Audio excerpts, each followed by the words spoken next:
Hello, everyone. Welcome to another episode of Web Audio TV. If you enjoy my content, make sure to subscribe to my channel and hit the like button. Tisk tisk. I can tell just from the direction this country is heading. How is this country not changing even though the whole world has been turned upside down? Most people bad-mouthing the politicians were bound to use this one-liner while talking about politics, since it was a shared sentiment among the public. Han-Yeol got up from his seat and supported Sun Jin out of his seat. Are you going? Boss Hyungnim asked. Yes, I have to go now. I have to go home and Sun Jin is also drunk, Han-Yeol replied. All right, get home safely. Try to drop by whenever you have time, Boss Hyungnim said. I will, Boss Hyungnim, Han-Yeol replied. He paid the bill with his credit card and brought Sun Jin to his car. Then, he placed his hand on his own chest and muttered inwardly, Restore. Woong. Blue light came from Han-Yeol's hand and wrapped all around him. The skill Restore had the ability to cure whatever status ailments, which included intoxication from alcohol. It was kind of weird to use a skill to recover from being drunk, but it was way better than hiring a driver to drive the car for him. Just as he was about to bring Sun Jin home, Han-Yeol suddenly realized something. He wondered, does Sun Jin still live in the same house? Han-Yeol only remembered the house that Sun Jin had lived in 20 years ago, so he was going to be in a pinch if his friend had moved within those years. N/O/vel/b/jn.c//om. Should I try calling? Han-Yeol wondered. He tried to use Sun Jin's phone, but it was locked with a security pattern. Wait. Maybe this will work? Thinking, Han-Yeol infused mana into his eyes and used mana eyes. Then, he muttered, as expected. Mana eyes had the ability to see mana, but it was not possible to see anything since the smartphone was not an object made out of mana. Han-Yeol had used mana eyes in hopes that he could at least see a remnant of the pattern when Sun Jin swiped his phone, but he could not see any of it just as he expected. Mana eyes still has a long way to go, Han-Yeol thought while thinking that he still had to level up his skill. Just as he was contemplating whether he had to wake Sun Jin up or not, Sun Jin's phone suddenly rang. Ring. Ring, ring, ring. Oh, lucky, Han-Yeol thought. Thankfully, someone was calling Sun Jin's phone just when he needed it. Father. Now that I think about it. It has been 10 years since I have been friends with Sun Jin, but I never met his father even once, Han-Yeol thought. It was understandable, since the kids that Han-Yeol had used to hang out with had all been delinquents. They had spent their time roaming the streets all day, so it was understandable that they had only known where each other lived and some details about their family, but they had never had the chance to meet them. Han-Yeol answered the phone. Yes, this is Sun Jin's phone. May I know who is on the line? The voice of an elderly man was on the other end of the line, but Han-Yeol felt that the voice sounded familiar for some odd reason. He thought, who is this? I know this voice. Hello. Sorry. Hello, this is Sun Jin's friend. Sun Jin is a bit drunk right now, so I should be bringing him home, but I do not know where he lives. Can you kindly let me know his address? Han-Yeol asked.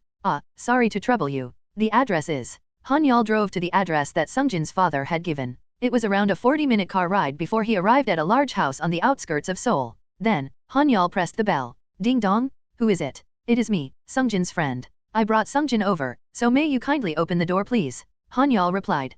Just wait a minute. Click. The door opened and Han-Yeol went inside with Sun Jin in tow, and his father came out to meet them but. Han-Yeol and Sun Jin's father both jumped in surprise when they saw each other. Factory manager Nim. Han-Yeol muttered in surprise. Han-Yeol Hunter Nim. Sun Jin's father muttered. Surprisingly, Sun Jin's father was the factory manager and CEO of the factory that Han-Yeol frequently dealt with. Who knew that the world could be so small? Han-Yeol said with an awkward laugh. He found it quite surprising and funny how small the world could be. I know right? Who knew that Han-Yeol Hunter Nim would be friends with Sun Jin? Sun Jin's father replied. Sun Jin mentioned during their drinking session that the factory's situation was not so good at the moment. The factory that his father ran was going through a tough time because of the mounting pressure from the big corporations, but he kept it running thanks to the consistent supply of monster corpses from a handful of hunters. Han-Yeol was one of those hunters, supplying the factory with monster corpses in huge quantities although they were low-ranked ones. The atmosphere between the two suddenly became awkward. It could not be helped since their business and personal matters had collided all of a sudden.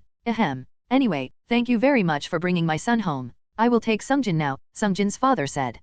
Yes, Han-Yeol replied. He passed Sun Jin, who was still out cold from being drunk, to the factory manager. Well, I will get to meet him again the next time I bring monster corpses to the factory anyway, Han-Yeol thought. It was not going to be too late for him to talk about factory matters with Sun Jin's father then. It's going to be a different story now that factory manager Nim is Sun Jin's father. Han-Yeol sort of knew that the factory he was dealing with was going through rough times, since he saw the exact same cases happening to numerous other factories when he had been a porter. Also, he clearly remembered the employees at Sun Jin's father's factory making the exact same faces the other factory's employees had made in similar situations. Han-Yeol went back to his car and started driving home. While he drove, he suddenly felt like something had smacked him on the head. The shadow demon has entered combat. It was Covey's, who had been quiet for quite a while. What? What happened all of a sudden? Han-Yeol asked. I am not sure myself, but the shadow demon is currently in combat. Listening to Covey's reply, Han-Yeol suddenly started to feel anxious. Did something happen to his father? He quickly asked. Where is the location? 12 kilometers northwest from here.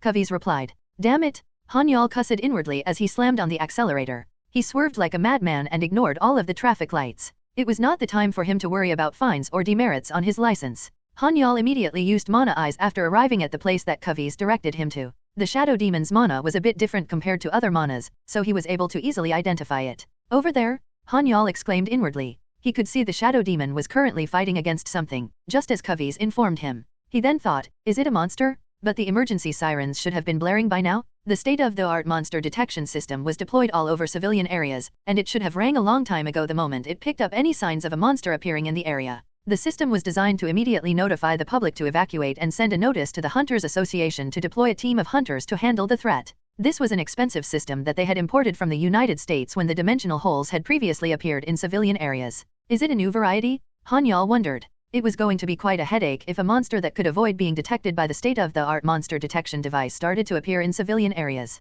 Tack! Han-Yeol jumped from building to building while running as fast as he could toward where the shadow demon's mana was. When he arrived at where the battle was, he was surprised to find no monsters. He muttered in confusion, humans. Han-Yeol was not the type who would subconsciously blurt things out like that, but he was so flustered that he simply vocalized whatever was on his mind. Han-Yeol, his father shouted and ran toward him. Han-Yeol only realized what was going on after snapping out from the confusion. He muttered, ah, damn it. What the hell is that? I think he is a hunter. He jumped down from above. Maybe he is a high rank. Damn it. There was that strange monster and now this. We stepped on shit this time. The shadow demon was currently facing 4 hunters, and the demon was already on its last leg right now. The immaterial demon might be immune to physical attacks, but its innate attack power was weak due to its low level. On top of that, hunters usually used skills aside from physical attacks, so the shadow demon's immunity would not be of much help against them. It was understandable why it would be badly beaten up. Who are you people? Han-Yeol asked. Han-Yeol, his father muttered. Anger started to boil within Han-Yeol as he stared at the 4 hunters with cold murderous intent.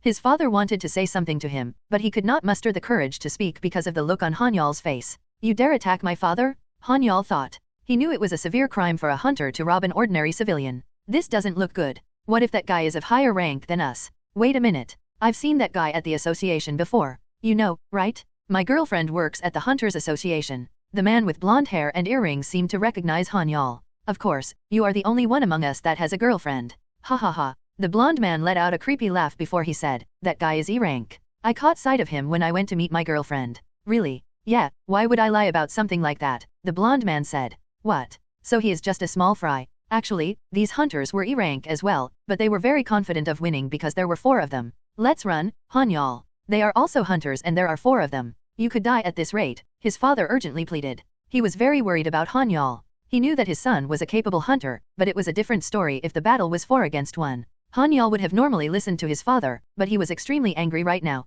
He simply said, please head back first, father. Han-Yeol, his father retorted in surprise. However, Han-Yeol looked straight into his father's eyes and said, please head back first, father. I will wrap things up and be home in no time. All right, his father muttered in the end. He had wanted to stop Han-Yeol at all cost, but he knew very well that Han-Yeol would not change his mind once he had made up his mind. He also recognized his own son's look of stubbornness. After all, this was the one thing that his son had inherited from his stubborn wife. There was a time when he had asked Han-Yeol to give up on him when he had been sick, but his son had the same stubborn look on his face and had refused to listen. In the end, his son did manage to achieve the impossible by curing him of his illness. But that did not mean that a father was not going to worry about his son. Please be careful, his father said. You do not have to be worried about me, Han-Yeol said with a smile. When his father took his bag and was about to leave the alley, one of the assailants shouted, where do you think you are going?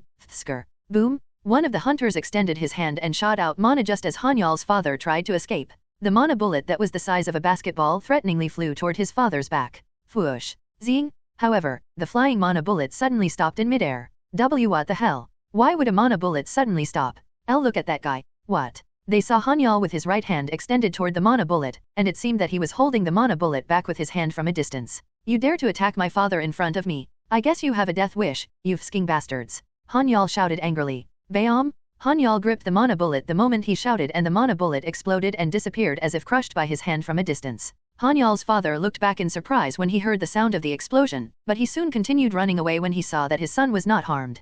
How? Is that even possible? Ding! The rank of psychokinesis has risen from E to D. The reason why Han-Yeol was able to grab and crush the mana bullet in mid-air was because of the skill he had recently acquired, psychokinesis. Foyer. A cloud of smoke rose after the mana bullet's explosion, and Han-Yeol stood in the midst of it with an enraged look. Looking at him, the 4 hunters gulped nervously as they readied their weapons, but it was not like they were scared of him or anything. Damn it, that bastard is not a normal E rank. I think that bastard has low mana density but got lucky with a nice skill. The thought of doubting Han-Yeol's rank never crossed their minds, since it was more plausible for a hunter to have a low rank but possess a unique skill that let them dominate their rank. A typical raid party would comprise of 15 hunters, but there were cases like the blue hunter who had the ability to solo raid a raid monster thanks to possessing 2 unique skills. Don't be scared. I don't think he has any unique skills. Also, don't forget that there are 4 of us here. Look who's talking, crazy bastard. Keek. Kakik. The 4 hunters managed to maintain their composure since only a handful of hunters possessed unique skills, after all. Han-Yeol pondered. He had kept mana eyes activated even after coming here, so he could observe the level of the 4 hunters in front of him, since he was planning to make a run for it if they were stronger than he was. However, the numerous escape scenarios he had hatched in his mind completely disappeared without a trace when he saw their levels. They are just as strong as an orc, not more and not less than that, Han-Yeol thought. There was one point in time when Han-Yeol had hunted so many orcs that the mere sight of them made him nauseous. He was able to immediately make a comparison of the 4 hunters to the orcs since he had observed so many orcs with mana eyes when he had been hunting them day in and day out. He was able to relax thanks to that. I can easily take care of 100 orcs even if they come at me at the same time, Han-Yeol confidently thought. His level was now a whopping level 52, and one could say that his confidence was not baseless at all. This was especially true if they considered the fact that he had been hunting orcs since he had been level 10. On top of that, Han-Yeol had a far larger arsenal of skills at his disposal now. Sheing, n/o/vel/b/n.c//om. Han-Yeol pulled out his sword while thinking, the chain is a luxury to these bastards.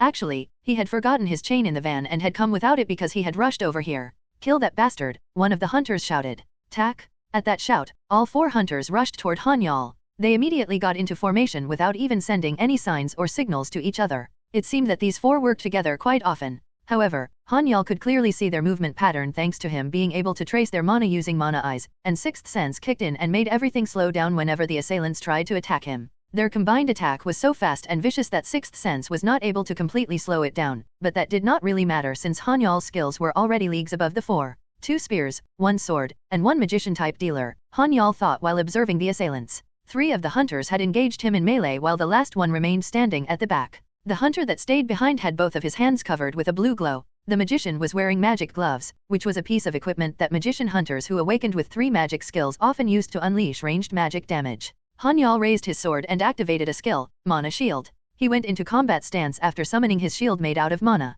Whoosh! The 2 spear-wielding hunters each stabbed their spears while aiming for Han-Yeol's head and heart respectively. Their movement was so natural and fluid that it was impossible for them to achieve this level of precision if they had not committed murder before. However, Han-Yeol was not someone who would get done in so easily like that, and the only thing on his mind right now was whether he should respond with the same intent to kill as these guys were doing. These 2 will keep me at bay with their spears while the sword-wielding one will look for an opening. Then, the magician will step in with his skills if things drag on for too long or if I manage to fend the 3 melee attackers off. Han-Yeol calmly analyzed the situation. Clang, clang. Han-Yeol went into a defensive stance and used his mana shield to block their attacks while he continued to gauge the 4 hunters' abilities. He easily deflected the 2 spearmen's attacks since they had precisely aimed for his heart and head, which made it possible for him to defend both attacks at the same time with mana shield. Damn it, this guy is quite sturdy. Is he a tank? What are you doing chatting around?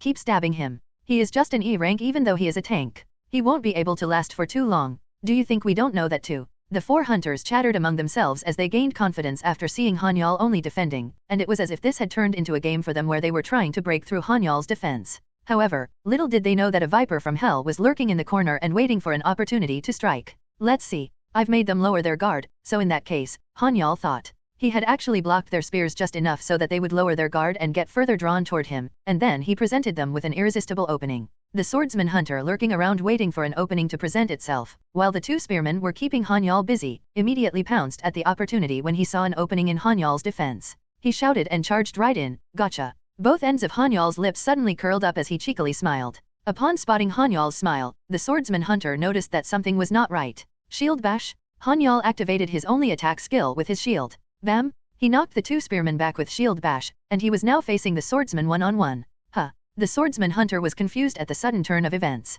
The swordsman hunter possessed 3 skills specialized in assassination, so he was bound to lose to the same E-rank hunter if he were to fight them one-on-one. He was aware of this fact, and that was why he always preferred to lurk behind and wait for an opportune moment to strike. In fact, the swordsman hunter could be considered weak compared to an average E-rank hunter, and the same applied to the rest of the other 3 hunters. These 4 hunters were so weak that not even a mediocre hunting party would be willing to take them in. That was the main reason why these 4, despite being hunters, were not out at the hunting grounds to hunt monsters for a living, and they instead chose to roam around the streets robbing civilians or other hunters weaker than them. Han-Yeol made the first move and lightly swung his sword. At the same time, the swordsman hunter used his evasion skill to try and avoid Han-Yeol's attack. Sukok? But Han-Yeol's sword was much faster than the swordsman hunter's reaction speed, so his shoulder was easily cut open by the sword. Gwaeaa! The swordsman hunter screamed in agony when the burning sensation engulfed his entire shoulder. He could not bear the pain, which was a pain that he was experiencing for the first time in his life. Jack, one of the hunters shouted. Jack? Han-Yeol wondered. The 4 hunters looked like typical Koreans, but they were using English names. Then, Han-Yeol's brain had a light bulb popping up. He asked, so you are the 4 Mad Musketeers. How did you know? The hunter asked in response while being surprised. They were indeed the 4 Mad Musketeers. The Hunters Association had a wanted list that rated them by rank, and the 4 Mad Musketeers were wanted D-rank criminals. They were ranked as D even though their individual ranks were only E because they could hunt down a C-rank hunter through their cooperation and sheer luck. Nobody really paid attention to them or wasted their time looking for them since their faces were unknown, and the only thing known about them was the fact that they moved in a group of 4 and called each other with nicknames such as Jack, Howl, Tail, and Kyle. Han-Yeol was able to come up with this deduction the moment he heard the name Jack. Armed with new knowledge, he then said, D-rank wanted. You guys have a bounty of 340 million won, right? There were some hunters who only chased after wanted criminals with bounties on their heads instead of going after monsters, and these hunters were called bounty hunters. Of course, Han-Yeol was not interested in bounty hunters nor was he planning to become one. It was just that there had been a few times in his porter days when he had heard of the bounty placed on these criminals from the hunters, and he remembered being green with envy at the bounty figure placed on their heads. He was able to recognize the 4 Mad Musketeers since they were one of the wanted criminals that he had heard of back in the day. That bastard saw our faces? Kill him. Hap. The swordsman hunter might have been incapacitated, but the core of their team, which were the 2 spearmen and the magician, were still able to fight. Tail. Okay, leave it to me, the magician named Tail responded when one of the spearmen shouted his name. He started to gather mana into his hands. He was casting a spell. Sorry to say this, but I'll stop watching what E-rank hunters have to offer now, Han-Yeol said. What the hell are you saying, you? Sukok? Han-Yeol was done playing games with them. He used jumping to immediately close the distance with the 2 spearmen, and he swung his sword while activating his skill, Sword Breath. Growa. Gwaeok? The fiery sword slashed across the spear-wielding hunters' chests without giving them a chance to defend against it. Their chests were charred black with a large wound across them. They coughed up blood and struggled to survive, but it was too late. Damn it! You are dead meat, the magician threatened despite having 3 of his comrades dead. He did not really seem to mind the deaths of his comrades, since criminals usually had a mindset of shrugging it off and replacing them with others. Tail was trying to kill Han-Yeol not because he wanted to avenge his comrades' deaths, but because Han-Yeol had made it cumbersome for him to go and look for new ones. Also, he had to kill Han-Yeol at all costs since it was going to be a pain in the ass if a criminal sketch of him was made and spread around the country. A magician always has to watch where they step, Han-Yeol said. What the hell are you talking? Hyok? Tail jumped in surprise. He was about to ignore Han-Yeol's ramblings and throw the skill he had channeled toward Han-Yeol, but he jumped up in fright when the shadow demon that had disappeared a while ago was suddenly standing underneath his feet and lurking in his shadow. Then, the shadow demon wrapped both of its hands around the magician hunter's neck. Kyok? Kyok? Spare me? Tail pleaded. Han-Yeol walked toward the magician hunter who was being choked by the shadow demon. He said, I'm sorry to say this, but I have 2 shadow demons, you see. Shadow demon. Level 4. Rating, low. Experience, 789/232119. Skill, Devour, Shadow Taunt, Overwhelming Strength, Ambush. Also, this guy is the real deal. It recently got a new skill, so it is now able to lurk in any shadow unbeknownst to the shadow's owner, Han-Yeol explained, which was unlike him. He was frustrated by the fact that he had to keep his abilities under wraps and keep it a secret from everyone else, and he wanted to vent some of his frustration by telling someone else about his abilities since they were going to die after all. I had no intention of killing you guys, but based on what I saw just 6 months ago, you guys killed 12 civilians and 8 hunters, right? I'm sure you killed even more within the last 6 months too, Han-Yeol said in a cold voice. Kyok? Kyok? Spare me? Tail pleaded once again while extending his hand toward Han-Yeol. I'm sure your victims begged for their lives just like you are doing right now. They probably begged and cried that they did not want to die. They probably also told you about their families waiting back home, right? But what did you guys do to them? Han-Yeol asked. Kua. Cough. The other 3 hunters, who were still alive, coughed up blood and struggled on the ground. They are all dead. Not even one survived. You killed all of them. Han-Yeol shouted angrily. Crack. The shadow demon tightened its grip on the hunter's neck. Guek. The magician hunter let out one last groan before dying with his eyes rolled back. I'm not a fan of confirming my kill, but Han-Yeol thought as he walked toward the 4 hunters and stabbed them with his sword to make sure they were all dead. Clang. Han-Yeol then threw his sword to the ground and sat while leaning against a wall. He had just committed his first murder. He killed them because of his anger towards them and the atrocities they had committed, but the burden of taking another human being's life was a very heavy one. Then, Han-Yeol took out his smartphone and placed a call. Not long after, the police and investigators from the Hunters Association came after receiving his call. They cordoned off the area and started to clean up the mess. Click, click, click, click. The investigators were taking pictures of the murder scene when someone called out, Han-Yeol Hunter Nim. Yes, that is me, Han-Yeol replied. It was a white-haired investigator from the Hunters Association. He identified himself by showing his ID and said, My name is Park Soo-in. I am a rank 3 investigator from the Hunters Association. Are you certain that you are the one who killed the 4 Mad Musketeers? That is correct. I got into a fight with them because they attacked my father, but I found out that one of them was named Jack and I managed to win after a fierce battle, Han-Yeol replied. Park Soo-in muttered while nodding. It did not seem like Han-Yeol was lying based on the scene of the crime. Well, we will have to investigate things further, but you will be able to receive the bounty without any problems since there's nothing suspicious from the nearby CCTVs. There were also no traces of any other hunters in the vicinity, Park Soo-in said. Is that so? Han-Yeol asked in response. Of course, Park Soo-in replied. That is a relief. I thought you would refuse to pay me the bounty since I killed them, Han-Yeol said. Of course not. Only ordinary criminals get to blabber about their rights and whatnot, so we cannot kill them so easily, but that is not the case for these so-called black hunters since they are a severe threat to society. That is why we have no qualms about paying whoever caught them, whether dead or alive, Park Soo-in explained. I see, Han-Yeol muttered in response. Han-Yeol was aware of all these facts, but he was simply acting dumb since he wanted to divert the investigator's attention to something else. Perhaps it was because of his efforts to distract the investigator, but the case was wrapped up almost immediately without a single hitch. Han-Yeol still had to get investigated by the Hunters Association, but it was only out of formality since he did deserve credit for bringing down those black hunters. Ding dong, 340 million won has been deposited into your account. He received the full bounty amount since bounties were not taxed by the government. I don't feel anything even when seeing such a big amount, Han-Yeol muttered. Han-Yeol now had 10 billion won in assets, and that was all in full cash. There was no way that Han-Yeol, who was born poor and had lived a poor life, would know how to manage his money. Therefore, all of his money currently sat in his bank account. Skills and stats were much more important to Han-Yeol than money right now. Oh right, Summon Demon leveled up, right? Han-Yeol thought. He was now able to summon another demon thanks to Summon Demon leveling up. Han-Yeol immediately went to his computer and accessed the internet, and then searched 72 demons online. It's better to summon one of the 72 demons if I'm going to summon a demon anyway, Han-Yeol thought. He had already summoned 2 shadow demons, which were the lowest ranked demons, so he wanted to summon a high-ranking demon this time around. Scroll, scroll, scroll. He scrolled down the list of demons before his eyes became fixated on one name on the list. This demon is, Han-Yeol muttered inwardly, Astaroth. One, I know he has cars and a house which should be counted toward his assets, but I decided to stick to the raw since this was how it was written. Astaroth. This demon is, Han-Yeol muttered inwardly.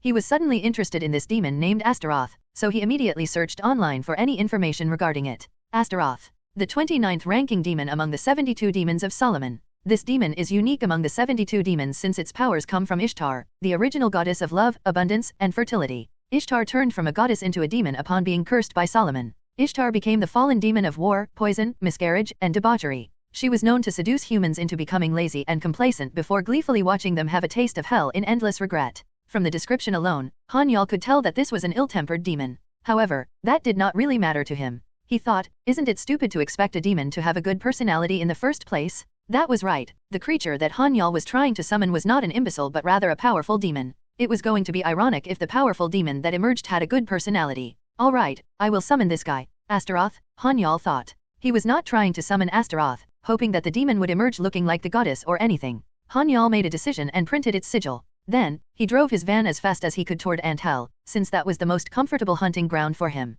Kiker. The giant ants cried and instinctively rushed toward Han-Yeol as soon as they saw him. Pukok. However, they were no match for Han-Yeol, who was now level 60. He made easy work of 20 giant ants and piled their corpses on top of each other. Then, he cut the tip of his finger and drew the sigil on the ground before he closed his eyes and chanted, Lord Satan, Astaroth, to manifest. This I respectfully. Lord Satan, may you deem me worthy, Father. Foyer. A cloud of black smoke rose up from the sigil after the chant was complete. The cloud of black smoke became so thick that Han-Yeol felt like he had been transported to another dimension. The cloud of black smoke was no ordinary cloud, since it carried the distinctive mana similar to that of a demon. Kahok! Han-Yeol groaned when the mana from his heart was sucked out. He felt like someone was squeezing it till the last drop. He felt a pain so immense that it was unlike anything he had ever experienced before. Thud! Han-Yeol fell to his knees while shivering. Then, noticing that something had appeared from Astaroth's sigil, he asked, "Are you Astaroth?" A creature with a pair of white horns that resembled hooks, long and light indigo blue hair, sharp pointy ears, light blue eyes, and large dark green wings with orange-colored tips that resembled that of a bird's wings on her back appeared from the sigil. Upon appearing from the sigil, the woman looked around her surroundings with her eerie snake-like eyes. "Omo? A human really summoned me," Astaroth said with a hint of innocence in her voice. However, Han-Yeol did not let his guard down. He was well aware that Astaroth was not simply a normal summoned creature. In fact, she was one of the 72 demons of Solomon, which were a group of high-ranking demons. Flap! Astaroth slightly spread her wings open. Han-Yeol was certain that these were the wings of a demon, but they exuded a holy feeling for some odd reason. Astaroth looked around her surroundings once again before she looked at Han-Yeol, who held his breath when she looked over. He froze. Hyup. You seem a bit weak to summon me, but you possess an interesting power, Astaroth said. She slowly approached Han-Yeol while hovering in midair. Then, she flew around him while observing him. Astaroth's appearance was breathtaking. She was supposedly the equivalent to the ancient Greek goddess Aphrodite, while some said that Astaroth was the goddess Aphrodite had modeled after, and that was why it made sense that she would not be lacking in terms of her looks. Han-Yeol's heart beat 4 times faster than it usually did because of the pressure the demon was mounting on him on top of her looks, which was already more than enough to charm any man. Interesting. Hey, you, the human that summoned me, Astaroth said. Why yes, Han-Yeol nervously stuttered in response. I'm sure that you have a request or a wish you want me to grant since you summoned me, right? Astaroth asked. Why yes, that is correct, Han-Yeol replied. He could not understand why he had a hard time communicating and understanding the shadow demon, but he could hear Astaroth's voice so clearly in his head. A greenhorn, just as I expected. How dare you compare a lowly creature like that to a beautiful and wonderful goddess like me? Astaroth said. I am sorry. Han-Yeol immediately apologized the moment he heard Astaroth's chilling voice. He was certainly going to end up dead if he summoned a high-ranking demon like Astaroth and offended her. He had read of cases where the summoned demon had ended up killing its summoner and harvesting their souls before returning back to hell just because the summoner had offended them. There's no need to be so nervous. I'm not going to kill you when you are the first human in 20,000 years who has summoned me to the mortal world. Do you know how stuffy it is living for so long in the demon world? Astaroth said with a smile. Is that so? Han-Yeol replied nervously. So, what is the request or wish that you want me to grant for you? Astaroth asked. Han-Yeol looked straight into Astaroth's eyes and said, I want to become stronger. What? Astaroth asked in disbelief. I want to become much stronger than I am right now. Much stronger. I heard that Astaroth Nim is the goddess of war as well. I want you to teach me how I can become stronger, Han-Yeol replied. Is that so? Astaroth muttered. Was it Han-Yeol's imagination that the demon suddenly had an evil grin on her face? You, human, Astaroth said. Yes, Han-Yeol replied. Are you aware that I make people complacent and lazy after I've moved to my place of residence? Astaroth asked. She was sealed in the depth of hell ever since Solomon had cursed her and had made her fall from grace as a goddess to a demon. However, she never mentioned to anyone that she had fallen and turned into a demon, and she always tried to maintain a graceful appearance and referred to her situation as her moving her place of residence to hide the fact that she was now a fallen demon. Yes, I am aware, Han-Yeol replied. Why are you asking me for such a favor then? Astaroth asked. Flap? Astaroth's face suddenly appeared in front of Han-Yeol's when she flapped her wings once. Han-Yeol could not help but gulp when her beautiful and sensual face was inches away from his. Although he still felt nervous, he brazenly said again, I want to become stronger. Please enter into a contract with me.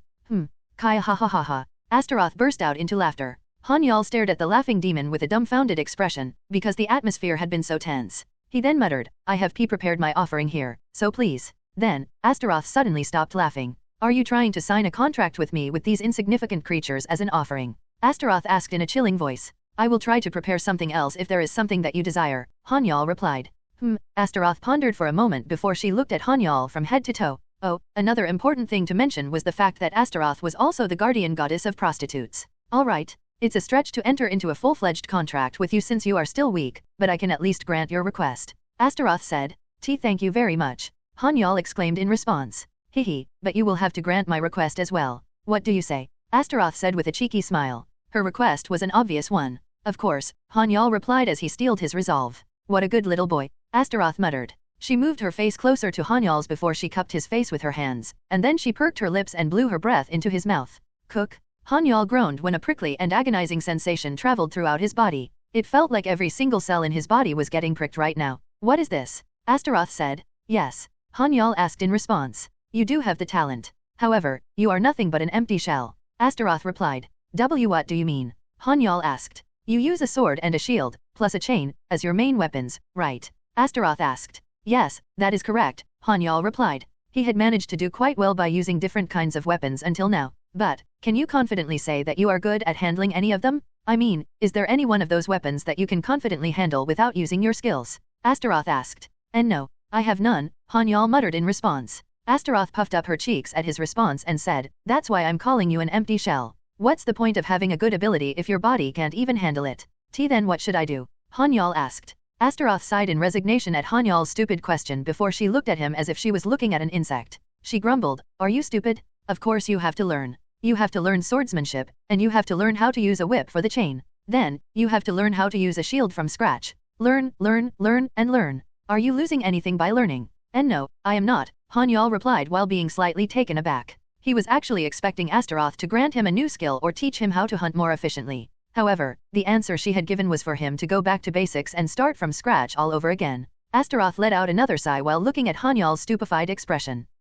This is why I find humans to be frustrating. You humans never seem to even try, always taking shortcuts. Well, figures, that's your limitations as humans since your lifespan is so short. This was the main difference between the demons, who lived almost for an eternity, and the humans, who lived for a maximum of 100 years. Astaroth could understand that perspective, but she could not help but feel frustrated deep inside. n/o/vel/b/in.c//om. It can't be helped, hey, human. Astaroth said. Why yes, Han-Yeol nervously replied. Astaroth spun her finger and a piece of paper appeared from thin air. Then, she started to write something on the piece of paper which turned out to be some sort of diagram. Once she was done, she showed it to Han-Yeol. That is. Han-Yeol muttered in confusion.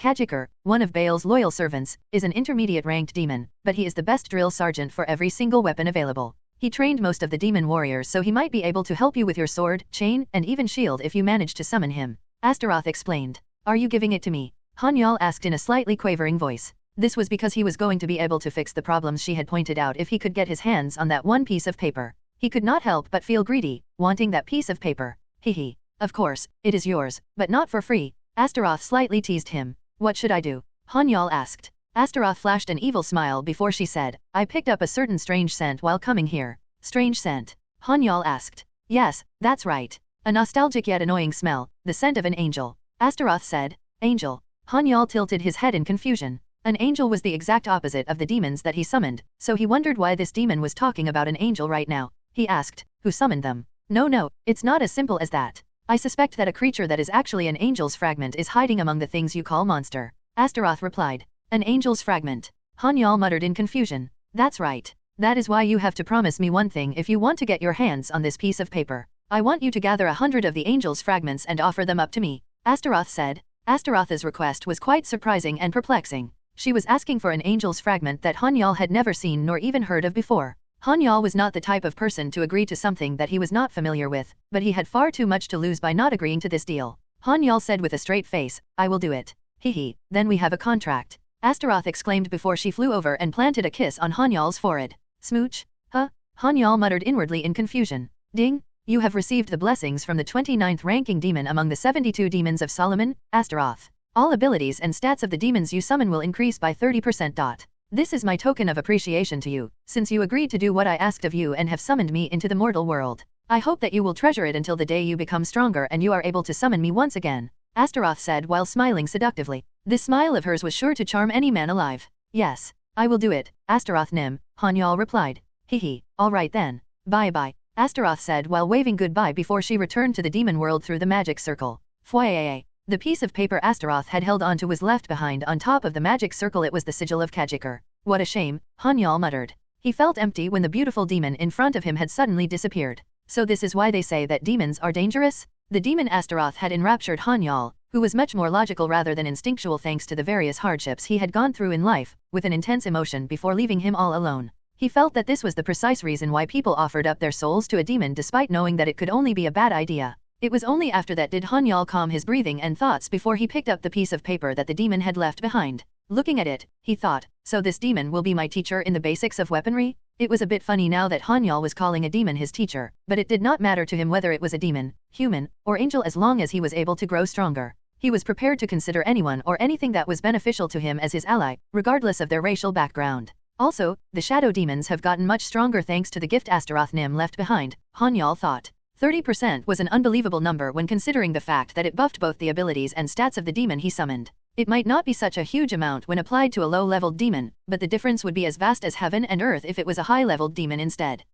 Should I gather more sacrifices? Han-Yeol wondered when he remembered the fact that Astaroth had called the giant ants basically rubbish. Maybe it worked previously because the shadow demons were the lowest-ranked demon? Han-Yeol discarded the pile of giant ant corpses with a heavy heart before moving to the orc burrows. He did not bring an RV truck this time, so he could not afford to load his van with stinking monster corpses, and his van was already filled with his personal equipment and belongings. There was not much space to begin with, anyway. Han-Yeol swung his chain and massacred the orcs as soon as he arrived at the orc burrows. When he killed the 100th orc and placed its corpse on top of the pile, he cut the tip of his finger and drew the sigil on the ground. Then, he closed his eyes and chanted, Lord Satan, Kiker, to manifest. This I respectfully. Lord Satan, may you deem me worthy, Father. Han-Yeol was now quite familiar with the chant. His surroundings suddenly overflowed with demonic energy, but it was not as much energy as when Astaroth had appeared. This time, he wasn't overwhelmed by the pressure. Boom, boom, boom, boom, Han-Yeol muttered inwardly in surprise when the surface seemed to shake. It was not an earthquake, but rather,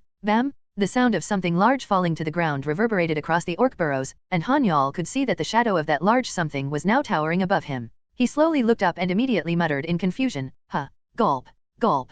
Gulp, gulp, slurp. A bull-headed creature with a muscular human body was sitting on top of a structure in front of Han-Yeol, and in its left hand was a large bottle that it was drinking from. Keu, so sweet. Wait a minute, something felt off just now, the bull-headed creature said. Is that Kiker? Han-Yeol wondered. What the, it's a human. Kiker muttered in surprise when it realized its surroundings had changed before staring down at Han-Yeol. n/o/vel/b/in.c//om. I have summoned you from the demon world, Han-Yeol said. That's strange. There's no way that my sigil will exist in the mortal world since I'm not one of the official demons. No, there aren't even that many demons that know of my sigil in the first place. Kiker muttered. Tak, hyup. Han-Yeol groaned in surprise when Kiker suddenly jumped from the structure and rushed toward him. It was such a fast movement that even his sixth sense skill failed to respond in time. Kiker suddenly punched Han-Yeol in his midsection. Pukok? Kahok? Han-Yeol groaned in agony before the enormous impact flung him 20 meters back. Cough, cough. Han-Yeol was able to take quite a beating thanks to raising his VIT ever since he had awakened as a hunter, and it was only thanks to his high VIT stat that his organs did not explode from that punch just now. Tisk tisk, you have the ability and the talent, but you basically have zero knowledge on how to utilize it in a fight. You could have easily evaded or blocked that punch just now if you took a step back with your right foot and slammed your elbow down at my fist just before it made contact. Kiker said. Arg. What the hell is he talking about? Chain smite? Han-Yeol immediately fought back. He could not make heads or tails of what the demon was talking about, because he was overcome with anger from feeling such excruciating pain for the first time ever since he had awakened as a hunter. He immediately shot back by throwing his chain and using chain smite. Tisk tisk. Your mentality is weak and your concentration is hopeless too, Kiker said while clicking his tongue. Han-Yeol's chain smite was strong enough to make a bloody mess out of most monsters, but Shwienik, ha. Han-Yeol could not help but mutter in confusion when Kiker lightly waved his hand and caught the chain barehanded. The way you use your chain is too simple, Kiker said. Yuk. Han-Yeol was flustered when one of his main attacks had been neutralized so easily by the demon. I guess you will have to start from the basics, Kiker muttered. And that was how Han-Yeol was trained by the demon Kiker all night while being abused by him at the same time. Thud. Ha.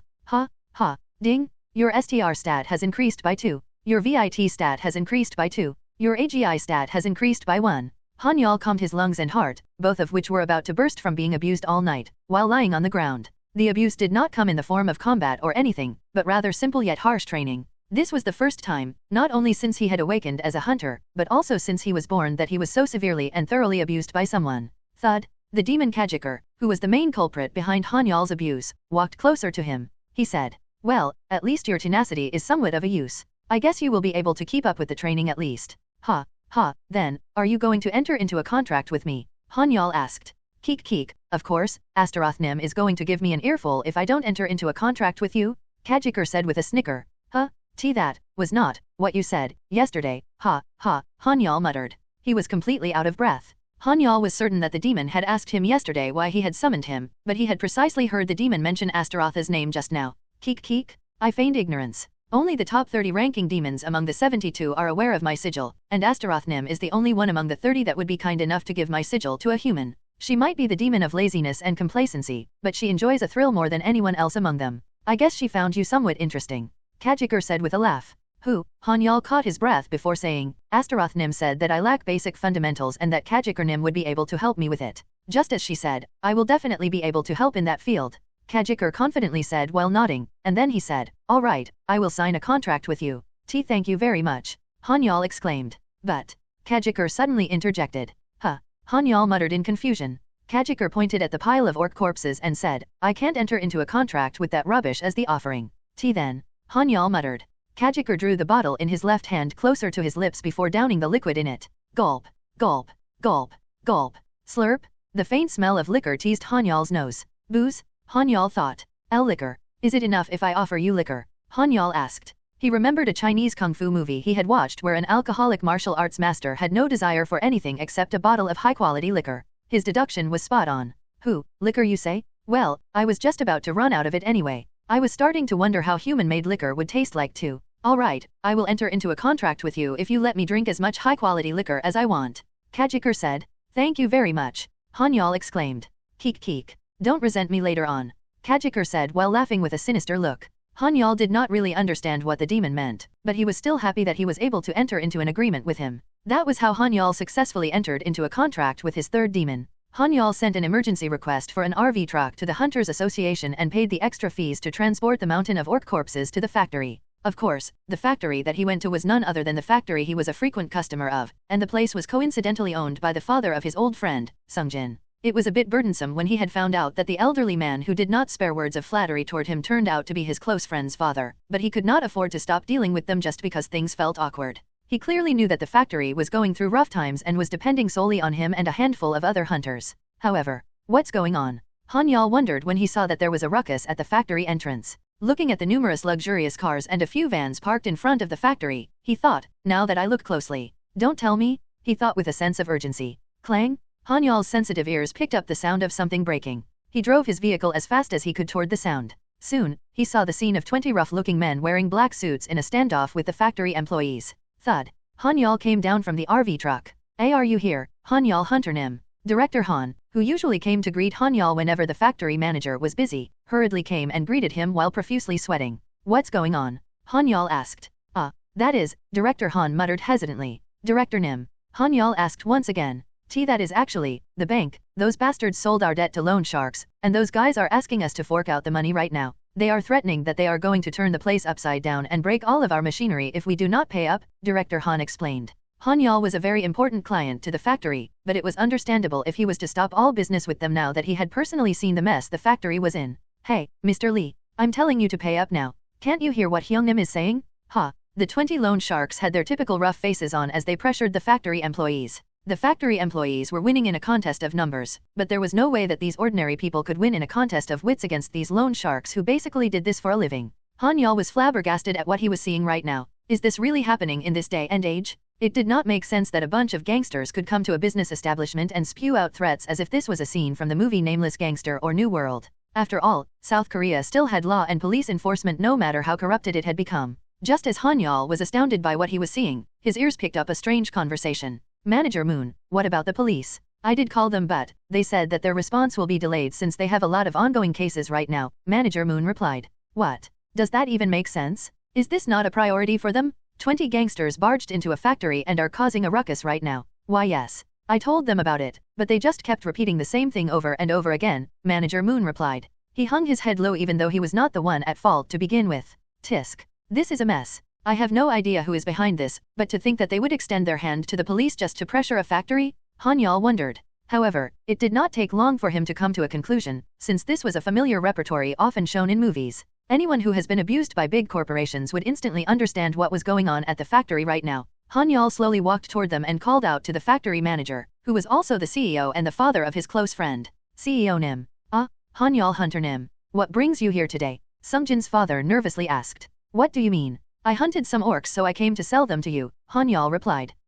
I see, Sun Jin's father muttered in response. His bold demeanor in front of the loan shark suddenly disappeared at Han-Yeol's appearance, and he seemed to have been severely taken aback by Han-Yeol showing up. He could hold out till the end and refuse to pay the loan sharks, and they were bound to leave at the end of the day. However, it was going to be fatal for them if Han-Yeol was to stop dealing with their factory after witnessing what happened today, and that would be akin to taking off the oxygen mask that was supplying them with a little oxygen that barely managed to sustain them. Huh? What's this? There's still someone dumb enough to deal with a factory like this. Hey, Mr. Hunter. I'm not sure what has gotten into you, but I suggest that you stop dealing with this factory. This factory is going to go under soon, so I advise that you save yourself the trouble since this owner might end up running away in the middle of the night sooner or later. Let's just go for now, boys. Yes, Hyung-nim. These gangsters might be ballsy and tough toward everyone else, but a hunter was still burdensome to them. It was a severe crime for a hunter to hurt a civilian, but they still avoided any confrontations with a hunter because they were certainly going to lose whether it was a contest of money or power. After all, society would place more value on the hunters rather than them, who were just a bunch of thugs and gangsters.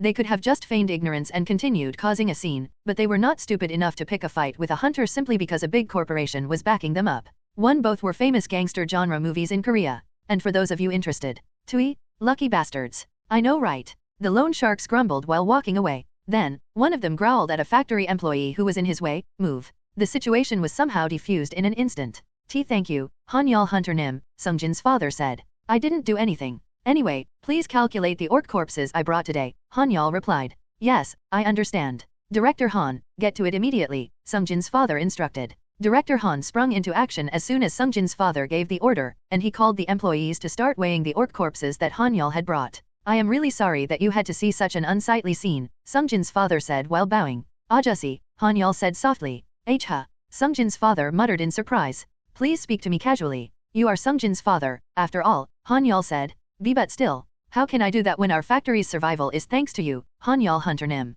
Sun Jin's father said.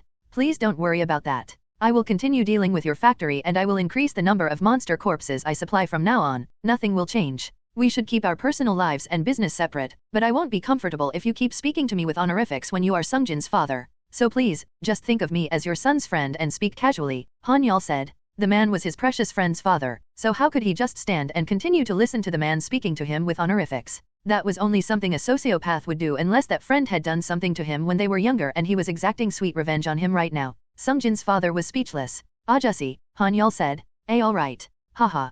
So, you are friends with Sun Jin. I guess Sun Jin found himself a really good friend, Sun Jin's father said as he struggled to drop the honorifics from his words. However, the fact that he was speaking to the friend of his one and only son made it easier for him to be comfortable around Han-Yeol. But Ajusi, Han-Yeol said. What is it? Sun Jin's father asked. The big corporations are aiming for your factory, right? Which exact corporation is it? Han-Yeol asked. I'm not sure myself. I can only guess that it's either one of the S group, L group, or H group, but nothing is going to change just because I know who is behind all of this, Sun Jin's father said. Sun Jin's father was right. The factory he ran, Sun Jin Factory, was quite small and new. They were able to recently develop their own technology, but a big corporation caught a whiff of it and immediately sprung into action to prevent them from making any money out of it. It was a scheme to prevent them from growing. The fact that they were able to stay afloat by making small transactions was, as repeatedly mentioned, all thanks to Han-Yeol. Are there any other hunters that you are dealing with aside from me? Han-Yeol asked. Sun Jin's father's face suddenly darkened at that question. He then said, we were dealing with 6 hunters until a few days ago, but all of them served us a notice saying that they're going to stop dealing with us. I don't know what to do anymore, to be honest. Han-Yeol might have continuously supplied the factory with monster corpses, but it was difficult to call it a huge amount. It was also difficult to create anything highly valuable because the monsters that Han-Yeol usually hunted were the lower-leveled ones. Then should I give Sun Jin a token of my apology? Han-Yeol thought. He did sin against his friend for suddenly disappearing without a word after all, and he had incurred various debts to him during his school days as well. Han-Yeol had just been a poor high school boy back in the day, so he had no way of repaying his friend, but he was more than able to repay that debt now. Kiker Nim. Han-Yeol called while obviously perplexed. What is it? Kiker asked. Gulp, gulp, gulp, gulp. Slurp? The demon paid little attention to Han-Yeol's perplexed call. He was busy gulping down the luxurious liquor Han-Yeol had brought. Are we going to train here? Han-Yeol asked. He was perplexed because of the place Kiker had brought him to train in accordance with their contract. He expected the demon to bring him to a secluded area, deep in the mountains, or somewhere near the shore to train. However, the place that Kiker had chosen was the hunting ground where the monster Crazy Cow, which strangely resembled the demon's head, inhabited. Kakik? Of course? Did you really think that we will sit down and meditate like fools and I will teach you movements one by one? Kiker asked while bursting out in laughter. Of course, Han-Yeol muttered. He certainly thought that was how the training was going to be, since that was how basics were trained in the movies. Kakik? Then you got the wrong person. No, I mean, demon. I am the famed demon drill sergeant, Kiker. I'm not a martial arts master, but a drill sergeant. Welcome to hell, Greenhorn, Kiker said with a sinister smile. Han-Yeol felt that a tidal wave of hardships was soon going to crash down on him. Damn it, Han-Yeol muttered inwardly, while Kiker let out a sinister evil laugh. Quahahahaha. The training with Kiker was hell itself. Muua. The monsters in this hunting ground, the crazy cows, were known as the strongest monsters among the low-ranking ones. The orcs were the most difficult to hunt since they usually traveled around in groups, but the crazy cows were a step above the orcs when only taking into account their individual strength. They were larger than that of a buffalo while their horns were as large and sturdy as a buck's, and their Toro instinct made them relentlessly rush toward their target with an absurd speed. The main reason why these crazy cows were so difficult to deal with was that a bull had a hard time changing directions when a matador dealt with them. However, these crazy cows ignored all laws of physics. They were able to turn not only at 90 degrees but even at 70 degrees, and they were able to smoothly make this turn without a loss in momentum at all. On top of that, their reaction speed was so fast that it was practically impossible to avoid their horns at the last minute and attack them like how a matador would do to a bull. Lastly, their horns were so large that they could scoop up their target with their horns and drag them along while running around in a frenzied state. It's just the right opponent for you. They are near perfect since they do resemble me, but they are weak and simple-minded, so this is the perfect opponent for you to train with. Kiker said. Weak and simple-minded you say, Han-Yeol muttered in disbelief. Of course, Han-Yeol could take full advantage of the fact that they were monsters that walked on all fours and hunt them down with different tactics, but the problem was that he did not come here to hunt. What? Do you feel like giving up now? Kiker asked with a mocking smile. Not at all. I have never thought of giving up on anything even once in my life, Han-Yeol confidently replied. That's a very admirable thing to say since I had no intentions of letting you give up in the first place, Kiker said with a sinister smile. Han-Yeol was feeling even more nervous now after seeing the demon's smile. With that, his hellish training had officially started. Bam, Kwachik, Kuyuk. Han-Yeol blocked a crazy cow's charge head-on with his mana shield, but it was crazy of him to directly face a crazy cow which rushed toward him with all of its strength, speed, and skill combined. His mana shield shattered while his arm broke from the impact of the crazy cow's charge. Kahok! Han-Yeol groaned in agony after being thrown back by the monster. He was able to stop the monster's charge, but this only enraged the crazy cow even further. He muttered, Cook, Aristor, Wuong. Han-Yeol immediately used the little time he had to heal his broken arm. An ordinary healing skill was effective when treating minor injuries, but it was not suitable to be used during combat since it required a long time to fully heal an injury. However, the restore skill Han-Yeol had obtained possessed the ability to almost instantaneously heal an injury, and it only took 10 seconds for it to mend a broken bone. That hurt, Han-Yeol groaned. He mended his broken arm instantly, but the painful sensation from the impact still lingered in his joints. Kiker was observing the entire thing from atop a tree. He shouted, Stupid fool! There's no way you will be able to match that thing's strength no matter how strong you think you are. Don't face it head-on, but try to flow away from it like water. I know, damn it! Han-Yeol grumbled inwardly. He heard the same thing over and over again from the demon until his ears could start bleeding from it, but the problem was that his body was not moving how he wanted it to move. The monster's movement slightly slowed down thanks to sixth sense, but the skill could not slow things down by a huge margin and neither could it reduce the impact. Thus, it was still difficult for Han-Yeol to accurately grasp the timing where he had to make things flow smoothly like water. Focus? You will be able to see it if you focus. Keep looking till the end. Take a deep breath and focus your senses on your surroundings. Your innate talent is almost on par with a high-ranking demon after all, Kiker said. The demon was always rough with how he trained Han-Yeol, but he was actually holding his talents in high regard. That's an ability that I have never seen in my life, and even I can't seem to see the depths of his ability. Let's see how far up this kid can climb. Watching him is certainly going to be fun, hehe. As expected of Astaroth Nim, she really knows how to find interesting things, Kiker thought. The demon's training style was to give a carrot for every 100 whippings. Focus more, Kiker shouted. Hey up, bam, Kwachik, Kuyuk.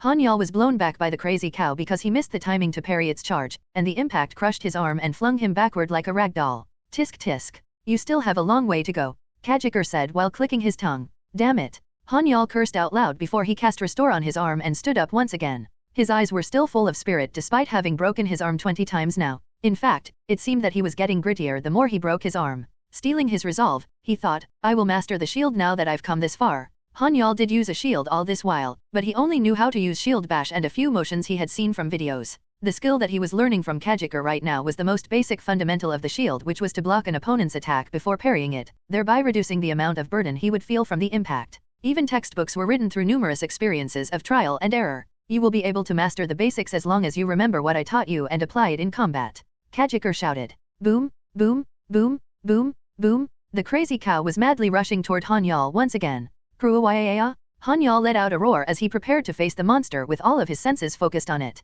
Then, the crazy cow crashed into Han-Yeol's mana shield once more. Bam. Sook. Just when the monster connected with his mana shield, Han-Yeol suddenly felt something, and he immediately twisted his mana shield before successfully parrying the monster's charge in a fluid movement without receiving any impact. It was a perfect parry that even a crazy cow, which had the ability to freely turn 70 degrees, could not react in time to. I did it? Han-Yeol rejoiced inwardly. Huh. Interesting.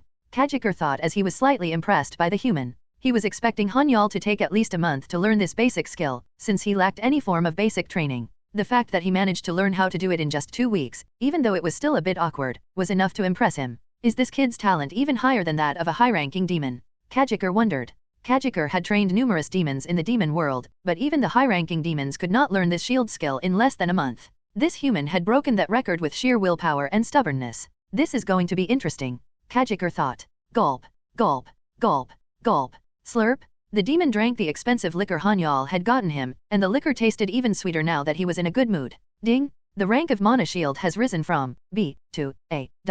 The rank of Mana Shield has risen from A to M. Huh? It went 2 levels at once? Han-Yeol thought in surprise. That was not the end of it. Mana Shield has reached Master rank. The skill has started to evolve. Oh, it's evolving? He muttered inwardly. Mana Shield has evolved into Force Shield. A new skill has been created, Force Shield. Name, Lee Han-Yeol. Level, 60. Points, 0.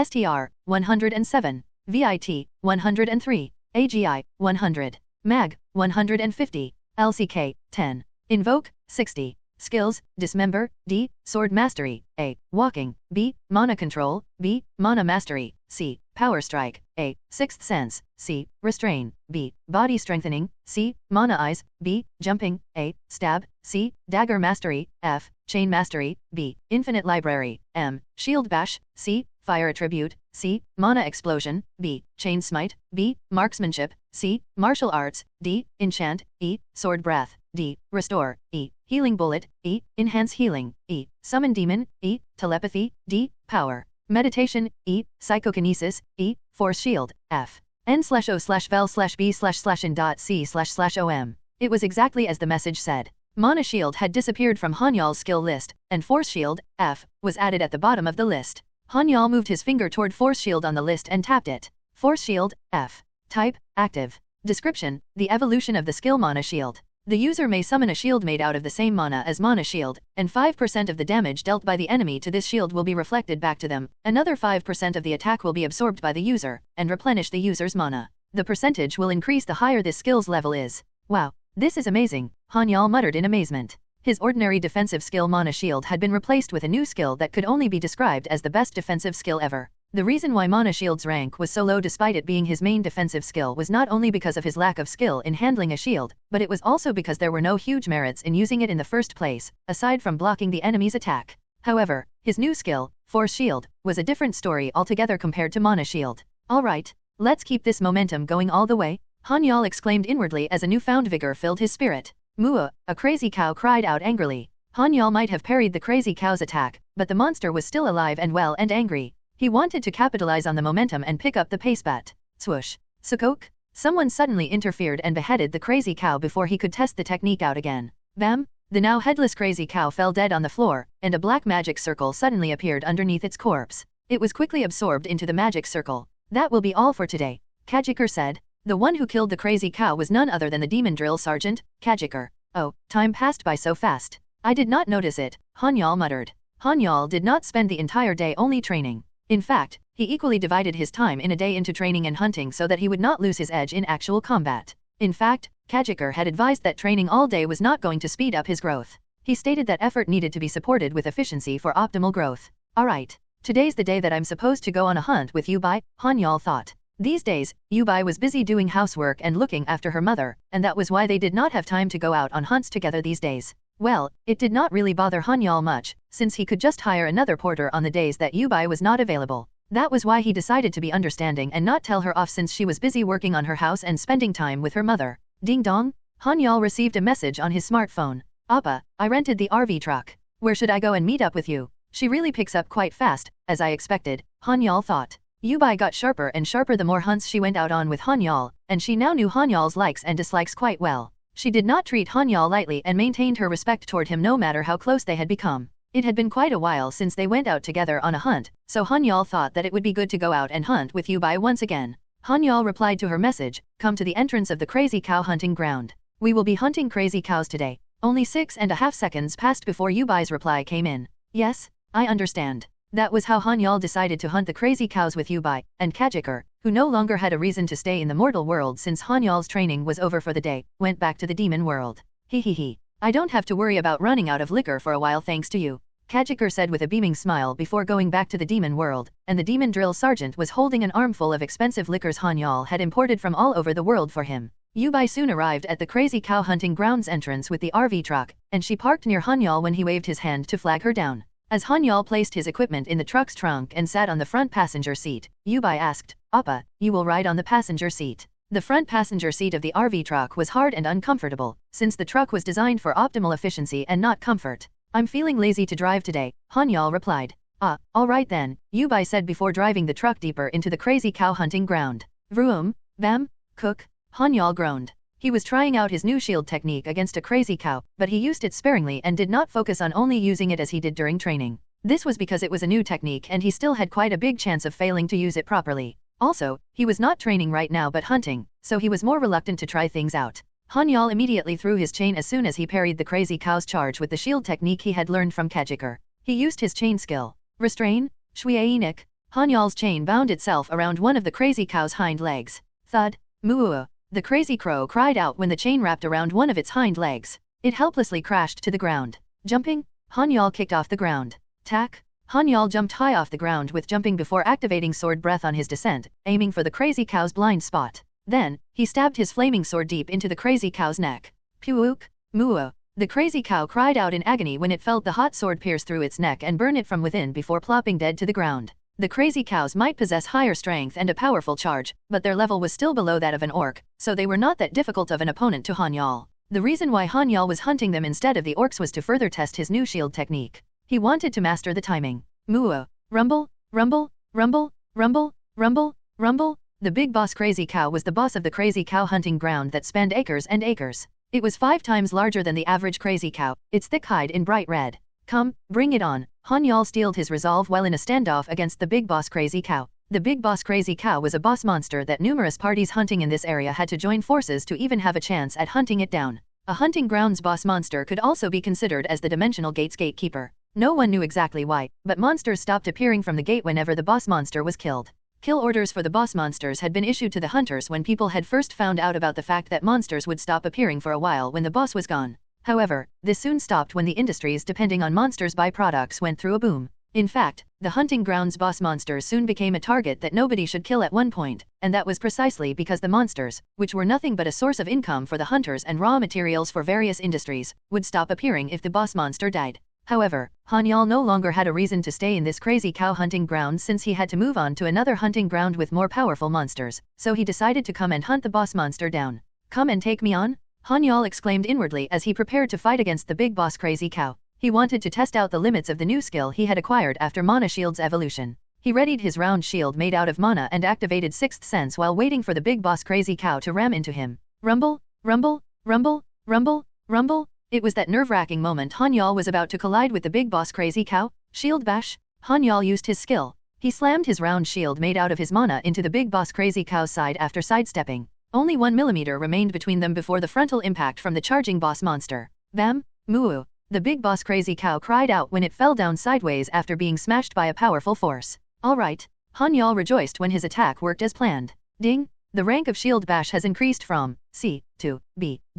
It's finally B rank, he muttered inwardly. Han-Yeol's shield-related skills did not really get the chance to level up as much as his other skills since his main style of combat was to shoot from a distance with his rifle before switching to his chain when the enemy came closer, and then dealing the final blow with sword breath when the enemy had finally come in front of him. That was the reason why shield bash was still only B rank despite it being one of the first skills he had obtained. Sword breath, Han-Yeol muttered before a flame engulfed his sword. Then, he stabbed his sword deep into the big boss crazy cow's neck to deal the finishing blow. Puuk, moo. The big boss crazy cow let out a cry in agony while struggling for about 5 minutes. Unfortunately, it could not break free from Han-Yeol despite its intense struggle. It remained bound up by his chain, and it soon rolled its eyes back and plopped dead to the ground. Ding, your level has risen. My level finally went up, Han-Yeol thought after checking the message. His level rose only now despite him hunting for such a long time in this hunting ground because the monster's level was much lower than Han-Yeol. Well, I didn't really come here to raise my level in the first place, Han-Yeol thought. While he was cooling down from the fierce yet one-sided battle, Yubai extended something toward Han-Yeol. Han-Yeol muttered inwardly. Then, he muttered in confusion, Yubai. Thank you for your hard work today, Appa, Yubai said with a bright smile. She extended a cute towel with a pink teddy bear embroidered on it toward him. Han-Yeol looked back and forth between Yubai and the towel for a while before he smiled and took the towel to wipe the sweat on his forehead. The crazy cows were not really an opponent that Han-Yeol had to struggle against, but he did end up sweating after exerting a lot of force to fight against those monsters' ridiculous strength. Yubai was staring at Han-Yeol while he was wiping his sweat with the towel. Why are you staring? Han-Yeol asked. Hehe, I wonder as well. Maybe because Appa looks so sexy wiping his sweat right now? I don't know, hehe, Yubai cheekily said. Ha ha ha, don't banter with me now, Han-Yeol replied while laughing out loud. It's true, hehe, Yubai said while sticking her tongue out. Yubai no longer felt awkward around Han-Yeol and was now able to comfortably talk to him, and Han-Yeol found this side of her to be very cute and humorous. This girl, who possibly told the truth or was just joking around with him, was like a ray of light or an oasis in the desert to him, who at one point had lived a harsh life trying to make ends meet. Why don't you get to work instead of loitering around, Porter Nim? Han-Yeol said. Yes, I understand, Hunter Nim. Yubai enthusiastically replied while sarcastically saluting him before she took out her power tools and got to work. The small girl walked toward the big boss crazy cow's corpse, which was multiple times larger than her, and proceeded to dismember it into parts. Brrrrm, huianing, huianing, huiaing. Yubai diligently dismembered the gigantic big boss crazy cow into parts and loaded it into the RV truck one part at a time, and of course, Han-Yeol helped her out as well. Vroom. The hunting ground seemed lifeless after the big boss crazy cow's death, and this was because it became dormant after the boss guarding the dimensional gate was dead. A single truck passed through the now lifeless hunting ground. Most people would have carefully navigated through the hunting grounds, but that was no longer necessary since this hunting ground had recently lost its boss monster. Appa, are we going straight to the factory instead of the association? Yubai asked. Yeah, we will be going to the factory first, Han-Yeol replied. Alright, Yubai responded while proceeding to drive in the direction of the factory. I'll go and sell off the monster corpses at the factory and go change my equipment first. It's about time that I upgrade my equipment to proper ones, and I also need to go and restock on the high-quality liquors and appetizers for Kiker. Then, should I go and have some fun with Yubai after that? Han-Yeol wondered. It was now time for them to spend the money that they had worked so hard to earn. N/O/vel/b/in.c//om. The issue with Sun Jin factory was still unresolved, but that was not really something Han-Yeol should personally get involved with and resolve. The factory's owner might be his friend's father, but it would be rude of him to barge into the situation when the person did not even ask for his help. Also, he could not simply go and cause a ruckus since this was a country that had a rule of law after all. I might have stopped it once, but that doesn't mean those guys are simply going to give up, Han-Yeol thought. He had felt this numerous times when he had been an insignificant poor child trying to make ends meet. There were more rich people who were greedier for money than poor people. The avarice of the wealthy was no different from a lump of sticky, dirty corruption. That was why there was no way that those people were simply going to stop because they had failed once. Appa, what are you thinking about? You have been sighing since a while ago, Yubai asked. She was curious about what Han-Yeol was thinking about, since he kept sighing while looking out the window. Nothing much. I just have a few things on my mind, that's all. Come to think of it, it would be good if you could awaken as well soon, Han-Yeol said. Che, did it only occur to you now? Did you know that I did not manage to shoot my gun even once this time? Yubai complained while puffing her cheeks. Yubai spoke the truth. Han-Yeol had called her out, but he had been busy practicing his shield technique and hunting the crazy cows that he had completely forgotten about letting Yubai attack the monsters to increase her chances of awakening. I'm sorry, Yubai. Han-Yeol apologetically cried out. You should not do this next time, alright. Yubai grumbled cutely with her puffed cheeks. She was indeed disappointed that Han-Yeol hadn't paid any attention to her in this hunt, but she just pretended to be upset as a joke since he had already done so much for her. Also, the one that benefited the most from the exclusive contract was none other than herself. I might not have been able to properly hunt this time, but I'm getting so much from Appa. I'm just joking around, but I want to see you feel sorry as well, hehe, Yubai thought before she stuck her tongue out in a joking manner while Han-Yeol was not looking. She was not upset with Han-Yeol at all, since she knew how big of a help he had been to her, and she was also well aware that this was a blessing and a privilege that did not present itself to a lot of people. Needless to say, there was no way that she was going to be upset with him just because she did not get to hunt once, and she was not that kind of a narrow-minded woman. She might have come from a poor background and had lived a harsh, difficult life, but she was raised in a way to know how to appreciate people and to live life with a healthy conscience. It seemed that her mother did a great job raising her with basic manners and etiquette from a young age. That was how Yubai and Han-Yeol managed to reach Sun Jin factory after bantering and joking around with each other in the RV truck, which was filled with the body parts of the monsters they had hunted together today. Creak. Clack. Han-Yeol opened the door and got off. Welcome, Han-Yeol Hunter Nim. We have been expecting you. Hello, Manager Han. How is the factory these days? Han-Yeol greeted. We are doing fine, thanks to you, said Manager Han. It was embarrassing that an outsider would ask about the factory's state, but it could not be helped because of their current situation. That was why they did not have the luxury to feel shame or anything at the moment despite the embarrassing situation. Manager Han glanced slightly at the truck's compartment. When he saw what was inside the truck, he was surprised and asked while stuttering, those are. Oh, I brought a different kind of monster today. I tried hunting the crazy cows today. I cut out the bones, horns, and tendons, and collected about 2.5 tons worth of their parts, Han-Yeol said. Something this valuable, the manager stuttered. Even though the crazy cow's mana stone was not that high quality, their horns, tendons, and skull fetched quite a hefty price tag. However, the factory manager was most shocked by the fact that the 2.5 tons did not include the crazy cow's flesh, muscles, and organs. The weight purely included the valuable body parts extracted from the monster. Hence, if you considered the value of having only 2.5 tons worth of those valuable parts, then the factory manager's was absolutely normal. These types of materials were good to have but not that important for larger, more established factories, but these were like a ray of light from the sky for a small factory like the Sun Jin factory. I knew that you would like it, Han-Yeol proudly thought. This was all within Han-Yeol's calculations. Based on his previous experience as a porter for 4 years, he had tried to think which monster would be required by a small factory in their current predicament, and the answer that he came up with was the crazy cow. Are you selling all of these? Manager Han asked. He could run the factory for 2 months with these materials alone, and he could even export these at a high price. All of Sun Jin factory's domestic distribution channels were blocked and the only option that the factory had was to export overseas.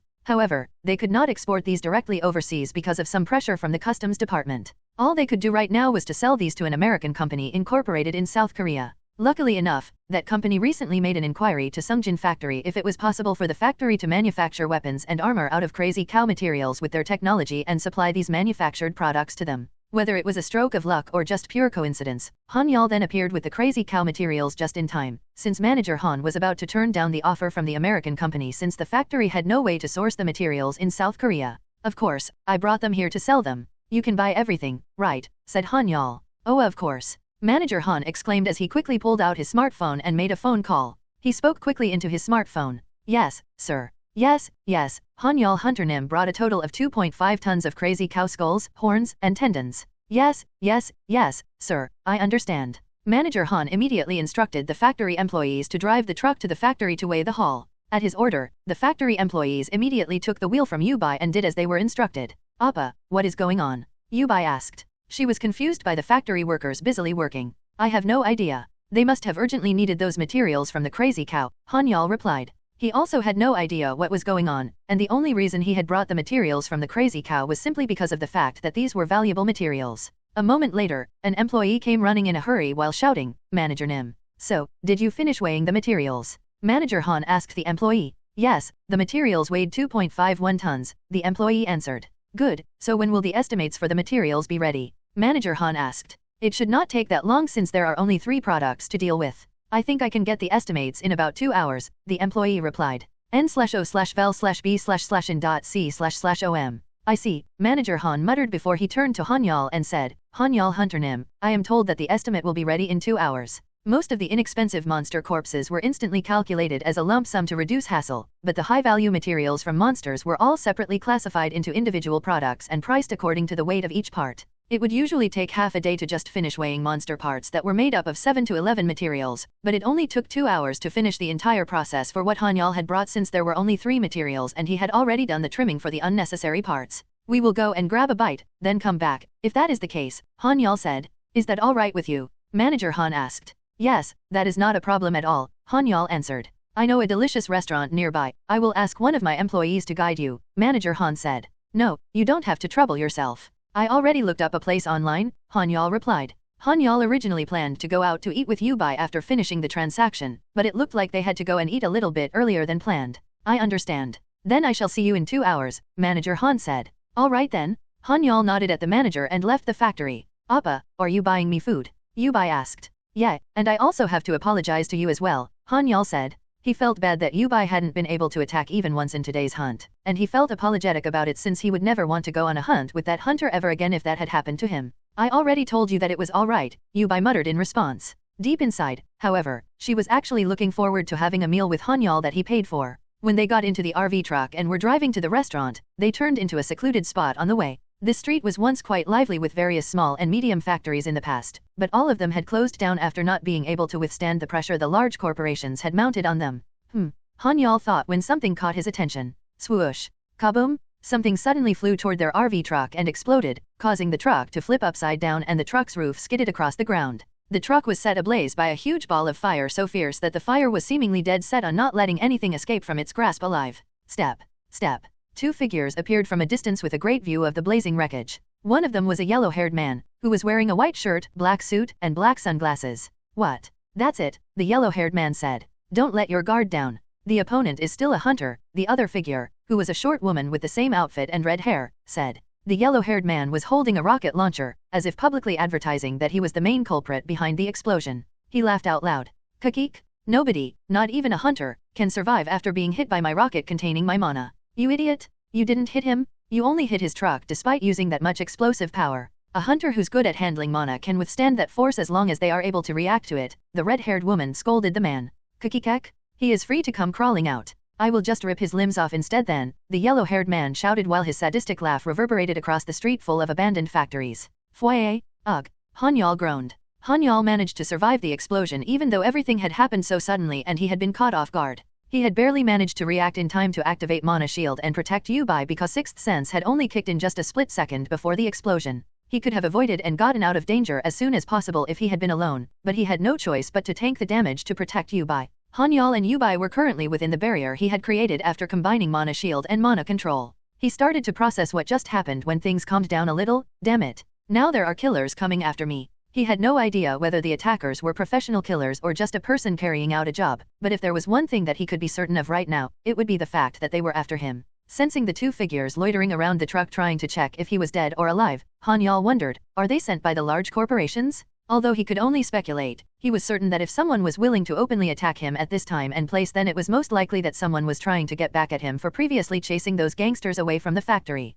On top of that, they were probably trying to get rid of the annoying pesky little hunter who was getting in the way of their plans by sending these killers. Is it possible for me to win against them? Han-Yeol wondered. There was no way for him to grasp his opponent's abilities as of now, so it was difficult for him to judge if he would be able to win against them or not. They would have sent killers, who can easily dispose of an E-rank hunter if they were smart enough, he thought. Han-Yeol came to this conclusion because of the fact that his last rank update on the Hunters Association database had him listed as an E-rank hunter. Thus, he expected them to know that much, since they probably had access to that information. On top of that, they had probably seen all of the combat records registered under his name as well. This means that they have only seen records of me hunting trolls, he thought. He had been hunting alone most of the time after the troll hunt, so that was probably the only record they had available to them to gauge his strength. This freaking sucks though, Han-Yeol cursed inwardly. He had been prepared for the large corporations to retaliate at some point, but he did not expect them to come at him this aggressively. Just then, Pat, the two people, jumped on the ruined truck and looked down into it. What the hell? Why are you hiding in here like a rat if you are still alive? That's not fun, bro, the yellow-haired man said. Cook. Damn it, Han-Yeol muttered under his breath. See? I told you hunters don't die so easily, right? The red-haired woman said. They are just hunters in the end, the yellow-haired man shouted before he aimed his rocket launcher at Han-Yeol. Clack. There's nothing a direct hit won't be able to solve, the yellow-haired man shouted as he pulled the trigger. Foyer. Bam. Han-Yeol was able to evade the rocket after using jumping immediately. Where do you think you're going? The red-haired woman said. She suddenly appeared next to Han-Yeol as if to emphasize that she was working with the man as a team. She was holding a dagger in a reverse grip, and the weapon was coated with a purple liquid. That's poison? Han-Yeol recognized it immediately. He could instinctively tell that it was poison even though he did not have much knowledge about poisons. Then, he instantly activated his skill. Shield bash? Bam? Tisk? The red-haired woman clicked her tongue. She did not get the opportunity to use her poison-laced dagger, since Han-Yeol reacted so fast by instantly using Force Shield and following it up with Shield bash to push her away from him. Tap?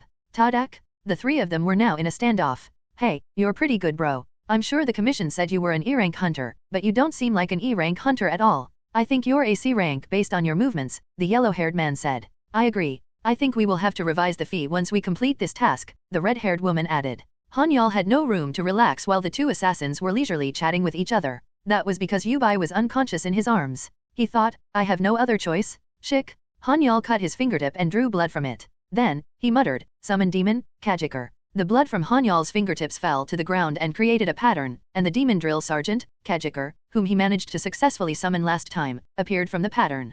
Kiker had the flushed red face of a drunk, and he did not have any presence at all as opposed to what Han-Yeol had expected. he exclaimed. Hiccup, I'm getting drunk. What is this, human? It's not training time yet. I apologize Kiker Nim, but I am under attack right now. I cannot fight while protecting my comrade. May you please at least protect her even if you won't participate in the battle? Han-Yeol asked. The contract he had with Kiker stated that their relationship was going to be strictly about training, and there was nothing in the contract that mentioned anything about the demon having to assist him in combat. That was why Han-Yeol came up with the idea to request Kiker to protect Dobi, since he knew that the shadow demon was not going to be of much help. The demon did not possess enough intellect to think for itself.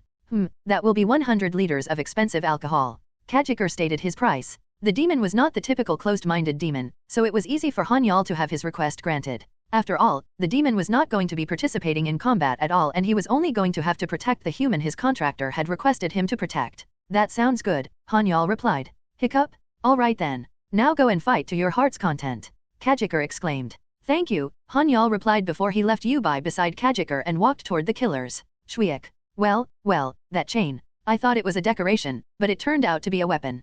Kekek? Fun, how fun? This is why I can't stop being a killer? I'm already feeling hot from excitement, the yellow-haired man yelled in excitement as he licked his lips. Calm down. He's not an opponent you can beat by getting overexcited, the red-haired woman said. She was composed, unlike the yellow-haired man who was about to blow up from excitement. She could immediately tell that Han-Yeol was not going to be an easy opponent even though they had only clashed once. However, the possibility of the two of them losing to their target never crossed her mind at all. The only thing that changed was the fact that the job had become a little bit more difficult than they expected it to be, and that they were going to get paid more because of that. Whoosh. As the wind blew and swept away the leaves on the ground, they stared at each other. The atmosphere slowly started to get tenser by the second. Ha, die. Just as expected, the yellow-haired man was the first one to attack. Once again, he fired the rocket launcher at Han-Yeol. It's that rocket launcher again. It's a shame that I lost my rifle a while ago, Han-Yeol thought. The M4A2 rifle had been destroyed in the truck explosion. It was a sturdy weapon specially manufactured to be used by hunters, but the rocket that hit them was not an ordinary rocket but one infused with mana.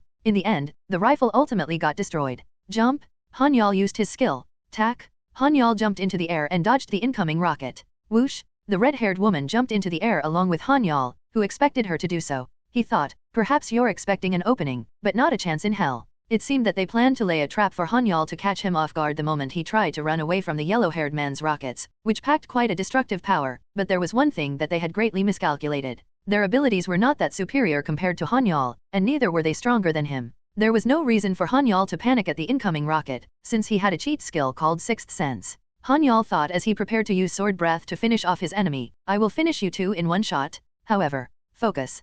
Kiker's voice suddenly rang inside Han-Yeol's head.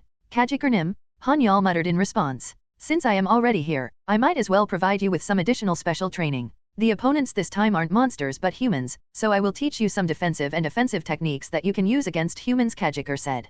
Hyok?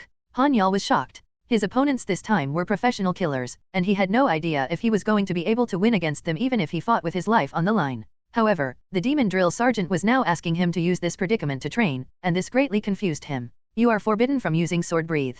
You are only to use force shield when blocking the enemy's attacks and you are only to use your sword plainly to attack, Kiker said. I understand, Han-Yeol begrudgingly answered. He really did not want to follow this crazy demon's instructions, but he had to follow Kiker's orders since he had already promised that he would do whatever he was told. Clang? Han-Yeol used force shield to block the red-haired woman's poison-laced dagger, then, stop being a coward and use your sword to block simple attacks like that. Kiker's angry voice boomed in his head. Why yes. Han-Yeol panicked and replied. He quickly swung his sword to create some distance between himself and the red-haired woman. The woman spun in midair and did a somersault when she faltered after getting pushed back by Han-Yeol's shield. Looking at that, the yellow-haired man began to mock her by saying, What? You can't even finish him off. Shut up, the red-haired woman said. Her expression did not change despite her attack failing, but unbeknownst to those around her, she was burning with rage inside. He blocked my coup de grace? She was perplexed. The red-haired woman was the type of person who only fought the battles that she knew she could win. The fact that she was not able to kill her opponent, whom she had assumed would be an easy game, was a massive blow to her pride. Phew, I managed to get out of that just in time, Han-Yeol thought as he gathered himself together and raised his sword. You have good eyes and that strange ability of yours, which lets you read your enemy's movements, is indeed fantastic, but watch your enemy's movements until the last second and use your judgment to make the best possible move based on it. Humans have the peculiar characteristic of being very rigid when it comes to swordsmanship and martial arts, but you don't need that. You should just focus and think, but more importantly, you have to be quick, Kiker instructed. Alright, Han-Yeol responded. This is getting boring. Let's get this over with. I'm getting hungry now. Bazooka, the yellow-haired man hollered before he fired his rocket at Han-Yeol. Boom! Huh? Han-Yeol muttered in confusion. He could have sworn that the rocket looked normal, but he had this strange feeling that the rocket itself was focusing on him. Han-Yeol used mana eyes, and his suspicions proved to be correct as the rocket was infused with mana that was directed toward him. He thought, so, it has homing abilities. I'm bound to get caught by that red-haired woman if I keep fighting like this. It was not difficult to avoid the rocket, but its power was undeniably strong. However, Han-Yeol was bound to get caught by the red-haired woman's poison-laced dagger if he only focused on avoiding the rocket. Han-Yeol concentrated and infused his mana into his sword. Step. Then, he rushed forward. Foolish? Do you think you can hold my rockets back? The yellow-haired man laughed, mocking Han-Yeol's reckless behavior. However, Han-Yeol simply shouted, "Hop! Sukok!" Han-Yeol ran forward and sliced the entire rocket in half in one fluid motion. Kaboom! A large explosion occurred. Han-Yeol cut the rocket in half, and both halves of the rocket flew past him before exploding behind him. Everything happened so fast that the rocket only managed to explode after passing him, and Han-Yeol came out unscathed from the explosion. The only effect the explosion had on him was that his shirt fluttered from its wind blast. What the yellow-haired man muttered in surprise after seeing what just occurred right in front of him. Tisk! The red-haired woman clicked her tongue before she dashed forward and swung her poison-laced dagger at Han-Yeol. She had to hurry up and end this, since this type of chaotic disturbance was very unfavorable to them. Try to remember the feeling of what you did just now. Make your next move after focusing all of your senses on your surroundings. Kiker's voice rang inside Han-Yeol's mind. Time to focus. Han-Yeol thought as he immediately activated his sixth sense and mana eyes, and cranked them up to the maximum. Then, his senses were so heightened that he could feel the air caressing his skin and every single droplet of moisture in the air. Now it's time for me to act. Clang? Puik? Kahok? The red-haired woman groaned. Han-Yeol did not use sword breath, relying only on his sword and his judgment. He gracefully moved his wrist and parried the poison-laced dagger, and then he immediately shuffled his feet to close the distance with his target. Finally, he stabbed her in the neck. Blood started to gush out from the woman's neck. Sukok? What? The yellow-haired man muttered in shock. N/O/vel/B/in.C//OM. Han-Yeol pulled his sword out of the red-haired woman's neck and immediately swung his sword horizontally to behead the woman. Tuck. He did not stop there. He immediately rushed toward the yellow-haired man, who was still in a state of panic. Dante, come near me, the yellow-haired man screamed. He started to panic the moment he saw his colleague getting killed in an instant, and he fired a rocket toward Han-Yeol without even aiming properly. These will be difficult to cut in half, Han-Yeol thought. Indeed, it was a bit of a stretch to attempt to cut the rocket in half as he did a while ago, since he was in extremely close proximity to the rocket compared to the previous one. That was why Han-Yeol chose to use his shield instead of his sword this time. He instantly activated Force Shield and raised it at the incoming rocket. Kaya haha, do you think your measly shield can stop my rocket? The yellow-haired man exclaimed while laughing in delight. He might have lost his comrade just moments ago, but the sheer bliss from the thought of emerging victorious due to the hunter's NAVE action was more than enough to make him laugh ecstatically. Hyup! Han-Yeol groaned just before the rocket was about to hit his shield. Just when the rocket was about to make contact with his shield, he suddenly used another skill. He gathered his mana and channeled them into his shield as he activated his shield skill, Shield Bash. Bam! Swoo! Kaboom! H-ha! The yellow-haired man muttered in confusion. He was expecting a huge explosion that would devour Han-Yeol and turn him into ashes once his rocket collided with the shield, but that did not happen at all. Han-Yeol had used his shield to redirect the rocket just split seconds before it exploded and sent it flying behind him. The yellow-haired man was speechless. Swayek. Han-Yeol closed the distance between him and the yellow-haired man while the man was still in a state of disbelief. He said coldly, "It's over." And no, the yellow-haired man muttered as if he was about to beg for his life any second now. However, Han-Yeol's sword penetrated his heart even before he got the chance to mutter anything else. The heart was the second most critical part of a human's body after the brain, and there was no way that anyone would be able to withstand having a sword pierce through their heart unless they were not human. Puyak! Han-Yeol pulled his sword out, and blood started to gush out from the yellow-haired man's heart like a fountain. Thud! The yellow-haired man, who was now as pale as a ghost, knelt on the floor and died in that position. Phew! Han-Yeol let out a sigh. Good job, Kiker said after everything was over. Han-Yeol closed his eyes at the demon drill sergeant's words and felt the stinging pain in his heart that lingered after the battle ended. At an office on the top floor of a tall glass building. Bam! What did you just say? What? You failed, a man asked angrily. I'm sorry, I didn't know that the target was such a strong hunter. I was certain that the information from the Hunters Association said that he was an E-rank hunter, so I sent a group of D-rank killers, the man on the receiving end said. Do you call that an excuse? Do you think that money was the only thing that we spent hiring those killers? Are you not aware of how risky it is to hire killers in any country these days? But you failed on top of that, the man shouted. I'm sorry, Suhayek, the man who was being berated replied. Do you think an apology will solve this? The man named Suhayek screamed. Suhayek was a young man, but he was berating a man in his late 30s. The middle-aged man was in front of Suhayek with his head hung down. There was a plaque on the table Soo-hyuk was sitting on. Executive Director Kwon Soo-hyuk. Hyung, you are aware that my brothers and I are currently in a fight over the succession rights, and the family is in a mess, right? Soo-hyuk said. Of course I do, the middle-aged man replied. If my brothers find out that I couldn't even take care of a small factory and was instead humiliated in the process, do you think they will leave me alone? They will probably see it as an opportunity to finish me off. Then, I will really be finished. Then what will happen to you, Hyung, if I'm finished? Do you think you can peacefully sleep at night without worrying about your job if that happens? Soo-hyuk said with a grimace. Director Kwon Soo-hyuk stood up from his seat and approached the middle-aged man, and then he placed his hands on the man's shoulder before he said, Director Lee, you're older than me. You can't just be forever stuck as a manager, right? You should try to at least become the executive director and maybe even the president of this company someday. Now, let me ask you, what should you do to achieve that? Soo-hyuk, you should take over the company for that to happen, Director Lee immediately replied. Yes, that's correct. But how pathetic is it that the future leader of this company can't even take care of a small factory? Soo-hyuk lamented. Oh, of course, I understand what you are trying to say, Director Lee said while his forehead was covered in cold sweat. Director Lee had grown up together with Soo-hyuk, but Soo-hyuk was still nerve-wracking and difficult to deal with despite him being younger. He was very unpredictable, and he could do anything on impulse. Who's in charge of the acquisition of this factory? Soo-hyuk asked. It's Department Head Young Soo-kwon. He has been a manager for 2 years now, Director Lee replied. Tell Department Head Young to come into my office, Soo-hyuk said. All right, Director Lee replied. Director Lee could have asked one of the employees to go and call Department Head Young, but he did it himself. After all, he wanted to leave Soo-hyuk's office as soon as possible. Hey, where is Department Head Young? Director Lee shouted. No longer trembling while covered in cold sweat, he turned into a completely different person from a while ago upon arriving at the office where the employees were at. Then, one of the managers immediately ran to Director Lee before he bowed his head and replied, Department Head Young is out on business right now. What? Out on business? Director Lee replied while grimacing. Why yes, the manager replied. That crazy bastard?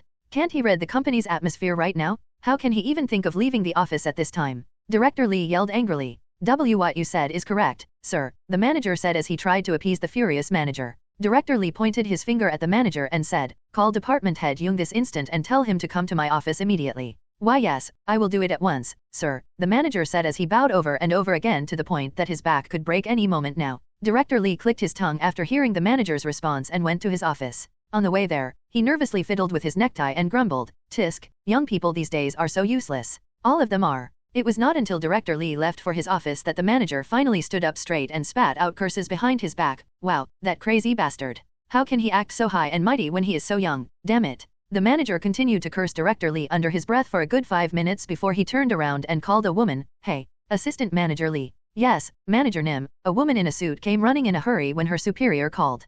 Call Department Head Young and let him know that Director Lee is looking for him, and tell him to come as soon as he can, because the director is quite in a foul mood right now, the manager said. Yes, sir, answered the female employee. Damn it. I am going to smoke for a while. Assistant Manager Lee, you take special care so that the office mood doesn't sour any more than this. All right, the manager grumbled. Yes, sir, the female employee answered before she hurriedly went to do what she was told. The office atmosphere was once again a mess today, and it was common knowledge for employees to work overtime whenever the office atmosphere was bad. However, the employees here tended to think of ways to kill time and look busy instead of finding actual work to do, since there was no reason for them to work hard in the first place. The present-day society was one where everything was based on connections, and it was impossible for anyone to be promoted unless they were either very talented or very well connected. That was why most people aimed to just fill the hours and collect their paycheck until the day they retired, and then they would start collecting their retirement paycheck. Assistant Director Lee called Department Head Young, who seemed incapable of sitting still at his desk today. Ring, ring, ring,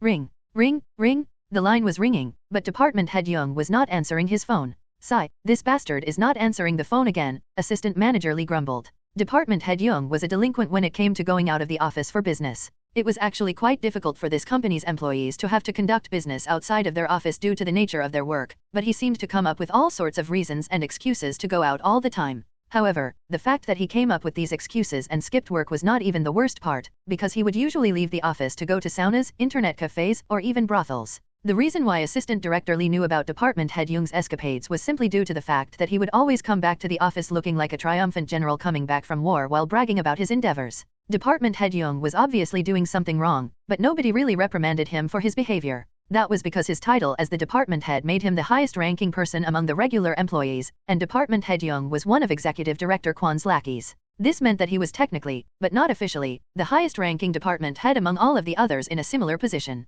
Hey, intern. Assistant Manager Lee shouted. Yes, Assistant Manager Nim, a male intern, who joined the company not too long ago during the recent open recruitment, answered as he came running. The male intern was quite humble and motivated, and he was eager to learn as he held great ambitions for his career. However, he now spent most of his time praying every day hoping that he could pass the day without having any problems so that he could end up being hired as a full-time employee. That was how the male intern started his career, just like anyone else in this South Korean society. This is a Korean idiom that means that someone continuously bows to someone over and over again, hence breaking the back, but not actually breaking the back. Splash, splash. Inside the bath of a famous spa, department head Young, who was a delinquent out-of-office worker, was relaxing in pure bliss. He had used his company card to treat himself to a relaxing hot bath at a famous spa. He moaned in satisfaction, yeah, that never fails to hit the spot. He had originally wanted to go to a more expensive massage parlor, but lately, the company's atmosphere had been on the rocks. That was why the best he could do to not stick out like a sore thumb at the moment was to go to a cheaper spa during office hours.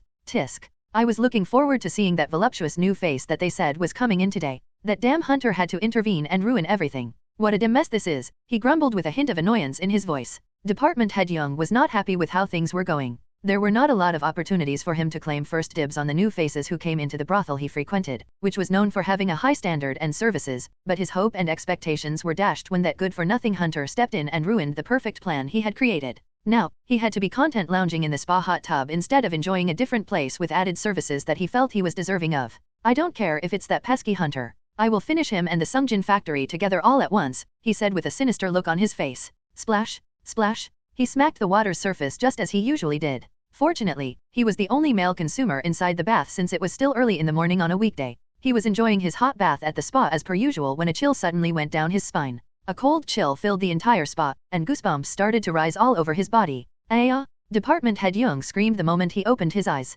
A black figure was standing in front of him, and it was difficult to tell if the figure had black skin or if it was simply a figure made out of darkness itself. The black figure only had a pair of red eyes, which contrasted with its body. It was what one would normally call a demon. Department head Young screamed. Upon seeing the demon, he immediately recognized what it was from the horns on its head, which was a stereotypical description of what a demon looked like. Look into my eyes, the demon said as it opened its red mouth. Hyok. Department head Young screamed. He had heard stories of how making eye contact with a demon would take the person's soul away, and that was why he desperately tried not to make eye contact with the demon in front of him. The shadow demon might be a low-grade demon, but it was more than capable enough to deal with a human with no capabilities to use mana. Department head Young had no choice but to make eye contact with the demon eventually, since the demon's pressure forcefully made him look at its eyes. The moment he locked eyes with the demon, he gasped loudly, Hyok. Weakness the shadow demon cast. This was the second shadow demon summoned by Han-Yeol, and the demon had learned a curse skill called weakness, unlike the first shadow demon which had learned shadow concealment instead. The shadow demon commanded Department head Young to look into its eyes, but this was actually something that Han-Yeol had commanded the demon to do. Weakness was a skill that could be cast on a target as many times as the caster wanted. This was as long as the target was near, and Han-Yeol had commanded the shadow demon to cast this skill on Department head Young first since he wanted to amplify the fear that the man felt. My body, Department head Young muttered as he continued to stare at the demon. You will die. Slowly, the shadow demon said ominously. Forgive me, please spare me, Department head Young begged pitifully. Kahaha. The shadow demon let out a wicked laugh before it slowly disappeared. And no, please don't. Department head Young screamed. Splash. Department head Young tried to hold on to the disappearing shadow demon, but his physical body was already in a weakened state because of the weakness curse the demon had cast on him. He fell forward when his weakened body could not handle his sudden movements. How can this be? Department head Young muttered in disbelief. He was devastated that his body did not feel like his own and that he had been cursed by a demon. I got cursed, and to make matters worse, it was done by a demon, Department head Young thought as he despaired. Han-Yeol watched from the dressing room as he looked at the despair on Department head Young's face before leaving the place. There was no reason for Han-Yeol to show himself and attract attention since it was a weekday morning and there were no other male patrons in the spa. This should be enough of a warning to him, Han-Yeol thought. To be honest, Han-Yeol had wanted to kill Department head Young for sending the killers after him, but he had refrained from taking such a drastic action since the other party was a large corporation capable of somehow twisting things to turn the situation in their favor. Still, he had decided to send a stern warning since they could send another batch of killers to come and make an attempt on his life in the future, and that was the reason for him doing what he did today. He was frustrated at himself for being able to retaliate by only this much, and he felt how powerless he was after this incident since he was now more aware of how the world worked. With a bitter taste in his mouth, he thought, this time, it ended with a simple weakness curse, but that won't be all the next time. It was not easy for Han-Yeol to spare the life of somebody who had tried to kill him since he was someone who bore grudges and had to pay them back an eye for an eye and a tooth for a tooth. But of all the people who would want to take over Sun Jin factory, Han-Yeol thought as he felt a migraine slowly creeping in. Things were much more complicated than he had expected because the corporation that tried to take over the Sun Jin factory was a much bigger entity than he had initially thought it would be. Han-Yeol went back to the factory after taking care of the killers and asked the Sun Jin factory's manager to find out the culprit behind the assassination attempt on him, and he could not help but grimace the moment he heard the name that came out from the manager's mouth since they were quite a big shot in this industry. He thought, ugh, what should I do? I can't just ignore this issue. I can't do that to Sun Jin. Han-Yeol would have distanced himself from this issue if Sun Jin was just another friend, since his opponent was not just another neighborhood delinquent, but he had to stick it out since Sun Jin was the friend who had been by his side and had helped him out when he had a rough time during his school days. There was no way he could turn a blind eye when his friend was in trouble. Looks like I have no other choice but to power level from now on, he thought. Han-Yeol was sitting outside when he saw Department Head Young, who was under the weakness curse, pass by.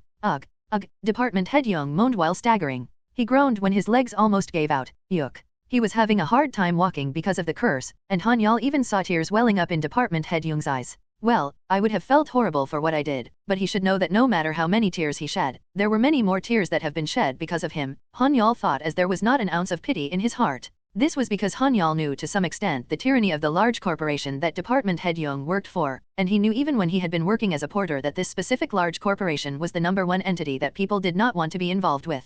In fact, this corporation was growing quite rapidly and was very successful. Serves you right, Han-Yeol thought. He did not expect the skill to be this useful and effective when the Shadow Demon had learned the weakness curse, but he changed his mind after seeing the skill's effect on Department Head Young. Han-Yeol used jump and jumped into the air. Oh, it's a hunter, a passerby said. Wow, I'm jealous, the person next to him said. The average person would look at Han-Yeol right now and be green with envy just because of the fact that he was a hunter. Time passed and tomorrow soon came, and there were no reports of 2 bodies being found on the news. Noticing that, Han-Yeol thought, well, I guess it's because killers are a subject of elimination from the Hunters Association. It was highly likely that someone had found the body and had reported it, and the police had been called, and the police must have also reported it to the association thinking that the bodies were hunters since the police had to report to the Hunters Association whenever a hunter's body was found. From what I know, it is a common policy of the association to dispose of the killers quietly, Han-Yeol thought. This was something he had found out by chance while he had been working as a porter. Executive Director Kwon, Han-Yeol muttered inwardly. His small revenge incident made Department Head Young incapable of having a normal life, but he knew all too well that Executive Director Kwon was the one pulling the strings from behind. He thought, they said he was the 3rd son of the TK Group. He discovered that TK Chemicals was the company aiming to take over Sun Jin factory, and it was an affiliate of the entity in charge of manufacturing anything related to mana stones under TK Group.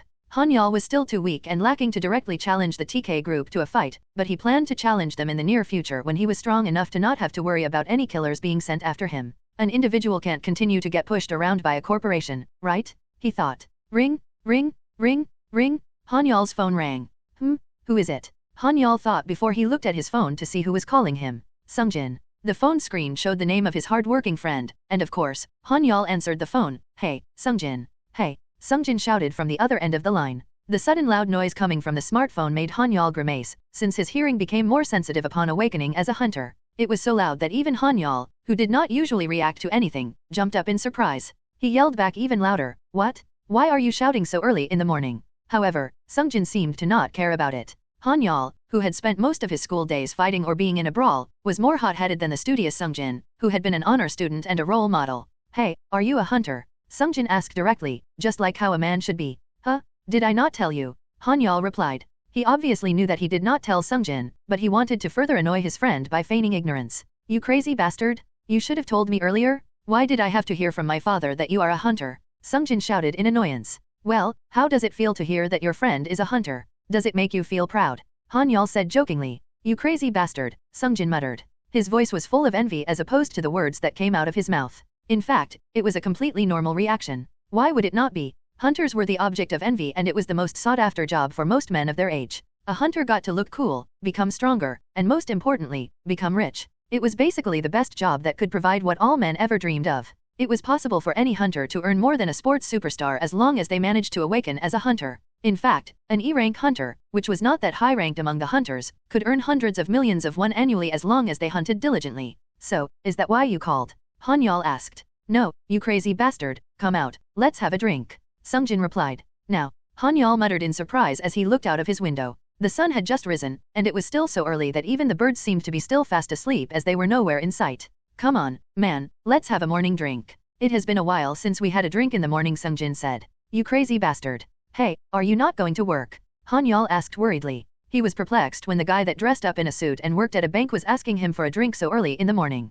I quit, Sun Jin replied. What? Why? Han-Yeol asked. Is he going to go help his father? Han-Yeol thought. He thought that perhaps Sun Jin came to realize a lot of things from the recent events. I took this opportunity to apply to become a porter, Sun Jin said. What? Han-Yeol muttered in disbelief as he was startled by what Sun Jin said. Han-Yeol had heard stories of men with nice decent jobs quitting and becoming porters. He always found it ridiculous that some people would risk their comfortable high-paying job to work as a porter, but it seemed all the more absurd now that someone he personally knew had made the exact same decision for himself. There were two types of porters in this world. Most people who chose to become a porter were from poor backgrounds and they aspired to become hunters as they did not have any special skills or talents that they could use to make a living, and they would choose to risk themselves and their lives to make it since that was the only thing they had in the first place. The other group would be the elite porters, those who had been trained physically and in extreme survival since they were very young and were aiming to become a full-fledged hunter one day. It was rare for anyone who had a normal, stable, and well-paying job to suddenly quit one day and say, I'm going to become a porter. There were very few cases of people doing this, and the statistics speak for themselves. These were the people who could be called the 1 percentile, which in this case, was nothing more than a minority of rare cases. Are you sure that you can handle it? Han-Yeol asked worriedly. He did not want to nag Sun Jin about his decision on becoming a porter, since he felt that he would be overstepping his boundaries if he meddled in his decision by telling him things like how difficult the job could be or how comfortable and safe it would be to continue working as a banker. In fact, it was not really Han-Yeol's style to meddle in other people's affairs in the first place. I have to, Sun Jin replied calmly, showing his determination on the matter. Did you tell your father about this? Han-Yeol asked. Yeah. He strongly objected, but I'll have to keep trying and convince him, Sun Jin replied. Where do you want to meet up? Han-Yeol asked. Where else can we meet aside from the usual place? Sun Jin replied. All right, Han-Yeol said before he hung up. Beep. He hung up after setting the time and location for the meeting with Sun Jin before he made his way out. There were not a lot of people outside as it was still early in the morning on a weekday. Ring, ring, welcome. Oh, Han-Yeol, what brings you here so early in the morning? The pub owner asked. Sun Jin wanted to have a drink early in the morning. Han-Yeol replied. You boys aren't that young anymore, you need to take care of your bodies. I know that it's going to be a loss for me if I tell you not to drink, but I don't think daytime drinking is a good idea, the pub owner said. Well, it wasn't me who wanted to drink. Han-Yeol shrugged his shoulders and replied with a smirk. Then, he ordered, give us the usual please. Okay, fine, the pub owner replied. Han-Yeol used to drop by and secretly drink alcohol when he was in high school. It was the perfect place to skip school and kill time since this place also served breakfast menus, and since the shop owner was a former gangster, it was a place where loyalty was more important than the law. He opened a bottle of soju and began drinking when the food he ordered was served. Ring, ring, n/o/vel/b/in.c//om. Hello, boss, Sun Jin greeted as he came into the pub. One splashing the water in a public bath is frowned upon in Korean culture since it is considered rude to the other patrons. Oh, hi, Sun Jin, you should also remember to take care of you. The pub owner began to start nagging. Stop, I'll listen to your nagging another time. Sun Jin immediately interrupted the pub owner. Aga, your bad temper still hasn't changed, the pub owner said before he let out a laugh in disbelief before he went back inside the kitchen. Yo, Sun Jin greeted Han-Yeol. Yo, Han-Yeol welcomed Sun Jin. Han-Yeol held out a bottle of soju the moment Sun Jin sat down on the chair, and Sun Jin naturally lifted his glass to receive the drink before they made a toast and brought the glass to their lips. Each of their actions was so natural and full of nostalgic memories. Han-Yeol stared at Sun Jin's face. Pfft. Crazy bastard, Han-Yeol said. What? You crazy bastard, Sun Jin countered. Never mind, let's have another glass, Han-Yeol said as he held out a bottle of soju.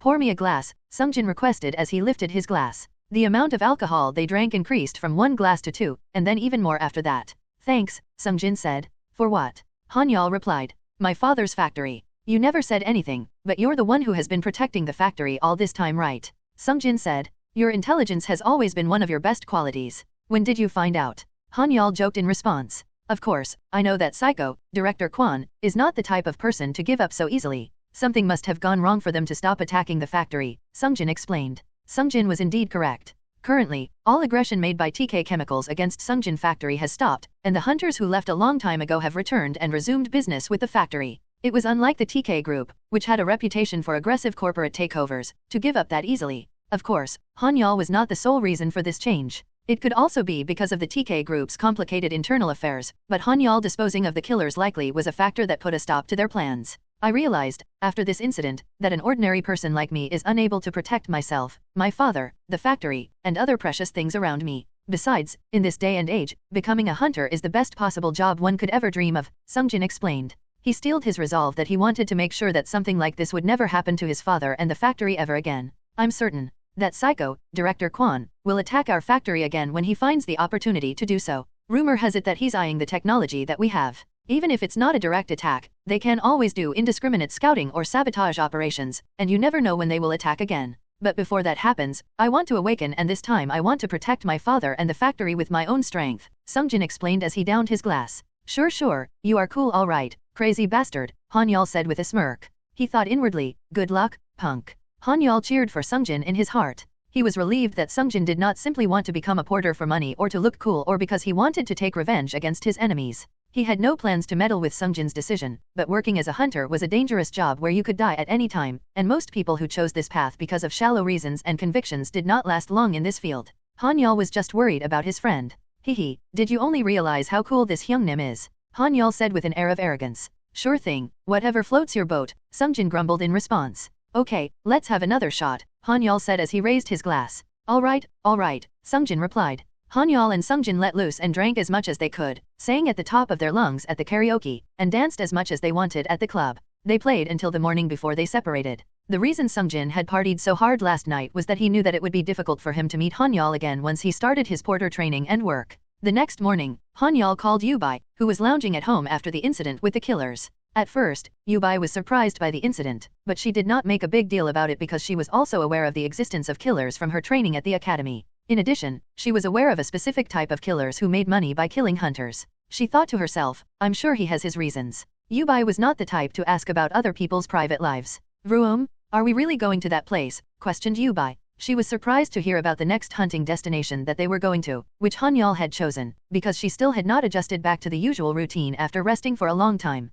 I told you already. How many times do you have to ask that question? Han-Yeol said with a hint of irritation in his voice. I mean, you were hunting orcs and crazy cows not too long ago, but you are going to a hunting ground 2 levels higher compared to the ones you usually hunted all of a sudden, Yubai said worriedly. That was the reason she could not help but be concerned, asking over and over again if she had heard the correct thing. Increasing the difficulty level of the hunt by a single level was already going to make it much more risky and difficult, but raising it by 2 whole levels at once was a ridiculous and arrogant thing to do based on what the Hunters Association said. This common sense applied to every single hunter, and the same applied to Han-Yeol no matter how strong he was. Yubai had felt her physical limitations ever since she started hunting with Han-Yeol. She did not really feel much of a difference between her and her peers while training as a porter, but she could not help but acknowledge the biological difference between a man and a woman once she was out at the field and had experienced it herself. Instead, she decided to study like crazy these days to make up for her shortcomings. She had never studied this hard before, not even when she had been attending high school. Yet she was trying to learn as many things as she could so that she could be more efficient as a porter and eventually as a hunter one day. Yubai steeled her resolve and invested most of her time in acquiring knowledge. She decided that she did not want to lose in a contest of intellect even though she might lose in a contest of physical strength because of the biological differences between the sexes. This is not about gender discrimination, it's about individual abilities, and I can do this, Yubai thought as she steeled resolve. Yawn, Yubai yawned while driving. She was quite tired these days. Then, she said, oh, I think we arrived. Yes, we have, Han-Yeol said. Their destination was the Dokibi field located in a remote mountain village in Gangwon-do. The field was originally called Dokibi's Pass even before the monsters started appearing, but the appearance of the monsters that resembled the Dokibus in ancient folklore solidified that name. Soon, the place was renamed as the Dokibi field and the monsters gained their name from it as well. Of course, the monster did not look like a monster with green skin and horns swinging a Dokibi bat like how they were portrayed in ancient folklore. The Dokibi was a monster that walked on both legs and was 2 meters and 30 centimeters tall. It had razor-sharp claws, sharp fangs, and dark red eyes. The monster did not initially have a name, so the people just decided to name it Dokibi after the place where it appeared and its resemblance to the monsters from ancient folklore. This place has a really creepy atmosphere, Yubai said with a hint of fear in her voice. This was her first time coming here. I also get a bad feeling whenever I come here, Han-Yeol said. It was his 3rd time coming to this place. The Dokibi field was a place that had a thick fog covering it, giving whoever entered it limited vision. These kinds of natural phenomena did not usually occur at the hunting grounds, so it was highly likely that this was made by someone or something on purpose. Appa, hold on a minute. Let me put on some equipment, Yubai said. All right, go ahead, Han-Yeol said. He began to think, let's see. Han-Yeol cut the back of his right hand and spilled his blood on the ground while Yubai went to put on her equipment. Then, he focused on a thought in his mind before he shouted, summon demon, Kiker. Woong. Han-Yeol's blood created a pattern on the ground, and a familiar figure slowly came out of it. It was the demon drill sergeant, Kiker. This was the demon responsible for whipping the Baal army into shape. It was an intermediate demon with a bull's head and a muscular body, one who mastered various martial arts and was also a master of arms. There is the scent of blood mixed in with this fog. This kind of fog can be frequently found in our demon world, Kiker said. Welcome, Kiker Nim, Han-Yeol greeted as he politely bowed his head. Anyone who saw the relationship these two had would think that it was an awkward one, since Han-Yeol was the first to bow his head despite him being the summoner and Kiker being the summoned demon. However, this was absolutely normal, since Kiker was the teacher and Han-Yeol was learning from him as a student. Most importantly, Kiker was much stronger than Han-Yeol. He said it himself that he's the lowest ranking demon among the intermediate demons in terms of strength. Just how much stronger are the higher ranking demons then? Han-Yeol thought. The mere thought of it gave him goosebumps. Oh, a voice said from behind Han-Yeol. Han-Yeol did not notice Yubai approach him from behind as he was too engrossed in his own thoughts. Yubai was startled when she came closer and saw Kiker. Before her words trailed off, he muttered, "That person is from the last time." She had seen the bull-headed figure watching Han-Yeol fight with his arms folded beside her when she had briefly woken up and opened her eyes while Han-Yeol had been fighting against the killers. Kiker raised his hand and greeted Yubai, "Hello, human woman." Kiker tried to speak to Yubai, but only the summoner who signed a contract with the demon or a person with high spiritual powers could hear the words of a demon. This was the case for the shamans or exorcists with high spiritual abilities making contact with spirits, and a hunter who possessed high spiritual powers could have simple conversations on their own with a demon they did not summon. "Ah, Yubai, this is Kiker Nim. He is an intermediate demon that I summoned. He is also the one who protected you from the killers last time and trained me how to fight," Han-Yeol explained to Yubai. "I see, but, Appa, you summon demons too?" Yubai asked. "Yes, it's one of my skills," Han-Yeol replied. "That's amazing," Yubai said in awe. Yubai was already genuinely in awe of Han-Yeol's abilities. She originally viewed Han-Yeol as a competent fighter, but she was now even more in awe of him after finding out that he had a very rare summoning skill. It was said that one would see as much as they knew, and this was the case for Yubai. She was not aware of many things when she had first signed the contract with Han-Yeol, but she had no way of realizing that Han-Yeol was not an ordinary hunter after studying day and night. "I'm certain that Han-Yeol Appa is not an ordinary awakened person," Yubai thought. Han-Yeol had mentioned that he was an E-rank hunter, but she was certain that he was not an E-rank hunter. After some thought, she wondered, "I wonder what is Appa's secret? Maybe I can get stronger as well if I find out his secret." Yubai wanted to awaken as soon as possible and become a hunter herself. They officially started the Dobi hunt after Han-Yeol briefly introduced the two to each other. Kiker muttered. What might be the problem? Han-Yeol asked. Kiker continued to observe while rubbing his chin as he looked at Han-Yeol. Han-Yeol felt nervous when he saw Kiker staring at him, and this was because he knew that it was going to be a tiring day for his mind and body whenever the demon drill sergeant made that sound and action. "Human, you can use both hands, right?" Kiker asked. "Yes, I can use my sword, shield, and chain simultaneously on both hands," Han-Yeol replied. "I still think that's not enough. Why don't you take this opportunity to use the claw attached to your chain as well from time to time? Wield it like a weapon and also use it whenever you see the opportunity to. I'm certain that it is going to be a very effective weapon," Kiker said. "What?" Han-Yeol muttered in surprise. He was taken aback by what Kiker said. He felt that his arsenal of weapons was already more than enough and that it was futile to add another combat style to the multitude available to him. However, Kiker's order was law, since Han-Yeol's relationship with him was teacher and student. He had no other choice but to follow his orders. This was because it was only going to be his loss if he did not follow the demon drill sergeant's orders. "You are not allowed to use your chain in this hunt, and you are only to use your sword and chain's claw," Kiker instructed. "Sigh, I understand," Han-Yeol sighed since he had no choice but to follow. Yubai could not hear the conversation between Kiker and Han-Yeol, and the whole sight in front of her was very confusing. After all, the only thing she could hear was Han-Yeol's one-sided speech and short answers, since she could not hear what Kiker was saying. She was not really the nosy type that wanted to know everything that was going on around her, but she could not help but feel alienated when the two were talking among themselves while three of them were present. Han-Yeol just so happened to see Yubai's expression. Then, he explained, Kiker Nim told me to use only my sword and the claw on my chain this time. He is trying to train me to master using both at the same time with both hands." "Oh, I see," Yubai said. She thought to herself, so it's not anything important. Then, Yubai switched the mana detection device on and searched for the Dokibus in this field that had less than 200 meters of vision. It seemed that she was now fully adjusted to her role as a porter despite being alone. The mana detection device developed in America provided a detection distance of more than 4 kilometers. Although Han-Yeol's mana eyes was an excellent skill, it was still lacking when compared to this device which was manufactured with the most advanced technology out there. "Beep, beep, beep. Appa, there are 3 Dokibus about 1.2 kilometers northwest from here," Yubai said. "Okay, let's make our way there," Han-Yeol said. N/O/vel/b/in.c//om. "Okay," Yubai said.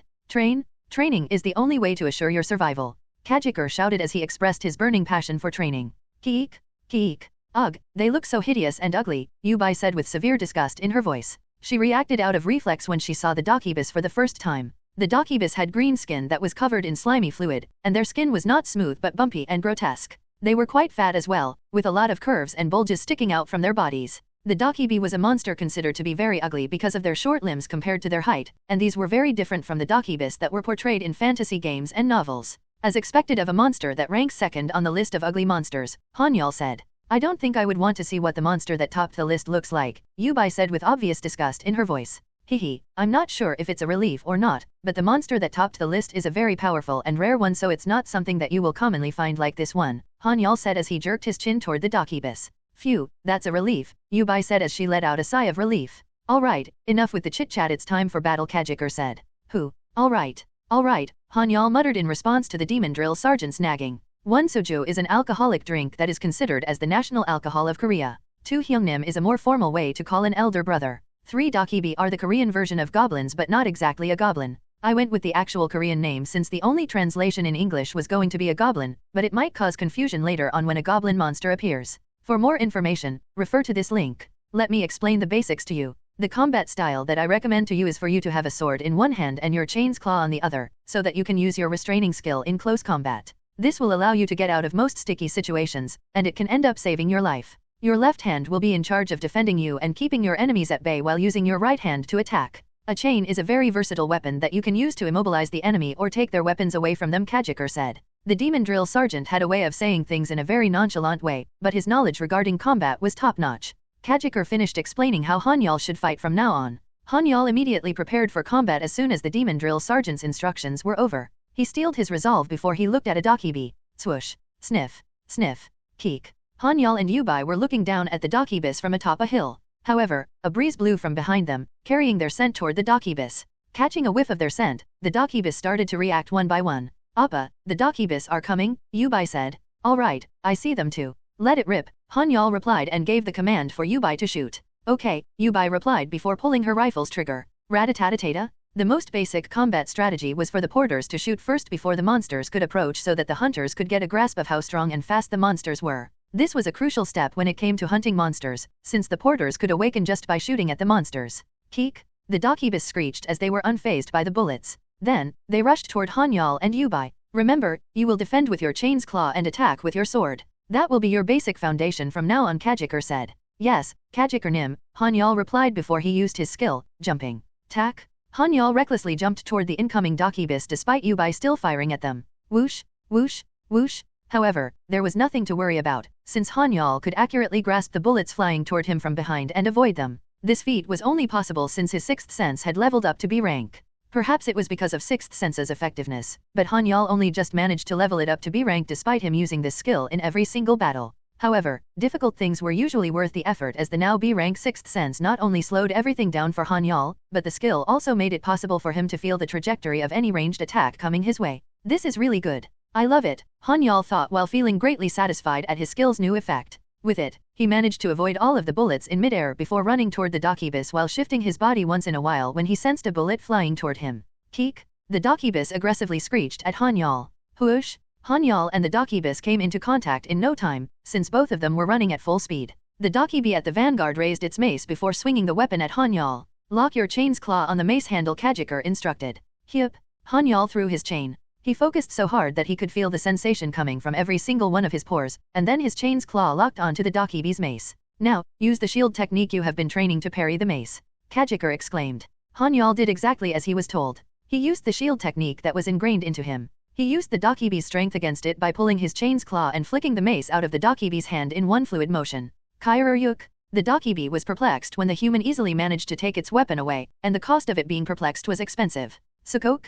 Han-Yeol slashed his sword at the dakibi's chest. Geek! The dakibi cried out in agony as it sustained heavy damage, but it did not die. A dakibi possessed thick skin, and it was being protected by the barrier that all monsters innately possessed. However, it was going to take time to recover from the damage. After all, the monster had been caught off guard by Han-Yeol, who did not give it any time to shift into a defensive posture. 2 dakibus immediately rushed out and swung their maces. They were trying to cover for the injured dakibi. You will always be at a disadvantage when facing more than one enemy in close combat. Try to make it into a one-on-one situation if possible, Kiker said. That is my specialty, Han-Yeol confidently replied through his mind. He was especially confident about this, since his combat style consisted of him doing hit and runs to isolate enemies and fight them one-on-one. He did possess an AoE skill which was Mana Explosion, but it was a severely limited skill in terms of usage. That was because he needed an explosive material as a catalyst to activate the skill. This was why he preferred to fight one-on-one instead, and he was also used to isolating enemies and forcing fights to become one-on-one battles. Both of them are right-handed.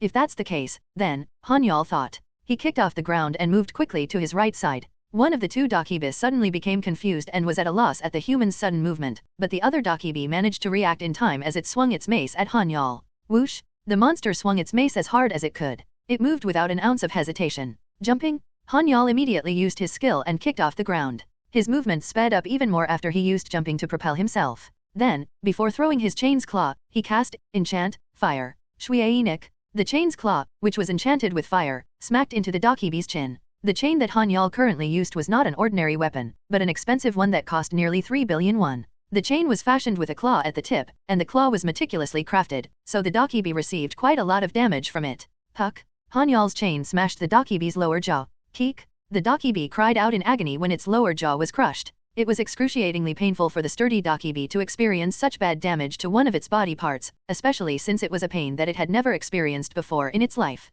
Not bad, but you need to move faster. Also, try to aim more accurately and kill the enemy in one shot, Kiker commented. The demon drill sergeant was stingy with his praises while benevolent with his criticism, and the demon continued to criticize Han-Yeol's movements while teaching him at the same time. Is he teaching me or just nagging at me? Han-Yeol thought, feeling his usual sense of confusion. N/O/vel/B/in.C//om. Don't let your mind wander. Focus. Kiker scolded. Yes, Han-Yeol nonchalantly replied, just like a kid who was tired of being scolded. The three Dokibis in front of Han-Yeol were still alive, and they all glared at him with a hint of rage in their eyes. One of them roared in anger, Kaeu. The two Dokibis that Han-Yeol had injured quickly retreated behind the still able-bodied Dokibi, and this Dokibi was currently in an enraged state. After all, its pride was hurt by the fact that they were being toyed around by an insignificant weak human. Bring it on, Dokibi. I'll be the one to attack if you don't feel like it, Han-Yeol confidently said, taunting the monster. Boom! The Dokibi angrily stomped its foot and left a footprint on the ground, as if it understood what Han-Yeol was saying.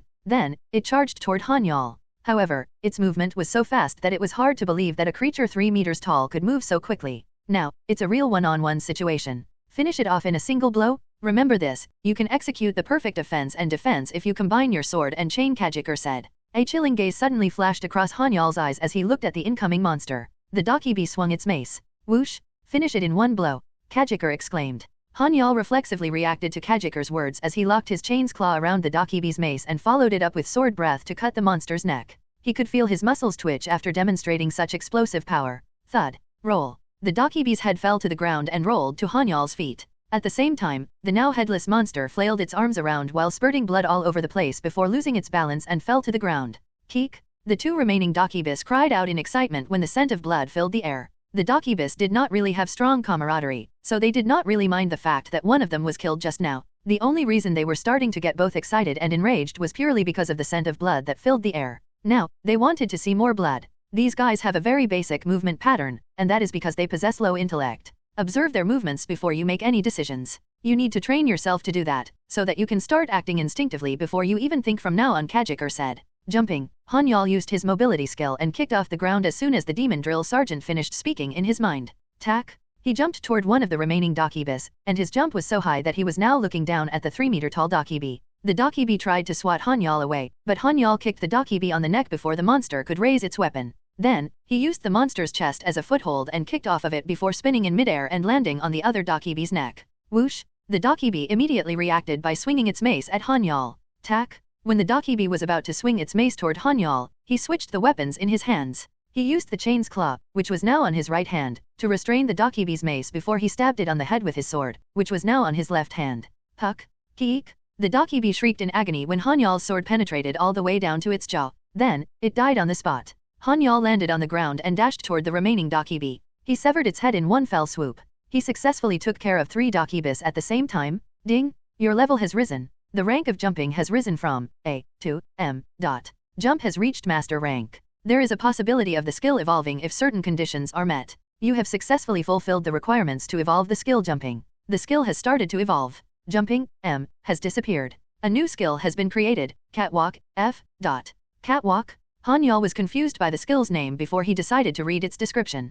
Catwalk, F. Type, passive. Description, the next level of the skill jumping. This passive skill makes the user move more agilely and discreetly. The user will be more adept at hiding their presence and they will be able to suffer reduced damage when falling from high places. The user may also track the sound of footsteps while they are in the dark. Oh, this is a jackpot, Han-Yeol thought before he nodded with satisfaction. He recently had a lot of stress because of his level and skills not having any changes in recent days, but he was very happy and satisfied when one of his skills evolved and turned into a very useful skill. The evolution of each of his skills was bound to compound and snowball in the future, which would allow him to reach a different level of power. Han-Yeol received all of Kiker's criticism and devoted himself to his harsh training with renewed vigor. The demon drill sergeant did not let Han-Yeol sit around and rest during his break time. He taught him the body strengthening method used by the demons. Thanks to that, Han-Yeol experienced a massive stat boost after his STR rose by 15, AGI rose by 5, and VIT rose by 20. Han-Yeol exhaled deeply while he was drenched in sweat. There were more than 20 Dakibus dead around him, and they were all killed in various ways.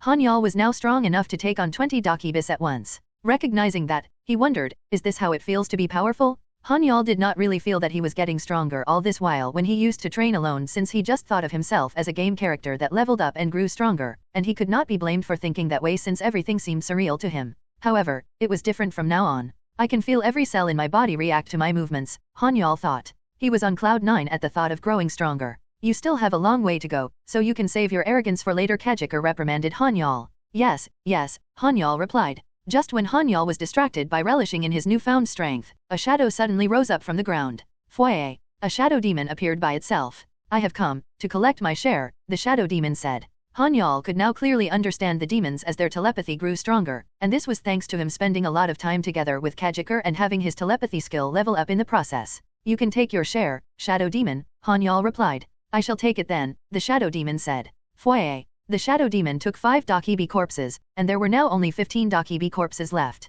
Then, just as Yubai took out her equipment and was about to dismember the monster corpses, Kiker suddenly blocked her path. Sook. Yubai tilted her head in confusion. What is the matter, Kiker-nim? Han-Yeol asked. Let me ask a favor this time, human Kiker replied. What is the favor you want to ask? Han-Yeol asked. The demon drill sergeant had never asked for any favors during the time he was with Han-Yeol, and that made Han-Yeol all the more curious as to what the demon's favor was, since he learned that the demons did not really deviate from how they usually acted. There is a big demand for monster corpses in the demon world. I want you to provide me with as many monster corpses as you can. In return, I will give you a gift after you have satisfied my needs, Kiker said. A gift? Han-Yeol muttered in confusion. Yes, it is a gift that will certainly be of big help to you, Kiker added. All right, Han-Yeol said as he agreed to the deal. Thank you, Kiker replied. Han-Yeol and Kiker made a simple contract regarding the demon's favor. So that's what happened, Han-Yeol said as he explained the situation to Yubai. Really? Awesome? Then I do not have much to do then, right? Yubai asked. Why yeah, that's right.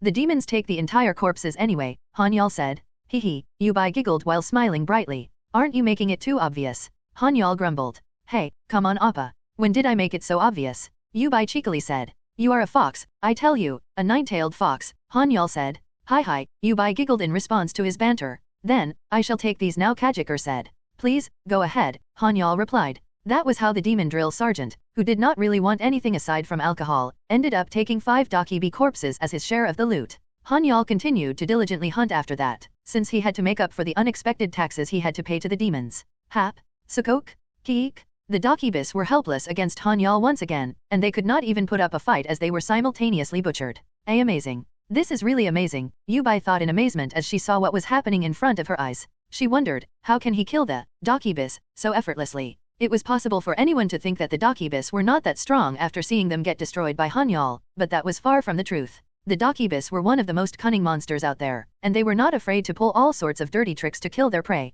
In fact, most parties found the Dakibus to be very difficult to deal with, since they had the habit of attacking in groups and picking their targets off one by one, starting from the weakest link. However, they could not pull those tricks on Han-Yeol, since he was alone. Some of the Dakibus targeted Yubai instead, but most of them were dragged back by Han-Yeol's chain. Those that did manage to reach Yubai were instantly taken care of by Kiker and the Shadow Demon. I wonder why there is no reaction from the Hunters Association when such a hunter exists? Yubai wondered. In her eyes, Han-Yeol was a hunter strong enough for the Hunters Association to drool over. While Yubai was deep in her own thoughts, n/o/vel/b/in.c//om. What useless thoughts you are having, Kiker thought after reading Yubai's mind. Unbeknownst to Yubai, demons possessed the ability to read the minds and hearts of humans, and a mid-ranked demon like Kiker could do so effortlessly. The demon drill sergeant thought that Han-Yeol was not strong enough for him to openly go around flaunting his strength. In fact, most of the demons in the demon world only showed 30% of their strength while hiding the rest, since that reduced the chances of them being stabbed in the back. Han-Yeol collected the Dobi corpses and loaded them on the 5-ton truck that he had rented from the Hunters Association.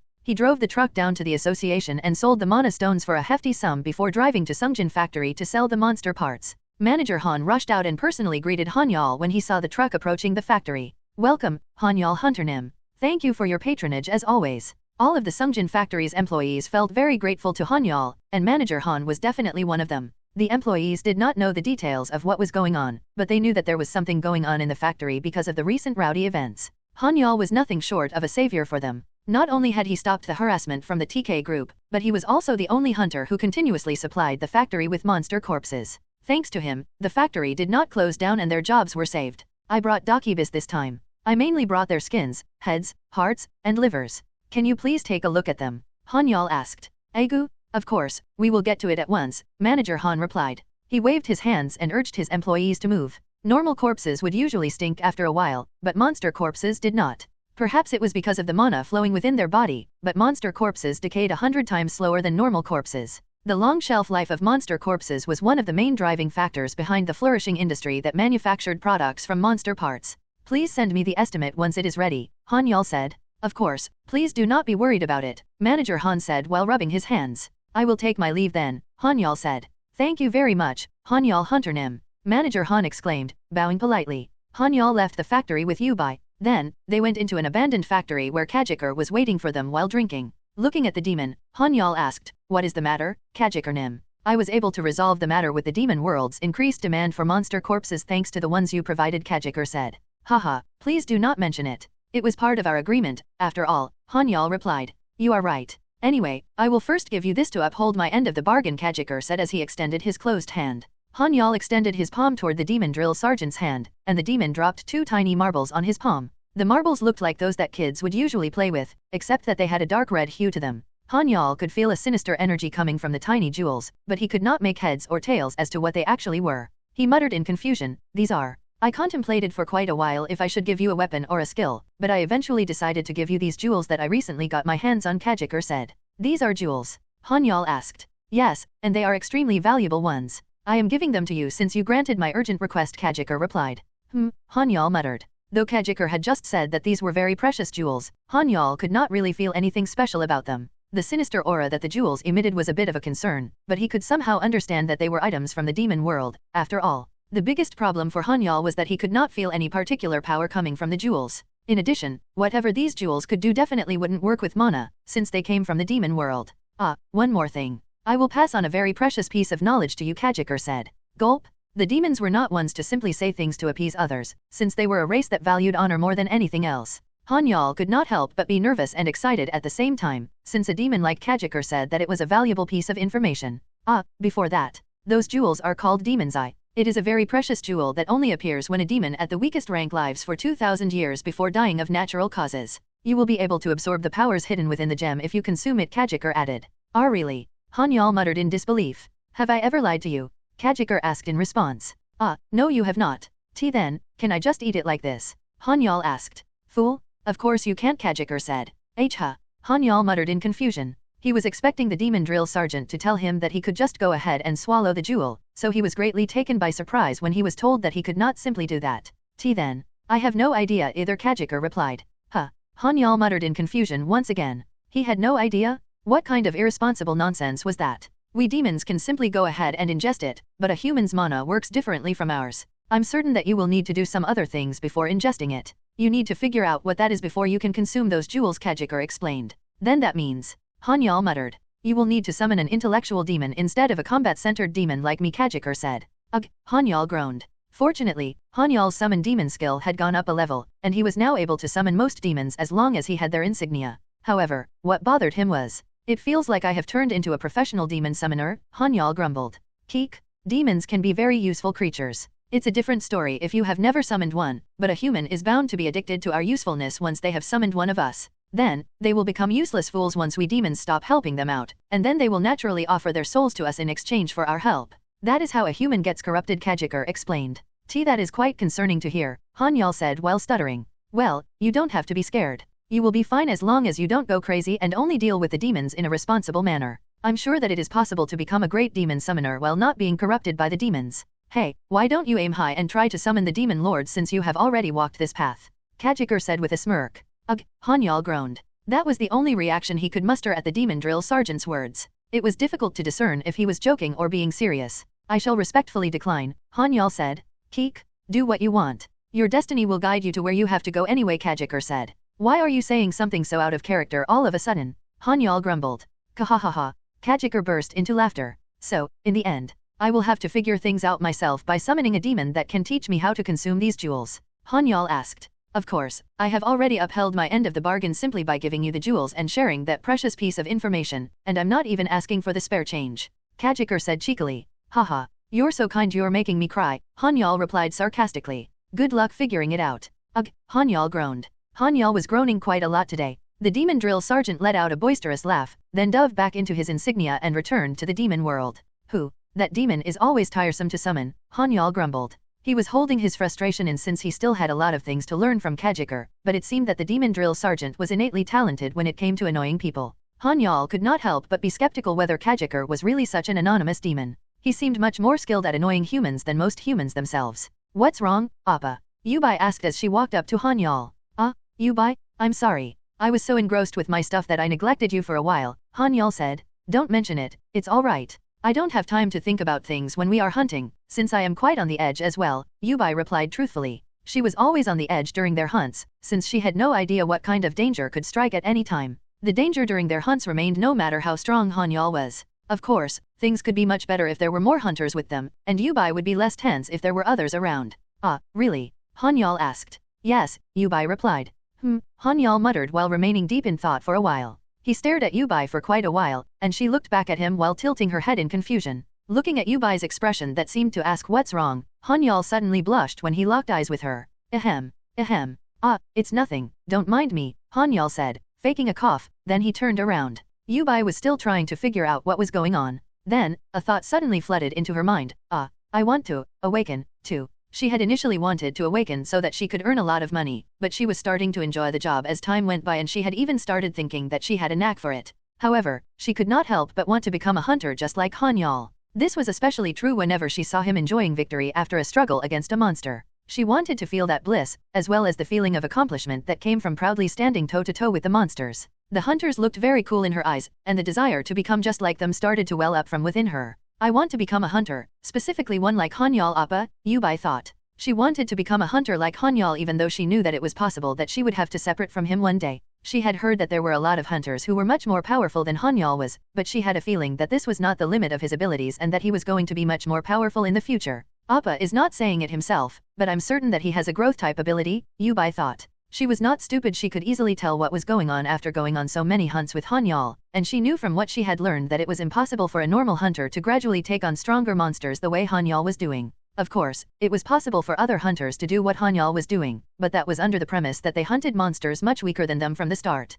Yubai, Han-Yeol suddenly called out. Yes, Appa, Yubai asked. Shall we have dinner together? Han-Yeol asked. He was asking her out on a date. Yeah, sure, let's do that, Yubai replied without a hint of hesitation. Of course, it was an easy decision for Yubai to accept his offer, since she did not stand to lose anything from getting closer to Han-Yeol after all. She did not really feel any attraction toward Han-Yeol for now, but she thought that he was a nice Appa, so she did not really mind going out on a date with him. Han-Yeol brought Yubai to a famous hotel restaurant. They did dress up for the dinner, but their clothes did not really match the hotel restaurant's dress code since it was a very upscale place. As expected, a man blocked their path when they were about to enter the establishment. Customer Nim, I apologize but you may not enter our restaurant as you do not meet the dress code, the man said. Do they still care about dress codes these days? Han-Yeol asked. I apologize for that. It is not that our restaurant requires our patrons to wear a suit, but you may not enter wearing trainers here. I apologize once again, the man replied. Ugh, Han-Yeol groaned. He felt his anger boiling inside of him. Han-Yeol knew that he was at fault, since he had come to a hotel restaurant without caring about his appearance, but a man had his pride. What was Yubai going to think of him if he backed off like this? Still, she was not going to think nicely of him if he caused a scene here too. He actually forgot that such a thing as a dress code even existed in the first place, since he came from a dirt-poor background, so this kind of fancy restaurant was not a place that he could have ever dreamt of coming to. Ah, then, do you lend or rent suits? I'm sure you have one of those, Han-Yeol said. He remembered seeing something like that on the TV. He saw that a high-end restaurant like this one placed great importance on the dress code, so there were places that lent or rented suits to their patrons who forgot to wear one. I apologize, but our restaurant does not require our patrons to wear a suit, so we do not have such a service, the man replied. Grumble, grumble. Han-Yeol would have given up the moment he was denied entry if he had come here on his own, but he felt that his pride would be hurt if he were to turn back now when a pretty dongsang like Yubai was with him. Appa, Yubai looked at Han-Yeol with a worried expression. She was concerned about his pride, since she knew very well why he had chosen to come to this restaurant in the first place. Rendered speechless, Han-Yeol thought, I guess I have no choice. He could not bear the thought of being humiliated in front of Yubai, but he could not cause a scene in a public place now that he was a hunter. All right, let's go, Han-Yeol said. I'm not coming here ever again. Mark my words, he thought as he looked at the restaurant with eyes filled with resentment. The restaurant was not at fault here, but he could not bear to even think about returning to a place that had humiliated him before. After all, he would be reminded of today whenever he came back here. However, as Han-Yeol was about to turn around and leave, a voice called out to him. Please wait a minute.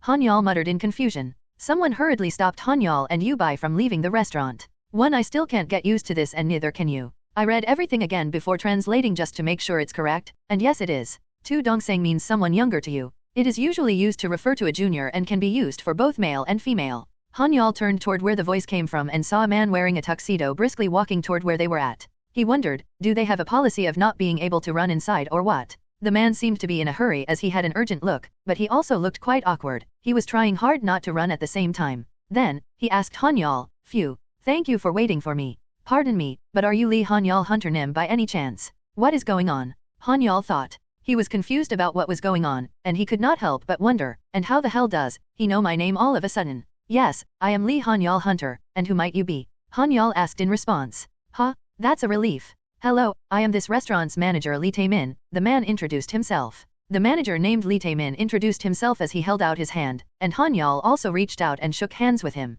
Tae-min then asked, Lee Han-Yeol Hunter Nim may not remember me, but do you remember the crayfish-like monster from the dimensional gate earlier this year? Oh, you mean that monster? Of course, I remember that thing, Han-Yeol replied. He could never forget that incident. It had been a hectic day where he had almost died because of a monster, who had been pissed off because of some irresponsible hunters, and he had even been taken in by the Hunters Association for an interrogation regarding that incident. However, the reason why manager Lee Tae-min introduced himself to Han-Yeol was not only because he recognized him because of the incident. The truth is, you saved me in the middle of all that chaos. Before I could express my gratitude, you immediately disappeared because you were being chased by that crayfish monster? When I heard that you, Lee Han-Yeol Hunter Nim, were the one who saved my life back then, and I have always wanted to personally repay you for saving my life. It seems like I have gotten my chance today. Please come in, there is a room that I can give you to enjoy your meal, said the restaurant manager. Oh, jackpot. Han-Yeol exclaimed inwardly as his face brightened. He was worried about having to return empty-handed and endure humiliation in front of Yubai, so it was a huge relief that he no longer had to thanks to some random encounter from the past.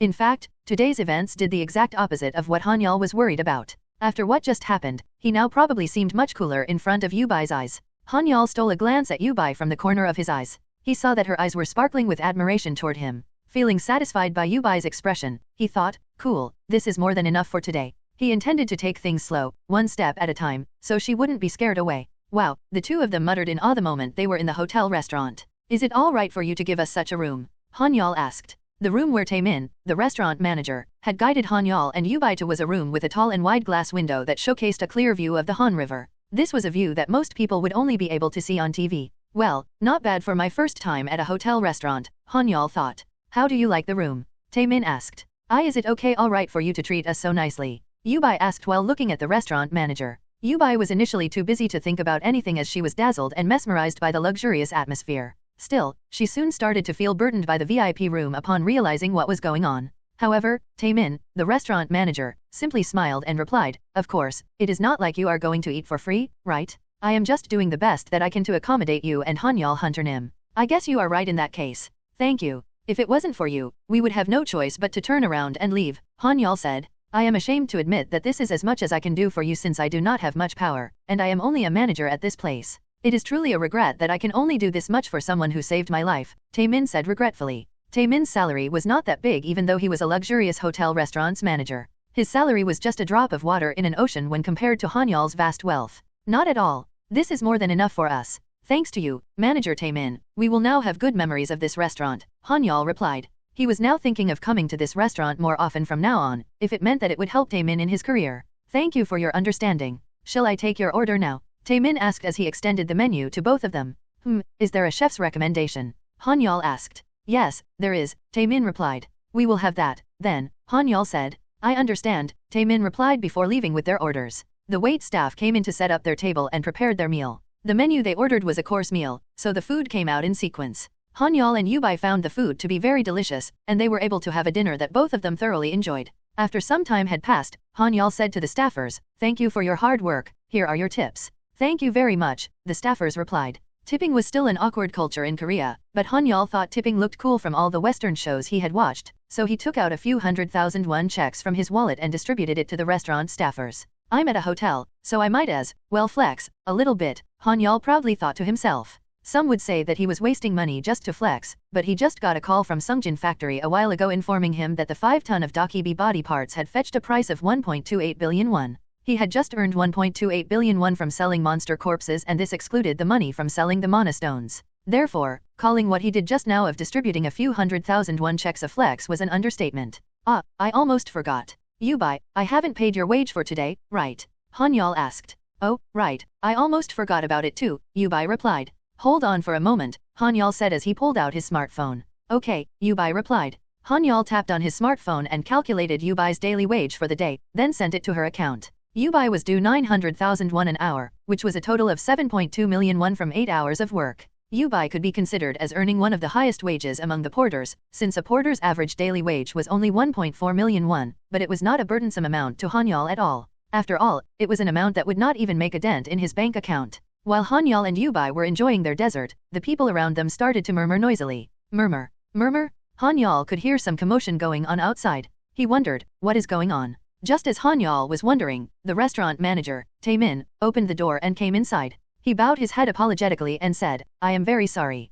We have a valuable guest who just arrived, so I would like to ask for your kind understanding even if it is going to be noisy for a while." "Well, I don't really mind, but who is this special guest?" Han-Yeol asked. "All I know is that they are businessmen from Egypt, but I do not know their identities. Only the general manager knows the VVIP guests' identities," Taemin replied. "Oh, is that so?" Han-Yeol said. "Yes, come to think of it, you seem to have finished your meal. If you have any complaints, please let me know without any hesitation. I will do my best to make sure that it will not happen the next time you dine in our establishment," Taemin said. Han-Yeol thought that Taemin was a very service-minded person who paid very close attention to detail, but he could not help but wonder if this was common for every upscale restaurant manager or if it was just this guy being very attentive. "To be honest, I don't usually come to a fancy hotel like this, but I feel the service today was perfect," Han-Yeol replied. Han-Yeol needed to know something to point out if something was wrong or not. He in fact thought that he had received too much service to the extent that he felt uncomfortable accepting some of the services today, even though he was paying for whatever he received. "Thank you. Please enjoy your time and let me know if you need anything," Taemin said before he respectfully bowed once more. "Yes, I understand, Manager Nim," Han-Yeol said in response. The restaurant manager smiled, closed the door, and left. Businessmen from Egypt, you say, Han-Yeol thought. Today's event bothered him for some reason. "I had fun today thanks to you, Appa," Yubai said. A date would usually end with the man accompanying the woman home, but that was not the case with these two. Han-Yeol used his mana to purify the alcohol in his system, which was a perk of being a hunter, while Yubai was not a drinker, so she could drive herself home without any problems. He did not have to take Yubai home, since both of them had their cars and could drive themselves home. A law that allowed porters who were over the age of 16 to obtain their driver's license was passed just a few years ago. There had initially been a lot of backlash before this law was passed, and there had even been a lot of heated discussions about whether minors should be allowed to work as a porter or not in the first place. The Ministry of Gender Equality and Family was the fiercest opposition to the law. They argued that allowing minors to work as porters should be banned by law as it is a violation of the Child and Youth Protection Act. However, the Hunters Association and the teenagers themselves fiercely opposed the ban and demanded the decision to be made by themselves.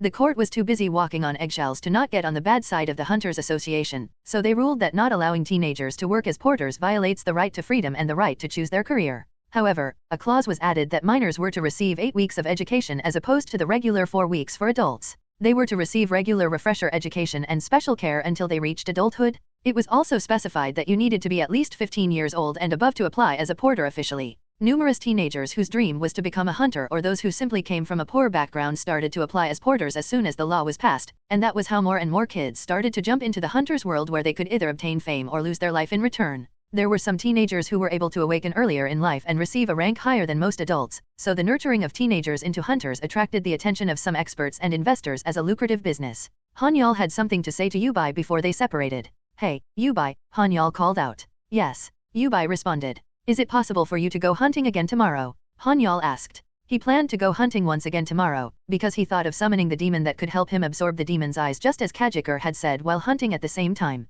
Oh, I'm sorry Appa, I already made plans with my mother tomorrow, Yubai replied apologetically. Although she rejected Han-Yeol, Yubai did want to go as well. This was because she could earn a lot of money and have a higher chance to awaken if she went hunting, especially with Han-Yeol, but her mother was her life's priority. She had been lost and rebellious when she had gone through difficult times at a young age, but she soon understood after growing up just how difficult life was for her mother, who worked day and night just to make ends meet. That was why she wanted to make up for the suffering her mother had gone through just to provide for her now that she was able to earn a lot of money. Oh really? Well, I guess there is no helping it if it's because of your mother, Han-Yeol said. He was assuring Yubai that he had no hard feelings at all and understood her reason, just in case she would feel anxious about rejecting him. Of course, Han-Yeol perfectly understood Yubai's situation as he had been just like her. He would also choose to spend time with his father and delay the hunting schedule for another time if he was in her shoes. My father also comes first, Han-Yeol thought. Then should I hire another porter for tomorrow? Han-Yeol thought about it before he shrugged and decided to think about the details later. Take care and see you next time, Han-Yeol said. If there is another hunt planned other than tomorrow, please let me know, Yubai said nervously. All right, I'll let you know, Han-Yeol replied reassuringly. That was how the two parted ways in front of the Hunters Association and headed home. Actually, Han-Yeol stood there a little longer and watched Yubai drive away in her car, and it was only after she was completely out of view that he got in his van and went on his way home. Beep, beep, beep. I'm home, Han-Yeol said as he entered his house. It was already past 10 in the evening, and Han-Yeol could hear his father sleeping inside the room. He must have been tired, Han-Yeol thought. His father seemed to be much more invigorated these days compared to when he had been younger when it came to running his billiard business. Oddly enough, his father ran the place with an eccentric concept that focused on different kinds of services, events, and tournaments that attracted a huge crowd. On top of that, there was a sudden increase in billiard-related TV programs that revived the popularity of billiards once again, which made his father's business exponentially grow. He even recently told Han-Yeol that he had to recently hire another staff to help out. Han-Yeol could feel a corner of his heart warm up whenever he saw his father working so hard while enjoying what he was doing. I shouldn't laze around as a son when my father is working so hard. I will have to work harder tomorrow, Han-Yeol thought as he switched on his computer. He accessed the Demon Encyclopedia website, which was now saved as a favorite, and browsed through it. He wondered as he scrolled, let's see, which demon would be suitable for me right now. What Han-Yeol needed right now was a demon that could help him, who was a human, to absorb the demon's eyes. I'm certain that a normal demon would not know the method to help me absorb it, Han-Yeol thought with confidence. He was searching for a method that even Kiker was not aware of, even though Kiker was an intermediate demon and the drill sergeant of the demon army, and he was also a demon who had access to a variety of knowledge in the demon world. In that case, what if I look for a demon that is in charge of knowledge? After thinking that, Han-Yeol searched the keyword knowledge in the search bar, and he saw some of the 72 demons appear at the top of the search result n/o/vel/b/n.c//om. One of the demons that caught his eye was Astaroth, but Han-Yeol immediately scrolled down the search results. I must be crazy to even think that I am going to summon one of the 72 demons with my current power, Han-Yeol thought while feeling stupid. Then, he scrolled down and passed the high-ranking demons as well.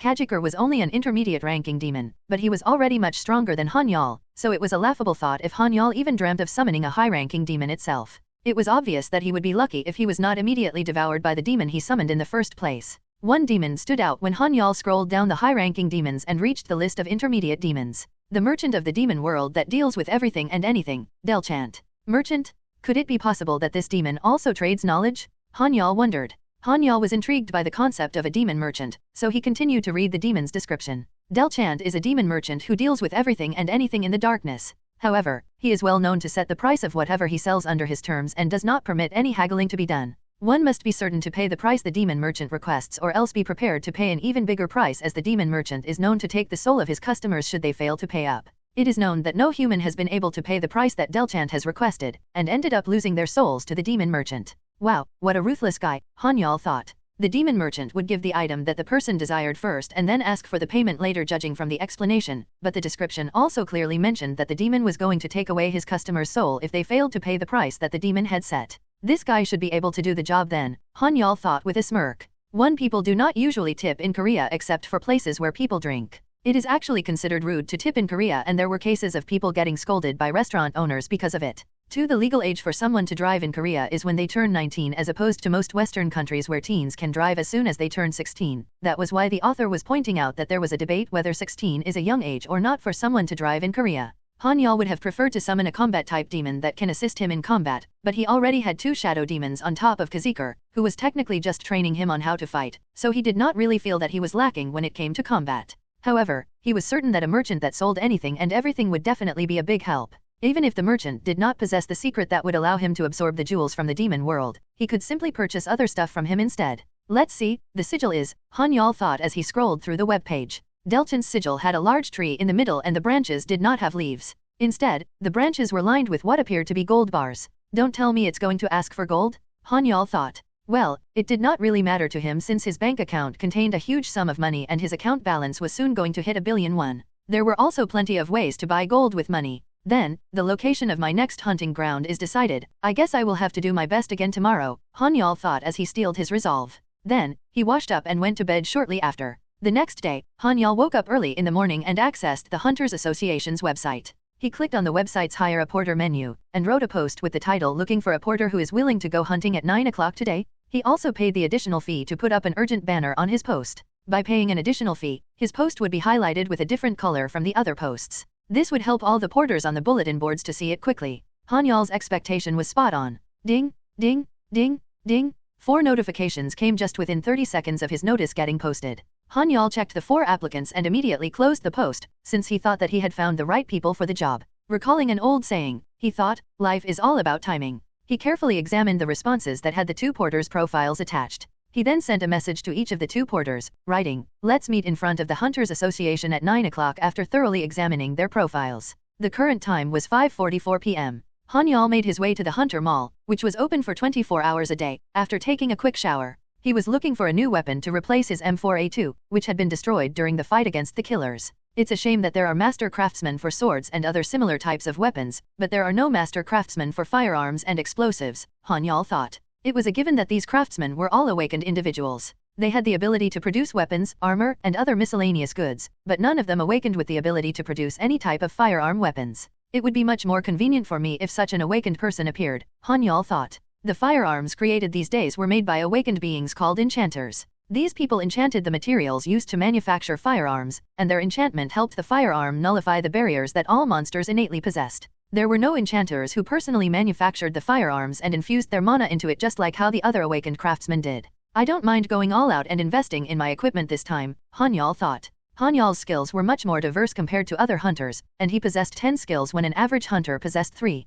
He had some skills that went well with firearms, but he was not able to utilize his skills' full potential due to the fact that the firearms available in the market were not good enough. It's disappointing no matter how much I think about it, Han-Yeol thought. Han-Yeol arrived at the Hunter Mall's entrance and left his car with the valet parking attendant before he went inside. The Hunter Mall itself was open 24 hours a day. However, the shops located within the mall had their own schedules and opened based on their schedule, irrespective of the mall's timing. The shops that had good business employed more people in shifts to operate for the entire day while the shops that were not as financially capable did not. The mall's shop owners were free to decide their own timing based on how their business was doing. Han-Yeol saw that the store where he had bought his M4A2 rifle last time was closed today. Nowadays, it was possible to find out the location of the shop you were looking for, whether they were open for business or not, and even who was working at the store as of present in the lobby on the first floor. This service was an expensive state-of-the-art technology only provided at the Hunter Mall and it was not seen in general department stores. Han-Yeol decided to go to the largest gun store in the mall, since the store he used to go to was already closed.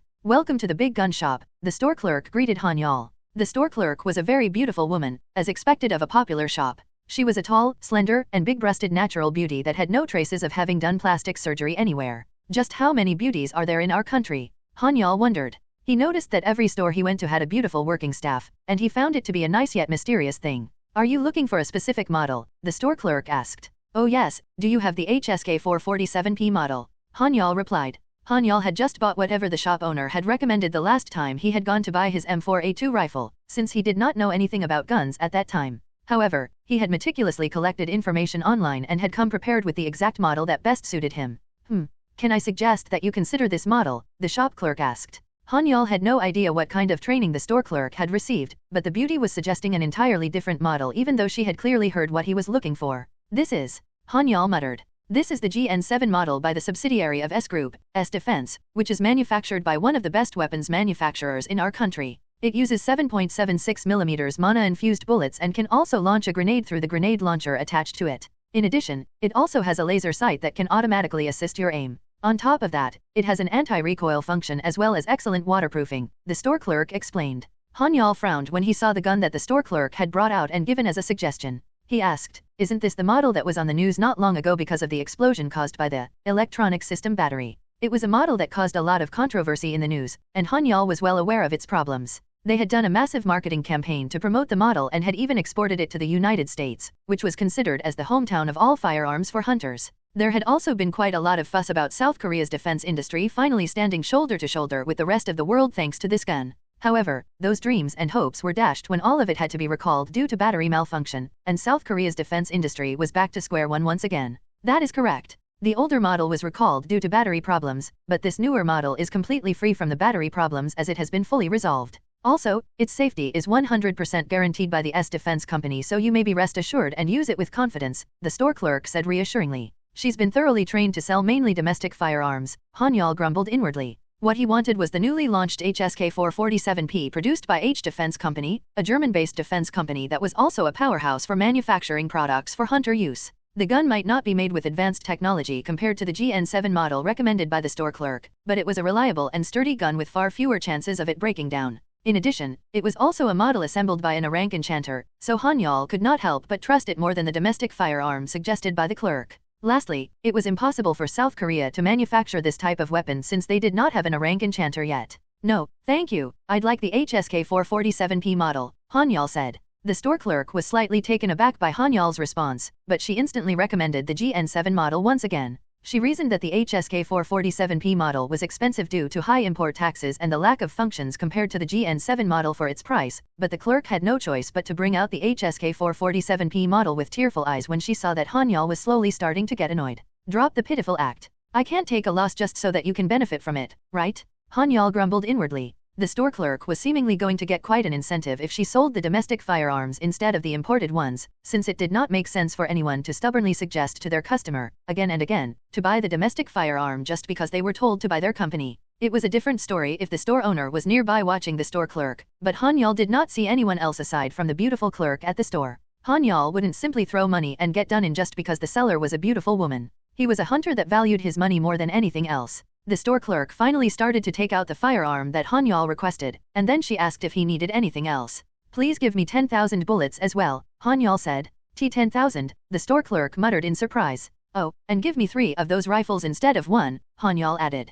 "Ah, I understand," the store clerk replied. She was not able to sell the firearm that she had intended to, but she did not suffer any losses in the end since the rifle that Han-Yeol bought was quite an expensive one and he purchased an additional 10,000 bullets on top of it as well. Han-Yeol, with the mall employee's assistance, loaded the guns and ammunition he had purchased in his van, and then he went to a nearby cafe and killed time until it was time for him to make his way to the Hunters Association for his appointment. There were 2 trucks already parked at the meeting spot when Han-Yeol arrived, and the 2 porters were on the bench waiting for him. One of the porters tapped the other sitting next to him when he saw Han-Yeol approaching, and the pair quickly got up from their seats and stood up straight. "Do you 2 happen to be Joo-hyung and Young-jin, the 2 porters that I hired for today?" Han-Yeol asked. "Why yes, hello, Hunter Nim. My name is Shin Joo-hyung," Joo-hyung said. "Hello, my name is Choi Young-jin," Young-jin said. N/O/vel/b/jn.c//om. They both greeted Han-Yeol with a bow that was almost like a 90-degree right angle, and anyone who passed by would think that they were new recruits joining the army or something.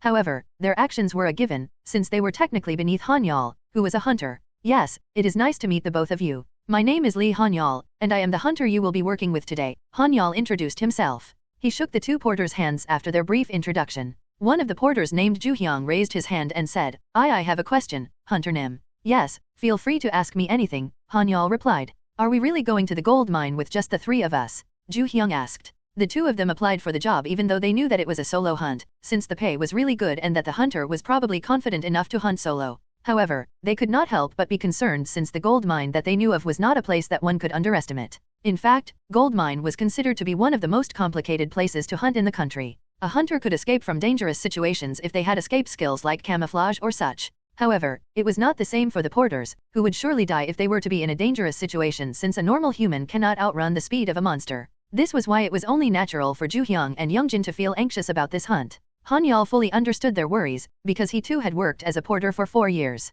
Please don't worry about it. I will take responsibility and protect you guys. Should I sign a guarantee or something if you can't trust me? Han-Yeol said. We would very much appreciate it if you could do that, Ju-hyung said. It was uncommon for a porter to ask for a guarantee from a raid party that they frequently worked with, since a guarantee was basically a promissory note that the hunter agreed to provide compensation in the event of the porter's death, and this could sour the mood of the hunter since it could be taken as that the porter had no faith in their skills. However, it was quite common for a porter to ask for a guarantee from a hunter who they were working with for the first time, since it forced the hunter to offer more protection for them during the hunt. Don't worry, I will protect you guys, Han-Yeol said confidently as he gladly filled out the guarantee and gave it to the porters. Thank you, the porters said. Don't mention it, Han-Yeol replied. They made their way to the southern part of Gangwon-do, where gold mine was located, after they finished their introduction and signed the guarantee. Gold mine was a dungeon-like hunting ground located around 2 kilometers away from the point where Mount Sobike and Mount Debike met in Gangwon-do. This was an unusual case of a dimensional gate appearing underground. The monsters that appeared inside the mines were called golems,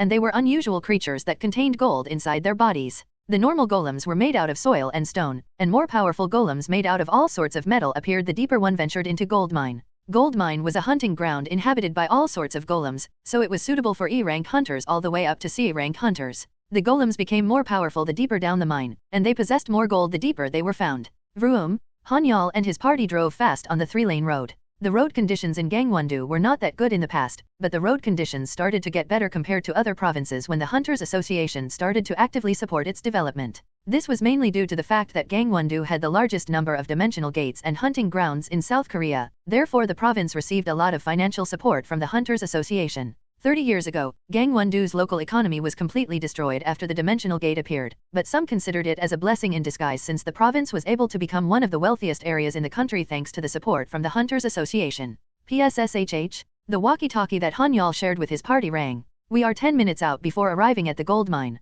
Ju-hyung, who was a year older than Youngjin, was chosen to be the leader between them. He was also the one who just gave Han-Yeol a report. PSSHH, roger that, Han-Yeol replied. Soon after, Han-Yeol and his party arrived at the gold mine's entrance. Whoosh. This place is empty as usual, Han-Yeol said. The only people at the gold mine's entrance were just a bunch of soldiers aside from Han-Yeol and his party, and even the merchants who were usually found loitering around the entrance to sell goods to hunters could not be found anywhere in sight. The dimensional hole raid is almost over, but this place is as empty as usual, one of the porters commented. Those who had no clue would be exhilarated and scream jackpot at the fact that they struck gold, but gold mine was not a very popular hunting ground among the hunters. There was a nationwide gold rush when gold mine had first become a hunting ground, but the price of gold soon crashed after numerous hunting grounds like this one had appeared all over the world. Gold was no longer the precious commodity it had once been, and its value had dropped so much that it was now treated as a commonly traded metal. In addition, the rich had stopped collecting gold to preserve their wealth as all of them shifted to collecting mana stones instead. This further dealt a blow to gold's title as the most valuable metal in the world. That was why this hunting ground, which gave nothing but mana stones, gold, dirt, rocks, and scrap metals, was so unpopular with hunters these days. Not to mention, the monsters that spawned here were golems, which were quite a difficult bunch of monsters to fight against. The only hunters who ever set foot in this place were the ones sent by the Hunters Association to clean up the hunting ground once in a while and prevent too many monsters from overcrowding it. How long has it been since we've seen a normal hunter in this area? A soldier said. Tisk. I'm not sure if they are stupid or just ignorant, another soldier said as he clicked his tongue. The soldiers guarding the entrance to gold mine clicked their tongues and looked at Han-Yeol's party. This hunting ground was so useless and bad that even the soldiers at the checkpoint seemed to look down on Han-Yeol for coming to this place. But Sergeant Kim, we are not in a position to look down on hunters. Right, sir? One of the soldiers asked. Tisk. Yeah, you're right, the soldier named Sergeant Kim replied. The most useless concern anyone could have for someone in the world was not for celebrities, rich people, or sports stars. The main concern was about hunters since even an E or F rank hunter could earn hundreds of millions of won just because of the fact that they were hunters. We will now equip our equipment, one of the porters said. Yes, please go ahead, Han-Yeol replied. The two porters with Han-Yeol equipped their equipment as soon as they entered gold mine. I guess these guys are just average porters at an intermediate level, Han-Yeol thought. The porter's equipment was not on the same level as the equipment belonging to Ari and Sungbyum, both of whom Han-Yeol previously used to hunt with.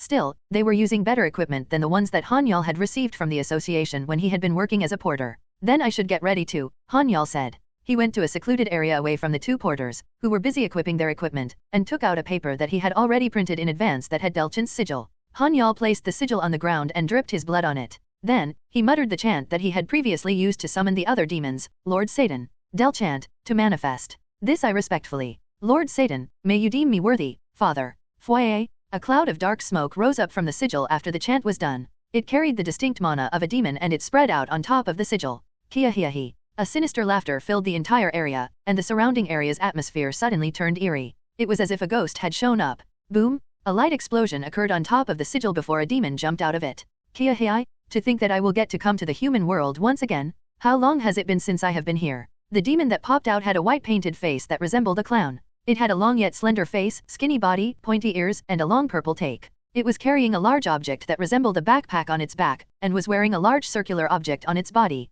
It is nice to meet you, Del chant. My name is Han-Yeol, and I am the human summoner that summoned you to the human world. Han-Yeol greeted and introduced himself to the demon. Kia-hia, it's lovely to meet you. It will be even lovelier if you were a customer too, Del chant exclaimed. Ugh. His voice is too loud, Han-Yeol grimaced and thought. Han-Yeol was currently communicating with Del chant through telepathy, but the demon's voice was so loud that he could feel his head ringing whenever the demon spoke. N/O/vel/b/in.c//om. I buy and sell anything in the demon world? Human? Tell me, what do you need from me? Kia-hia, Del chant exclaimed. His laughter was exactly the stereotypical laugh that humans would expect of demons. Gulp. Han-Yeol could not help but nervously gulp at the sight of the demon excitedly laughing upon being summoned. Now human, tell me what you need. I will procure whatever it is that you want. Kia-he. However, you will have to be prepared to shell out quite a lot if you wish to get your hands on the stuff the celestial beings use, since they are quite expensive.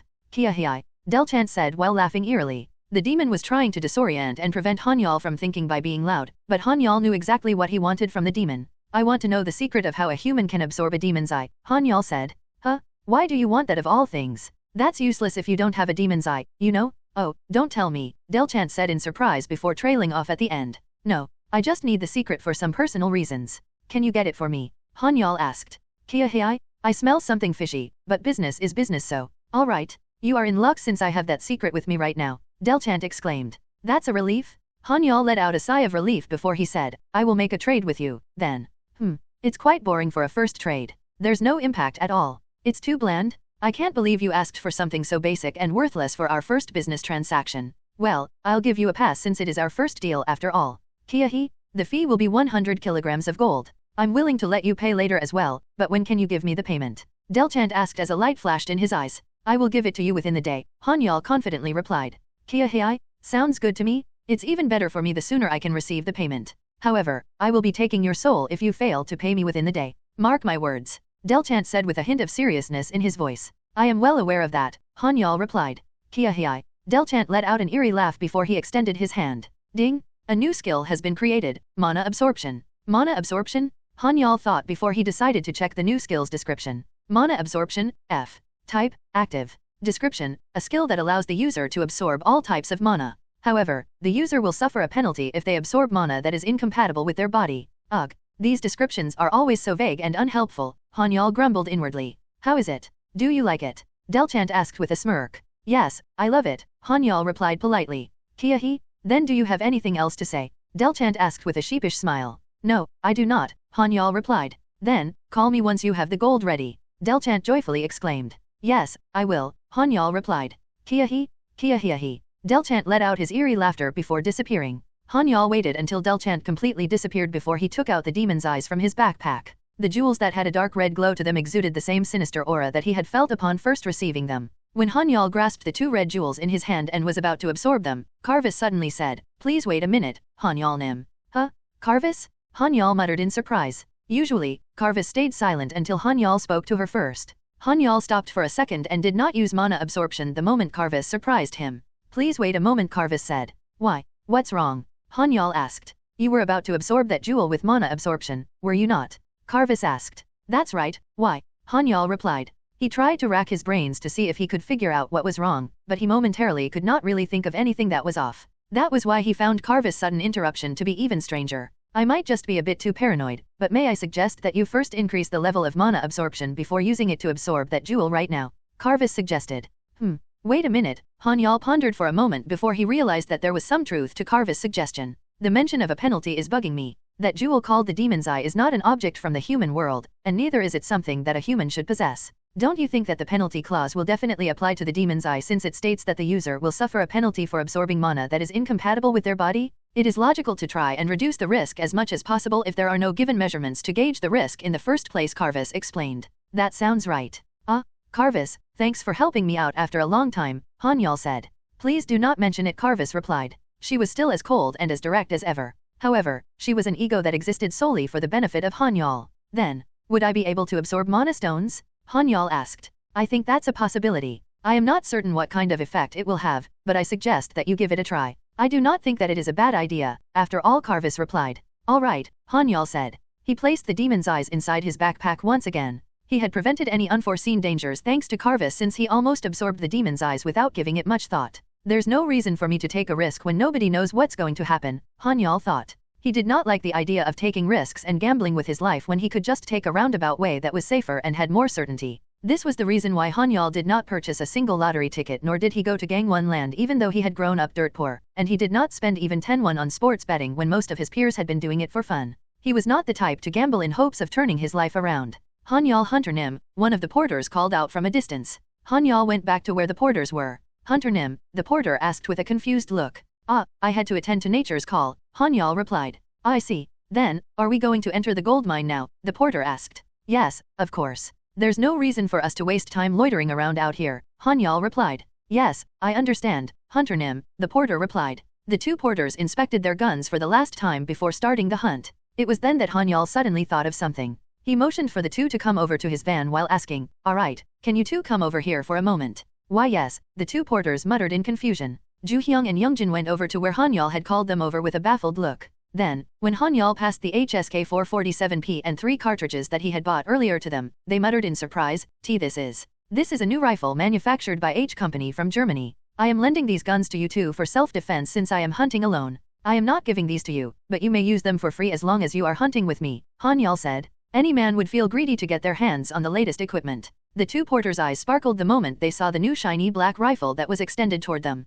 They naturally knew quite a lot about guns since they were men after all, and they were well aware that the guns manufactured by the H Company from Germany, which was also a very large conglomerate, did not fall behind in terms of quality when compared to the A Company or R Company from the United States. The two porters were excited and honored just by the fact that they could hold the new model rifle that such a famous company had just released. Thank you very much, Hunter Nim, Ju-hyung said. Don't mention it. Please use it to your heart's content, Han-Yeol replied. Yes? Please do not be worried at all. I will do my best to assist you, Hunter Nim, Youngjin enthusiastically exclaimed. Haha, I will be in your care then, Han-Yeol replied after letting out a hearty laugh. Han-Yeol and his party finished their preparation, and then they drove his van along with 2 trucks into the mine. Gold mine was called a mine, but its entrance was large enough for 20 trucks to simultaneously enter side by side. Its ceiling was also more than 10 meters high. We are entering, Ju-hyung said. All right, Han-Yeol replied. They entered gold mine, which did not have a dark interior. The mine was not dark because the Hunters Association had installed electricity and lighting in it, but the mine also had a natural blue glow to its walls that further illuminated its interior.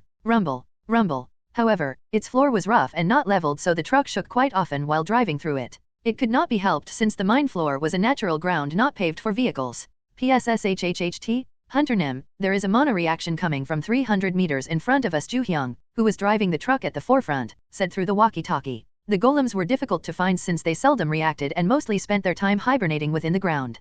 PSSSHT? Roger that, Han-Yeol replied. He used his skill, Mana Eyes. He concentrated his mana into his eyes upon activating the skill and observed the flow of mana in their surroundings. So it's hiding over there, Han-Yeol thought as he spotted a lump of mana. The mana detection device only gave a rough location of where the mana was coming from, but Han-Yeol did not have to rely on the device. He could roughly guess where the golem was at since he had his trusty Mana Eyes skill. The mana detection device was simply an alarm to him. Bam, bam, Han-Yeol tapped the roof of the truck twice. It was the signal they had agreed on to stop the vehicles. Then, Han-Yeol got off the truck first, followed by Ju-hyung and Youngjin. It is 30 meters in front of us, Ju-hyung said. Everyone, prepare to fire, Han-Yeol said. Prepare to fire. The two porters stuttered as they acknowledged the command. They were slightly taken aback by Han-Yeol's command the moment he asked them to prepare to fire, since they did not even identify where the monster was. However, they had no choice but to obey the command and switch their gun's safety to burst fire since they had to listen to a hunter. Fire at the spot that I fire at, Han-Yeol said. Yes, Hunter Nim, the two porters replied. Fire, Han-Yeol said. He activated his skill at the same time, Power Strike. Rat-a-tat-a-tat-a-ta?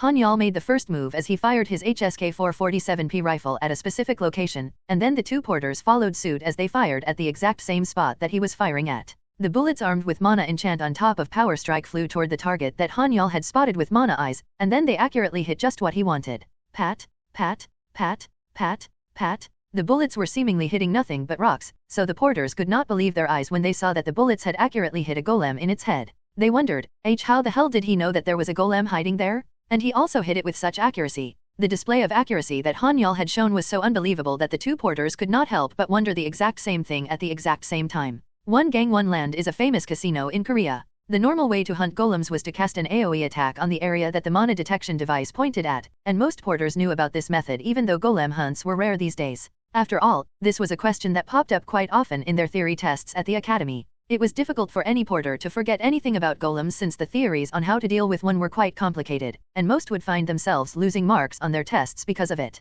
Thus, it is safe to assume that most porters would thoroughly study the golems just so that they would not fail the tests. Rumble, rumble, rumble, rumble. A period of time went by after they shot at the same spot. Then, the ground suddenly started to shake. Wow, there really was a golem there? I wonder what kind of detection skill Hunter Nim has? Ju Hyung wondered to himself, since there was no way that anyone would be able to accurately hit a golem like Han-Yeol did unless they possessed a detection skill. Or, does he have one of those mana detection devices made from the United States' highly advanced technology? He wondered once again as that was the only other possibility aside from the fact that the hunter possessed a detection skill. Just as Ju Hyung was engrossed in his thoughts, the ground split apart and a sand golem rose up from the crevice. Wooong! The golem let out a deep reverberating sound. A golem was not a creature, but rather, something that was similar to a robot that moved with mana. Now, shall we get serious and slice it up? Han-Yeol thought. Shwiaik? Han-Yeol extended his chain, preparing for real combat. At the same time, he thought, they say that the way to hunt these guys is to destroy or pull out their core, right? Han-Yeol realized that mana stones and scrap metals were not the only things that he could obtain from golems. He could also obtain the core, which was the main thing that enabled the golems to move. The golems relied on mana stones to give them power, but it was the core that was in charge of their mobility. It was possible to be quite handsomely rewarded if Han-Yeol sold the golem cores to the Hunters Association, but it was not easy to remove them from the golems in the first place. The core was hidden somewhere in the golem's body and surrounded by its thick hard skin. Finding it and destroying it was already difficult enough for an average hunter to achieve. Taking it out without destroying it was even more difficult, or even impossible, to achieve. Keep firing. Han-Yeol ordered. Why yes, roger that, the two porters replied. The porters were slightly taken aback by Han-Yeol's order, but they decided to follow it nevertheless. It was their duty to execute whatever the hunter they were with asked them to. The two porters continued firing a barrage of bullets at the golem without ceasing. Clack! They immediately changed magazines as soon as they ran out of bullets before they continued firing once again. Rat-a-tat-a-tata! The bullets flying from behind Han-Yeol were not a threat at all ever since his sixth sense had reached the B rank. He could easily avoid the bullets, since his skill allowed him to see the bullets' trajectory. Whoong! The golem did not move an inch despite being rained down by a barrage of bullets. I figured as much, Han-Yeol thought. A golem was a very sturdy monster that did not feel pain. Mana explosion? Han-Yeol exclaimed inwardly as he activated his skill. Plop.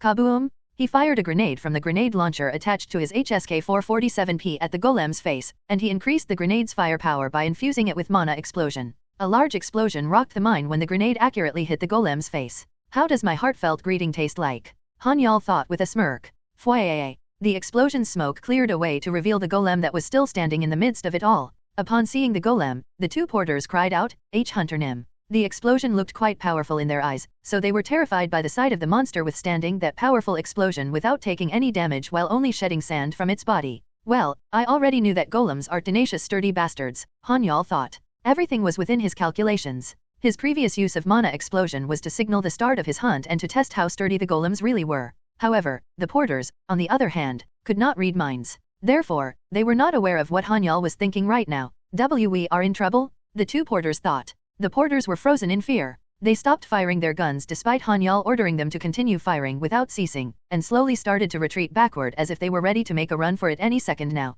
Han-Yeol could not help but react when the sound of gunfire stopped ringing throughout the cave. They can keep firing. Why did they stop? Did I buy too few bullets? Well, I guess it does make sense since I only bought 10,000 bullets and that will only be 3,300 each if we divide it among the three of us. If a magazine can hold 30 bullets at once, then they will have around 110 magazines to work with on this hunt. But since they already used up 3 magazines just for this one golem, that means they are only left with 107 magazines for the remainder of the hunt. It does seem like a stretch. As expected of these porters, I knew I made the right choice hiring them. Han-Yeol, who was stuck in his own delusion, thought with a satisfied look as he completely misunderstood what was going on. How stupid can I be? I guess I will have to order at least 100,000 rounds next time, he thought as he noted it for his next hunt. A hunter possessed the right to purchase as many firearms and bullets as they wanted. South Korea used to be a gun-free society, but the appearance of the dimensional gates changed all of that as the order of society was thrown into chaos. That was why the country had no choice but to change the law and abolish the ban on firearms, allowing the hunters to possess the purchased firearms as long as they registered them. There were a couple of reasons for abolishing the ban on firearms, but the main reason was due to the fact that the hunters were already much more dangerous than firearms themselves. Therefore, there was no point in banning them. In fact, the ban on firearms only made it much more difficult for the hunters to hunt monsters, and that was why there was no reason for the government to continue banning firearms while being at odds with the Hunters Association. It made no sense to keep firearms away from the hunters' hands when it made hunting monsters much easier and more convenient.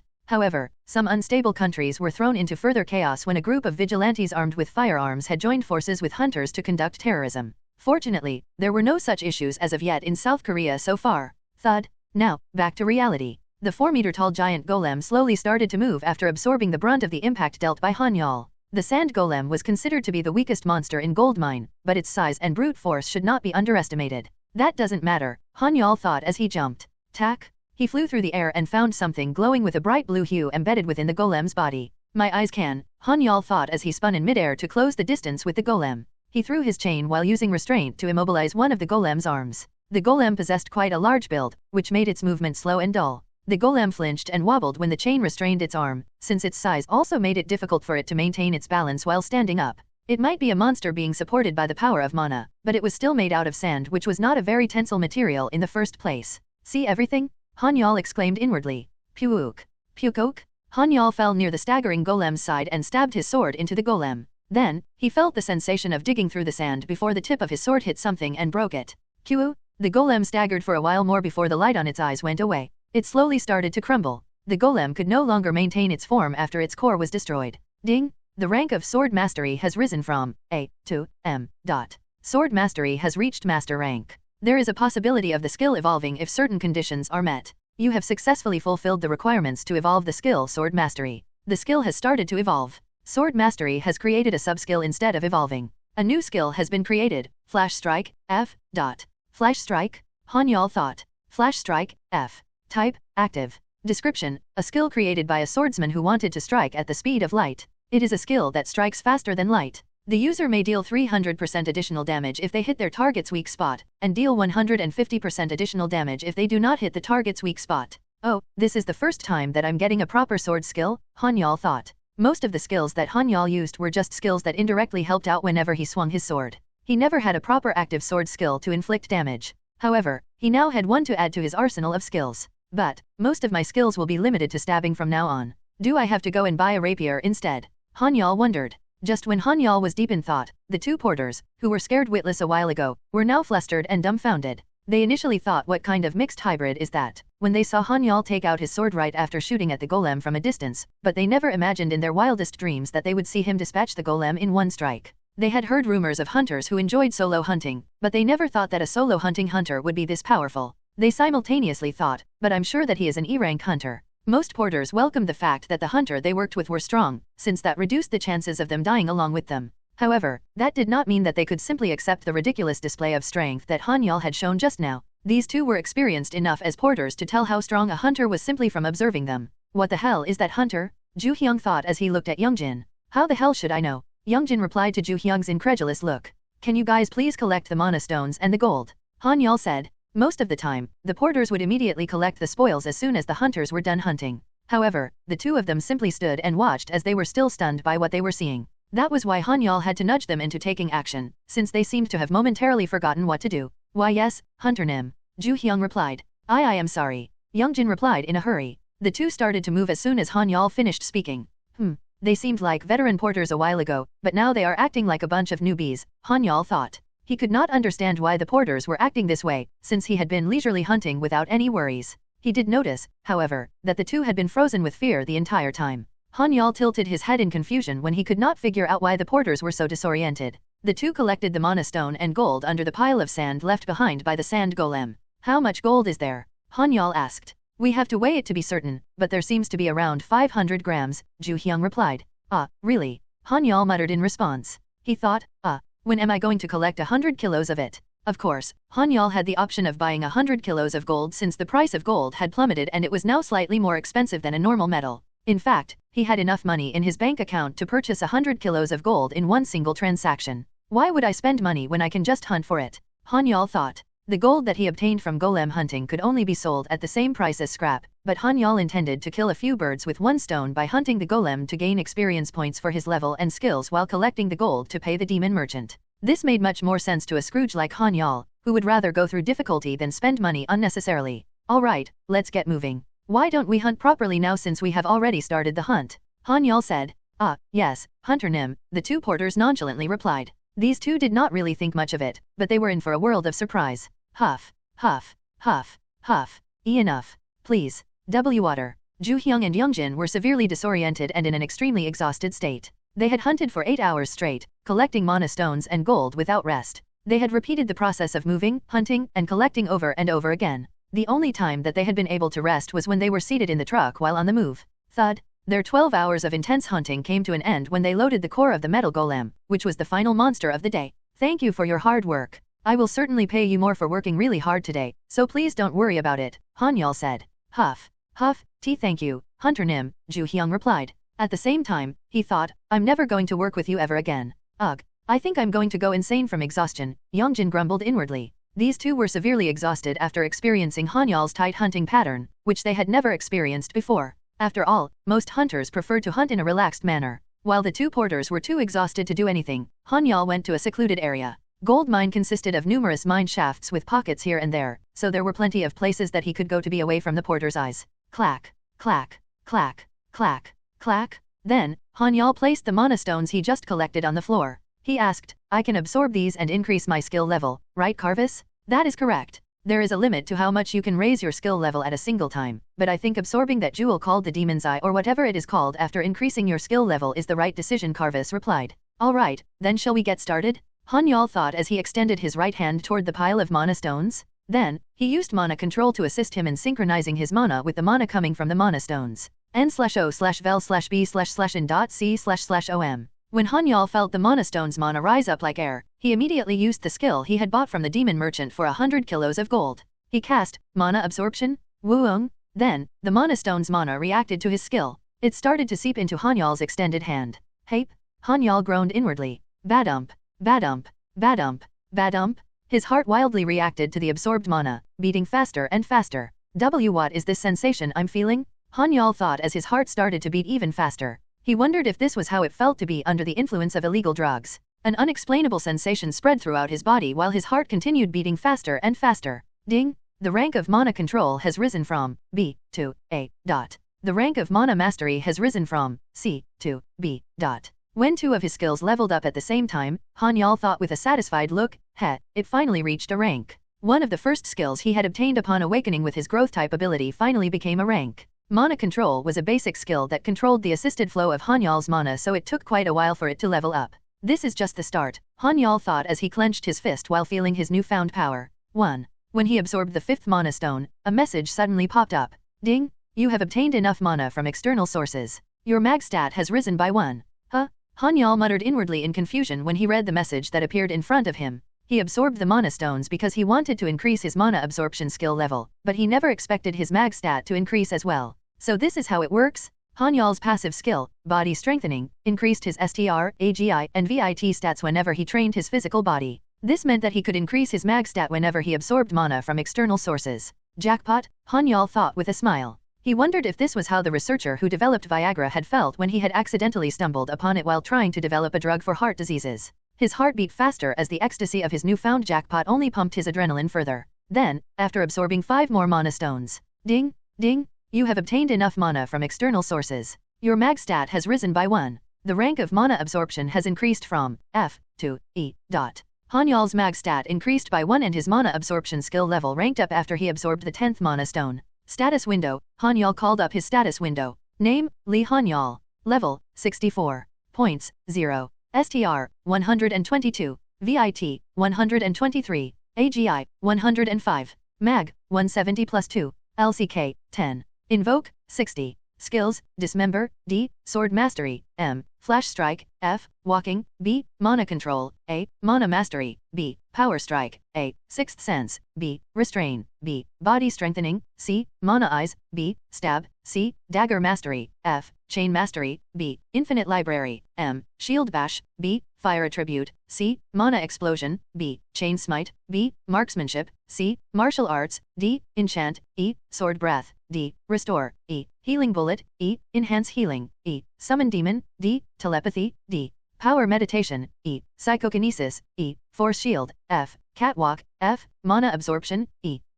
The absorbed mana shows as A+ instead. Han-Yeol thought after observing his status screen. He noticed that his mana absorption was now E rank. Then, he wondered, should I increase it to C or at least D in one go? Han-Yeol loved the strange sensation he felt when he used mana absorption, and he loved the fact that his mag stat increased when he absorbed a mana stone. He continued to absorb the mana stone's mana like he was in a trance, and he soon finished absorbing all of the 64 stones that he had brought with him. The result was astonishing. Name, Lee Han-Yeol. Level, 64. Points, 0. STR, 122. VIT, 123. AGI, 105. Mag, 170 plus 12. LCK, 10. Invoke, 60. Skills, Dismember, D. Sword Mastery, M. Flash Strike, F. Walking, B. Mana Control, A. Mana Mastery, B. Power Strike, A. Sixth Sense, B. Restrain, B. Body Strengthening, C. Mana Eyes, B. Stab, C. Dagger Mastery, F. Chain Mastery, B. Infinite Library, M. Shield Bash, B. Fire Attribute, C. Mana Explosion, B. Chain Smite, B. Marksmanship, C. Martial Arts, D. Enchant, E. Sword Breath, D. Restore, E. Healing Bullet, E. Enhance Healing, E. Summon Demon, D. Telepathy, D.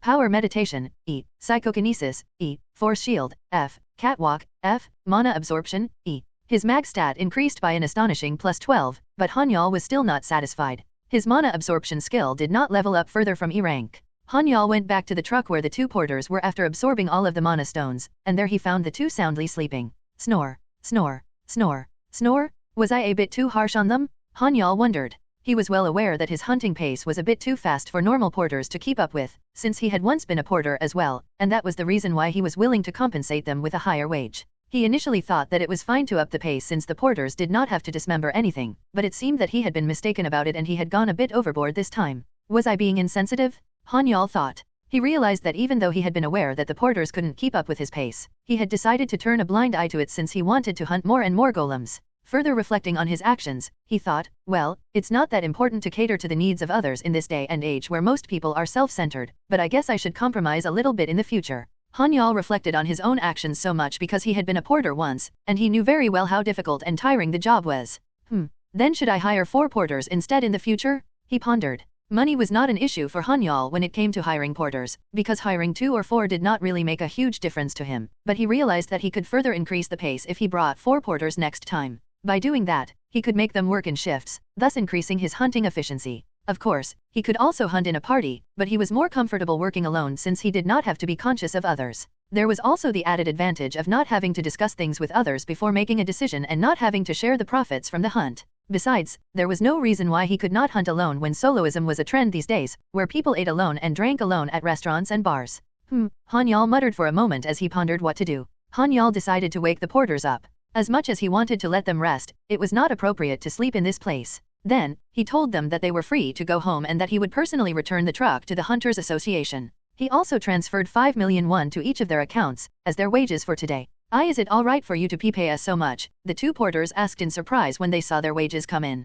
They had initially expected Han-Yeol to pay them 2 million won each. Hunters usually earned quite a lot, but they were often stingy when it came to paying porters. That was the reason why the 2 porters had assumed that Han-Yeol was going to be no different from the others. In fact, there was nothing they could do but to receive whatever amount Han-Yeol chose to pay them. There was no way for them to lodge a formal complaint as long as he paid them the minimum wage stipulated by the rules of the Hunters Association. However, Han-Yeol paid them a whopping 5 million won, more than double the amount that they had expected him to pay, for a single day's work. Of course, the 2 of you worked really hard today. I think that you have done more than enough to deserve getting paid this much, Han-Yeol replied. Thank you very much, the 2 porters exclaimed at the same time as they bowed toward Han-Yeol. The porters were very grateful for Han-Yeol's generosity. 5 million won was a sum that they could only earn after going on 3 hunts. In turn, this meant that they were able to rest for 3 hunts without any hitch on their finances. The porters, who were now very touched by Han-Yeol's generosity, offered to return the trucks to the Hunters Association, and Han-Yeol gave them the other emptied truck and sent them on their way. Han-Yeol had more urgent matters to attend to now that the porters were gone. Cutting the back of his hand now that he was alone, he muttered, "Summon demon. Kia hei? Amazing? I never thought that you would call me so quickly," Delchant said as he appeared with his eerie laughter. "Here is the 100 kilos of gold that you have requested." "Well, it is technically more than 100 kilos, but I will not ask you for the change," Han-Yeol said respectfully, with just a hint of arrogance. "What an arrogant human, Kia he? However, I love arrogant humans like you. The customer is always king as long as you don't run off with my payment," Delchant replied as he floated in midair. He went to the truck where the gold was, and after weighing the gold, he exclaimed, "It is 100 kilos, like you said." "Excellent. Of course," Han-Yeol said. "The transaction has been completed. Feel free to call me anytime if you need anything else." "Kia hei," Delchant exclaimed before waving his hand and shoving the pile of gold into the backpack-like round thing that he carried on his back. "So that's a bag," Han-Yeol thought as he observed the thing on the demon merchant's back. Whoosh! Delchant immediately disappeared after he collected his payment. Well, that's one thing done, Han-Yeol muttered to himself. He had paid the price for the mana absorption skill that he had bought from the demon merchant, and he no longer had to worry about his soul being taken away by the demon. Delchant can be quite a useful demon, but I could end up losing my life if I use him too recklessly, Han-Yeol thought, realizing that the demon merchant was a demon that he had to deal with carefully. Han-Yeol ended his hunt with 0 financial gains, albeit having increased his skill and level. This was the first time ever since he had awakened that he had ended a hunt without making any money, but it did not bother him that much. He still felt good. 3 months had passed since the gold mine hunt had ended. A monster was recklessly charging toward Han-Yeol, who jumped and twisted in midair before delivering a powerful high kick to the monster. Whoosh! Pukok! Kiek! The monster let out a shriek. Han-Yeol's kick was so powerful that it twisted the monster's neck and flung it to the ground, and the monster was no longer able to get up. Han-Yeol was currently at a mudflat on the west coast. A dimensional gate had appeared on this mudflat, and the government had immediately responded by erecting a barrier around it, thus turning it into a hunting ground. This mudflat was home to the lizardmen, which were the weakest among the intermediate ranking monsters. The lizardmen had large builds, walked on 2 legs, and were very adept at handling weapons. They were able to freely walk around the mud thanks to their feet, which were typical of amphibians, so they were very difficult to deal with in the mudflat. That was why most hunters steered away from hunting them even though they were weak. However, this terrain was not a problem for Han-Yeol at all. "Kahahaha, that catwalk skill of yours is really amazing. It's amusing that you can move just like those lizardmen in this muddy terrain," Kiker said with a laugh. "I know, right," Han-Yeol replied. Han-Yeol had spent the past 3 months training under Kiker, and the demon drill sergeant had trained him so ruthlessly that he felt as if he had been training in hell. It had been a hellish period where he did not think about anything else other than training, and the result of that was simply amazing. Name, Lee Han-Yeol. Level, 85. Points, 0. STR, 140n/o/vel/b/n.c//om. VIT, 150. AGI, 135. Mag, 235 plus 52. LCK, 10. Invoke, 100. Skills, Dismember, D, Sword Mastery, M, Flash Strike, E, Walking, B, Mana Control, A, Mana Mastery, B, Power Strike, A, Sixth Sense, B, Restrain, A, Body Strengthening, B, Mana Eyes, A, Stab, B, Dagger Mastery, F, Chain Mastery, A, Infinite Library, M, Shield Bash, B, Fire Attribute, B, Mana Explosion, B, Chain Smite, A, Marksmanship, B, Martial Arts, B, Enchant, D, Sword Breath, C, Restore, D, Healing Bullet, E, Enhance Healing, D, Summon Demon, D, Telepathy, C, Power Meditation, E, Psychokinesis, E, Force Shield, E, Catwalk, E, Mana Absorption, D. Han-Yeol's status window had gone through a lot of changes. His level had increased by a whopping 20, and most of his skills had also increased by a level each. It would not have been possible for him to evenly level up his skills like this if not for his meticulous personality. He paid attention to leveling up the skills he frequently used instead of focusing on and relying on a single skill. In addition, he had asked Carvis if there was anything that he did not understand and sought Kiker's advice whenever he needed it. "I'm quite grateful that I have someone to ask about the things I don't know. I'm really fortunate to have these two to turn to," Han-Yeol thought. He finally understood what his teachers had meant back in his school days when they had told the students to ask if there was anything they did not understand regardless of whether it was during classes or after classes. Splat, splat, splat.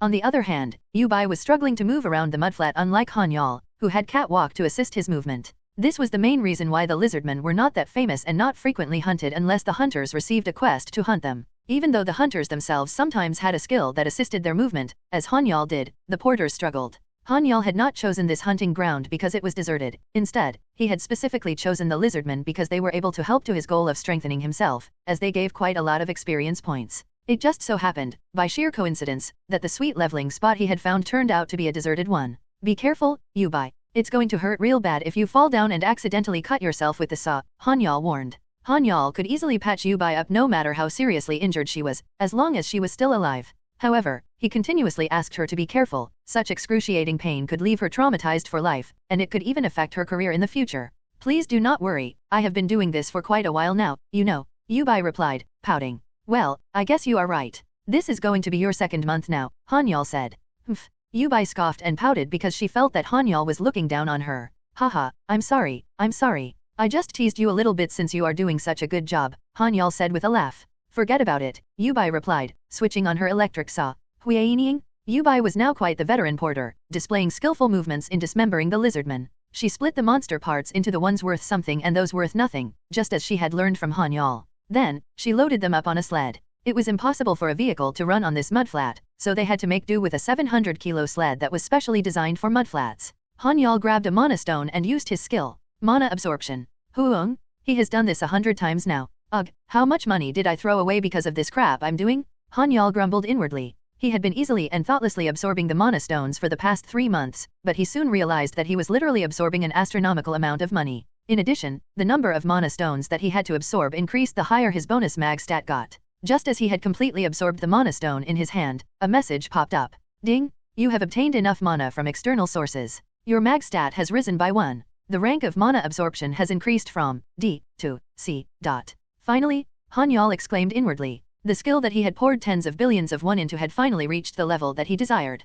Kahahaha, so you can finally use the jewel that I gifted you, Kiker exclaimed. Yes, I can finally use it, Han-Yeol replied. Congratulations, Appa, Yubai said. She was roughly aware of what was going on since Han-Yeol had explained the situation to her, and that was why she was able to sincerely congratulate him on his achievement. Thank you, Yubai, Han-Yeol replied. He took out the red jewels that he kept in his backpack, the demon's eyes. He gripped them tightly in his hand and he exclaimed inwardly, Mana absorption. You are absorbing a jewel from the demon world. A penalty has occurred during the absorption process as the demon's eye contains mana from the demon world. Mana absorption, C, has reduced the penalty from absorbing the demonic mana. A red glow surrounded Han-Yeol, unlike the blue glow that usually occurred when he absorbed mana. His hair and clothes were fluttering even though there was no breeze blowing. Wooong! The red glow surrounded Han-Yeol, sending a strange sensation throughout his entire body. The first human to obtain a demon's power is being born, Kiker said as he observed the birth of a new species. Hap!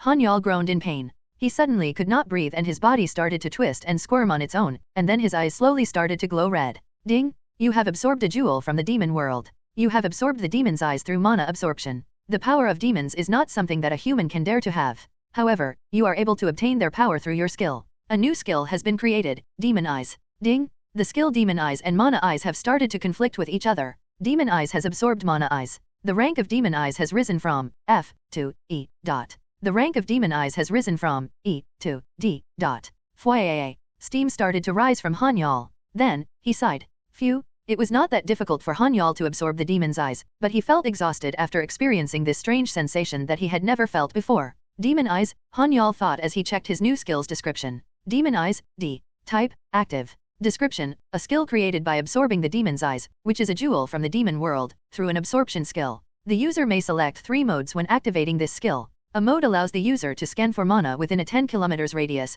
B mode allows the user to quantify the target's mana and see it in figures, and C mode allows the user to see the profile of whatever they are looking at. Gulp. Han-Yeol was speechless. He could not help but swallow his saliva after reading the new skill's description, and that was because this new skill was simply an amazing one. Is this really a skill that I now possess? Han-Yeol wondered. He could not believe what was happening as the skill that he just obtained was truly an astonishing one. He pinched his cheek, then slapped himself to make sure it wasn't a dream. Slap? Have you gone insane by any chance? Kiker asked. He suspected that Han-Yeol had lost his sanity as a side effect of absorbing the jewels. I am alright, Han-Yeol muttered in response. He went on to perform all sorts of stunts by himself before he was finally able to calm down. Then, he went over to Yubai, who had just finished handling a lizardman corpse. Appa, what was that red glow a while ago? I could not really pay attention because I was busy dismembering this lizardman, Yubai said. It's nothing important. It's your first time seeing red mana, right? Han-Yeol asked. Yes, I met quite a lot of hunters while training to become a porter, but I remember all of them had blue mana, Yubai replied.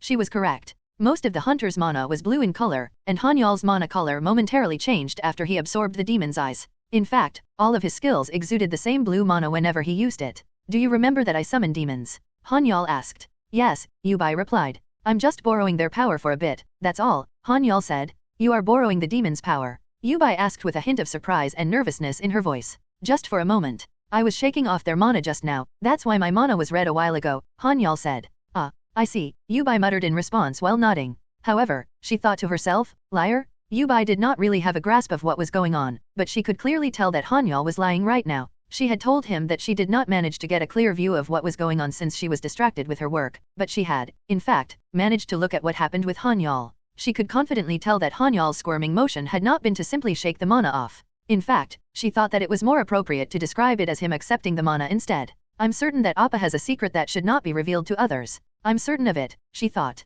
She was very curious as to what Han-Yeol's secret was, but she also sensed that it was not something that he was easily going to tell her. Human, you don't have the luxury to laze around right now, Kiker said. Ah, you are right, Han-Yeol replied. He turned around to Yubai and said, all right Yubai, keep up the good work. All right, Appa, Yubai replied. That was how the demon drill sergeant's words signaled the start of the next round of hunting. A month had passed since Han-Yeol had absorbed the demon's eyes, and winter was now here. Ding, your level has risen. Finally, Han-Yeol muttered as he looked up at the sky, taking in the ecstatic feeling. He thought triumphantly, I have finally reached level 100. So it's finally over, Kiker said. Nothing much had changed when Han-Yeol had reached level 100. There were no congratulatory messages that popped up, but he was still incredibly proud of the fact that he was at level 100. Anyone who played a game in their life would know the exhilarating feeling of reaching level 100. This is as far as our contract goes, Kiker said. They had not decided on a particular time when their contract was going to end, but wherever there was a beginning, there was bound to be an end. Therefore, they had agreed somewhere along the way to set the limit at level 100 for the duration of the contract, and today was that day. Thank you very much for your hard work, and thank you very much for your teachings, Han-Yeol said respectfully. Hehe, don't mention it. It was quite fun for me as well. This is the first time that I taught a human, Kiker replied. You also managed to stock up on alcohol, Han-Yeol added. Kahahaha, that is a given. Kiker replied with a hearty laugh. The alcohol that Kiker had demanded in return for his teachings was more than enough to buy a house in Gangnam, and the kind of house that could be purchased with that sum was not an ordinary one either, but the kind that the rich hunters preferred to buy. Of course, Han-Yeol had earned quite a hefty sum while being trained by the demon drill sergeant, but it was also true that he had spent quite a fortune in keeping his end of the bargain, keeping Kiker happy. Well, I doubt we will be seeing each other again, since I'm a very busy demon, but make sure that you don't go around getting beaten up and bullied. It's going to be very embarrassing if someone who has learned from me ends up a punching bag, Kiker said. Yes, I understand, Kiker Nim, Han-Yeol replied. Then, I bid you farewell. Kahahaha, Kiker said. He let out his trademark laugh before diving back into his sigil and returning to his hometown, the demon world. Phew, Han-Yeol let out a sigh of relief. He could not help but feel a bit empty after his companion, whom he had spent quite a bit of time together with, had suddenly disappeared for good, but the emptiness did not last long. Han-Yeol had been a loner when he had worked as a porter, since he did not have time to socialize with people, but it was different now, as he had Sun Jin, whom he had reconnected with recently. He also had Yubai with him. Also, his father, who was the most important person to him, was now healthy and doing well. Thinking about his father's recovery, Han-Yeol felt grateful, and he thought, that is the most important thing to me. This was the one thing that brought him joy and the one thing that he would never trade for anything. Han-Yeol stretched as he renewed his resolve, thinking, I finally became stronger after going through all sorts of hardships. I should at least aim to be the best hunter in South Korea, no, the entire world, right? This was Han-Yeol's new goal in life after accomplishing his first one, which had been to treat his father's illness, and he was ready to put everything on the line to achieve his newfound goal. La la la la la la, Han-Yeol hummed a tune. It had been quite a while since he had last managed to take a break, and he was finally enjoying his well-deserved break after reaching level 100. He was wearing a luxurious silk bathrobe and drinking an expensive beer that was flown in from Germany. At the same time, he was searching some stuff online on his new 42-inch UHD TV, which acted as a computer and could be controlled with his hand motions. Swipe, swipe. This product was not released in South Korea yet, but Han-Yeol had managed to purchase it from overseas. Then, he had sent it to a technician whom he had gotten to know during his porter days and asked him to change the language pack to Korean. A few windows appeared and disappeared at Han-Yeol's hand motions. Slurp. He did not forget to sip on his expensive beer once in a while too. Han-Yeol lived a pretty modest life compared to his earnings, but that all changed when he stumbled upon a talk show program on TV that showcased the lives of the rich people around the world. He then thought, a person has to spend as much as he earns to contribute to the economy. Han-Yeol had the ability to rake in an astronomical amount of money as long as he did not lose his ability or die, and that was why he decided to stop living with his poor self's habits. He justified his new philosophy by thinking that money should not be hoarded, but instead used so that it could circulate back to the economy. Nov. L. B //JNN That was why the first thing Han-Yeol had done was purchase the high-end appliances that he had always wanted to buy and fully renovate his bathroom. He had initially felt awkward seeing expensive things in his house, but he had soon gotten used to them and thought that spending money was not a bad feeling at all. There's a reason why expensive things are expensive, he thought. Han-Yeol finally had a taste of what spending money felt like through this experience.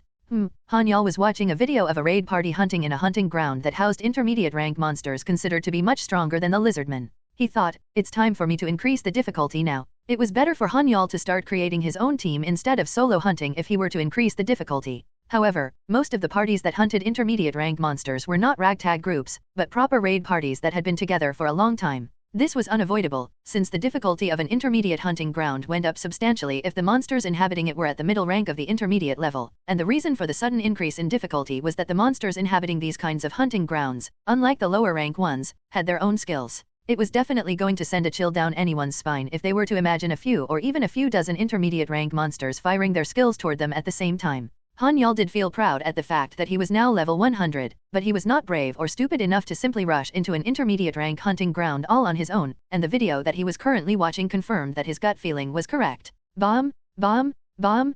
Perhaps it was because the TV was worth 800 million won, but the sound effects were very realistic. Han-Yeol actually thought that the explosion was occurring right in front of him. Hey, dealers. What the hell are you guys doing? One of the hunters in the video had almost been swept away by the explosion. He shouted, shut up. We can't use our skills properly because you guys are doing a poor job at the front. The dealers did not back down, and they retorted at the hunter. Tisk tisk. I know I purchased a cheap video, but isn't this too much? Han-Yeol thought. Han-Yeol was currently watching a live video broadcast by the Forum Guild. There were quite a bit of other videos being broadcast live, but Han-Yeol had decided to go for the cheapest one since he was not looking for anything in particular. Viewers had to pay a flat fee to connect to the guild's broadcast, and they needed to pay extra if they wanted to watch the live broadcast as well. It was not cheap at all and it could even be considered to be extortion, but the live hunting broadcasts were quite popular on the guild's website. There are more normal people tuned in than hunters, Han-Yeol thought as he browsed through the viewers who tuned in. The population of those who awakened was less than 0.1% of the whole, so the rest of the 99.9% were normal civilians. However, there were quite a lot of civilians out there who enjoyed watching the hunters' videos, and they treated the hunters like celebrities in this day and age. That was why it was normal for a large guild to have its own broadcasting channels. Han-Yeol continued watching the broadcast for 5 more minutes before he clicked his tongue and grumbled inwardly, tisk. I just wasted my money. The entire raid was a mess. They had no teamwork even though they had made quite a name for themselves. Han-Yeol was about to switch off the broadcast when the live comments section suddenly caught his eye. Reading the live comments section, he muttered inwardly, ha ha ha, this is way too funny. As expected of the Forum Guild, they are showing why they are famous, or rather, infamous. This is the reason why I can't stop watching this guild's broadcasts. Buh. So this was it, Han-Yeol thought as he finally understood what was going on after reading the live comments. The Forum Guild was not a guild famous for its good qualities, but rather infamous for its lack of teamwork and its messed up hunts. This is crazy, Han-Yeol thought as he shook his head, to think that they will toy around with their lives like this? It was basically game over the moment they died, so why were they messing around with their lives just to try and make a video out of it? Han-Yeol thought that perhaps these kinds of boneheads were the reason why there had been a rise in hunter deaths recently. This is frustrating. It really is frustrating, Han-Yeol thought as he judged the hunter's incompetency. He felt that the world looked different after he had absorbed the demon's eyes, but that was only his delusion and arrogance speaking, since he hadn't gotten the chance to use it properly yet. Han-Yeol pondered for the next 10 minutes before suddenly coming up with a brilliant idea. He thought, should I start my own channel too? Gangnam is one of the most prime real estate areas in all of South Korea. Should I give it a try and run my own channel? Han-Yeol thought. Han-Yeol preferred to join a temporary party to go hunt the intermediate rank monsters, but it was difficult to find a temporary party for monsters at a higher level. This was because the monsters at a higher level were much stronger and more difficult to hunt compared to the low-leveled ones. Most parties hunting at intermediate hunting grounds were all permanent ones that had worked together for a long time, and the parties usually held tryouts at lower-leveled hunting grounds to gauge the compatibility of potential new recruits if a vacancy appeared for whatever reason. Also, in the event that a new recruit joined a party, the party would only hunt at lower-leveled hunting grounds for quite some time. This was to build their teamwork in a relatively safe environment. As a result of this unofficial system, Han-Yeol would be required to search for an established party with a vacancy and go through all sorts of tryouts before being picked. Also, in most cases, a majority of the vacancies would be filled within a matter of days as most established parties gave priority to those with connections to them. A well-organized party that had hunted at the same high-level hunting ground more than 10 times usually had a long line of hunters wanting to join in. The raiding party would be a popular one. Hunters comprised only 0.1% of the entire population, and this meant that there were only a limited number of permanent parties. Needless to say, even skilled hunters had a hard time finding one that was suitable for them. However, Han-Yeol had an easy way to join any party he wanted. He had 2 instant healing skills in his possession. Every single guild in the country would try to recruit him by any means necessary if Han-Yeol advertised himself as a healer. But he did not like the idea of being tied down to any guild at the moment. He also did not want to give himself to any guild at such a cheap rate when he had more room to grow and become even more powerful. If I were to join a guild, that guild should have my name on it, Han-Yeol thought. Han-Yeol was a very independent individual, so he would rather be the leader than follow the orders of someone else. First of all, it's better for me to raise my name value before creating a guild. In that case, I should make a quick visit to the Hunters Association and test my mana again, Han-Yeol thought. It was now time for him to stop hiding in the shadows and come out to the surface. I'm not some sort of dark horse, so there is no reason for me to move around while keeping a low profile, right? Han-Yeol thought. Having made the decision to start his own broadcasting channel, Han-Yeol's first course of action was to go to the electronics department store and buy the necessary equipment for broadcasting.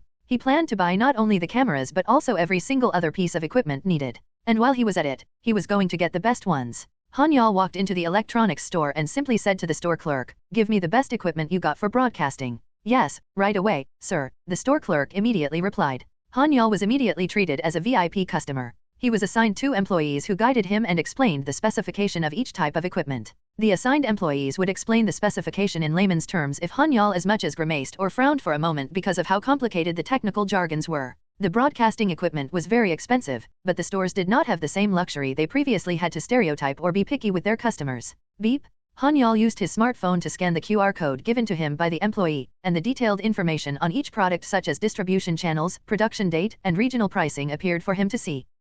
Han-Yeol muttered. This was a mandatory process to prevent fraud, because every product would be scanned for their information. The employee also inspected each and every product purchased by the customer as well. There were many attempts to forge the QR codes and create counterfeits, and these cases have been reported on the news several times. However, there have not been any cases of fraudsters being able to successfully forge the QR code as of yet. Han-Yeol thoroughly checked through every detail before he said to the employee, "I will buy them." "Thank you very much," the employee said. After purchasing the cameras and broadcasting equipment, Han-Yeol went online and posted an ad on a job site. "I am looking to recruit a camera and production crew for my personal channel. The pay offered will be the industry average with monthly and annual paid leave guaranteed. The term of the contract will be for 1 year, and I am willing to raise the pay of anyone who works hard. P.S. I will be providing the best equipment available on the market." A personal channel was usually done by a single person sitting in front of his computer to film, or, in the case of outdoor filming, the person would use their mobile phone attached to a selfie stick to film. However, this was not how a hunter would typically film their videos. A hunter already moved with a party, so it was difficult for them to film themselves while hunting. After all, it was possible for the hunter who was filming to bring irreversible harm to the entire party if their filming distracted any of their party members. A hunt was a matter of life and death, so all members should be fully focused at all times. Of course, there were some hunters who attempted to record alone through a body cam, but the image quality of a camera directly strapped to the hunter, who usually moved a lot, was not suitable to be broadcasted. The footage would not look very good or clear. n/o/vel/b/jn.c//om. In fact, the hunter's rigorous movement tended to break the image or make the camera go out of focus. On top of that, there would be a lot of noises mixed into the video, so viewers tended to steer away from those. A small group of hunters noticed such a problem and formed their own production team, live streaming high-definition professional quality videos. They gained a lot of popularity, and it did not take long for everybody to begin to copy them and create their own production team to start running their own personal channels. That was why Han-Yeol chose to officially set up his own production crew and run his personal channel.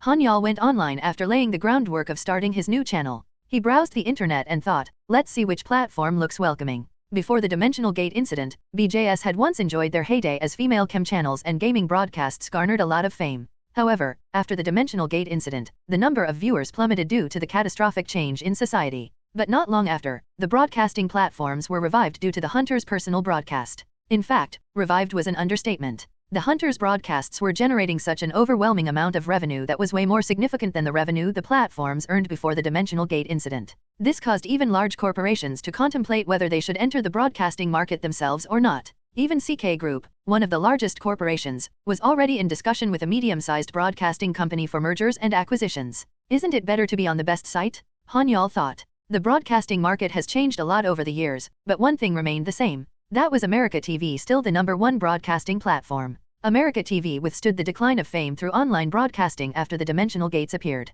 They also implemented numerous quality control and changes to female cam and game channels to maintain their spot in the industry. In fact, they were the most innovative among all platforms, being the first to experiment with hunters broadcasting their hunt. This meant that they were the industry pioneers when it came to hunter TV. On second thought, there's too much competition on that platform. All the prestigious guilds have a tight grip on it, Han-Yeol thought as he changed his mind. America TV was a company shared by various prestigious guilds. Lee Myung-soo, who was the CEO of America TV, had the largest single equity of the company. However, his equity in the company was absolutely dwarfed when the equity owned by various prestigious guilds were combined together. As a result, the front page of America TV was always showing the prestigious guilds first before anyone else. Swipe, swipe. Han-Yeol closed the streaming platforms ranked first to third with a few swipes of his hand. This atrocious bias was not something that only occurred in America TV. The problem persisted on Next TV, which ranked second, and Dama MTV, which ranked third. I should look for a suitable platform instead. I'm sure a platform that is more inclined to stream raid parties rather than guilds would be better suited for me, Han-Yeol thought as he browsed further. He decided to skip the top-ranking platforms as he himself was more interested in raid parties than the guilds. Just as he was browsing through the list of platforms, one site caught his eye, Golem Mania TV. The platform that caught his eye had a rather unusual name, and its overall number of viewers was nothing to rave about. However, the platform had a lot of loyal viewers and a decent number of raid parties broadcasting their hunts. Han-Yeol immediately called the number at the bottom of the homepage. Ring, ring, ring, ring, ring, ring. He thought someone had finally answered the call when the ringing stopped, but he was connected to an automatic response system instead. The automatic response system asked about the field of customer support he needed. Han-Yeol pressed the number to connect to a customer support agent, and it was only then that he was finally connected to a real person. Hello, my name is Han Miju, a customer support agent for Golem Mania TV. How may I help you? A female customer support agent answered the phone, and as usual, her voice possessed a very pleasant quality like every customer support agent at the customer support center. This was usually true for all customer support agents regardless of their gender. Hello, I would like to open a personal broadcasting account, Han-Yeol said on the phone. Sir, you do not have to call us to open a broadcasting account. You can do everything over the internet if you go and click on the Golem Workshop button. There, you can find instructions on how to establish your own channel, the customer support agent replied. No, I want to open a hunter channel, not a regular channel, Han-Yeol said as he interrupted the customer support agent. The broadcasting platforms treated ordinary people and a hunter completely differently, and this applied to all of the platforms out there. For example, America TV's popular BJS usually had around 2,000 to 3,000 viewers, but a hunter channel was considered dead if it had the same number of viewers. It was normal for a hunter channel to have 50,000 viewers, and sometimes the viewing numbers would go up to 100,000 if word spread that they were hunting rare monsters or hunting at a high-leveled hunting area. The scary part was that the personal broadcasting of hunters grew more and more by the day, and every broadcast became increasingly realistic and more spectacular than any high-budget movie ever made. I apologize, Hunter Nim. My supervisor wishes to talk to you directly. May I transfer the call? The customer support agent said. Yes, please go ahead, Han-Yeol replied.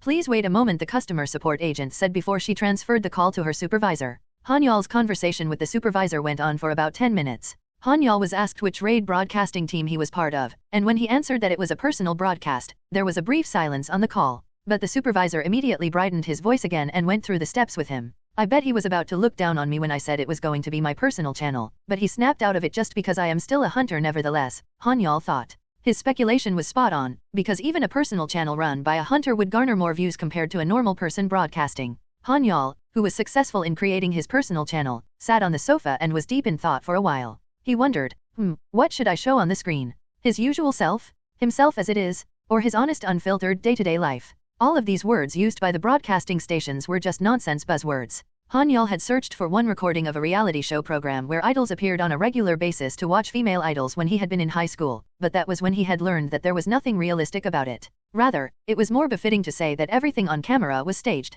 The director would go nuts and berate the cast if one of them went off script for a moment, and the same cast that made a mistake would be berated once again by their manager. However, none of those moments would be broadcasted on TV even though everything would have been perfectly caught on camera. It was all just a heavily edited and heavily scripted show. Of course, I will show people my cool and real self on screen, Han-Yeol thought. He then pondered deeply on what he should show to gain a lot of viewers and garner a lot of interest from other raid teams, and he finally got a marvelous idea after thinking for a long time. Healer and support? It was previously mentioned that whether it was pure coincidence or an act of God, there were an overwhelming number of dealers. However, the number of tankers, healers, and support was significantly smaller compared to those that awakened as dealers. Thanks to that, most of the small raid parties were made up of damage dealers only. This fact made hunting all the more dangerous, which in turn, made a normal party's hunting speed to be very slow. The slow hunting speed of a normal party also meant that their growth was going to be equally slow, and this in turn also meant that they were not going to be earning as much money as the others. That was the reason why most hunters were so desperate to join a guild where healers, supports, and tankers existed.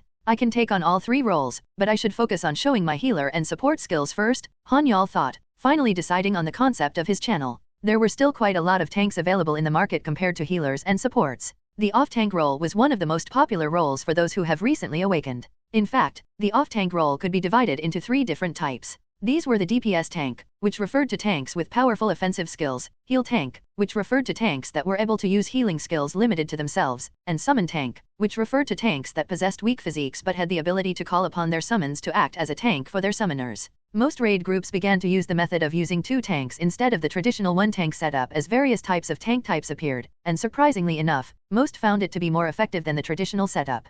Also, there were a lot of people that awakened as low-ranked tanks, which the guilds were not particularly interested in, and this in turn freed them up to be picked up by the smaller parties. That was why most of the parties these days were no longer composed of only dealers, and they had at least 1 or 2 tanks in them. However, healers and supports were still rare commodities in the market. That is why the best thing I can do is show people that I am a healer and a support, Han-Yeol thought. With that, he decided and finalized his concept for his streams. The next day, Han-Yeol was busy trying to prepare for his stream. The search for a production crew was not difficult due to the recent increase of personal streams by hunters. Broadcasting schools were now a promising school of choice for ordinary people who hoped to be hired one day as one of the production crew members of a hunter's private stream. It was still a dangerous career, but it paid handsomely in return. A lot of experienced people applied even though Han-Yeol was a hunter without any reputation yet, since most of them were lured in by his offer to provide industry average pay and guaranteed paid leaves. Thanks to that, Han-Yeol managed to pick the staff members according to his needs. It appeared that his initial worry of having no one apply for the positions was unfounded. I am looking forward to working with you, Hunter Nim. The production crew applicants sent a message to Han-Yeol. On the day of the group meeting, Han-Yeol and Dobi arrived at the meeting place slightly late. The production staff members all got up from their seats, gathered together, and greeted them with a deep bow. Dobi glared at Han-Yeol the moment she saw the production crew members. She called out with great hostility, "Oppanim." "Haha, it just so happened to turn out this way," Han-Yeol replied nervously. Sigh. Dobi let out a deep sigh. She shook her head at the sight of Han-Yeol just awkwardly laughing. It just so happened that the production staff members that Han-Yeol had selected were all females. To be honest, Han-Yeol felt wronged, but he did not try to explain himself further. He felt that he would just be seen as a pervert the more he tried to explain himself. I swear all the applicants with good specification and a passion for the job were female. I did not pick them just because they are female, Han-Yeol thought to himself, feeling wronged.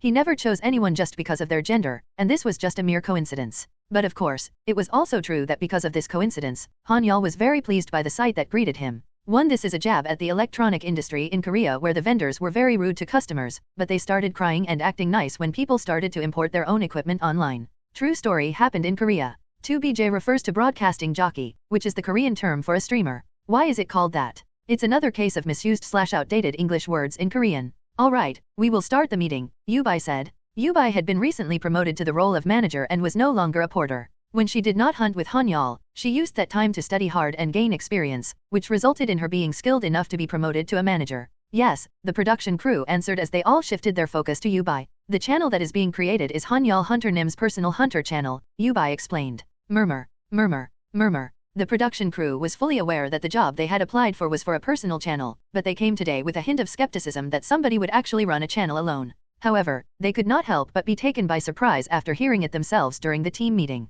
It was only natural for the production crew to be concerned for their safety because they had to go inside the hunting ground along with the hunter to film the hunt. The production crew obviously had insurance, but the insurance payout was not worth more than their lives no matter how big it was. I know what everyone is concerned about, but I have gone on numerous hunts with Han-Yeol Hunter Nim for more than 6 months, and I can assure you that you do not have to worry about your safety, Dobi said confidently. The production crew still found it hard to fully trust a single hunter to protect all of them, but they were no longer at the point of refusing the job when they heard that there was not a single incident for more than 6 months. There is no way they would try something impossible, right? The production crew members all thought. Hunters and ordinary people alike valued their lives, and it was only natural for them to be worried about their own well-being. Rather, it was safe to assume that the hunters were more concerned about their own well-being than an average person was. All humans were created equal, but the difference in social contribution and value could not be compared between a hunter and an average person. The meeting ended with Dobi informing the production crew of a couple of precautions and the schedule for the future.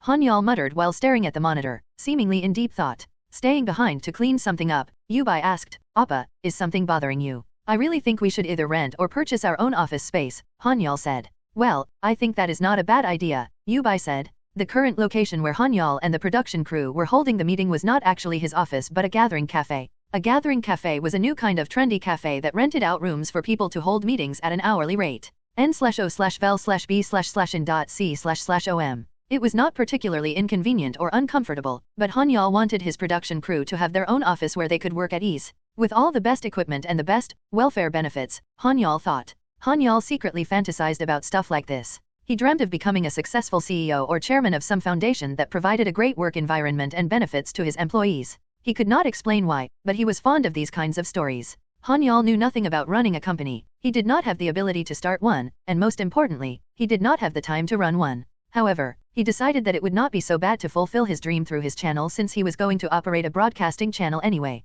Yu-Bai, where do you think is a good location for an office? Han-Yeol asked Yu-Bai. I think Hongdae is a good location, Yu-Bai answered. Hongdae. Han-Yeol said. Yes, I think Hongdae will be suitable since it is famous among young people, and it is also easy to access since it is located in Gangbuk as well. Also, there are plenty of new buildings being built at Hongdae, so it will be easy for us to find an office as well. Is that so? Han-Yeol muttered in response. Han-Yeol also thought that it was a good idea. He had been to Hongdae a couple of times himself, and it was really a famous place among young people. Also, the fact that it was located in Gangbuk was quite appealing to him as well. Okay, then I guess I should start looking for a real estate agent. Han-Yeol said. I suppose so, Yu-Bai replied. Yu-Bai did not really know what to suggest, since she was only an 18-years-old girl, legally 17, actually, since her birthday had not passed yet. She was still learning about the world and adapting to society, even though she was working as a porter to make ends meet. Han-Yeol had no idea how to manage his money properly, even though his financial and social status had improved a lot, because he came from a poor family and he had never had a lot of money. Money will find its way in if it wants to come in, Han-Yeol thought as he recalled his view on money. This exact attitude he had toward money was the main reason for him having poor management of his finances, but it did not seem to really bother him all that much.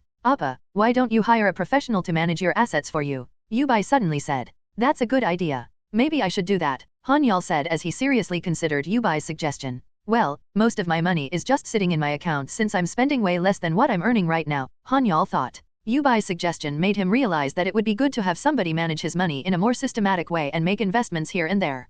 Now that I think about it, Han-Yeol said. What is it? Have you thought of a good idea? Yu-Bai asked. Yes, I have a friend named Sun Jin. He started working as a porter not too long ago, but he used to be a banker. He probably knows a thing or two about it, Han-Yeol said. Han-Yeol could have searched online for ways to manage his finances or just outright hired a financial manager, but he was well aware from his own experience that the sources from the internet were not very reliable. Most of the results he got online were always promotional posts, even though he was using South Korea's main search engine run by N Company. He used to depend on the Q&A section of the community board for information, but that had been invaded by the promotional posts as well in recent days, and most of the posts that could be found there were ads for products or companies. Han-Yeol picked up his phone and pressed the number 2 on his speed dial. Ring, ring, ring, ring, ring, ring. What? Are you busy? Han-Yeol said. No, why? Let's meet. I need to ask you something, Han-Yeol said. I don't feel like going. Drinks are on me, Han-Yeol said. See you there. It was a rule among men to keep phone calls short. That was how Han-Yeol set up an appointment in record time without even setting a meeting place, as they both seemed to already know where they were going to meet. Han-Yeol looked at Yu-Bai after he hung up the phone and asked, Yu-Bai, do you want to come along? Why should I? Yu-Bai asked while she tilted her head in confusion. She did not understand why she had to go meet somebody that she had never met before. Well, that's, Han-Yeol stuttered as her blunt response made him feel embarrassed. He asked her to go with him without giving it much thought, but her direct response left him speechless. Just because. Han-Yeol continued to stutter. Stop saying nonsense. I'm going home now, have a nice day, Yu-Bai said in response. Ugh, Han-Yeol groaned inwardly in embarrassment. Yu-Bai stretched her arms. This was a habit of hers whenever she was about to go home after finishing work. Is that so? Han-Yeol stuttered. Yes, I am a very busy person, Yu-Bai said. Oh okay, well thank you for your hard work today, Han-Yeol said. Yes Appa, thank you for your hard work today as well. Call me when we're ready to go hunting, Yu-Bai said. Okay, Han-Yeol replied. He was still embarrassed about what had happened, so he wanted to quickly send Yu-Bai home. Then, he also left the meeting room since the rental time was almost over. That was embarrassing, Han-Yeol thought inwardly. He just wanted to be with Yu-Bai, so he made the offer to go out for drinks, but he could not help but feel bitter by getting rejected so directly. The current time was 4:48 p.m. He had about 3 hours to spare, since he was supposed to meet Sun Jin at 8. There's not enough time for me to go home and come back out again, but there's too much time to just wait it out. What should I do to kill time? He wondered.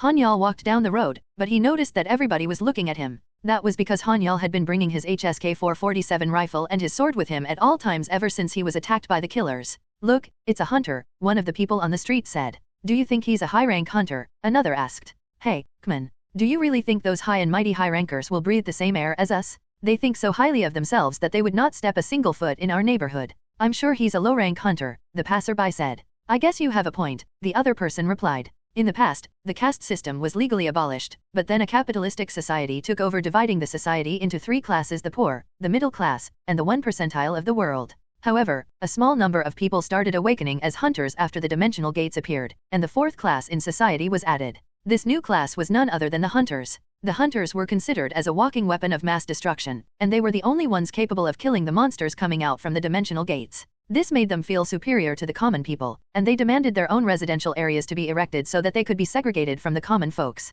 The chance of someone awakening was a game of chance, and the chance of a person awakening as a hunter was the highest among the poor people, since they comprised most of the 50 million population of South Korea. This social class also had the highest number of people applying to become porters, since they had to make ends meet. That was why the social standing of a hunter coupled with the inferiority complex of the poor made them want to openly brag about their new social status as an important pillar of the new world. It initially started with the abuse of power by the hunters, and now it was at the point of segregating neighborhoods between ordinary people and hunters. The segregation made things easier for the government to manage both neighborhoods, but the social atmosphere between the neighborhoods was not doing as well as the government hoped it would. Sigh. I still envy him even if he is just a low-rank hunter. He lives in a world where we can't even dream of living and he probably makes a lot of money. I wish I was a hunter too, the passerby said. Stop it, do you even have what it takes to handle the life of a porter? The other man asked. Sigh. I would have been a hunter a long time ago if I did, the passerby said. The government desperately wanted to increase the number of hunters in the country, but they did not wish for young people, who were the driving workforce of the country, to all rush toward becoming a porter.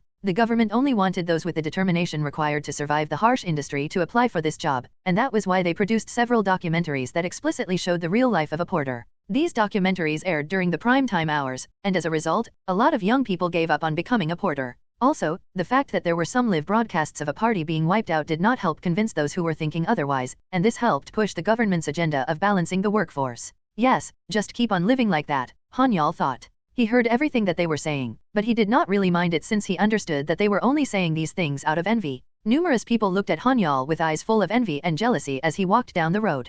As Han-Yeol was proudly walking down the road, the ground suddenly started to shake. Rumble, rumble, rumble, rumble, rumble, Kaya. Earthquake, the people shouted, startled by the sudden earthquake. There were news reports that the land underneath some portions of Gyeongju was in a severely weakened state, but that was not supposed to trigger such a strong earthquake that people would start wobbling on the streets. The earthquake that occurred in Gyeongju only affected it and the areas around it. The people were panicking at the slight tremor since South Korea was believed to be an earthquake-free country, and the recent earthquake in Gyeongju, which was only 5.8 magnitude, made people think that the country was no longer safe from earthquakes. Just when the tremor had subsided, another tremor was triggered that made some people wobble and land on their butts. Fortunately, the earthquake stopped after a while. It stopped, one person said. Phew, that's a relief, another person said. What's going on? One person asked with a confused look on their face. The people breathed a sigh of relief as they all took out their phones to check if there was anything special on the news. They all heard the news reports about the earthquakes happening in Gyeongju, but they were trying to find out why a tremor was so strong that it reached all the way to Seoul. Everyone had just calmed down when another event sent them into a panic once again.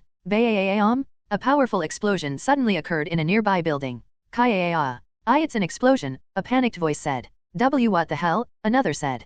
Chaos incomparable to the one the earthquake had caused erupted throughout the area. An entire floor of the building was engulfed in flames caused by the explosion, and anyone who was remotely familiar with this kind of occurrence could recognize what had happened. That's not a natural explosion, Han-Yeol thought. It's a bomb? It's a terror attack. The people were at a loss for what to do, because this was the first time that they had experienced such a thing. Huiying, wee woo. Surprisingly, a police car was seen speeding toward the building in record response time. However, watch out, Han-Yeol exclaimed inwardly. A powerful flame shot out from the floor where the explosion occurred, and the flames flew toward the police car so fast that they hit it before the police car was able to react. Baam? Kaya, help me. The police car exploded, causing additional casualties as people were caught up in the blast. It's an awakened being, Han-Yeol thought as he immediately activated his skill. Demon Eyes. In the midst of all the chaos, Han-Yeol kept his uniquely calm demeanor and used the demon eyes to scan the place where the flame wave came from. Han-Yeol thoroughly scanned the burning floor, and he saw 3 people standing inside the burning building. Are they strong? Han-Yeol wondered. He was standing quite a distance from them, so he could not properly gauge their strength, but he could tell from the attack just now that they were not average awakened beings. Should I get involved in this situation? Han-Yeol pondered for a moment. It was pretty obvious that the current situation was not to be taken lightly. A vicious terrorist attack has just occurred in South Korea, which was known to be a terror-free country. Is it North Korea? Han-Yeol thought upon hearing the explosion. North Korea was the only plausible cause of the terrorist attack if this was before the dimensional gates appeared. However, North Korea did not really display any act of hostility towards South Korea ever since the dimensional gates appeared, and this was due to the shift of energy dependency from fossil fuels to monostones. The emergence of monostones as an alternative energy source enabled North Korea to be self-sufficient. They no longer needed to threaten the United States and the United Nations by developing nuclear weapons just so that they could get some food or supplies in return. They also no longer had any intentions of provoking the entire world by threatening an attack on South Korea, since they now just focused on protecting the seat of power of the Kim family. I don't know who's doing this but I can't simply turn a blind eye after what they did, Han-Yeol thought. Once he made his decision to intervene, he made his move. Tak. Han-Yeol's skill, catwalk, which was D rank now, opened the skies to him as he jumped from one building to another at an incredible speed. Look over there. There's a hunter going over there. Of course, it was impossible for Han-Yeol to not stick out like a sore thumb as he jumped from one building to another, and the onlookers all took out their mobile phones to film him. Thud. Han-Yeol landed on one of the floors of the building where the explosion occurred. What the hell? Is that a Korean hunter? Who cares? I was getting bored of killing civilians and destroying buildings anyway. Let's kill at least that hunter before we fall back. I won't be satisfied if we go back like this.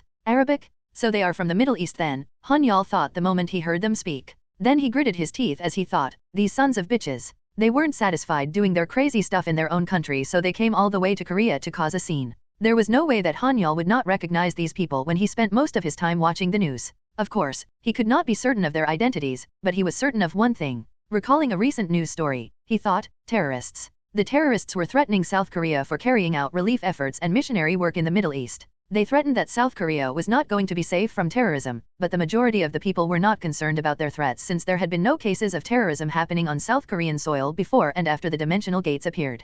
The people were thinking that it was impossible for terrorism to occur with how secure the country was, but they realized today that it had all been a delusion. Tisk. It would have been safer if I brought my chain with me, Han-Yeol thought as he clicked his tongue in regret. Unfortunately, Han-Yeol's chain was still in his van. However, that did not mean that Han-Yeol was currently weak or anything. The only reason why he thought of his chain was that it was a very efficient tool to use. Swoosh. Goodbye, kiddo, said one of the terrorists with a raised hand. He spoke in Arabic, a language that Han-Yeol could not understand.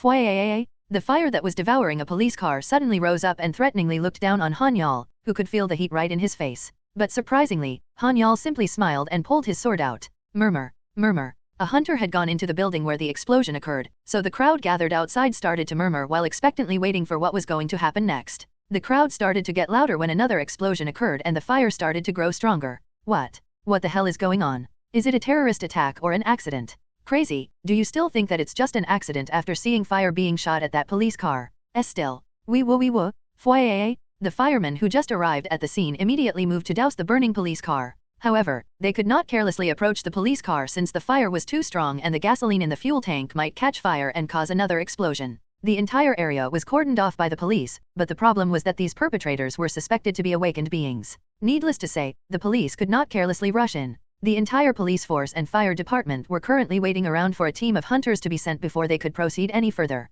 What did the Hunters Association say? The police in charge of the scene asked. They say that they currently lack manpower because of the chain of explosions that occurred in Gangnam, so they told us to conscript hunters ourselves by using the association's name. His deputy replied with grim news. Bam! Lieutenant Cha Seung-im, who was in charge of the scene, slammed his fist on his vehicle's hood. He shouted angrily, "Is that something those bastards sitting comfortably in their offices should say?" "I apologize, sir," his deputy replied apologetically. He wasn't at fault, but he did not want to incur any further wrath from his enraged lieutenant. So, are there any hunters that we can conscript right now in the area? Lieutenant Cha asked. That is. I don't know where the rumor spread from, but there were no hunters in the vicinity when we checked. There are only civilians in this place except for the single hunter who went into the building 20 minutes ago, sir, the deputy replied. What did you say? Ugh. Lieutenant Cha groaned as a headache struck him. Lieutenant Cha has observed the hunters for the past 20 years, and he was well aware of how selfish they were. His observation and bias toward them proved to be right once again as the hunters seemed to have fled the area in fear of being conscripted when they were needed the most. So the only hunter we can trust is the one who went up there a while ago, Lieutenant Cha muttered. I am afraid to say this, but I believe that you are correct, sir, the deputy replied. Damn it! Lieutenant Cha shouted in frustration. The police became utterly useless whenever these kinds of incidents happened, and Lieutenant Cha could not help but feel his pride as a policeman shatter whenever he was in this position. However, he could not simply stand around and do nothing. Make sure to cordon off the scene, keep the civilians away, and thoroughly check to see if there are any civilians trapped inside the building. Also, let the people in the nearby areas know that it's dangerous and tell them to evacuate for the time being until the situation is under control.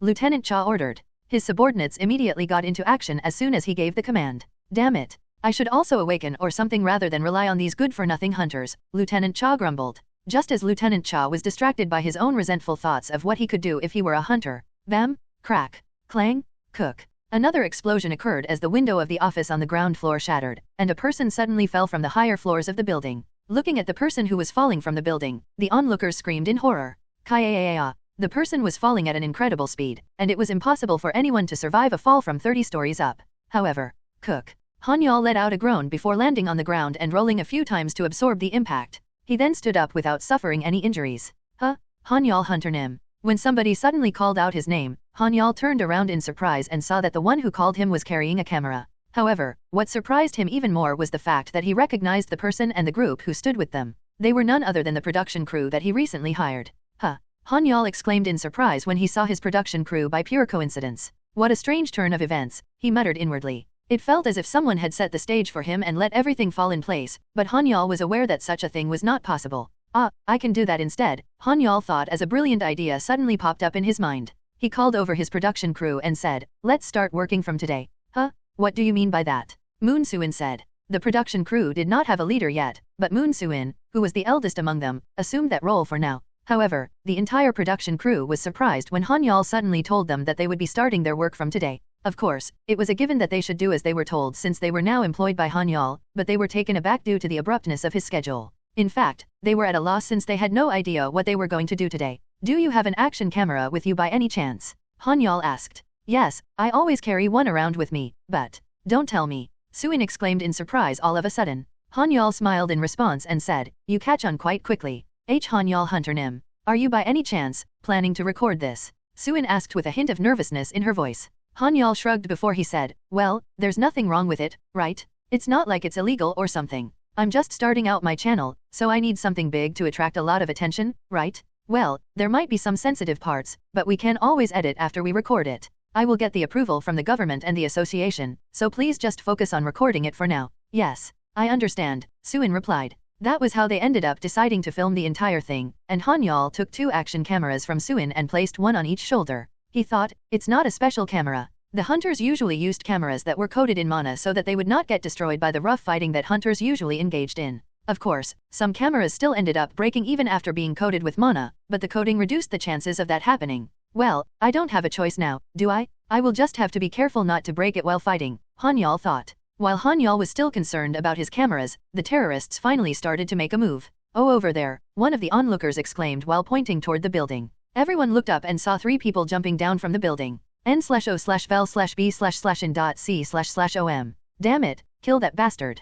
Gwaya, that bastard is making me mad. I will rip him to pieces. Han-Yeol might have fallen from the building first, but the 3 terrorists were in a worse shape compared to him. They had burn marks all over their bodies, and their clothes were in tatters from being cut by Han-Yeol. Tack. Quack. Han-Yeol grabbed his shirt and ripped it apart. His shirt was in tatters after being burnt by the fire-casting terrorist, so he found his shirt to be a hindrance. His perfectly sculpted body appeared the moment he took his shirt off. His body was a testament to the effort he put into working out at the hunter gym whenever he had time, since it was impossible for anybody to have such a perfect physique unless they put a great deal of effort into exercising. "Omo," Soo-in thought while being slightly flustered. In fact, the entire production crew blushed the moment they laid their eyes on Han-Yeol's body. This was unsurprising, since most of them might have seen such a body on TV before, but none of them had actually seen one in real life and at such a close distance. Han-Yeol was currently shirtless with 1 action camera on each of his shoulders. Then, he activated his skill, Sword Breath. Fwayayay. Han-Yeol was finally going to fight seriously as he activated his main melee skill, Sword Breath.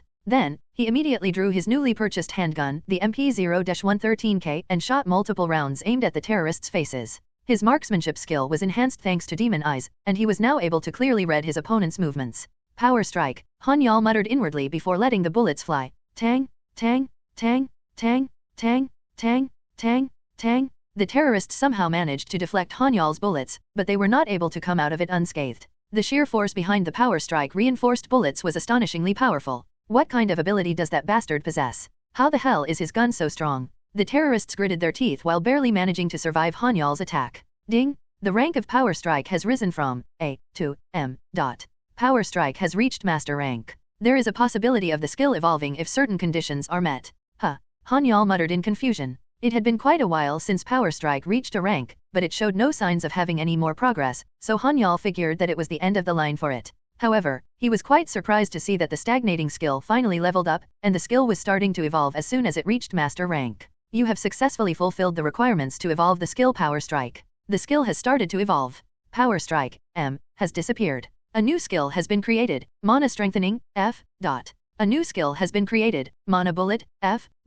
Wow, I have no idea what these skills are, but I think I hit the jackpot. Han-Yeol inwardly rejoiced and exclaimed, since he kind of got the gist of what these skills did based on their names alone. Just as Han-Yeol was distracted for a split second, due to his skill leveling up and evolving, one of the terrorists cast his flames, which Han-Yeol was sick and tired of by now, toward him. The terrorist yelled, "Firestorm! The civilians are right behind him? Let's see how he handles this," the terrorist said with a triumphant smile. Han-Yeol was forced into a situation that was highly favored by all terrorists. The three terrorists expectantly watched as they wondered if Han-Yeol was going to sacrifice himself to block the fire or save himself and sacrifice the civilians behind him. This was an exhilarating moment that they could not get enough of. "You are really an evil bastard. I'm just living up to our titles, Keek. Keek. Mahmoud, who was also an awakened being known as the Flame of Terror, was the most evil one among the three terrorists. He had no interest in the ideology or beliefs of the terror organization he was currently affiliated with, and the only reason he was working together with them was solely due to the fact that he was just a madman with great bloodthirst.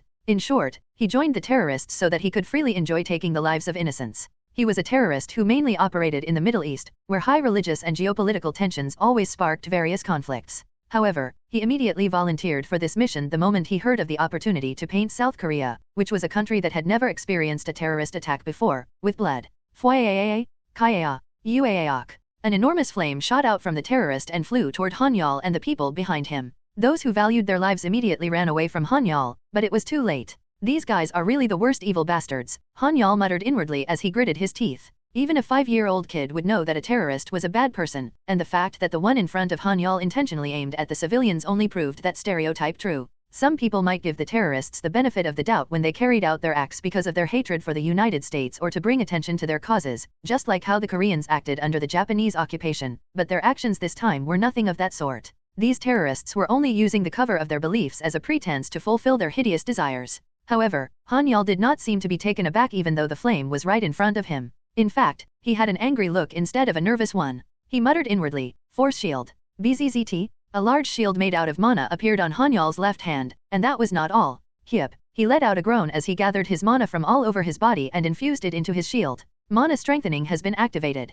The effect of force shield has been amplified. Han-Yeol muttered in surprise at the sudden message that popped up. He did not expect his new skill, Mana Strengthening Amplifying Force Shield, to activate. Also, tack. Han-Yeol kicked off the ground and jumped toward the flame. "How foolish! You can't block my flames with cheap tricks like that," the terrorist shouted with a hint of arrogance in his voice. He had just used one of his 3 skills, Firestorm, and his 2 other skills were passive skills that amplified the firepower of Firestorm. Numerous tankers in the Middle East had tried to face his Firestorm head-on, and the number of tankers he had burned to a crisp for their arrogance was enough to circle a football field 3 times over. "What the hell is that bastard saying?" Han-Yeol grumbled inwardly. He could not respond to what the terrorist was saying since he did not understand Arabic. Han-Yeol raised his force shield, which was quite enlarged now, and faced the Firestorm head-on. Just as Firestorm was about to collide with his shield, a thought suddenly crossed Han-Yeol's mind. Will it be possible for me to absorb this with mana absorption? He was suddenly curious. Han-Yeol was the type of person who needed to satisfy their curiosity the moment he felt it, and that was why he decided to change his plan at the last second when the Firestorm was right in front of his face. Mana absorption. Han-Yeol instantly activated his skill, which he previously used over and over again to absorb the mana stones and the demon's eyes. Force shield suddenly started to shine brightly. What the hell? What the hell did that bastard do this time? The 3 terrorists grimaced at the same time when the Korean hunter's shield started to shine. A normal person might think that the shield was simply shining, but it was different in the eyes of the awakened. The victory or defeat in a battle between the awakened could be decided based on a minuscule difference in the amount of mana control, or skills used, and that was the reason why the awakened were very sensitive to small changes that occurred while in combat. Still, nothing can stop my Firestorm, Mahmoud shouted with confidence. Bayaam, Kaya. The civilians in the area screamed in horror when a loud blast thundered in the surroundings the moment the terrorists' firestorm and Han-Yeol's force shield collided. They were in despair, feeling certain that the hunter was burnt to a crisp by the explosion. However, n/o/vel/b/jn.c//om. Fwyaaaaa, I'll look over there, one of the civilians shouted while pointing toward where the blast had occurred. Han-Yeol was standing with a barrier protecting him, and the brightly shining barrier around him had seemingly absorbed the flames from the terrorist.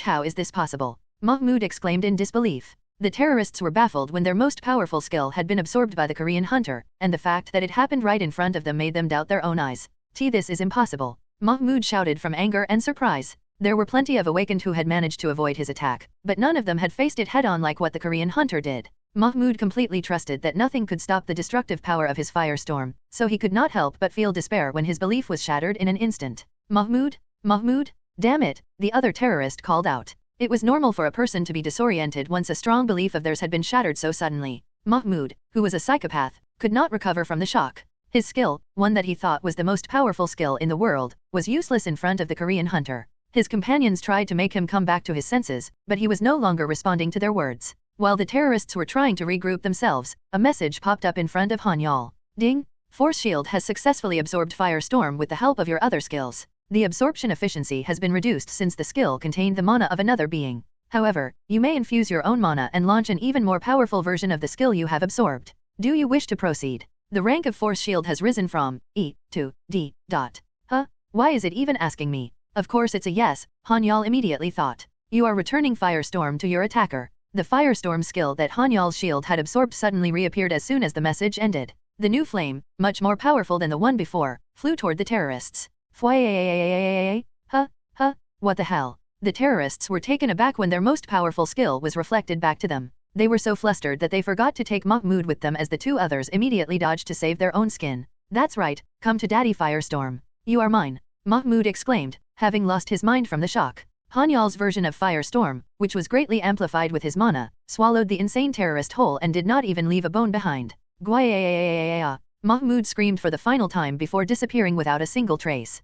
How is this possible? Mahmoud is dead. The remaining terrorists, Jabril and Hussein, were stupefied at the sudden turn of events. They always faced quite a lot of hunters while operating as terrorists in the Middle East, but this was the first time that they were so helpless against one. Of course, most of the strong hunters in the Middle East had been poached away by developed countries, so the ones who remained in their part of the world were the unskilled ones. Nevertheless, the three of them had been up against a single hunter, who they initially did not feel was strong at all. In fact, they would have immediately run away with their tails between their legs, like they always did in the desert, if they had sensed that the Korean hunter was stronger than them. However, Mahmoud had been helplessly killed by the hunter who they initially thought was weak. Damn it! Jabril and Hussein cursed at the same time. The two terrorists were busy doing their own thing when Han-Yeol read the description of his new skill. He was in awe. Reflect, F. Type, active. Description, a skill created by combining force shield and mana absorption. It enables the user to absorb an enemy's attack made out of mana and amplify it with the user's own mana before reflecting it back to the attacker. The user may reflect much more powerful attacks the higher this skill's level is.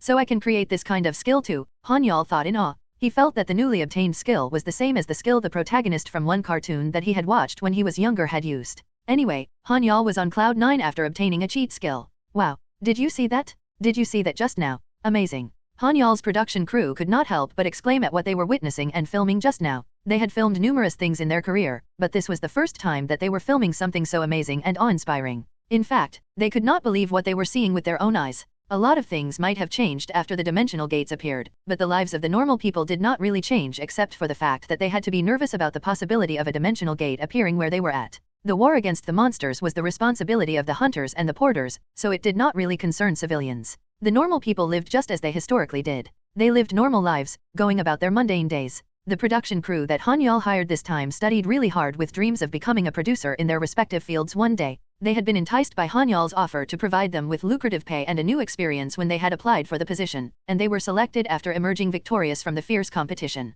They were currently filming their first project after being hired. Awesome. Kaya, this is really awesome. How did he even come up with the idea to film this? I know, right? The videos that Han-Yeol transmitted to the production crew through the action camera blew them away. The part where he had emerged unscathed from the terrorists' attack covered in his blue barrier was a beautiful sight that would surely garner a lot of attention. The production crew might have applied because of the lucrative pay and working conditions, but all of them possessed a burning passion for making a good film. They could not help but be excited when the first video that they captured as soon as they started working was such a beautiful and cool one. Just as the production crew were thinking that they made the right choice working for the hunter, Han-Yeol himself thought, "Shall I wrap it up now?" Han-Yeol made a move to dispose of the other two terrorists after he had successfully neutralized the main dealer. It was not difficult for Han-Yeol to deal with the two remaining terrorists, who did not possess a flashy skill like Firestorm. The only skill they possessed was to tie down their opponent or attack them in close combat. It was then, swoosh, bam, guaya, yur. Something suddenly flew from the sky and smashed one of the terrorists into a bloody pulp.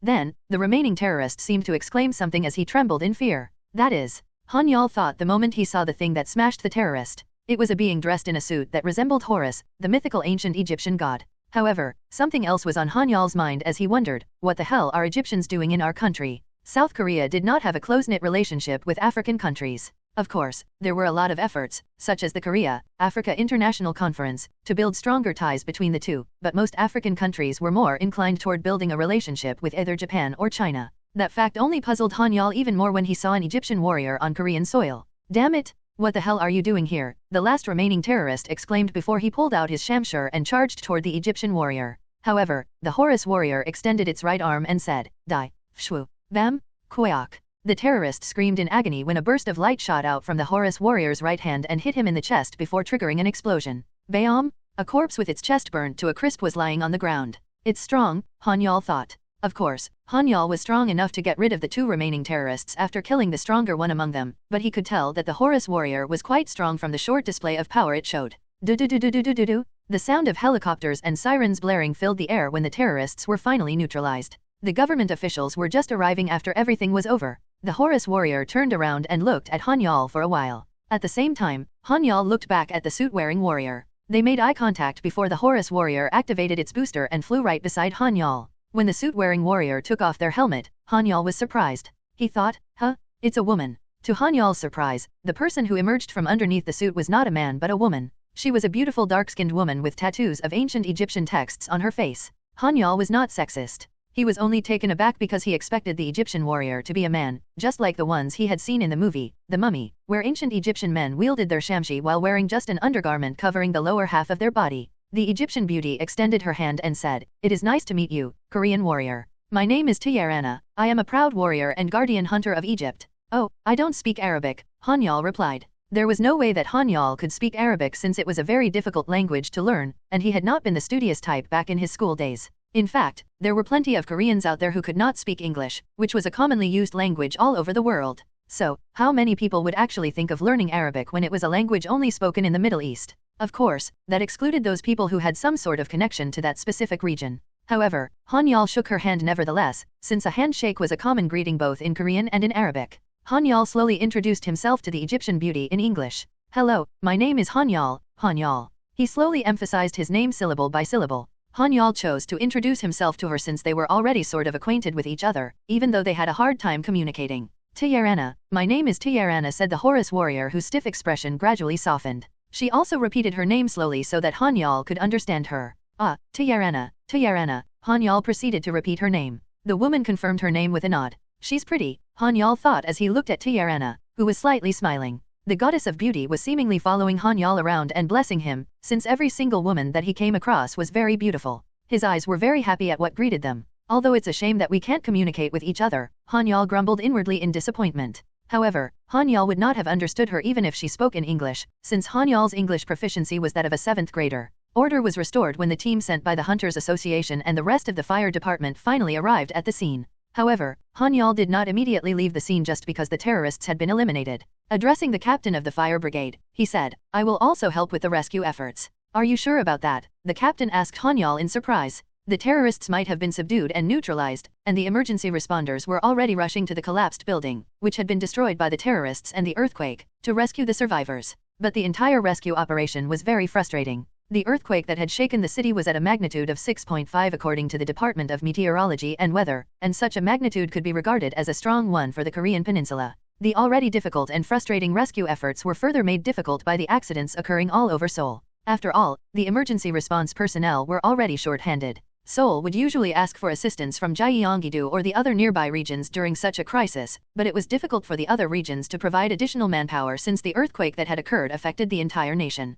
Asking the hunters for assistance would have been the best decision in such a situation, but the arrogant and selfish hunters did not sell their services for cheap. As a result, the government found it burdensome to forcefully deploy the hunters for these kinds of rescue operations. The chief of the fire department had repeatedly called upon the government to create an emergency procedure manual to mobilize hunters in case of a national emergency, but the government did not prepare such contingency plans. In turn, they only raised the fire department's budget by a small margin as a symbolic token, and they cited the lack of budget for their inability to draft a plan and deploy the hunters. We do appreciate your help, Hunter Nim, but, the captain said as his voice trailed off. It is an emergency, and I am not doing this purely out of goodwill. I am currently filming for my channel, so please do not try and stop me, Han-Yeol further explained. Oh, I see, the fire captain was left speechless. Vroom. A drone equipped with a camera had already been deployed by Han-Yeol's production crew, and the women-only production crew were gathered behind Han-Yeol armed with their high-tech camera equipment. Han-Yeol went to his car and retrieved a new shirt. He changed into a fresh shirt before placing the action camera back on his shoulder.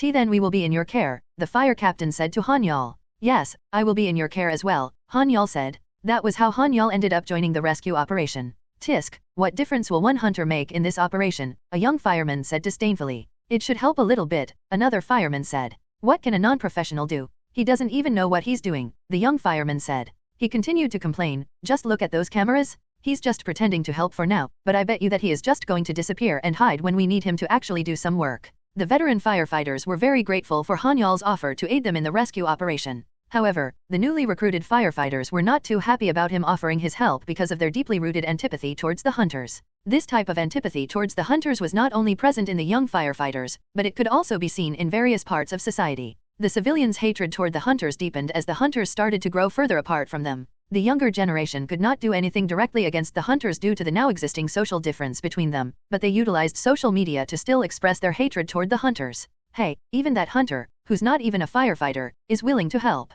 Move your asses, you lazy youngsters, a senior firefighter reprimanded the younger firefighters. Yes, sir, the young firefighters replied. After getting scolded, the young firefighters turned around and clicked their tongues behind their senior. Tisk, they can't even clean up their own mess, the senior firefighter said. He was worried about the future of the country's firefighters. Heave, ho. The firefighters struggled as they removed the rubble with their hands. It was very difficult and risky to deploy heavy machinery to a collapsed building as even the slightest mistake could risk the lives of the people trapped underneath the rubble. That was why the firefighters had to manually go through the wreckage as much as they possibly could. The higher UPS continued to push the firefighters to hurry up with the rescue efforts, but the firefighters could not carelessly speed up their work and jeopardize the trapped survivors under the rubble. Why, what's wrong? The captain asked the firefighters when he saw them standing around. Approaching a spot where quite a significant amount of rubble was collapsed on, he found a dozen firefighters struggling to remove a large debris. Sir, this debris is holding this place up, but it is not stable. We will have to carefully move this debris slightly. However, it is too heavy to move with manpower alone. It is also not an option to deploy heavy machinery here, one of the senior firefighters said, making the report to the captain. Then what should we do? The captain asked. Just as the captain frowned while racking his brains to think of a feasible method, Han-Yeol suddenly walked up to him and volunteered. He said, I will do it. Hunter Nim, are you saying that you will personally give us a hand? The captain said with a hint of surprise in his voice. He also thought that Han-Yeol was only going to pretend to help and be busy showing off when he first mentioned the cameras, so he was very delighted to hear Han-Yeol volunteer to help from the beginning. Yes, I reckon that this is the time for me to step in, Han-Yeol said confidently. I'm ashamed to admit it, but I'm indebted to you, the captain said. What mattered more to the captain, a veteran firefighter, was to rescue the survivors than his own pride. He wanted to save at least one more life, and that was more important to him than worrying about lowering his head to someone else in these kinds of situations. Demons, Han-Yeol used his skill. Woong? When noticing that Han-Yeol's eyes had turned red, the captain was surprised. Hook. Then, Han-Yeol raised his right hand and thought, psychokinesis. It had been a while since Han-Yeol utilized this skill, which allowed him to move objects remotely with his mana. This was actually a skill he occasionally used only when he was at home and could not be bothered to get the remote while sitting on the sofa. He never imagined that this skill was going to be so helpful in an emergency rescue situation like this. Creak, creak, creak. The wreckage, which did not budge an inch even with a dozen firefighters exerting their full strength against it, moved with Han-Yeol's casual hand gesture.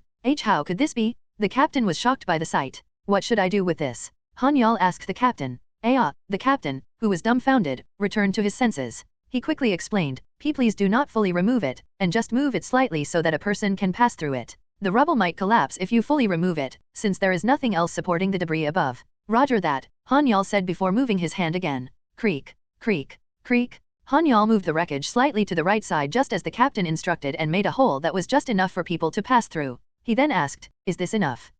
Yes, thank you very much," the captain replied with a delighted expression. The rescue operation gained traction thanks to Han-Yeol's active participation. Of course, everyone kept a cool head just in case another case of emergency occurred, but their hearts were burning hot with the desire to rescue as many people as they could. Creak! Oh, the firefighters exclaimed. Han-Yeol was easily moving the large debris that the firefighters had found impossible to move and would usually require the deployment of heavy equipment. The firefighters were most shocked by the fact that he was doing it so effortlessly with his psychic-like powers. "Hey, put your backs into it," a senior firefighter shouted. "There was a sound coming from here," one of the firefighters exclaimed. Tang, tang, tang. A person was silently watching Han-Yeol and the firefighters giving their best to rescue the survivors from the roof of a nearby building. It was none other than the Egyptian hunter, Tayarana. She continued to watch Han-Yeol expressionlessly, watching him sweat and toil away at the rescue site. A woman came to Tayarana's side and asked in Arabic, "Tayaranim, are you not coming back? N/O/vel/B/jn.C//OM. That hunter is the one who killed Mahmoud, the person we were after," Tayarana said. The woman then looked toward Han-Yeol, but she showed no further interest after that. She said, "Is that so? That hunter is doing a civilian's job as if it were his duty," Tayarana said while seemingly amused by Han-Yeol. A hunter's arrogance and selfishness were not just a problem present in the Korean hunters. Whether it was human nature or an issue caused by societal greed, it was a common phenomenon around the world that the hunters wanted to stand apart from ordinary civilians. There were numerous developed countries that were making great efforts to narrow the societal gap between the hunters and ordinary civilians. However, the lesser developed countries were on the complete opposite end of the spectrum, promoting and encouraging these differences. Egypt, in particular, had been under a dictatorship before the dimensional gates appeared and it had a very unstable government. The politicians had hailed the hunters as people belonging to a higher social standing, and they had made close-knit ties with the hunters to further widen the gap between them and ordinary civilians. As a result, most of Egypt's wealth was controlled by a small minority, and hunters in their country rarely meddled in the affairs of ordinary civilians. However, the assistant beside Tayarana showed no changes in her expression, unlike Tayarana herself, who seemed to be quite astonished and fascinated by the hunter working hard for the rescue efforts.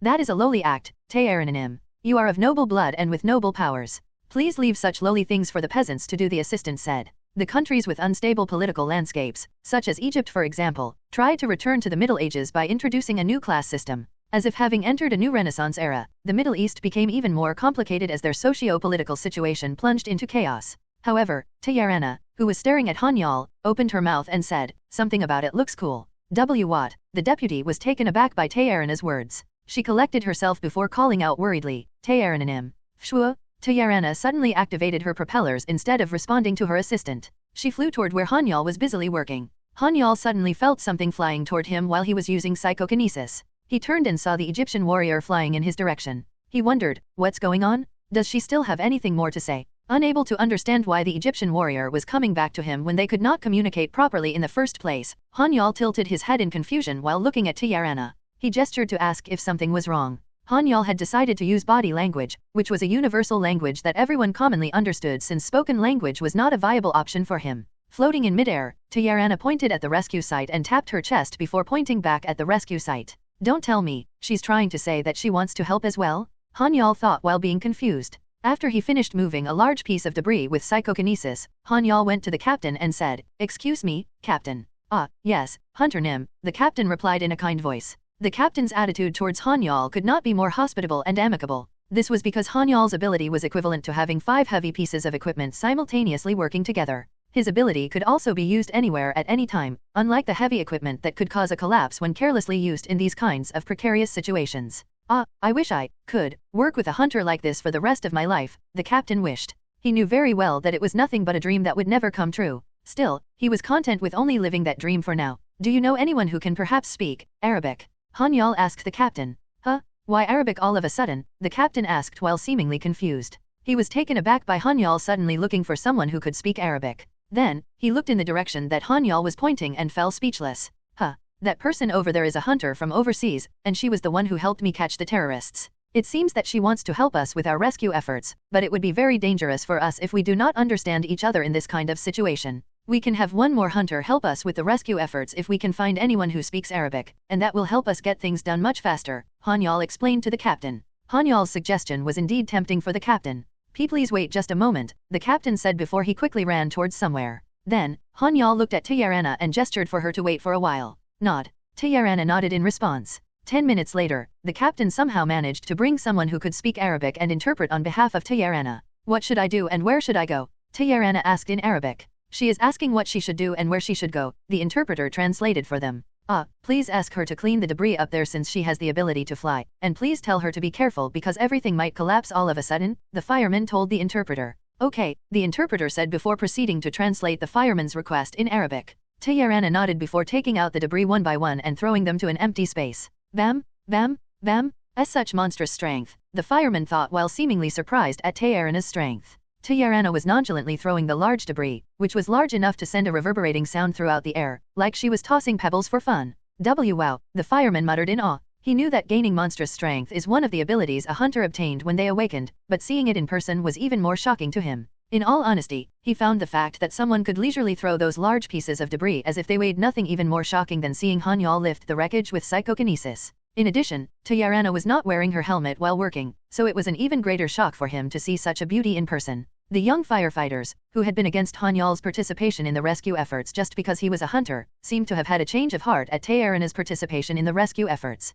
Tayarana's soldiers rushed to where she was while shouting, Tayarananim! Tayarananim! How could this be? The soldiers could not believe what they were witnessing. The Tayarana that they knew was an honorable warrior and a noble by birth, so how could such a person, who was born a noble, do such a lowly task? However, the words that came out of their noble warrior shocked them even further. You guys help out as well. Let us finish the rescue efforts as soon as possible, Tayarana said. But, the soldiers exclaimed in disagreement. However, the soldiers had to obey Tayarana's order at all costs no matter how much they hated the task. No one among them could dare disobey Tayarana's order. These are Tayaranim's orders. Besides, our enemies came after us all the way to this country, and they caused such a mess here. So, do not dare to dirty the name of our noble warrior and get to work no matter how lowly you think the job is. Pay extra care not to cause us trouble by disrespecting our host country, the assistant said. Yes, we shall follow the orders, the soldiers replied in unison. They had no choice but to follow the orders since Tayarana was considered a noble in their country, and she was going to be a strange noble who acted like a lowly commoner if they continued to refuse her orders.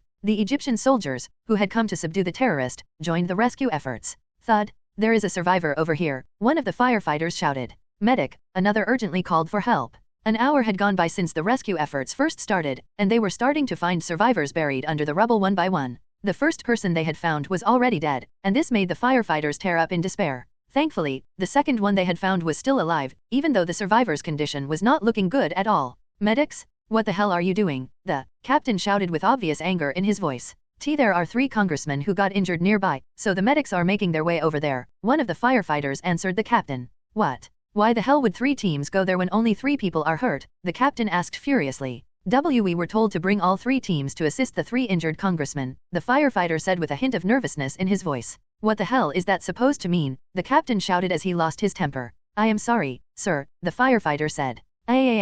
The captain shouted in frustration before he kicked a nearby table, causing the items on top to scatter to the ground. Bam? Are those bastards seriously hurt? The captain asked. And no sir, all 3 are said to have only suffered minor injuries, the firefighter replied. Damn it, the captain cursed out loud. It was the same every single time. There was already a huge shortage of medical personnel for the emergency response department, but the higher UPS would always make a huge fuss and take the medical teams away whenever a lawmaker or a minister got sick. It was the same even when a larger emergency was going on. This in turn caused the death of patients and survivors that could have otherwise been saved if they were able to get medical help in time. However, the worst part about this was the fact that all blame and responsibility fell on the captain's shoulders and not the higher UPS who caused the mess if there was a public backlash. Sigh, looks like I'm going to lose my job this time, the captain thought as he sighed at his impending fate. The survivor who required immediate emergency treatment would most likely die without even being able to get medical attention, and the captain would most likely take all the blame and be held responsible for the survivor's death. The captain was about to resign to his fate when Han-Yeol suddenly asked, Did you just say that there is a survivor?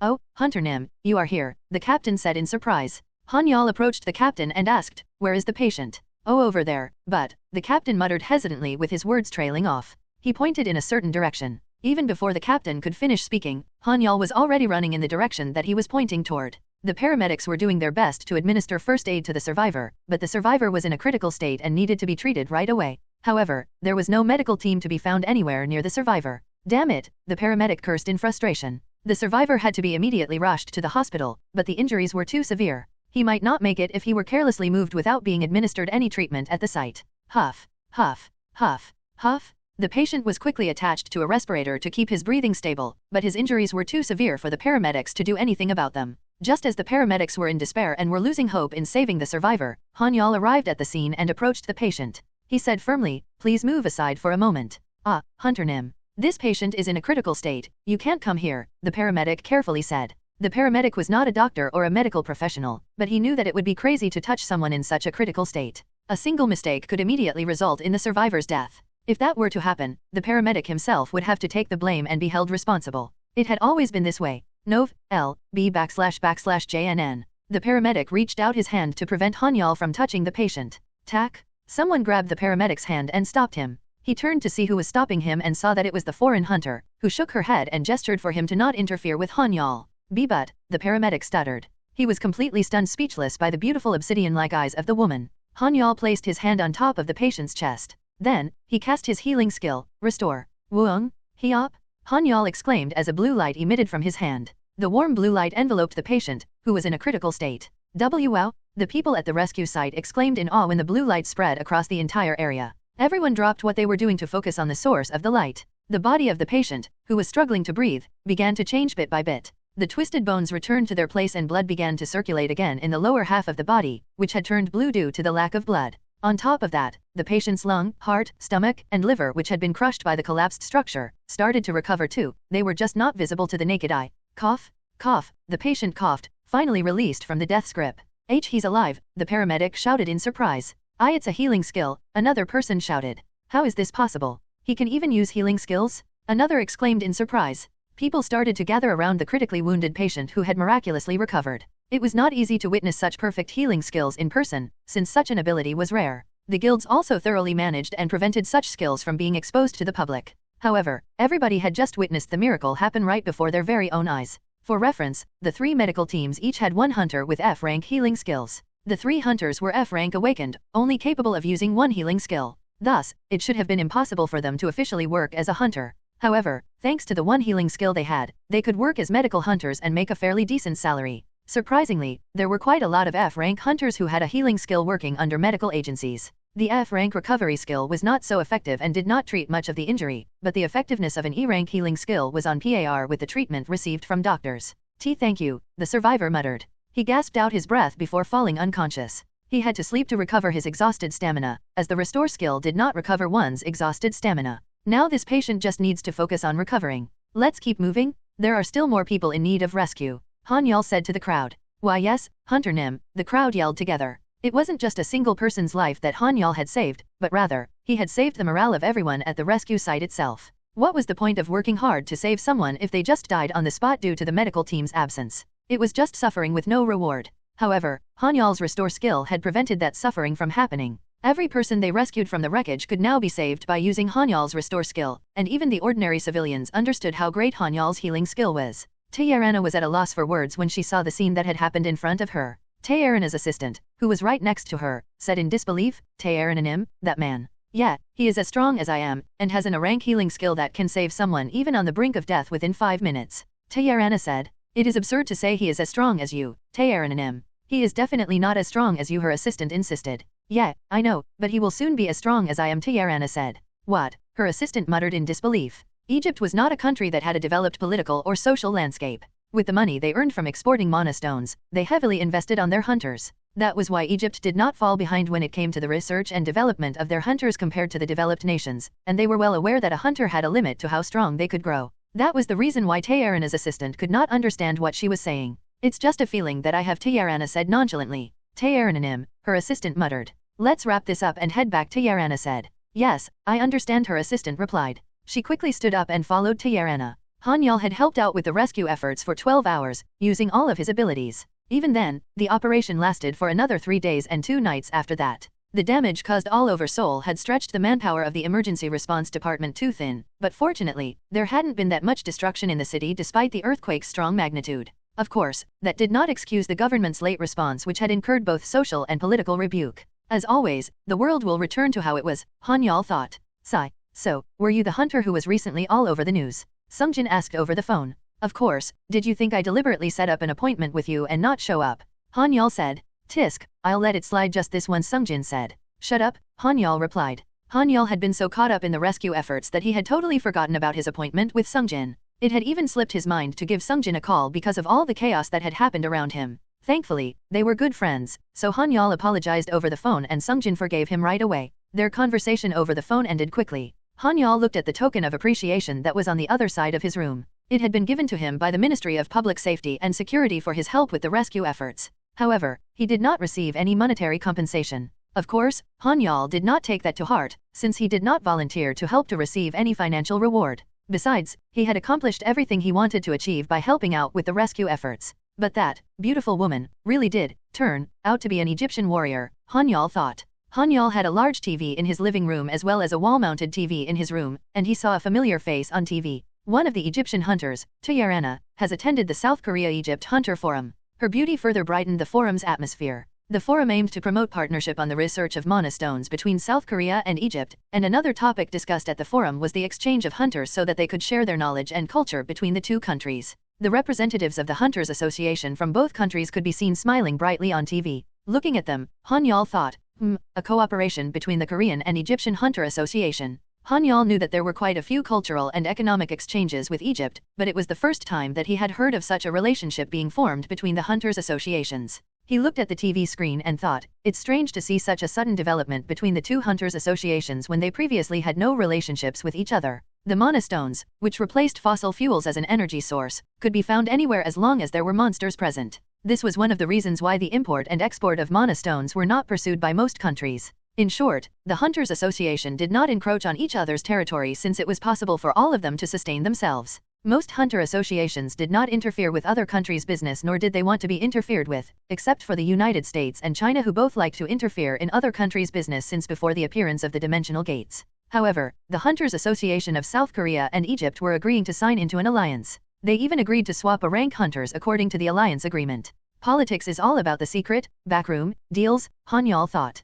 It was not mentioned in the news about why the South Korean and Egyptian Hunter Association had signed such a treaty. The news simply focused on the fact that the Egyptian hunters had joined in the rescue efforts while visiting and the video of the rescue site where Han-Yeol had participated was played across the news channels. Of course, the video was centered around Tyarana. She is without a doubt gorgeous, Han-Yeol thought while looking at Tyarana on TV. Han-Yeol was not attracted to Middle Eastern women. He did not feel anything whenever he looked at the women who popped up online under the keywords Middle Eastern beauty, Arab beauty, or Egyptian beauty, and he did not particularly find them to be attractive. However, Tyarana was an exception to that. Tisk. There's no way that someone like me can end up with her, Han-Yeol thought as he clicked his tongue. Tyarana was introduced as the Egyptian president's daughter on the news, and was revered by her people to the extent that she was called the living image of the goddess Isis. I shook hands with someone that famous? Han-Yeol thought in disbelief as he looked at his hand. Then, he shrugged and thought, but is it alright if she appears on my video when she is so famous? The production crew that Han-Yeol recruited, which he had decided to call Mulan, was currently at a temporary office he was renting. They were busy editing the clips of his battle against the terrorists that they had recently taken, and they were also working on Han-Yeol's personal channel which would broadcast his videos from now on. Mulan was basically in charge of editing the videos and managing the channel, since they were all experienced in the broadcasting industry. Tisk. Do I have to consult with a lawyer or do I have to ask the Egyptians themselves? Han-Yeol wondered. However, he soon set aside his dilemma and headed out, since he was supposed to visit a real estate agent today. He was going to look for a place that Mulan could use as their permanent office, and he had to personally go and meet with the real estate agent since he did not have anyone whom he could entrust the issue with. It's a bit awkward to hire a manager just to handle such matters, Han-Yeol thought. Of course, he was not referring to a manager who went on hunts and managed the porters. He was talking about managers who managed the assets and day-to-day things on a hunter's behalf. Han-Yeol was quite free whenever he was not out at the hunting grounds, since all he did was work out or go equipment shopping in his free time. He was also not losing out on anything by running those errands on his own, since his situation was different compared to people who considered their time to be equivalent to gold. Han-Yeol drove to a famous real estate office in Hongdae. Ring, ring, ring, welcome, how may I help you? The receptionist at the office asked. The real estate agency's office was quite large, unlike the average ones out there, and it had a very professional yet luxurious interior. I have a meeting with your president at 3. Can you call him for me? Han-Yeol asked. The receptionist scanned Han-Yeol, who looked quite ordinary, from head to toe, and thought, he does not look like someone the president will schedule a meeting with, no matter how much I think about it. The receptionist had spent 7 years working at this place, ever since she had been 20 years old. Having developed quite an eye when it came to scanning people based on their looks, she could immediately tell that Han-Yeol was a fail based on her scan. Just as she was about to ask Han-Yeol to wait while she placed a call, a middle-aged man suddenly walked out and said in a delighted voice, "Haha, You must be Han-Yeol Hunter Nim, who called a while ago. The receptionist turned around to find that her employer, who was also the president and owner of this real estate agency, was walking toward Han-Yeol with a bright look. When she heard that the man whom she had deemed a fail turned out to be a hunter, she was completely shocked. Hunter? What the? How can a hunter walk around without even a single branded item on them? What kind of a hunter wears those cheap clothes bought from those cheap discount shops? Needless to say, the receptionist was flabbergasted. The clothes that Han-Yeol currently wore were either bought at cheap discount shops or on sale online. Looking at him closely, the receptionist thought, he must be very stingy. She could tell that Han-Yeol was not a complete nobody, judging from the fact that the agency owner himself had come out to greet him. But still, even those useless F-rank hunters earn at least 10 million won a month. Gosh, I guess there are all sorts of people out there, she thought. While the receptionist was distracted by her own thoughts, the agency owner suddenly said, Ms. Lee, please bring 2 cups of coffee to my office. Yes, President Nim, she replied. Tap. Han-Yeol saw the agency owner casually pat the receptionist's butt. It was a subtle and sneaky movement, but there was no way that an ordinary person's actions could avoid the eyes of a hunter, whose eyesight became greatly enhanced the moment they awakened and had mana flowing through their bodies. Also, a hunter's awareness of their surroundings grew as their experience battling monsters increased. This real estate agent dealt with a lot of hunters, so it seemed that none of them had bothered to call him out for his actions. Well, a hunter wouldn't really care if a normal person is sexually harassing someone or is having an affair with their receptionist, Han-Yeol thought. He eventually decided to ignore the agency owner's perverse action as he thought, that's their business, after all. All he wanted to do today was to find a suitable office space for himself. Han-Yeol sat on the sofa in the agency owner's office. Tack. The agency owner clapped his hands and said, Now, Han-Yeol Hunter Nim, what do you need from our Hongdae real estate company? Han-Yeol placed his briefcase, which looked like the one a certain British spy from a movie carried around, on the table. I really wanted to try this at least once ever since I was young, Han-Yeol thought. Ever since a young age, he had fantasized about withdrawing a lot of 50,000 won bills from the bank and filling up a briefcase just like a movie sequence. It seems to be around 500 million won, but why are you giving this to me? The agency owner asked. The agency owner was not surprised or swayed by the massive amount of cash being placed in front of him. This was because he owned the largest real estate agency in town, and he regularly dealt with cash worth more than 1 billion won. He was a greedy man, but his constant exposure to large sums of cash allowed him to learn how to tame his greed. Sigh. This guy is no fun, Han-Yeol lamented inwardly. He was expecting the agency owner to give some sort of reaction, so he was disappointed by the middle-aged man's lack of a reaction. Well, it did not really matter that much, since Han-Yeol got to do the briefcase move that he always wanted to do. Still, he could not help but feel disappointed when he did not get much reaction from doing it the first time. Anyway, that was the end of that story. I want to get an office space in Hongdae, Han-Yeol said. What kind of office are you looking for? The agency owner asked. He appeared to have lost interest in Han-Yeol when he heard what he was looking for. I should have just asked manager Kim to handle this, the agency owner thought. To the agency owner, there was no need for him to personally assist a hunter who was looking to rent an office. He would not have minded personally assisting Han-Yeol if he planned to purchase a building or rent an entire floor for himself, but renting an office space was not something that required his assistance at all. However, Han-Yeol's next words completely caught the agency owner by surprise.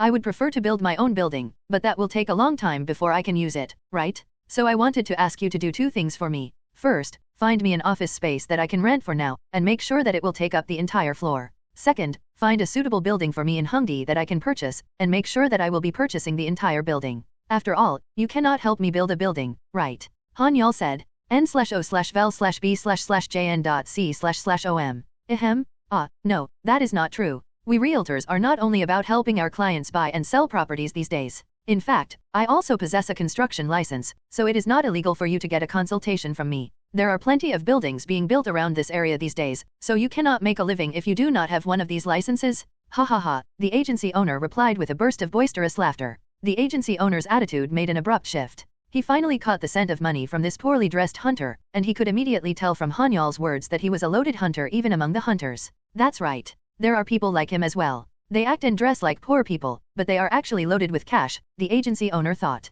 However, there were only a handful of them, so it never crossed the agency owner's mind that Han-Yeol could possibly be one of them. The agency owner was delighted. It had been quite a while since such a big fish came looking for him. He had made a lot of money by working with the hunters back when they had lived harmoniously with the civilians, but that all changed when the government and the Hunters Association had made a new city exclusively for hunters, most of whom had relocated over there. Thanks to that, the real estate agency had not had any hunter customers for a long time. All right. This is a jackpot. A jackpot? I should just shut my company if I let such a big fish slip through my fingers? The agency owner thought as he steeled his resolve to close the deal with Han-Yeol. Oh, is that so? Han-Yeol said with a hint of surprise in his voice. He always thought that he had to go look for a construction company instead of a real estate agency if he wanted to build his own building, so he had only mentioned it to the agency owner as a passing joke. However, it all somehow worked in his favor, since the agency owner just said that he could take care of the construction part as well. This reduced the amount of work and running around Han-Yeol had to do. Then, do you have a budget or any floor levels in mind for your building? The agency owner asked. He was acting very carefully, so every single word coming out of his mouth oozed with respect toward Han-Yeol. Budget? Maybe around 50 billion won? I am planning to construct a building of around 6 floors, Han-Yeol nonchalantly replied. Hyok? 50 billion won? The agency owner exclaimed inwardly in surprise. The price that came out of Han-Yeol's mouth was not an amount that could be found in Hongdae, and the agency owner was certain of this. He was well aware of the transactions in this neighborhood, with him usually closing most of the expensive listings here. Han-Yeol could actually buy a building in Gangnam with that budget. He's the real deal. He is really a jackpot? The agency owner thought. In fact, Han-Yeol was such a big fish for him that he was planning to stop whatever other work his agency was doing and put all hands on deck on Han-Yeol's project. Han-Yeol's request was no different than a goose that laid golden eggs, since the amount of commission he would get from completing each step of the process was going to be astronomical. Please come over here, Hunter Nim. Let me serve you with a service that you deserve, the agency owner said with his glib tongue. Is that so? Han-Yeol nonchalantly replied. Han-Yeol was secretly feeling delighted ever since he saw how the man's attitude made a 180-degree reversal the moment he had mentioned his 50 billion won budget. He knew that having someone suck up to you was a good feeling, but he had no idea that it was going to be this pleasing. I will be using quite a lot of cash on this project, so I'll just have to diligently hunt a few times, Han-Yeol thought as he shrugged. Of course, spending 50 billion won in addition to the fees that he would have to pay for purchasing the building was not a small amount. However, it was not enough to make a dent in Han-Yeol's fortune, which was close to hitting 1 trillion won mark. That was how Han-Yeol ended up spending a few hours at the real estate office. He resolved the issue of him getting his own building as well. Hey, Director Lee? What happened to the cameras? Are they ready yet? They are almost ready. What about the audio team? We are ready. Lighting team. Tack? A woman from the audio team raised her hand and gave a circle signal above her head. Alright, this is our first filming of the day, so make sure you guys do not lose your focus. Do not be too nervous. Let's wrap this up without any incidents. Got that? Yes, the members of the production crew, Mulan, enthusiastically replied. They were all visibly nervous despite their enthusiastic response, and this could not be helped as this was the first time that they were coming out to the hunting grounds with a hunter. Their nervousness only increased upon knowing that the hunter they were with was hunting solo. They had seen records of hunters hunting solo, but this was their first time seeing a hunter solo hunting in person. The fact that they were accompanying him also made them even more tense and nervous. Even Soo-in, who was the one in charge of the entire filming, could not hide her nervousness. She was the only one among the 20 production crew members who had previously filmed hunters at the hunting grounds, but those times had more than 20 hunters in a party. That was why she could not help but be very anxious and nervous about following a single hunter to the hunting ground. The production crew were not the only ones feeling nervous about this hunt. What? Is he really going solo? This is driving me nuts. I have a feeling that we are walking to our deaths. These were the porters that Han-Yeol had hired for this hunt. Han-Yeol had a lot of luggage for this hunt, since he had to bring an entire production crew and had plans to hunt a bit longer this time. That was why he had decided to hire a team of porters for this hunt. The team was composed of 5 porters, all of whom had refused to come when they heard that Han-Yeol was hunting solo. However, they instantly changed their minds and came without a fuss when Han-Yeol offered them 5 times the normal wage. Still, they could not help but be nervous when they personally saw that Han-Yeol was indeed going to be hunting alone. The only reason they stayed was that Han-Yeol had already paid them half of their daily wage in advance. Well, I don't think that Hunter is an idiot to simply throw money away like that. There's no way that he is going to run with his tail tucked between his legs when he brought such a big group with him and invested everything, right? One of the porters said. Yeah, I guess you're right, another porter replied. Then, the porters turned their gazes to the production crew. They are so pretty. I know, right? The porters seemed to be very interested in Han-Yeol's production crew. Did that hunter pick his production crew based on their body and face? A porter grumbled. I know, right? They are all so busty and beautiful that they can pass as celebrities, another agreed. I'm so jealous, another muttered in defeat. I hope that I can become a hunter soon and have those kinds of women in my life too, another porter exclaimed with a burning desire to awaken. The porters were all dreaming that they could live in a huge mansion with a swimming pool while surrounded by beautiful women in bikinis. They also hoped to get to spend the night with those women to their heart's content, just like the hunters that they see on social media or TV. This was a definite possibility as long as they managed to awaken and become hunters themselves. Well, they were free to imagine whatever they wanted since they were currently free.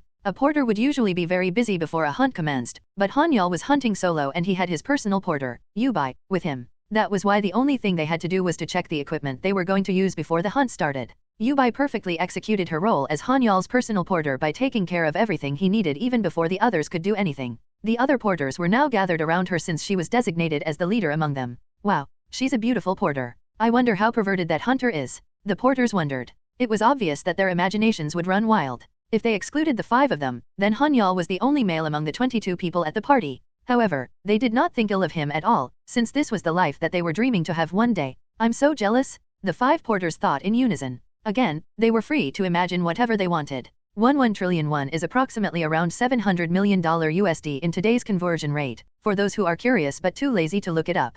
Alright, please listen up everybody. The monsters we will be hunting this time are the land stalkers. These monsters resemble a large snake, Yubai briefed. The porters that Han-Yeol hired this time were all veteran porters, and they were very well aware of what the land stalkers were. However, it was a ritual among porters to hold a briefing before a hunt so that they could exchange information and review their knowledge about the monster they were hunting. That was why nobody complained when the briefing started. As you may be very well aware, there are 3 types of land stalkers. One type shoots poison, another injects poison into its prey after biting them, and the last type has no poison but will constrict its prey to death. We are going to hunt all 3 types this time, Yubai said. Huh? All 3 types, one of the porter muttered in surprise. Yes, Yubai said. Haha, the porter laughed out loud. The porters were taken aback and baffled. The parties that came to the snake den to hunt mostly chose which type of land stalker they would hunt depending on the composition of their party. The fact that a solo hunter was going to hunt all 3 types of land stalkers without even making any preparation could only be seen as laughable. Do you think that you are making any sense right now? The porter asked with a hint of hostility in his voice.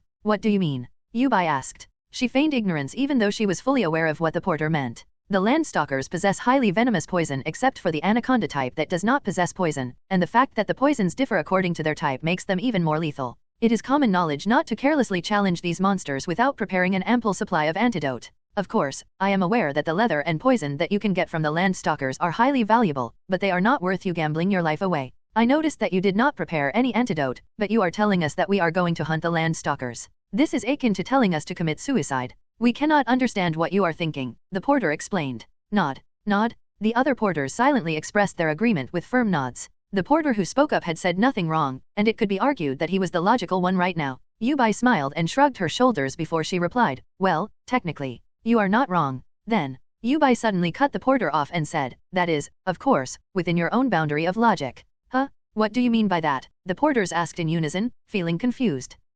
I did explain this yesterday. You are all aware that this hunt is going to be symbolic since this is to commemorate Han-Yeol Hunter Nim starting his own channel, right? Yubai asked. Yes, you did mention that, and we have not forgotten about it, the porters replied. The teaser video for Han-Yeol's channel was still not ready. The edit had already been done by the production crew, but they had to check if there were any legal problems with the Egyptian hunter being included in the video or not. In fact, Han-Yeol had consulted the matter with a famous law firm regarding the issue. It was difficult for them to postpone the launch of the channel just because their teaser and promotional video were not ready. That was why they were planning to go ahead with the launch without releasing any teaser or promotional video at all. Also, the land stalker hunt today was going to be a live broadcast. Han-Yeol Hunter Nim plans to showcase all of his abilities in today's broadcast, and one of them is his ability to heal anything, Yubai said. What? Heal? He has healing abilities too. What the hell? The porters were in an uproar. The public was not yet aware of Han-Yeol's healing ability as the promotional video of him helping at the rescue scene was still unreleased. The porters were struggling to recover from Yubai's shocking revelation.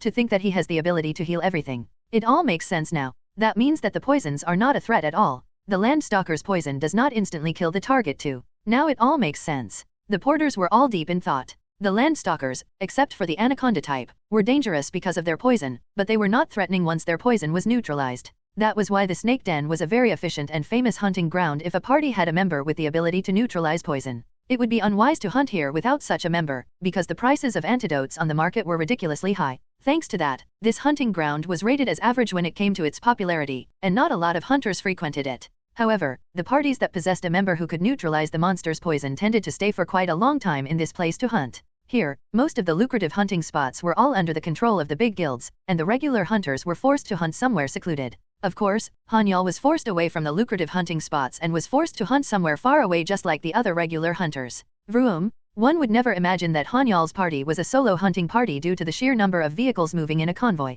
The 7-vehicle-long convoy consisted of 5 trucks driven by the porters, a moderate-sized bus for the production crew, and a truck carrying all of the filming equipment. In addition, the whole convoy was being filmed from the sky by a drone. They finally arrived at their hunting spot, which they had already surveyed prior, after 30 minutes since they passed the military checkpoint. We will be setting up our base camp over here, Yubai said. She had already gathered information that there were no land stalkers spawning in this place, and this was also a spot frequently used by other hunters as well. This is the first time that so many people are present for your hunt, Appa, Yubai commented. I know right, Han-Yeol replied. I think I prefer this over last time, Yubai said with a smile. Really? Han-Yeol asked. Yes, Yubai replied. Han-Yeol nodded in agreement, and he felt that the money he had invested was not wasted after hearing Yubai's words. While the others finished setting up their base camp, Han-Yeol was getting ready for the broadcast. Hunter Nim, we have finished our preparations, Suin said. Is that so? Han-Yeol muttered in response. He looked around the production crew and saw that they were all equipped with their gear. Most hunters needed to be on the move unless they possessed one of the lucrative spots that were always monopolized by the big guilds.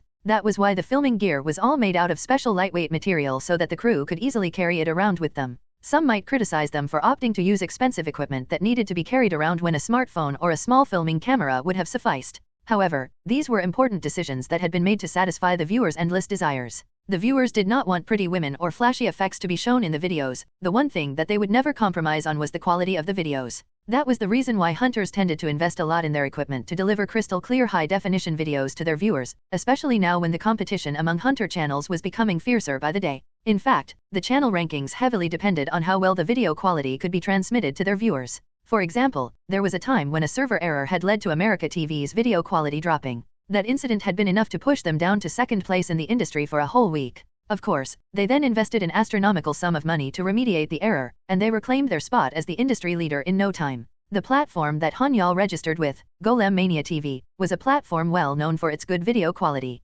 However, not a lot of hunters were registered with them since they were a young platform and their budget constraints made it difficult for them to entice the hunters to join them. Alright, we will start filming now, Suin, who was the overall director for this filming, announced. Then, she raised her hand and signaled the start of the filming. Ready, action. The banner of Han-Yeol's channel was uploaded to the top of Golem Mania TV's website as soon as he started broadcasting. It was not often that a new channel's banner was uploaded on the main page, but it had been a while since a hunter opened a channel with them. On top of that, Han-Yeol's channel was not a normal raid channel, but it was a rare solo hunting channel. That was why Golem Mania TV's management decided that it was worth giving it a chance to promote Han-Yeol's channel and, in turn, gain more exposure for the platform. However, the biggest reason as to why the management had agreed in the first place was that Han-Yeol had paid quite a hefty sum in marketing fees to the platform. Viewers started to enter Han-Yeol's channel when his banner was uploaded on the main page along with the keywords solo hunting and free for today. Hello. Wow, a new channel is on the main page. Is it true that this is a solo hunting channel? I stopped by out of curiosity.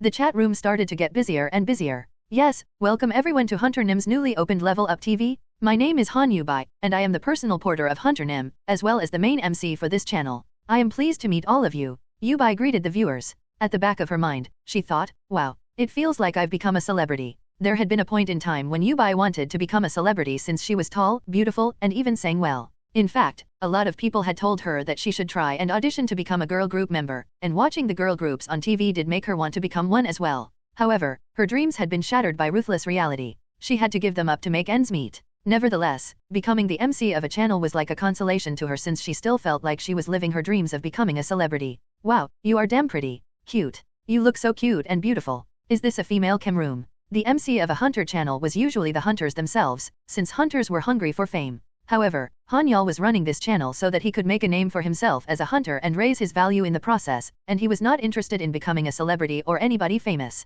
He only wanted to become a celebrity hunter known for his abilities if ever he were to end up becoming famous. Yubai continued, Hunter Nim's hunt this time will of course be a solo hunt, and the party is composed of Hunter Nim, 6 porters including myself, and 20 production staff. Say hello everyone. The view broadcast suddenly shifted to the drone capturing them from above. The production crew would shift the view to different cameras whenever it was necessary to match the atmosphere. The 5 porters hired for the day excitedly waved when they were shown on the broadcast while some of the production crews blushed shyly. What? Is that a flower field? Wow, this hunter is a pervert. The production crew is entirely made up of women. They are all beautiful too. I think a lot of us will be saving this channel as a favorite. They are more than enough for me to watch this channel. I'm so damn jealous of that hunter.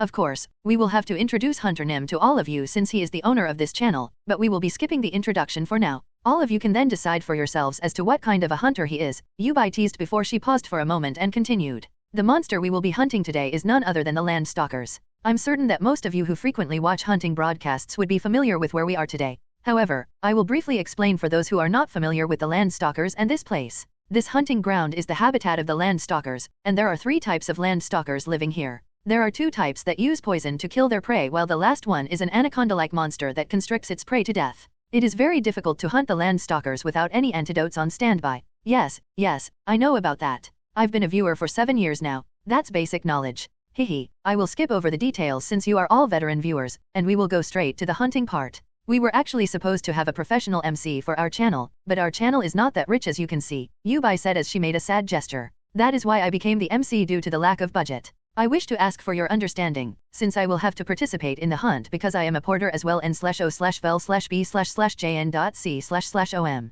I love you, Yubai. Just leave it to Appa. I will make sure to fund you really well. Perhaps it was the effect of having a young and beautiful MC like Yubai, but the channel's chat room reacted explosively. The effect of a beautiful young girl like Yubai being a damsel in distress triggered the viewers, who were mostly men, to react strongly. Of course, there were still a lot of people who posted sexual comments on the chat room, but they were able to restrict them in time thanks to the manager sent by Golem Mania TV. Appa, there are 2 land stalkers 300 meters in front of us, Yubai said. Alright, Han-Yeol replied. He activated his skill, Demon Eyes. His eyes started to glow red, and that sight was broadcasted live on his channel. His eyes turned red. Is it a vision-enhancing skill? It looks different from a normal skill. Maybe it's a unique skill. I don't think it simply enhances his vision. I'm certain that it has another function as well. Oh, this channel is getting interesting. The experts, who were actually the viewers that watched quite a lot of hunter broadcasts, analyzed Han-Yeol's skill, and this coupled with the fact that the hunt was about to start further increased the influx of viewers to the channel. One distinct difference that a hunter's channel had over normal channels was that the channel's name on the main page turned red while they were hunting,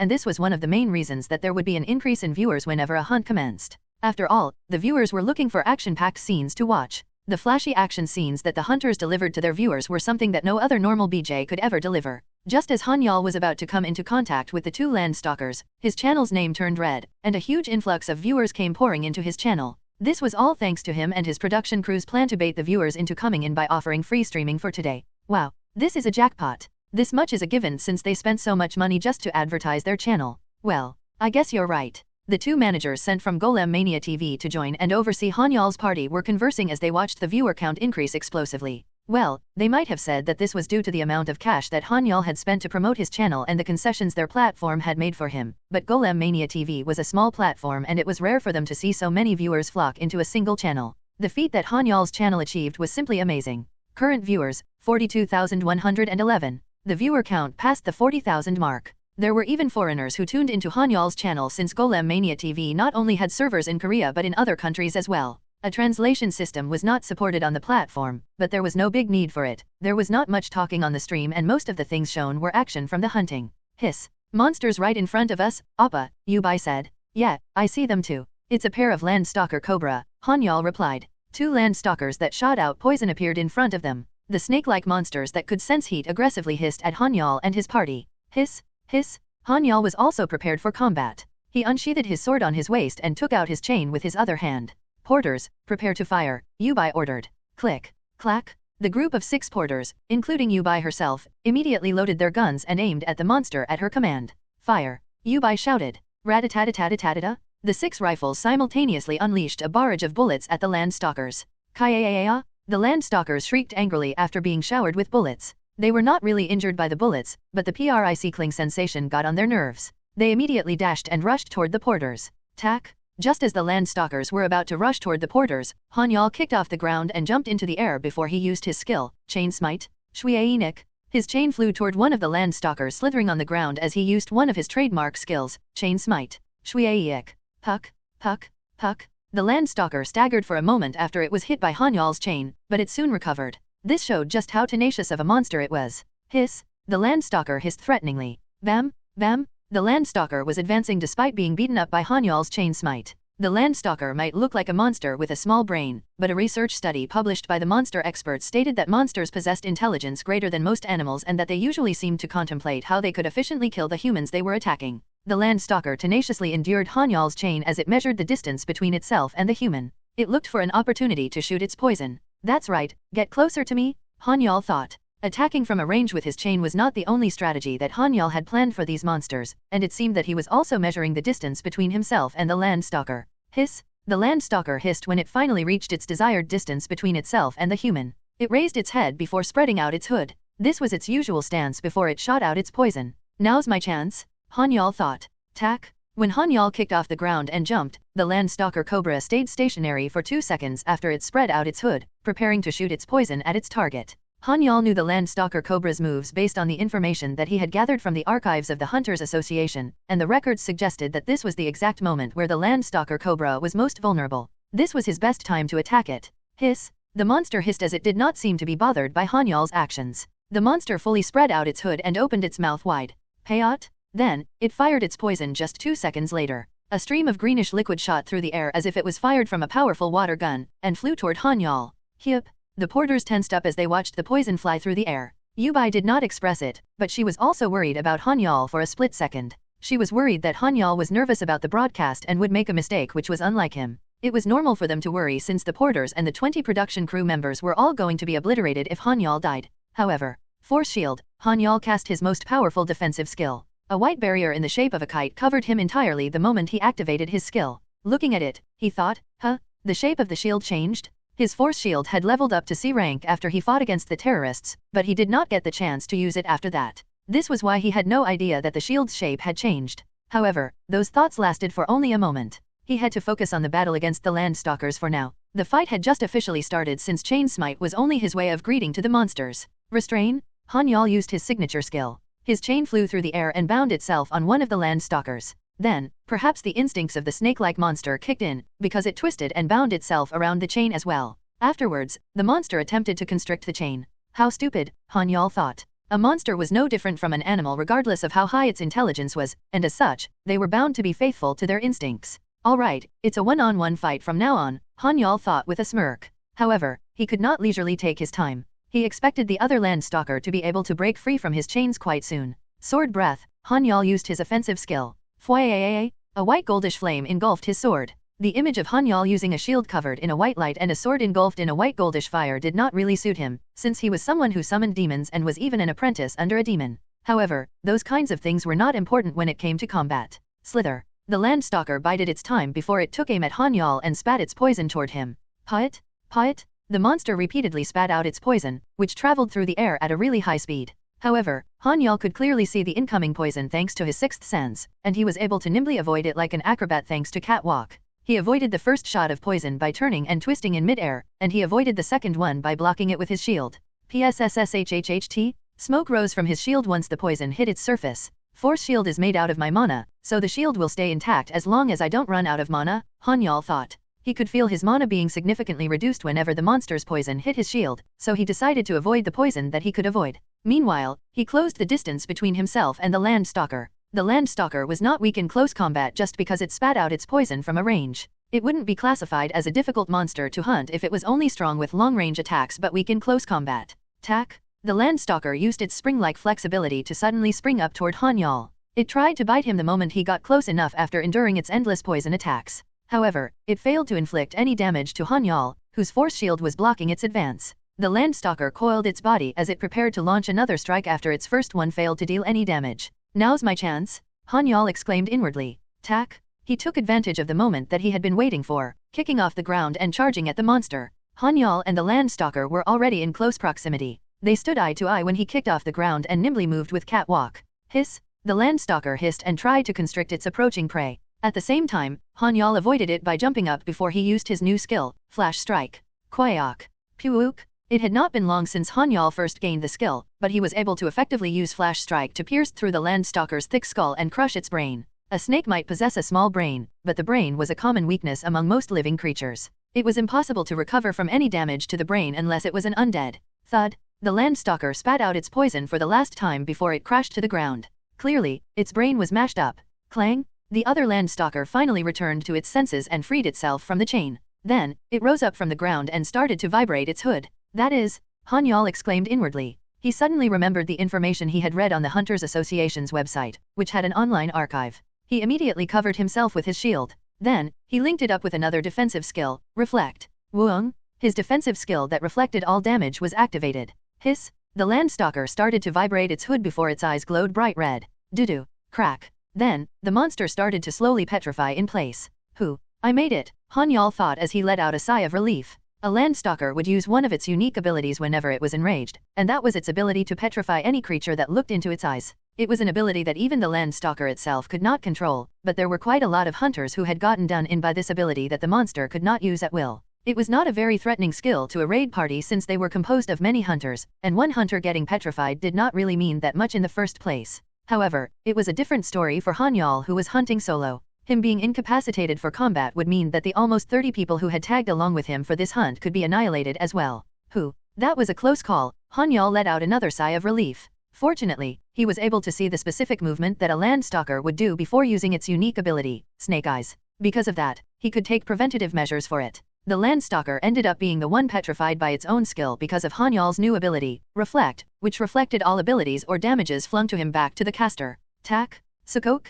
Han-Yeol immediately jumped up and cut off the monster's head just in case it would instantly be freed from its petrification and could cast the skill once more. Thud. The land stalker's head fell to the ground. That was how Han-Yeol's first hunt on live broadcast ended. Wow, what did we watch just now? Did he really kill the land stalker in a blink of an eye? Isn't he just a high-ranking hunter fooling around in a lower-leveled hunting ground? That is indeed possible, since he is hunting solo after all. That's still amazing. But is there really a need for a high-ranking hunter to solo hunt? I mean, it doesn't make sense even if you argue that he is doing it for his stream. The chat room was in an uproar at what they had just witnessed. The battle might have ended really quickly, but it was a fierce action-packed one that seemed really cool on screen thanks to Han-Yeol's overpowering strength. The hunting style that was widely used by the hunters these days was to form a party and hunt monsters a step weaker than them. It was a safe and easy method that did not put them at any unnecessary risk. However, most viewers were already bored of these kinds of hunting methods since there was no suspense or thrill in them. Of course, this did not mean that nobody watched them. Those videos were still more interesting than a normal person's streaming channel. However, the viewers were still on the lookout, clamoring for something fresh and different. This was the main strength of Han-Yeol's channel. There were a lot of other hunters who hunted solo, but Han-Yeol was the only one who had opened his own channel and live streamed his hunts. The lone hunter, known as the strongest solo hunting hunter, was only known because of the news about him. Nothing else was known about him since he did not open his own broadcasting channel. Needless to say, Han-Yeol's channel was blowing a new breeze throughout the hunter industry. Han-Yeol breathed out. His breathing started to become laborious as green air started to come out from his mouth. He is poisoned. This is the scariest part about the land stalkers. You can get poisoned just by being around them, even if their poison does not hit you directly. Hurry up and drink an antidote. Yubai will die if you die, you selfish bastard. Han-Yeol had already won quite a lot of fans among the viewers, judging by how immersed they were. Alright, watch closely everyone. A new legend is about to be born, Yubai suddenly said into the camera. n/o/vel/b//n.c//om. Yubai did not join in on the dismemberment process as she was tasked to be the MC for the broadcast. Also, the other 5 porters were more than enough to work on dismembering the land stalkers. There were no problems even if Yubai did not lend a hand. What do you mean? A new legend? What kind of cringy phrase is that? Yubai, you shouldn't say cringy stuff like that. You sound like an old man. The viewers were all expecting Han-Yeol to take out an antidote from his backpack. However, contrary to their expectations, Han-Yeol raised his hand to his chest instead. What the hell is he doing? The viewers were confused. Restore, Han-Yeol muttered inwardly. Wuong? It had been a while since Han-Yeol last used restore at a hunting ground. A warm bluish light surrounded Han-Yeol before seeping into every corner of his body. It detoxified the poison out of his system in a mere instant. This restore skill is a cheat skill no matter how I look at it, Han-Yeol thought. Well, most of Han-Yeol's skills were considered cheat skills if he compared them to an average hunter's skills. However, restore could be considered as the biggest cheat when compared to his own other skills. Healing and recovery skills were already quite rare, but the ability to recover from any status ailments was a very powerful and rare skill that only a handful of hunters possessed. It was a skill that Han-Yeol had gained through painstaking efforts, but others would simply think that he was lucky enough to awaken with such a good skill. Everything went just as Han-Yeol expected it to be. The chat room was in an uproar, and it was going to erupt at any moment now. Tip, you can use left, right, A and D keyboard keys to browse between chapters. W, what the hell is this? I, it's a healing skill. H, how does a combat hunter have a healing skill? It can even detoxify poison. T, this is impossible. The viewers on Han-Yeol's channel went wild. Some viewers on his channel were avid viewers who have been watching hunters' channels for the past 10 years. Most of the healers possessed all 3 skills related to healing, and there were some who possessed evasion or support skills on top of their healing skills.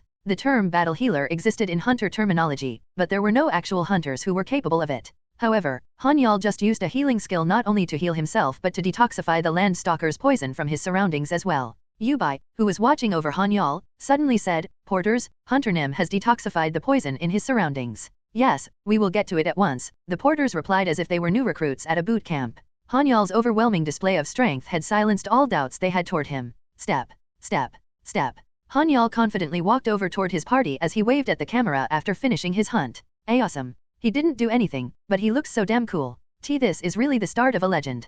Current viewers, 95,147. No one knew if it was because word of his hunt had spread, but his viewership had explosively increased by the time Han-Yeol finished hunting the land stalkers. This is amazing, Appa. Yubai exclaimed with a smile. She gave a thumbs up. Han-Yeol and his manager, Yubai, successfully completed their week-long hunt that took place to showcase his abilities. Of course, they did not broadcast for 24 hours a day. The broadcast only lasted for 4 out of 12 hours, with Han-Yeol hunting in peace for the remaining 8 hours. Did that mean that the viewers were disgruntled with Han-Yeol only showing a third of his hunt? That was not the case at all. In fact, he was the main topic on the evening news and internet news, and he was also the most trending search keyword on the search engines of N Company and D Company. The hunter, Lee Han-Yeol, was finally making his presence known to the world. Some might call it his initial stroke of luck, but the viewer count for his channel remained at 90,000 for the entire week, and this was a figure that Golem Mania TV could only dream of reaching even if they combined their entire viewer base. The abrupt rise in viewers was caused by numerous viewers from other platforms rushing to Han-Yeol's channel when news of his hunt had spread.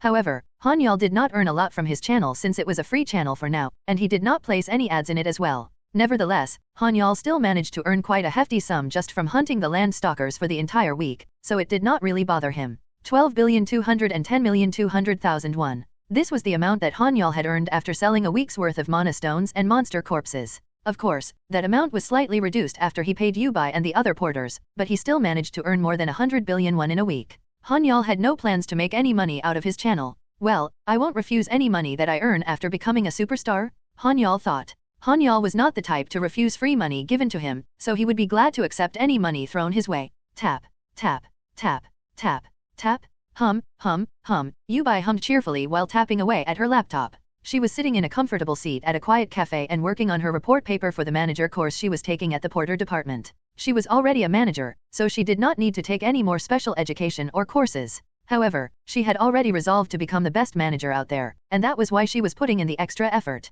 Frankly speaking, Yubai was now earning an hourly wage of 1.2 million won after becoming Han-Yeol's personal manager. She did not need to work harder. In fact, the amount she had earned from a week of hunting the land stalkers was a whopping 200 million won, and this amount was incomparably higher than an average manager's wages of around 2 million won for a week's work. Nevertheless, she still put in the effort time and time again to improve herself. There was a rumor that my daily habits and work ethic could decide what kind of class I will get once I awaken, Yubai thought. This was a theory that one scholar had come up with, and this theory was known as awakening based on habits. Unfortunately, it was only a theory with no facts to back it up, and that was why it was not widely received by people. However, Yubai wanted to believe in the theory. She was not confident to become as strong as Han-Yeol or be of any help to him even if she awakened now, and that was why she thought of making up for her lack of physical prowess by studying and growing her mind in hopes that it would compensate for her shortcomings. Ugh, it's too hard, she groaned while stretching her arms. She was doing her best to study something that was difficult for her age, and there were a lot of volumes to study, so it was inevitable for her to struggle with it.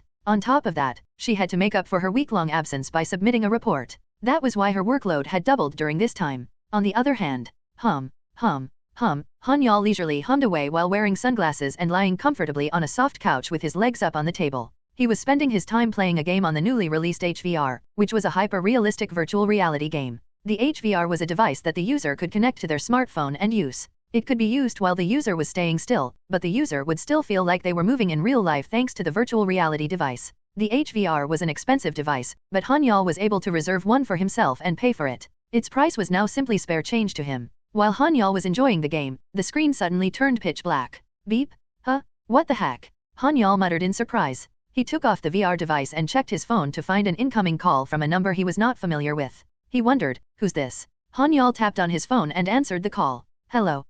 Is this Lee Han-Yeol Hunter Nim's phone by any chance? Yes, that is correct, but how did you get my number? Han-Yeol asked. He had no recollection of giving his phone number out to someone he did not personally know, and the only ones who knew of his phone number were his father, Sun Jin, or the ones who he had some work with. Is it a leak from someone I worked with? He thought. It was not that difficult to find someone else's phone number in this digital age, and the only issue would be how fast they could find it and how much money they would put into finding it. Han-Yeol thought about it for a moment and realized that there could have been various channels for his phone number to be leaked out. He thought, I will need separate phones for my work and personal life from now on.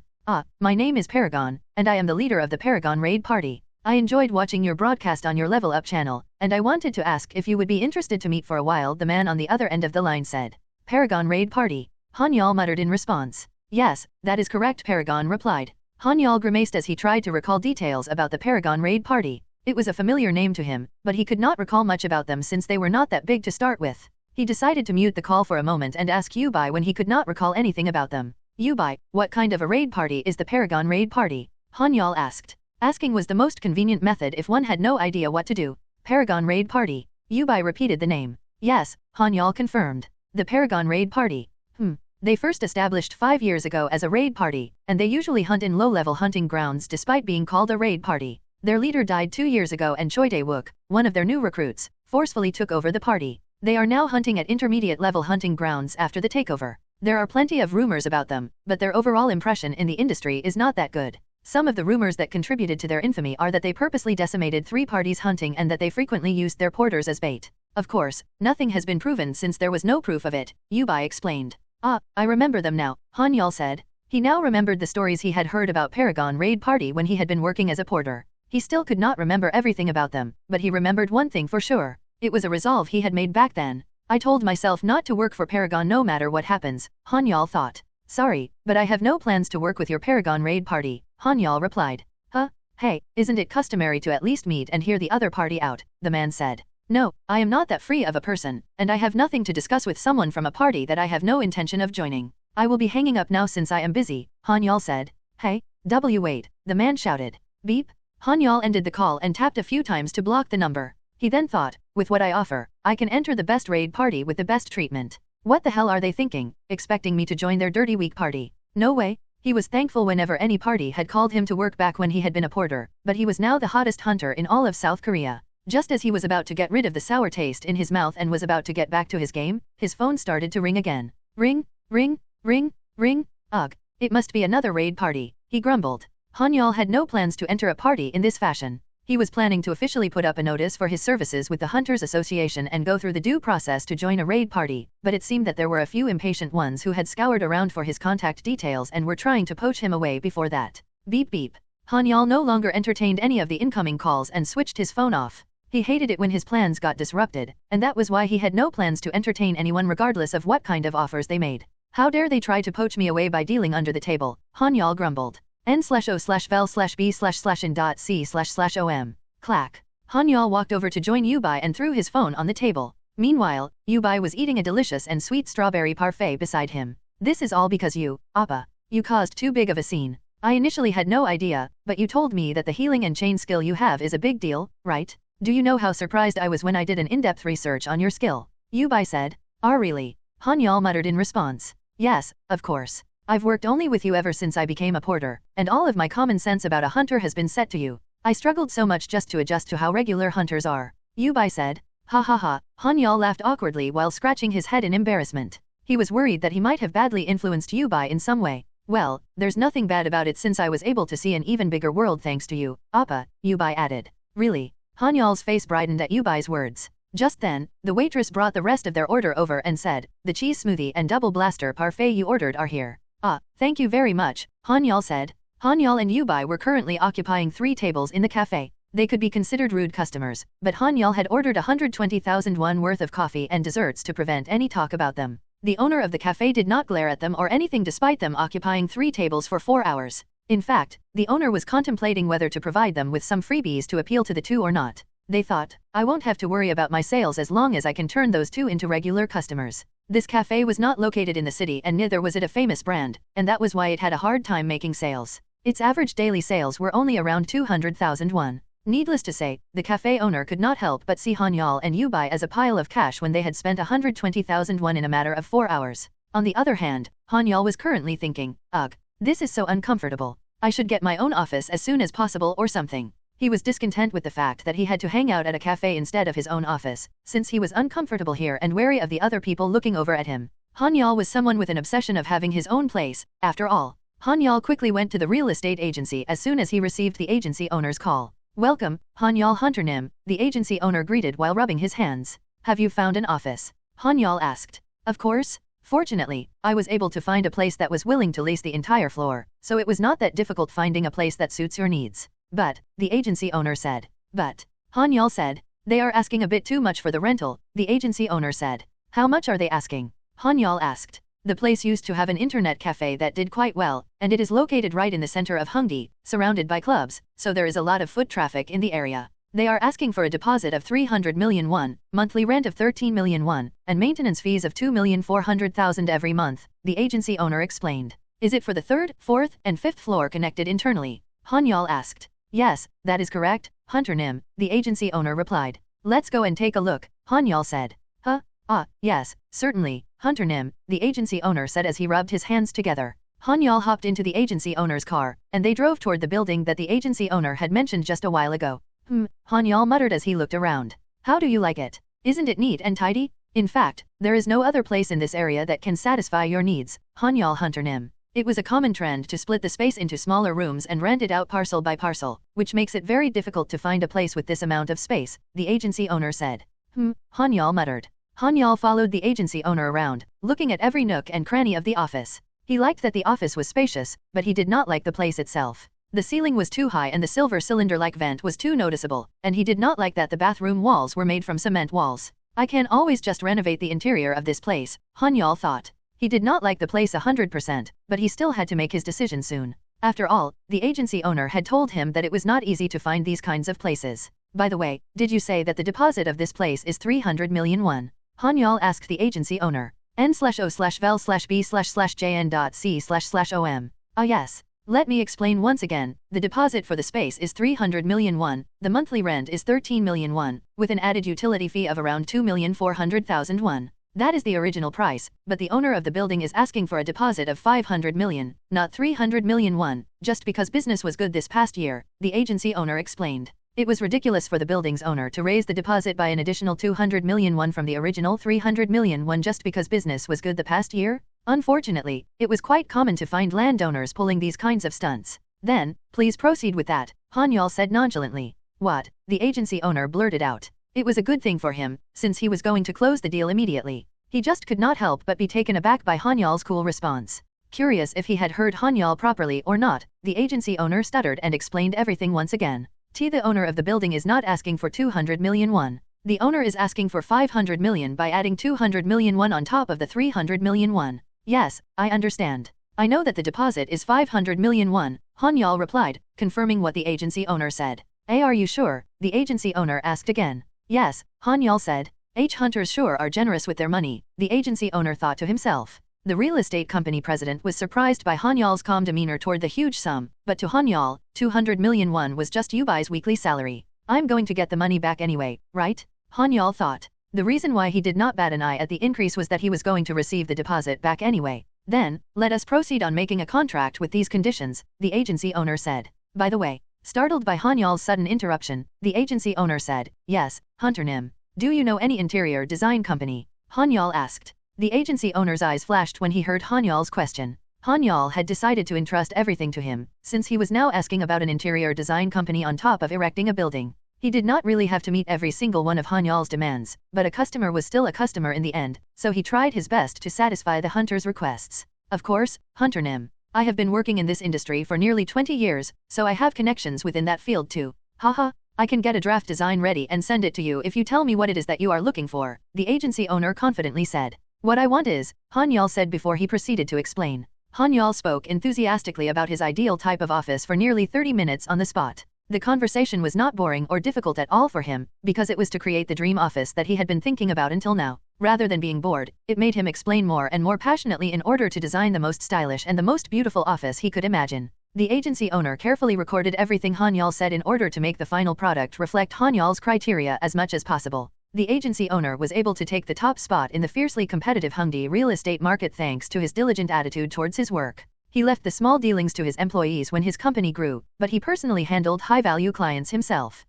I see. Then, firstly, I will hand this over to the interior design company and create a draft with everything Hunter Nim asked for. We can talk again after you have seen the draft, the agency owner said. Yes, I understand, Han-Yeol said. Han-Yeol did not expect everything he had said to be reflected in the interior design company's draft, just like how one's ideal type for a woman would be different from the woman who would eventually be one's wife. I will leave everything to you, Han-Yeol said. Are we not going to leave together? The agency owner asked. He thought that they were going to go back to the office in his car since they had come together. No, I need to go someplace else, Han-Yeol said. Yes, I understand. Then, goodbye, Hunter Nim, the agency owner said while bowing his head toward Han-Yeol. Thank you for your hard work, Han-Yeol thanked the agency owner. His business with the agency owner had finished anyway, so there was no reason for him to return to the agency. Then, Han-Yeol went to a nearby phone dealership and bought another mobile phone under his name. In the past, it would take more than a day to get a new phone. But now, one could get a new phone almost immediately thanks to the advancement in IT technology. Han-Yeol got his new cell phone within an hour, and the first thing he did was to open the K-Talk app and contact the few people around him whom he personally knew.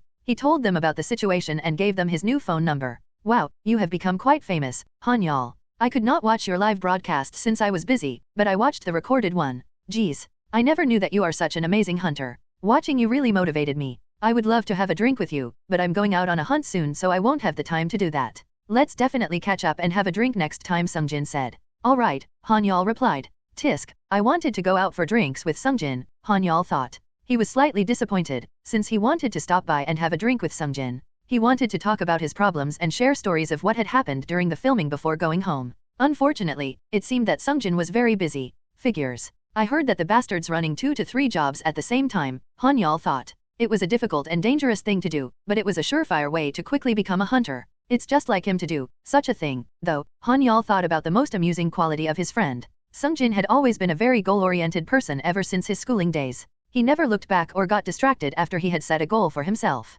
He also never once slacked off before reaching his goal. That was the reason why he was the only one among Han-Yeol's friends, which had been a bunch of disinterested students, who had gotten into university and had worked in the finance industry. If it's that guy, he will awaken very soon. Who knows, he might become a stronger hunter than me when he awakens into one, Han-Yeol thought to himself. That was a possibility, since Sun Jin possessed an incredibly strong will and luck. Besides, a hunter's abilities were decided at random, and Sun Jin's luck was bound to help him out one way or another.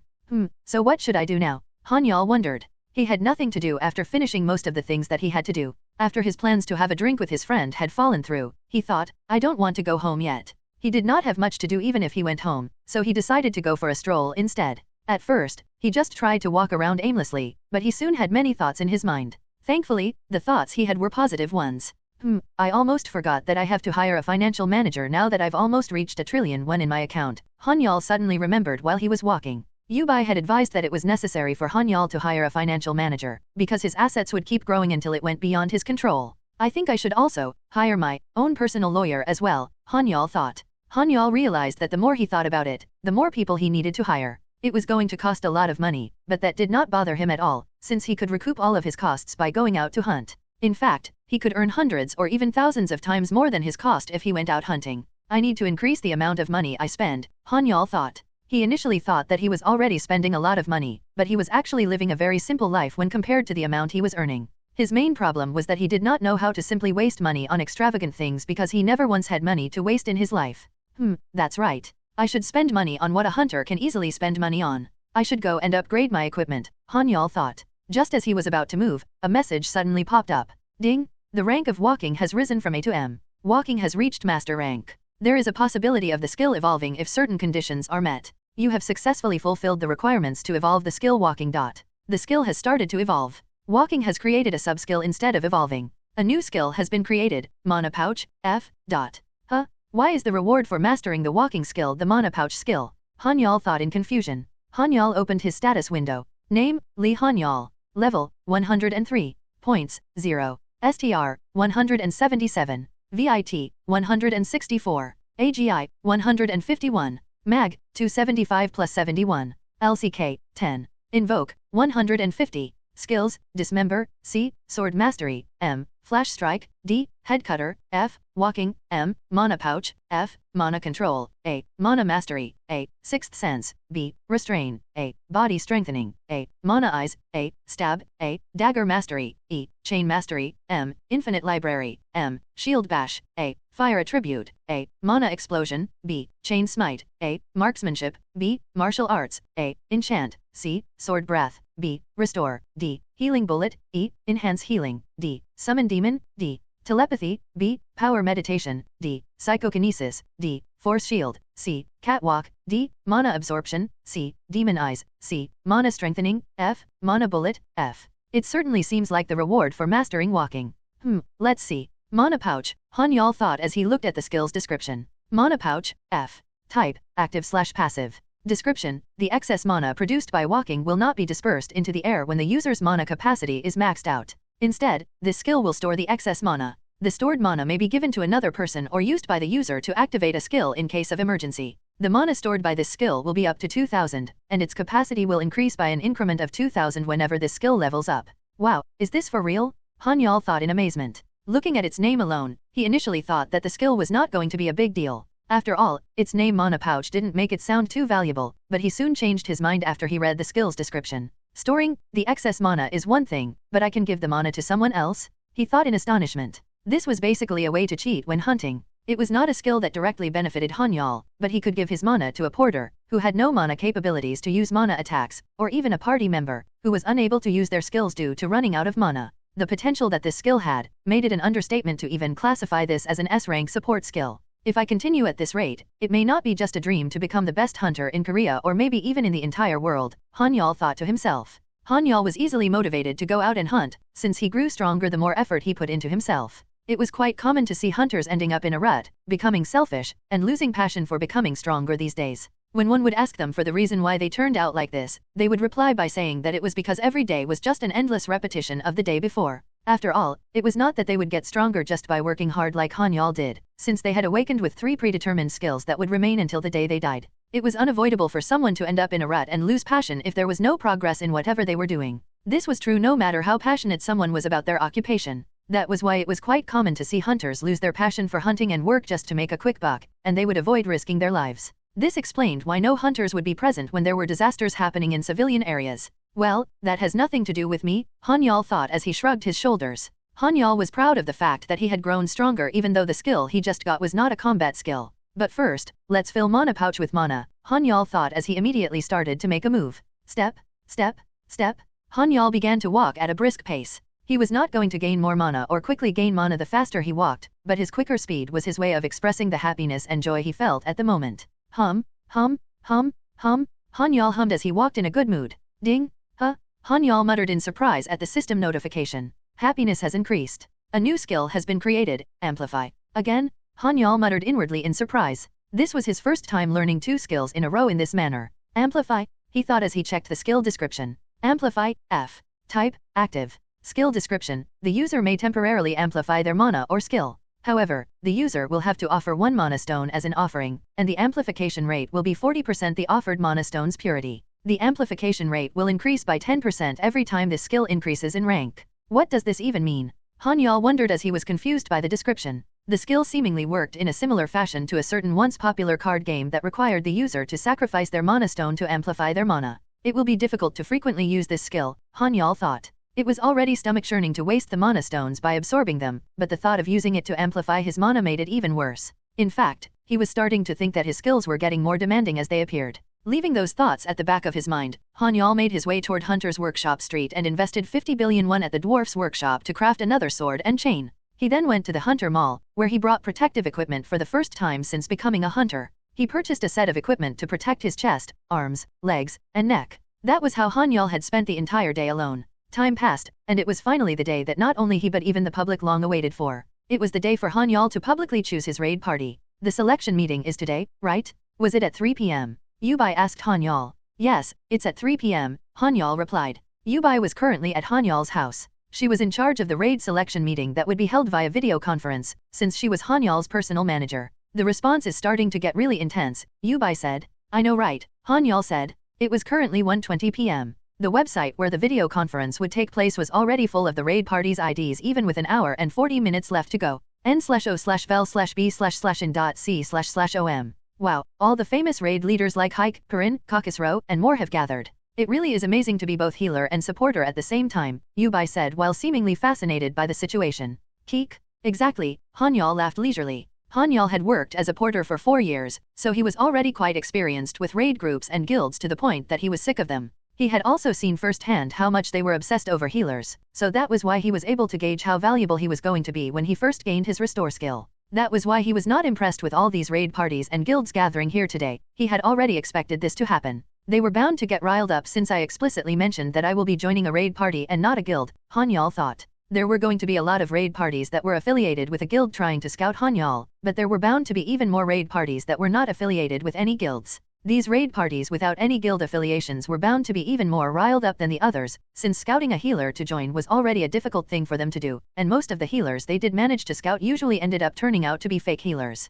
They will absolutely go crazy if they found out about my healing bullet skill as well, Han-Yeol thought while grinning. He did not get the chance to show off his healing bullet skill during his Land Stalker Hunt live stream, which had been a solo hunt with no party members to use the skill on. The healing bullet skill was a long-range healing skill, and it was going to be an incredibly efficient skill to have in party hunts. The raid parties were already in an uproar simply because Han-Yeol possessed Restore, but he was certain that even the guilds, who initially showed disinterest, would jump into the fray as well if they found out that he possessed healing bullet too. I have to go to the Hunters Association and update my rank, Han-Yeol thought. He had completely forgotten about it since it was not an urgent matter, and he did not pay much attention to it. Han-Yeol had visited the Hunters Association twice at the beginning of his awakening. The Hunters Association did not care or intervene in what hunters did, but it was going to intervene if a hunter was doing something illegal or if a fight broke out between hunters or if there was a murder of a civilian by a hunter. They were already raking in a huge sum of money without having to intervene, and the guilds usually kept the hunters in line, so none of them ended up causing a mess that required the association's intervention in the first place.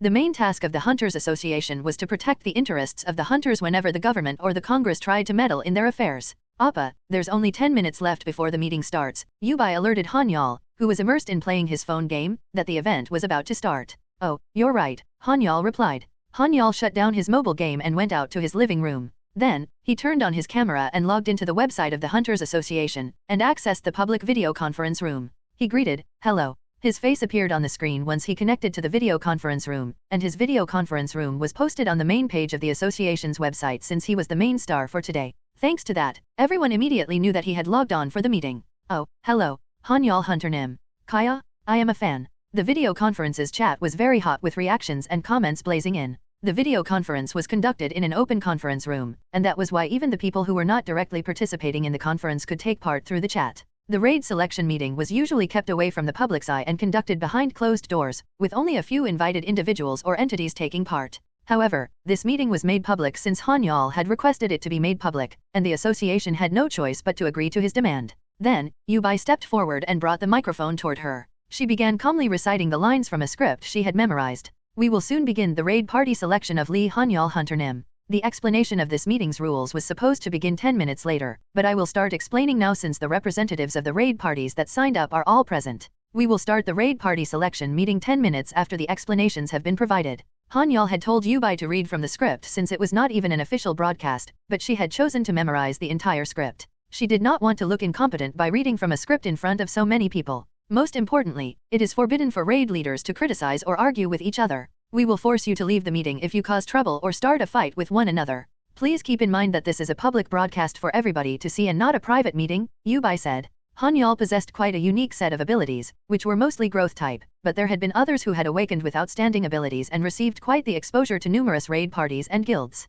However, this was the first time that someone had ever held a raid party selection meeting that was open to the public. They laid out the rules of no fighting while the raid party selection was going on because Han-Yeol was also well aware of the rumors going on between the raid parties and the guilds. Their relationship was like that of oil and water, and it was practically impossible for them to get along and mingle with each other. My name, Lee Han-Yeol, will now become a luxury brand among hunters, and the days of me being just another ordinary person will be long gone. My brand has to be more famous and stylish than any other celebrity out there, and it has to make an unforgettable mark on history, Han-Yeol thought as he steeled his resolve once again. It was incredibly difficult for someone to build up a good image, but it took way less effort to destroy someone's image compared to the effort needed to build it up. Han-Yeol could not afford to be humiliated from the beginning by the raid parties and guilds quarreling among themselves in the event where he was officially launching his brand as a hunter. Second, please wait for your turn to talk during the raid party selection meeting. It will be very noisy and chaotic if you do not wait for your turn, since there are many participants in the meeting. You will be issued 2 warnings before you are forced to leave the meeting, so we hope that you keep this in mind, Yubai continued, using the 10 minutes to explain what not to do during the raid party selection meeting.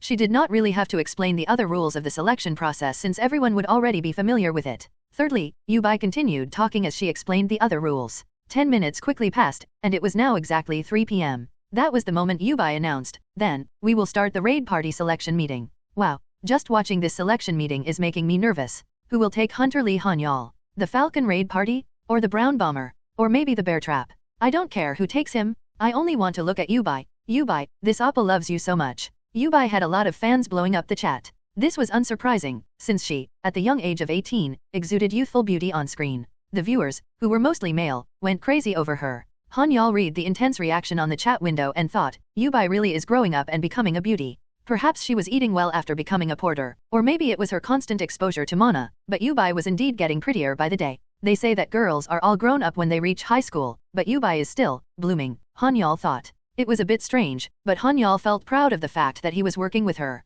The meeting had already begun while Han-Yeol's mind was drifting elsewhere. First, I will speak on behalf of the Hike Raid Party. As you may all know, Hike Raid Party has a lot of top-end equipment thanks to our huge financial power, and we have a few secret items as well. We are willing to rent him one of these secret items for free if Han-Yeol Hunter Nim joins our raid party until he decides to leave our group, the representative for Hike proposed. There were no further words. That's it, Yubai thought as she was dumbfounded by the representative's words. It was true that the representative did not personally stand to gain anything from recruiting Han-Yeol, but his demeanor was basically akin to him saying that their raid party was not interested in scouting Han-Yeol at all. Well, it's still too early to tell, since that's only the first person, Yubai thought as she shrugged it off. I am the representative of the 8 Crown Raid Party. As all of you may be aware, 8 Crown has a lot of top-end equipment thanks to our huge financial power. Huh? Yubai was shocked by what she just heard. After the 8 Crown Raid Party finished their statement, the Falcons, the Brown Bombers, and Bear Trap Raid Parties all just repeated the same statement all over again. Han-Yeol, who was watching from behind, could not help but click his tongue in frustration. He thought angrily, they are colluding with each other. In commercial terms, the raid parties were forming a cartel to purposely drop Han-Yeol's value. Huh? Are they looking down on me? Or are these raid parties stupid? Or was my calculation wrong? Han-Yeol thought while being flabbergasted by the situation. It was now the turn of the 22nd raid party to make their proposal. They were not included in the cartel since the conditions they proposed were entirely different from the previous raid parties. However, the problem was that the previous 21 raid parties were the so-called prestigious ones, and the fact that the 22nd raid party proposed something of better value meant that the rest of the raid parties after this were bound to be the lesser-known ones. In other words, the raid parties starting from the 22nd one were all small fries. What should I do with these bastards? Han-Yeol thought angrily. Han-Yeol did not show any emotions on his face, but he was incredibly angry on the inside. To be honest, he could just go ahead and hunt alone at the intermediate hunting grounds if he wanted to. It was going to take a lot more effort from his end, but it had the advantage of being able to monopolize all of the mana stones and monster corpses for himself. However, he had created this event because he wanted to experience something new. He also wanted to become famous. He just never imagined that the raid parties were going to collude with one another and stab him in the back like this. What the hell is going on right now? Tisk. Tisk. The raid parties are colluding among themselves. Then, what is going to happen? Is the raid party selection meeting ruined? I hate everything those raid parties do. Han-Yeol was not angry at the fact that the raid parties were colluding with each other to lower his value, since he could just hunt solo if he did not like any of them. However, what infuriated him was the fact that they were making a public spectacle out of him by humiliating him in front of the entire nation. Damn it, they dare to ruin my debut and humiliate me in front of the whole nation? Han-Yeol angrily thought. Just as he was gritting his teeth and was about to explode, the last participant to make the proposal spoke up and made him hold his temper. I wish to ask all the hunters in this room how stupid you guys can be. You guys are so stupid that I found it unpleasant to watch you. The woman, who was the last to make a proposal, said. The woman's words changed the entire atmosphere of the raid party selection meeting as she successfully managed to incite most of the other participants. Who are you? One of the raid party representatives retorted in anger. Just who do you think you are? Which raid party are you from? Another representative said. Angry shouts from the first 21 raid parties, who colluded with one another, came from all directions. They could not help but be triggered by the woman, since they had agreed to play roulette to have Han-Yeol decide which one of them he would be joining without them having to enter into a bidding war. It's true that his ability to heal and support at the same time is very desirable, but the price he is demanding for himself is too burdensome for a greenhorn. Let's remember that we are established and prestigious raid parties. We are not the ones that need him, but he is the one that needs us. He will definitely come crawling even if we lower his value. This was the mentality of the prestigious raid parties that valued their pride and ego above everything else, and this made it easier for them to collude together. In fact, they wanted to teach Han-Yeol a lesson since they hated the fact that he had called for a raid party selection meeting and had made it a public one on top of that. Until recently, they had been participating in these meetings to scout the best hunters for themselves. However, they soon realized that they were the best raid parties around and they had no reason to grovel for the greenhorn hunters to join them. They had come up with this plan to put Han-Yeol in his place and let it serve as a warning for any other upstart greenhorn hunters of the consequences of trying to pull a fast one on them. I am from the Horus raid party, which is the last one in line to make a proposal. Han-Yeol Hunter Nim, please do not settle or even entertain the joke of an offer these clowns are offering you, and please come and join us instead. We are willing to offer you special treatment if you become a member of our raid party. We are going to guarantee your absolute independence and freedom to do whatever you wish, and we will provide you with all of the unique items that we have for free. Of course, we will not be renting these equipment to you, but we are going to give it to you as a gift. Last but not least, we are willing to increase your dividend of the spoils by 2.2 from the normal dividend usually offered, the woman said. The entire raid party selection meeting was in an uproar from the last raid party's proposal, and it seemed that the atmosphere suddenly took a drastic turn from a while ago. Wow, amazing. As they say in baseball, the game is not over until the 9th inning with 2 outs. But who is the Horus raid party? Anybody knows? Speaking of unique items, are there any raid parties in the country that possess unique items other than guilds? I have no idea. It doesn't matter. It's just so awesome. They're not just lending him a unique item, but they are giving it to him for free. This is so crazy that I can't believe it. There are also not that many of them in Korea. The number of viewers that had drastically dropped due to the prestigious raid parties ruining the atmosphere began to slowly rise again thanks to the Horus raid party's jaw-dropping offer, which included unique items being mentioned. Horus raid party? Just who are they? The raid party representatives were shocked when they heard the offer. Who is this Horus raid party? Han-Yeol thought as he felt his mood brighten up. His mood had initially plummeted to the depths of the world as he had been prepared to unleash hell against the raid parties, but he soon relaxed when he saw the rapid influx of viewers that had gathered after hearing the rumors of unique items being offered to him. In fact, Han-Yeol himself was curious about the unique items as well. The other raid parties did not matter to him anymore. He thought, they were just pawns that I was willing to sacrifice anyway. Han-Yeol did not act up sooner, not because he was folded to the prestigious guilds trying to teach him a lesson, but because he was thinking about how he was going to overturn this situation to increase his brand value, which had been stagnant up until this point. He certainly did not expect that the person who would provide him with the solution was also among the representatives. The sudden game-changing offer from the Horus raid party caused an uproar among the raid parties that were colluding with each other to reduce Han-Yeol for cheap. Hey you, just who do you think you are to say such nonsense in here? One of the raid party representatives angrily yelled out. Are you making a mockery out of this sacred event? Another raid party representative shouted.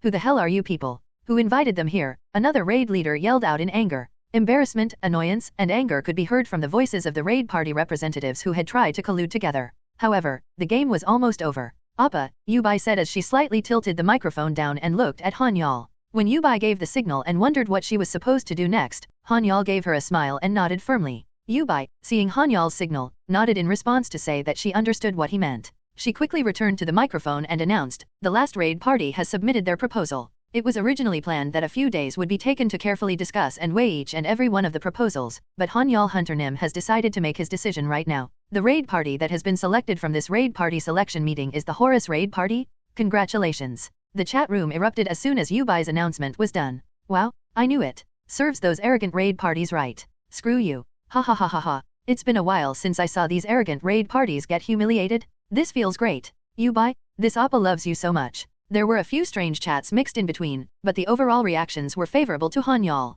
The prestigious raid parties always had an air of arrogance around them, and the general sentiment toward them was not favorable. Many people were sick of their arrogance. That was why the viewers rejoiced when they saw these arrogant people suffer a blow. n/o/vel/b/jn.c//om. Wait. Our hike raid party will raise the dividend for Lee Han-Yeol Hunter Nim to 3.0 and rent 3 special items for free whether he is in our raid or not. We will loan it for 3 years, the representative of the hike raid party said while panicking. Our Falcon raid party will also raise the dividend to 3.1 and loan our special items for free for 5 years, the Falcon representative quickly interjected. Our Destino raid party will, another raid party quickly joined in. The representative of each raid party started to panic when they realized that the tides had turned on them, and they hastily tried to raise their offers. The raid parties that had colluded among themselves to try and scoop up Han-Yeol for cheap were now starting to enter into a bidding war in a last-ditch attempt to appeal to him. However, the damage had already been done and the situation could no longer be reversed no matter how much they tried, and there was no way that they could ever outbid the offer that had triggered this bidding frenzy in the first place.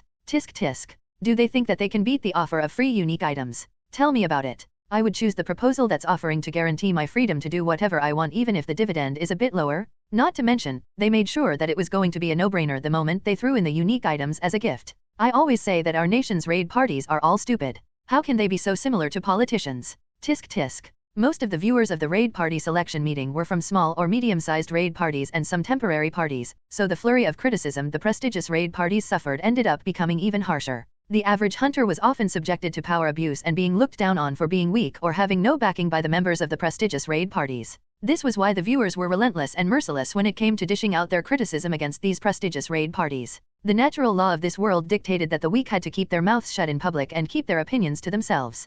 However, times have changed and the advancement of the internet granted people the gift of anonymity and the right to criticize along with it. The pent-up anger that the weak people felt had reached a tipping point long before, and Han-Yeol's raid party selection meeting was the trigger that burst open the floodgates of criticism. The raid party selection moderators were watching the situation unfold right before their very eyes, but they could not do anything about it. The torrent of malicious comments flooding in was too much for them to moderate.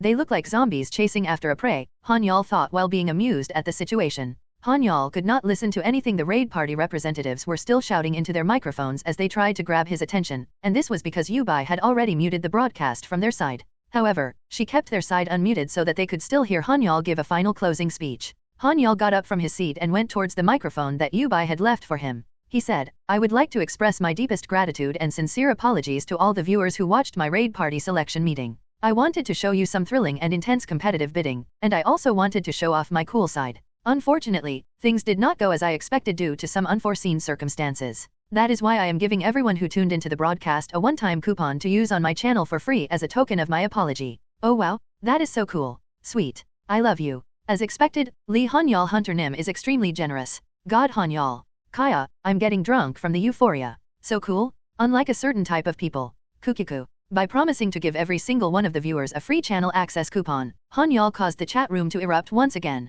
The viewers were absolutely thrilled when he announced that he was giving away channel access for free, since a hunter's channel was always operated under a pay-per-view scheme. However, Han-Yeol did not stop there. Lastly, I would like to thank the 21 raid parties that proposed their offers first. I was able to choose a raid party to join without having to contemplate on it too much thanks to all of you. I was originally planning to take around 3 days to consider every single offer proposed, but you people have helped me save 3 days of my time. Once again, I thank you for saving me those 3 days which I can now go and use to earn billions of won, Han-Yeol said. He explicitly directed his words toward the prestigious raid parties that had colluded against him. The raid party representatives seemed like they were still trying to say something to grab his attention, but Han-Yeol could not hear them at all since they were muted. He also had no plans to listen to them any longer. I owe a big debt to all of you, and I will slowly pay it back someday. Once again, I would like to thank everybody who participated in this raid party selection meeting, and I hope all of you will have a wonderful day. Han-Yeol greeted the participants for the final time before logging off. Beep. Then, Han-Yeol pressed the button to end the broadcast. He did not completely terminate all connections, keeping his connection with the Horus raid party's representative, who was presently still on his screen. Then, he turned on his audio and greeted, "Nice to meet you, representative of the Horus raid party. Nice to meet you too, Lee Han-Yeol Hunter Nim, and thank you for choosing our Horus raid party." The Horus raid party representative replied. The Horus representative was extremely polite, just like how they were a while ago. "How about we stop talking here and actually meet in person to continue our chat? After all, we are going to be a family now," Han-Yeol said. "I apologize. We would love to meet just like Hunter Nim suggested, but our master has requested us to invite you to a meeting, Lee Han-Yeol Hunter Nim. I hope that you will accept our master's invitation," the representative said. "I can't refuse such a polite invitation," Han-Yeol thought. "That would be great. I can expect the place to be nice, right?" Han-Yeol lightly joked, trying to lighten up the tense atmosphere. The representative smiled slightly in response to Han-Yeol's attempt, then said, "Of course, we cannot invite a person like you, Lee Han-Yeol Hunter Nim, to a shabby place. You do not have to worry about it at all. The place that we are going to invite you to is not far from where you are currently at. It is a small mansion near Seoul. We are not sure if it will be to your liking, but please forgive us if it does not live up to your expectations." Well, I don't really have a specific place I want to go to anyway, Han-Yeol thought. Han-Yeol did not think that there was any reason for a raid party that had gone through all the trouble of recruiting him to suddenly turn around and attack him without any reason. Besides, South Korea had one of the best security among the countries prior to and after the Dimensional Gate crisis. "Can I bring my manager with me?" Han-Yeol asked the Horus representative. "Of course, your manager and anyone else who you would like to come along are most welcome," the Horus representative assured Han-Yeol. "I see, then when should I go there?" Han-Yeol asked. "You may come at any time that is convenient for you. We will prepare for your arrival if you contact us with the number we've provided," the Horus representative explained. I understand," Han-Yeol said. Then, "Goodbye," the representative said before hanging up. After the video call with the Horus representative ended, Han-Yeol rubbed his chin and fell into deep thought. He began to wonder, something is strange. It's already unusual for anyone to give away a unique item, but why are they being so polite? On top of that, Han-Yeol was well aware that his abilities were rare and that everyone wanted him to be a part of their group, but he had only shown a sliver of what he was really capable of. In fact, the ability he had showcased was not so amazing that it had given the prestigious raid parties the idea to collude against him. However, this raid party was being very humble toward him. "Well, I guess I'll find out soon enough when I go there," Han-Yeol thought as he decided to push the matter to another time. It did not matter if the Horus raid party turned out to be a farce, since he was not in dire need of a raid party anyway. If that is the case, I can just go alone. Han-Yeol decided to just take it easy and go with the flow. He asked Yubai, you're coming with me this time, right? Of course, this is work after all, Yubai replied. Hee, okay. Han-Yeol laughed at Yubai's response. Hearing the name, Horus Raid Party, suddenly made Han-Yeol feel confused. He could not help but feel like he had heard of the name before. He thought, where did I hear it before? I can't remember all of a sudden. Han-Yeol got into his van and drove towards the address that was on the message sent by the Horus Raid Party representative. I should be the one driving, Yubai said from the passenger seat, feeling uncomfortable. Yubai was Han-Yeol's personal manager and porter hired for his convenience, and it was unimaginable in a normal employer-employee relationship for a porter to be comfortably sitting in the passenger seat while the hunter was driving. However, the relationship between the two was not just work-related anymore. They had been spending a lot of time together and their relationship was now also on a personal level. Han-Yeol considered Yubai as his own sister, and that was why he did not intend to make Yubai drive. Well, it's really not that far, and I can drive too, Han-Yeol said. Han-Yeol knew that he was now in a different social bracket, but he did not really care about that. This was just the sort of man that he was. Also, the address provided by the Horus Raid Party was not that far away. The address was located at Gapyeong, a place where people often visited for vacations, and this place was famous for having a lot of country houses. Han-Yeol and Yubai naturally assumed that they were going to the standard pretty brick houses that lined up the area, since a raid party could afford to purchase one of those without any difficulty. However, Han-Yeol, who arrived at the address, could not help but be surprised. Oh Appa, Yubai muttered in shock. Her eyes darted between the front of the van to Han-Yeol as if asking for an explanation. Han-Yeol could not come to his own senses, so he was not in a position to respond. He simply shouted, what the hell is this? In front of Han-Yeol was a massive fenced-off land with a sign private property in front of the main gate. The sign also had the address that was written on the cell phone message. As they stared blankly from the middle of the road, two men wearing suits and sunglasses who were on guard at the entrance approached them. Knock knock. The two men knocked on the window of the van, and Han-Yeol lowered the window. One of the men in sunglasses asked, "This is a private prop. Oh, are you perhaps Lee Han-Yeol Hunter Nim?" "Yes, is this perhaps where the Horus Raid Party is at?" Han-Yeol asked the man in sunglasses. "Yes, that is correct. You arrived exactly on time for your appointment. Please come in, our master is waiting for your arrival," the man said. Oh okay, Han-Yeol said. Han-Yeol was trying to put up a front so that he would not look small in front of the imposing property, but he could not help but stutter while speaking. He did not really have the best pronunciation, but it got considerably worse now that he was nervous. Clack. Creak. The guarded iron gate swung wide open, and Han-Yeol took a deep breath before slowly driving the van inside. While still seemingly shaken, he wondered to himself, just who the hell is this Horus Raid Party? The place is so huge that we still have a bit further to go till we reach our destination. Why yeah, there was still quite a distance until their final destination, according to their navigation. Are they a personal raid party of some rich person, who's not known to the public? Han-Yeol wondered. He had heard rumors of these kinds of raid parties, but he had never personally seen one before. It was said that everyone had an equal chance of becoming a hunter, and this meant that even the rich had the chance to become one. However, the super rich that were already on a whole different scale usually created their own private raid parties with their massive wealth when they awakened as a hunter, and they tended to be in an entirely different league compared to a normal party when it came to their members, party size, equipment, staffs, and so on. These kinds of secretive unknown raid parties were also known as the secret raid party to people who knew of their existence, since even those that heard of them knew nothing about them. Everything is going to finally make sense if that's the case, Han-Yeol thought as he finally managed to make sense of the situation. I guess that must be the reason why they promised to give me a unique item. The rich had too much money on their hands anyway, so throwing a few bucks here and there was not going to make a dent in their pockets. Well, I'm fine with anything as long as they are not related to the TK group, Han-Yeol thought. Of course, Han-Yeol had not made any promises of joining the Horus Raid Party and he still planned on conducting a final interview with them before signing the contract and officially entering their ranks. He had no plans on accepting the offer even if the TK group kowtowed to him, since there was bad blood between them and the history with Sun Jin factory too. Although, it would be best if they are affiliated with the S Group, Han-Yeol thought. The S Group was the most appealing conglomerate for Han-Yeol among all of the companies in Korea, but of course, he was only going to find out their identity after meeting them. Han-Yeol was lost in his own thoughts when a large mansion finally came into view in front of him. He was shocked. They said it was only a small house. He found it absurd to refer to a large mansion that resembled a medieval-age castle as a modest small house even though he already knew that the rich had a totally different sense of real estate spaces.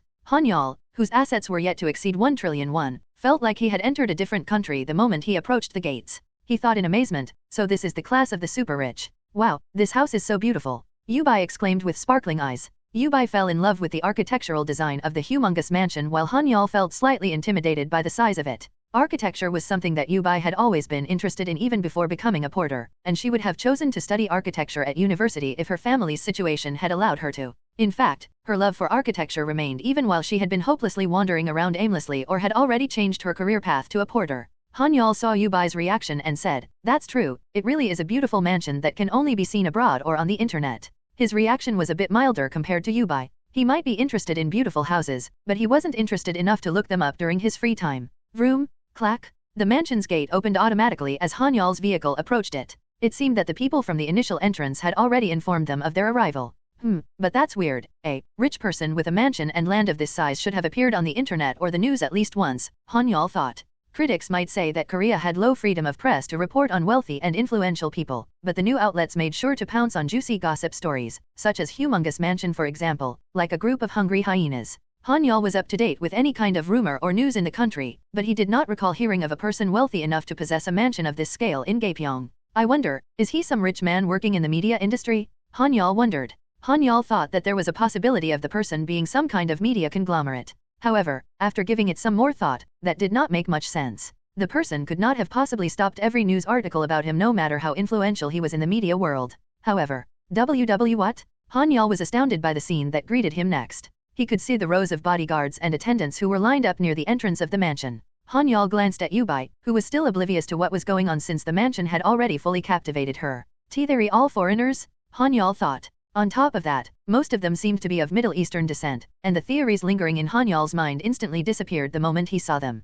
Wait a minute, the two bodyguards at the entrance were Koreans, but, even though the rest of them are wearing sunglasses, they definitely look like foreigners without a doubt. If that is the case, it seems like the owner of this place is a foreigner, and Horus is the name of the raid party? Han-Yeol deduced, finally thinking in the right direction. However, Han-Yeol was running out of time. Oh, Appa, everyone here are foreigners? Yubai asked. As Han-Yeol parked according to the instruction of one of the attendants, Yubai finally noticed the people around her after she was done admiring the mansion. Why yeah, I don't know what's going on either, Han-Yeol said. He kept analyzing the situation even though he had no idea what was going on. He thought to himself, Horus is the name of an Egyptian god, which means all these people are likely to be Egyptian, but why would an Egyptian raid party choose me? It was indeed strange that an Egyptian raid party was in Korea in the first place. As mentioned earlier, the dimensional gates that had appeared all over the world created a whole new meaning to Earth that aimed to unite all countries under its banner. Most countries did agree to cooperate with one another in the end. However, this movement had gone in another direction entirely when the countries found out that they could achieve self-sufficiency through the mana stones generated from their own countries. This actually minimized trade and even contact in some extreme cases to a minimum. Because of that, it was quite difficult to run into foreigners these days, and it was also safe to say that it was even rarer to run into hunters mixed among them. Oh, perhaps they came here for the Korea-Egypt Hunter Cooperation Forum? Han-Yeol thought. Contrary to the current international trend, Korea and Egypt maintained a very good relationship with each other. It would appear that their amicable relationship had brought these people here. It seems that their raid party is here, but their healers and supporters probably decided to stay behind, Han-Yeol thought as a light bulb lit up in his head. Healers and supporters were quite scarce all over the world, and that was the reason why they were treated with respect wherever they went. There was no reason for them to travel all the way to a foreign land where they did not speak the language and were not accustomed to the food when they were practically treated like royalty back home. That was the reason why it made perfect sense that only the other classes had come to Korea this time. I see now, that has to be the case, Han-Yeol thought while being fully convinced of his theory. At the end of the day, however, all of that did not matter to him. He would be happy to join them as long as he could receive the unique item he had been promised and they helped him hunt more efficiently. Just as Han-Yeol and Yubai got out of their car, a group of people approached them. Welcome, my name is Miriam. We sincerely welcome you, Lee Han-Yeol Hunter Nim, Miriam introduced herself. Welcome, the other attendants greeted. The woman in traditional Egyptian attire who introduced herself as Miriam in fluent Korean bowed, and all the attendants behind her followed suit. Nice to meet you. You look like a foreigner, but how are you so fluent in Korean? Han-Yeol asked. Miriam only stood upright after Han-Yeol finished speaking. She's beautiful, Han-Yeol thought while looking at her face. Middle Eastern women were not really Han-Yeol's type, but Miriam was a woman who even he had to admit was beautiful. I have been studying for the past 3 years in hopes of coming to Korea someday ever since the Korea-Egypt Cooperation Agreement took place. Please forgive me if my language is lacking in any way, Miriam said. Haha, you are better than most Koreans, Han-Yeol complimented Miriam. Miriam was so fluent in the Korean language that she did not hesitate nor stutter even when speaking in long sentences. Thank you for the compliment. Please, come this way. Our master has been looking forward to meeting you, Lee Han-Yeol Hunter Nim, Miriam said. She even knows how to be courteous? Han-Yeol thought while being impressed by Miriam once again as it seemed that Miriam had studied a lot. Phew, well, at least, it looks like language won't be an issue. Han-Yeol was relieved that an Egyptian was so fluent in Korean, since he was initially worried how a Korean was going to translate in the first place. Appa, Yubai called Han-Yeol, who was still standing in the same spot. All right, Han-Yeol snapped out of his own thoughts and followed the two women. Step.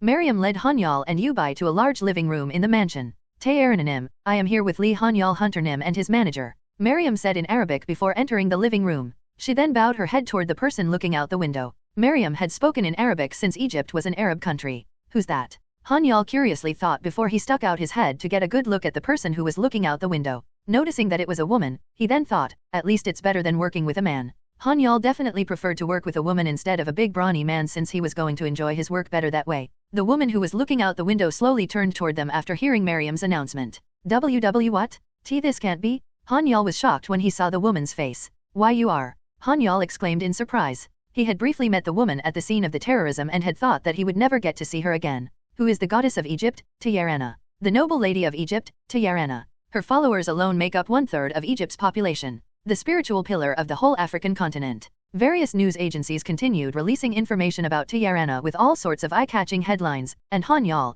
who was curious about her, had faithfully read everything about her. He was only curious since they had already met once, and that was why he tried to learn more about her. The articles about Taearanim were only filled with praise. Perhaps it was written upon Egypt's request or the journalists were just huge fans of hers, but every single article about her was positive. Of course, some online communities criticized her out of envy of the attention she was getting from the media, but those online slanders failed to influence the public's opinion of her even for a bit. In fact, there were some cases of the online slanderers who had been doxxed after posting malicious things about her, but nobody really paid any attention to them. Nice to meet you. My name is Lee Han-Yeol. Han-Yeol introduced himself. My name is Han Yubai. Yubai introduced herself. Then, Han-Yeol approached Taearanim to offer a handshake. Step.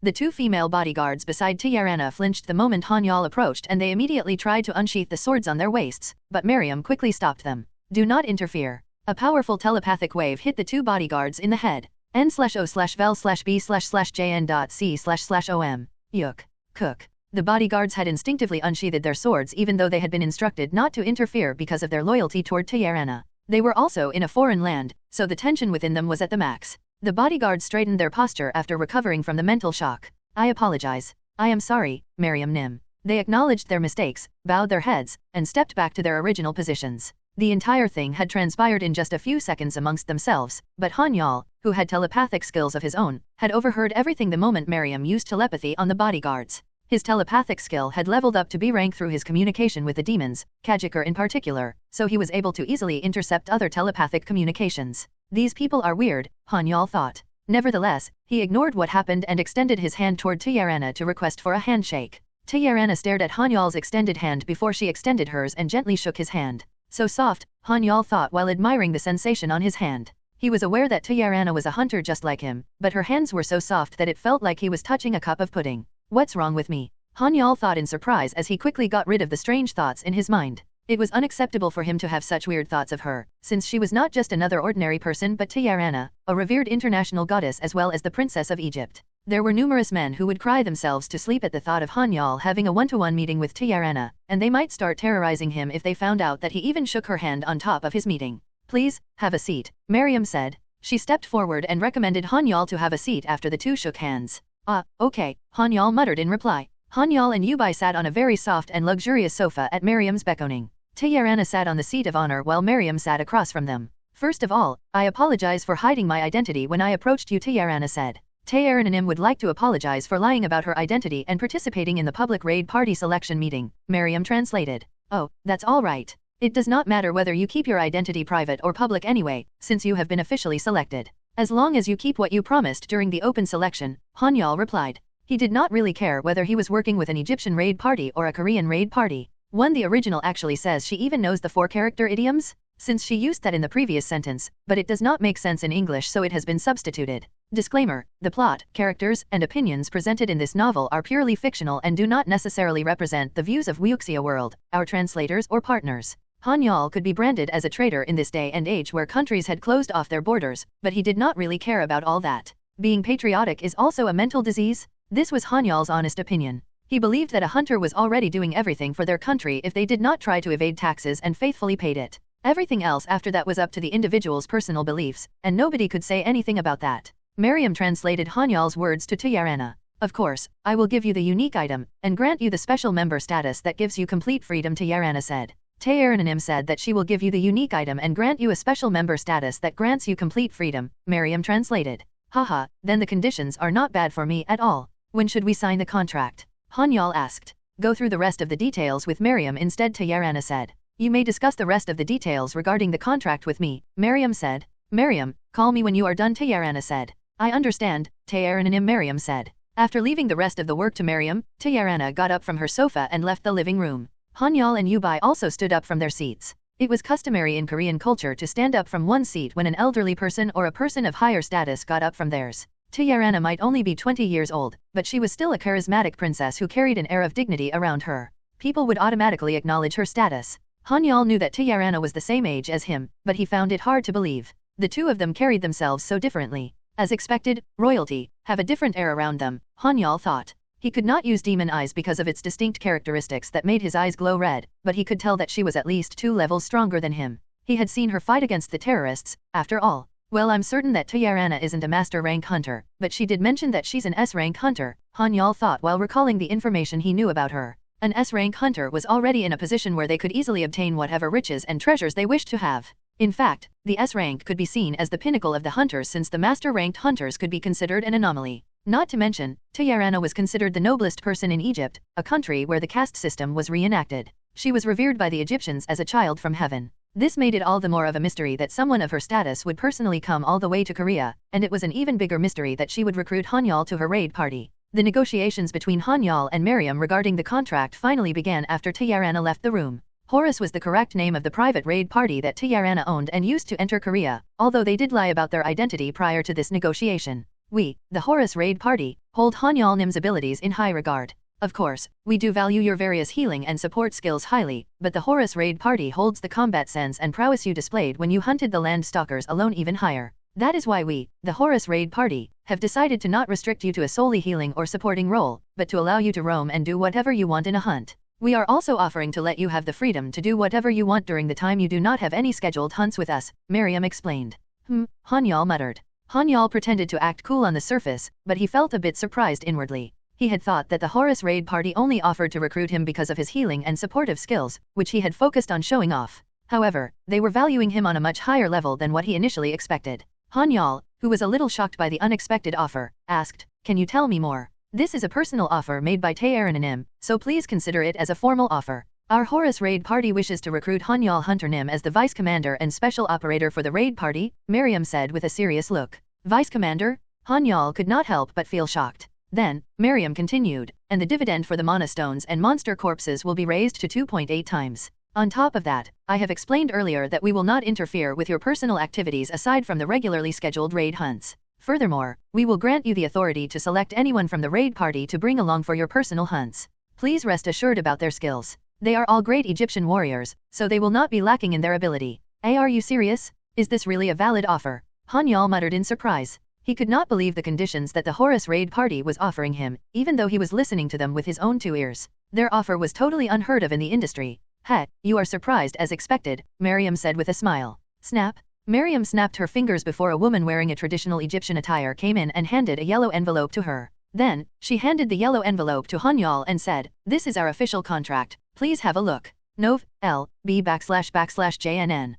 Thank you," Han-Yeol replied before he opened the yellow envelope that Miriam had handed over. The yellow envelope contained 3 contracts, each of which were 10 pages long. One contract was written in Korean, one in English, and the last one was in Arabic. English was still the universal language of the world despite the drastic changes the world had gone through over the years. That was because the United States was still the most powerful country in the world, even though it had lost most of its past influence and its ideals had changed to a more conservative nationalistic ideology. The United States used to police the world, expanding its influence by stationing its armies in numerous countries, but they were also the first to instantly change and take up a more conservative stance when the emergence of mana stones made oil obsolete and put an end to the oil era. They were the first to develop technology to refine mana stones and nurture outstanding hunters to position themselves as the most powerful nation while China was struggling with its own internal affairs. Currently, the United States was even more terrifying compared to their past self because made in the USA was the industry standard for all hunters' equipment that utilized mana stones. In fact, the rest of the world followed the industry standard that had been set by them.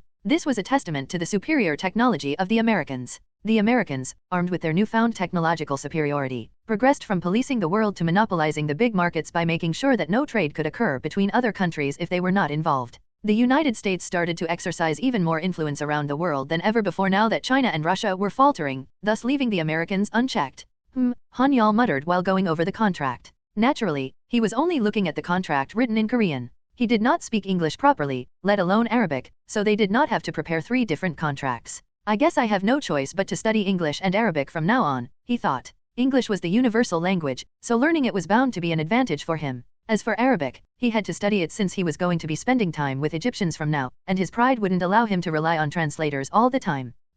The conditions are exactly as you said they would be. By the way, when you said that I could take any Egyptian hunter from the raid party, does that mean that I can run my own raid party with them? Han-Yeol asked. It was a very sensitive topic, so Han-Yeol wanted to get this part right. It is as you said. Tae-Nim is extremely busy so she cannot hunt that often, but that does not mean that you, Han-Yeol Hunter Nim, should be associating with other imbeciles. Especially those Korean hunters, who are untrustworthy, Miriam said. Haha, I hate myself for not being able to refute that, Han-Yeol thought. It was a fact that even he did not trust Korean hunters as well. He could tell at a single glance that the hunters guarding this mansion alone were more than enough to form multiple raid parties. To think that she is able to treat hunters like her personal attendants. Is Tiarana that amazing or is it just because of their culture? Han-Yeol could not help but wonder, since even the lowest-ranking F-rank hunters had to be paid a salary of at least 100 million won to be hired as a personal bodyguard. Yet, the Egyptian hunters guarding this place seemed to be at least C rank, based on the amount of mana they were exuding. Amazing, just simply amazing? Han-Yeol exclaimed inwardly in admiration. Han-Yeol would not have batted an eye if they had tried to control him through force, since he was going to grow stronger anyway. However, them treating him with respect and shoving money down his pockets made him ridiculous docile. Han-Yeol began to think that he should not be satisfied with his current wealth, which was about to hit 1 trillion won, and that he should be aiming for more. Gaining a newfound ambition, he thought to himself, instead of just becoming the best hunter in Korea, I should also try aiming at becoming the richest man in Korea as well. He steeled his resolve to achieve his new goal, since a man should at least try to keep their word if they said that they would do something. He felt excited at the idea of becoming not only Korea's best hunter but also the richest man when Miriam suddenly said, "Oh, I almost forgot the last part of the deal." Snap. Miriam once again snapped her fingers and gestured for the 2 attendants to bring in a heavy wooden box that looked quite luxurious. Han-Yeol's sensitive ears caught the sound of clinking whenever the box moved, and he could tell that it was the sound of metal hitting the corners of the box. He wondered, what is that? Kwang? The wooden box let out a loud sound when the 2 attendants placed it on the table, and the sound alone showed how heavy it was. Han-Yeol immediately expected that the box was probably filled with all sorts of unusual items. He quickly asked, what is this? This is the unique item that we've promised to give you. Giving this item to you will be a big blow to our raid party, but this proves how highly Tae-Nim values you, Han-Yeol Nim. Also, this unique item seems to be a perfect match for Han-Yeol Nim's fight style. It might be a loss for us, the Horus raid party, to lose this item, but it is not a burden that Tae-Nim would be affected by, so please accept our gift without worries, Miriam explained in response. Gulp? With a loud gulp, Han-Yeol exclaimed inwardly, it's a unique item. He had heard several stories about the existence of unique items when he had been working as a porter, but they were so rare that he had never seen one in person before. In fact, it was a well-known fact that only 4 of the 6 master rank hunters in Korea were in possession of such an item because of how rare and difficult it was to obtain one. Of course, only a few select people were really aware if only 4 of the 6 master hunters were really in possession of unique items or if there were more than the general public was actually aware of. Please open it. A treasure must be opened by its rightful owner before becoming a true treasure, Miriam said. Right, Han-Yeol replied as he nervously lifted the heavy lid of the wooden box. Creak. The lid opened to reveal. Whoa, Han-Yeol exclaimed. Wow, this is amazing. Yubai exclaimed in amazement. Han-Yeol was so surprised that his mouth was left wide open. It was true that the unique item suited him perfectly. Yubai had also learned about unique items, so she was well aware that they were incredibly valuable items. However, she did not feel particularly envious nor greedy. It was an item that was out of her league, so she only felt happy for Han-Yeol. Are you really giving this to me? Han-Yeol asked. Yes, please consider it as a down payment for joining our Horus raid party. Please do not feel too burdened by accepting it. After all, only Han-Yeol Hunter Nim is allowed to use this unique item, Miriam said. Well, I guess you are right, Han-Yeol said. Han-Yeol looked at the unique item that looked like a chain, which exuded a blue hue that seemed to be calling out to him. It felt as if it was calling for him to quickly use it. Incredible. Where did you find this? Han-Yeol asked. Miriam looked extremely proud before answering, I wish I could tell you the story from the very beginning, but I will have to summarize it since we are short on time. That treasure was found in the pharaoh's room of the 13th pyramid, but only a few people were proficient enough in using a chain. It only felt like a heavy burdensome tool when we got someone proficient with the whip to try and use it. We judged that it must be a rare treasure when we saw the subtle mana emitting from it. Ah, that is a possibility, Han-Yeol replied. He thought, as expected, Egypt is a paradise for unique items. Egypt was one of the few countries that had been well off before the dimensional gates appeared. They failed to flourish despite being an oil-producing country mainly due to their political instability, enduring unending external and internal conflicts. In the end, the country was held back by its problems. It turned into a third-world country even though it was the country that was the cradle of the rich history of the ancient Egyptian civilization. However, everything changed after the dimensional gates appeared. There are hunting grounds in every single pyramid in Egypt. The hunting grounds that formed from Pyramid 1 to Pyramid 112 alone are quite valuable, and these are quite lucrative hunting grounds that still hold secrets and mysteries that are yet to be unraveled. That is why it will not be long until Egypt shall regain her former glory, Miriam proudly declared. It was exactly as Miriam said. There were a total of 112 pyramids in Egypt, and surprisingly, a hunting ground formed in every single one of these pyramids. It was surprising because the pyramids in Egypt did not have the barrier specially made by the aliens, like the ones in other normal hunting grounds, but the monsters inhabiting it could not escape even without such a barrier. It was still a mystery why this was happening and why this was possible in the first place. In short, Egypt was a country that had its own hunting grounds in addition to the pyramids which were also separate hunting grounds. On top of that, the purity and density of the mana stones found within the pyramids were much more valuable compared to the difficulty of the monsters possessing them, and these same monsters provided highly valuable monster parts that could be sold off for a hefty profit. Not only that, but numerous items and treasures were also said to have been found within the pyramids as well. The Egyptian government managed to quickly stabilize their internal affairs by rallying the hunters after this incredible discovery, and they adopted a policy of secularism that alleviated the anxiety and dissatisfaction of their own people. Well, I did hear that the treasures in Egypt are incredibly famous, Han-Yeol said. He was well aware of the various treasures in Egypt, since he had read about them in books. In fact, there had been so many treasures unearthed from the pyramids that there were numerous volumes of books dedicated to introducing all of them. The pyramids soon became an object of envy for other countries. China, especially, was the first to react when the news that treasures and hunting grounds had been discovered inside the pyramids. They dug up the tomb of their ancient emperor in hopes of discovering similar treasures and hunting grounds, but it remained just an ordinary tomb in the end. Please try it on. It will be Han-Yeol Nim's item from now on, and I was tasked to find out what unique effect the item has and report it to the researchers, Miriam said. Ah, is that so? Han-Yeol said. In that case. Clack, clack. Han-Yeol wrapped the chain around his left arm, as he usually did with the chain he used. Getting a sense of it, he thought, this chain feels great. The chain emitted a subtle hint of mana, giving a cool and refreshing feeling when it came in contact with Han-Yeol's skin. Mana originally had a positive effect on improving a person's mood, and that was why the subtle mana emitted from the chain improved Han-Yeol's mood. After wrapping the chain around his arm, Han-Yeol tried injecting a small amount of mana as a test. Woong! The chain had a far better reaction compared to the chain he currently used. Oh, this feels incredible. It feels light to hold, and I can also feel that it has a large amount of mana stored inside it, and, Han-Yeol said before he stopped mid-sentence.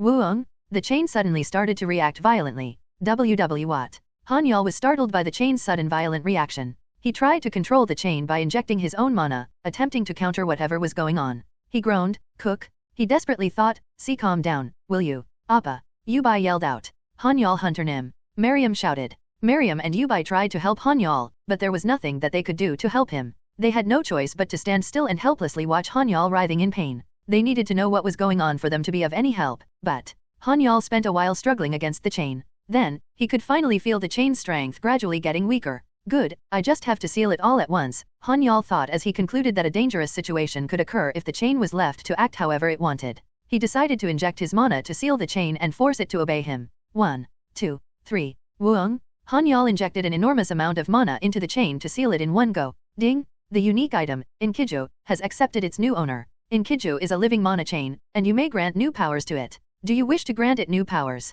What's going on? Han-Yeol was confused by the message that suddenly appeared in front of him. He was caught off guard entirely. A chain was just a chain, but what was up with the name Inkiju? And what did it mean by granting it new powers? It was something that Han-Yeol could not make heads or tails of, but he was already a veteran when it came to handling this game-like system. He had already experienced all sorts of things, so he wouldn't remain taken aback for too long. From my experience, it is always beneficial in such cases to press yes whenever the system offers you such an option. Without hesitation, Han-Yeol pressed yes since he thought that nothing bad was going to happen. You have granted new power to Inkiju. Inkiju will randomly absorb one of your abilities. The ego system, Carvis, has been absorbed by Inkiju. Wait, what? Han-Yeol was shocked by the most recent notification. Shwaya. Surprisingly, the chain called Inkiju suddenly changed its original form and seeped itself into Han-Yeol's skin. It turned into a tattoo. Oh Appa! Yubai cried out. Han-Yeol Hunter Nim, just what on earth happened just now? Miriam asked. Both Miriam and Yubai could not make sense of this whole situation. It was beyond common logic for a chain to suddenly enter a hunter's skin and turn into a tattoo no matter how unique their ability was. It was something they had never heard or seen before. Some might argue that it was possible since it was a unique item, but Miriam had seen a lot of unique items. She had never witnessed something like this happening in any of those cases. When the two women were still baffled by what was going on, a message popped up in front of Han-Yeol. Ding! The ecosystem, Carvis, has been absorbed by Inkiju. Carvis is now able to check not only the user's physical condition and abilities but the status of items as well. A new skill has been created through Inkiju's influence, Item Appraisal. Item Appraisal. Han-Yeol thought as he immediately checked the skill's details. Item Appraisal, F. Type, Active. Description, a skill created after the ecosystem, Carvis, was absorbed by an item. This skill allows the user to not only check their status and abilities, but also the information of any object they touch. The user will be able to see more detailed information the higher this skill's level becomes. Wow, this is really starting to feel like a real video game, Han-Yeol muttered inwardly in surprise. He shook his head, then thought, more importantly, just how the hell am I supposed to explain this situation to them? Han-Yeol, who had no intention of revealing the game-like system ability he possessed, was left with the headache of explaining this bizarre situation to Miriam and Yubai. Well, I guess I'll just wing it and make it work somehow. Han-Yeol shrugged his shoulders casually, since he was in a good mood and did not want to stress over the small things. Han-Yeol began by explaining that the chain was called Inkiju and that it was indestructible since it harbored its own mana, but it could also siphon away the mana of the target it was binding. However, he purposely excluded any explanation related to the game-like system that he possessed. Both of them seemed to be convinced by Han-Yeol's explanation. Han-Yeol and Yubai were invited to have dinner with Tiarana and Miriam at the mansion after the incident, and it was only after they had dinner that they were finally able to escape from that place. Today was so tiring, Yubai whined as she buried herself into the passenger seat and let out a sigh. The mansion owned by the Egyptian princess, Tiarana, was a tremendous culture shock for Yubai, who had lived her entire life below the poverty line. Spending all that time in the extravagant mansion had really stressed her out. But it was fun, wasn't it? Han-Yeol asked. Han-Yeol had lived in a somewhat similar environment as Yubai, but he had a different take on the matter. It was mainly because of the difference in their present circumstances. Han-Yeol was able to realistically dream of becoming as rich as Tiarana after witnessing her wealth. In short, the way they saw the entire experience today had been affected by the difference between a person who had hopes of achieving the same status and someone who could not. Well, that is true. The mansion was incredibly beautiful and I did enjoy looking at its design, but the other things that happened were just too tiring, Yubai replied with a smile. She was indeed tired and stressed from what had happened today, but she did not want to worry Han-Yeol. Really? Then, I'll drive you home today. You should get off work early and get some rest. Oh, can I really do that? I'm going to let it slide for today. Wow, Appa is the bomb. Haha, but isn't the word bomb a little old-fashioned? But Appa, you are an old man, right? You always make those boring dad jokes, Yubai teased. When did I? Han-Yeol retorted. Every time. Yubai retorted back. Ugh, I can never beat you when it comes to words, Han-Yeol said as he admitted defeat. Hehe, of course. A man can never beat a woman when it comes to words. Han-Yeol felt a lot closer with Yubai than before, since they were spending more time with each other. However, it was more of a relationship between brother and sister than a relationship between a man and a woman. He would have preferred if their relationship did develop into that of a man and a woman, but he instinctively felt that. Yubai probably doesn't see me as a man, Han-Yeol thought bitterly. He believed that a man should not be so dense as to not catch how a woman saw him and end up crossing the line, and he could tell that Yubai did not see him as a man. I guess I just have to accept my fate, Han-Yeol thought as he sighed inwardly, accepting his fate and deciding to give up on pursuing Yubai. He then thought, I don't want to lose such a capable manager just because I did something stupid like confessing my feelings. Han-Yeol did not believe Yubai when she initially confessed to her plans to betray him. He had learned quite a bit about Yubai by watching her from the sidelines, such as how she studied hard to be the best possible manager and did not slack off on trying to awaken as a hunter too. Yubai is a very diligent person? Han-Yeol could not help but admire Yubai. Han-Yeol knew that their relationship would not further progress from where it was now as long as he put his feelings on hold. Their relationship might not blossom into one between a man and a woman, but he was certain that Yubai was going to be a very dependable ally if she awakened one day. Screech. They chatted all the way until they finally reached near Yubai's house. This was the furthest Han-Yeol went whenever he dropped her off. There is always this small distance between us, now that I think about it, Han-Yeol thought bitterly. Wow, we already arrived? Appa's driving skills are the best. Yubai said. Stop flattering me and go home. Your mother must be worried sick since it's getting late. Looks like my mom has not left work yet. What? Why is your mother still working when her daughter is making so much money? Han-Yeol asked while seemingly surprised. Yubai glared at Han-Yeol, then she angrily puffed her cheeks and said, This is all because you gave your father a billiard room? I had to open a cleaning company my mom always wanted because of that. She yelled at me for forcing her to retire, because she still feels young enough to work. So cute, Han-Yeol thought as his face turned red from seeing Yubai's cute outburst. Han-Yeol might have given up on his feelings for Yubai, but he could not stop himself from appreciating her beauty. He decided to be content with the fact that he could see her from so close. Yubai was the type of girl who lowered her guard and acted cute the closer you got to her, so it was worth continuing the current relationship they had. n/o/vel/b/in.c//om. I'm sorry, I'm really sorry. I won't be so forgiving next time, so watch it, and please drive home safely, Yubai said before she stretched out her arm and waved in a cute manner. Han-Yeol also smiled and waved his hand to send her off. Whoosh! Fall was coming to an end and the weather was starting to get chilly. Hunters were not particularly bothered by the cold weather compared to ordinary people since the mana within their bodies regularly circulated and kept them warm, but the change of seasons still affected them mentally. Phew, I should go home and get some rest too, Han-Yeol thought. Even though he was a hunter, Han-Yeol was exhausted after going through so many things recently. The fatigue he felt was not the physical kind but the mental kind. He decided to call it a day, since he would probably feel much better after a good night's sleep. 5 days flew by. Hunter Nim, long time no see. Suin greeted Han-Yeol. Hello, the Mulan team members greeted. Hello, have you all been well? Han-Yeol asked. Of course, we are not doing well. Suin said. We were working day and night for a week editing videos, managing our website, and managing the outsourced image files thanks to a certain famous person. Do you not see how dry and haggard our faces are because of all the work we did? Suin grumbled. She then pouted and complained, it's going to take quite a while to restore my skin to how it was before. It was said that even glass would not be able to handle the noise once a woman started nagging, and Han-Yeol gained first-hand experience after being barraged with complaints from the entire Mulan team. They all generously unloaded their stress at him. They were currently standing in front of the Hunters Association because today was going to be their very first hunt with the Horus raid party. Oh, I almost forgot. Hunter Nim, Suin called out. Yes, Ms. Suin. Han-Yeol responded. Is that lie actually true? This was one of Suin's absurd paradoxical questions. A lie that was actually true? What do you mean by that? You know, that lie we posted on Think Big. They say that we are hunting with the goddess of Africa who is also the princess of Egypt, Tiarana, today. We posted it since you told us to and even attached the video from the rescue site that day, but it sounds too good to be true.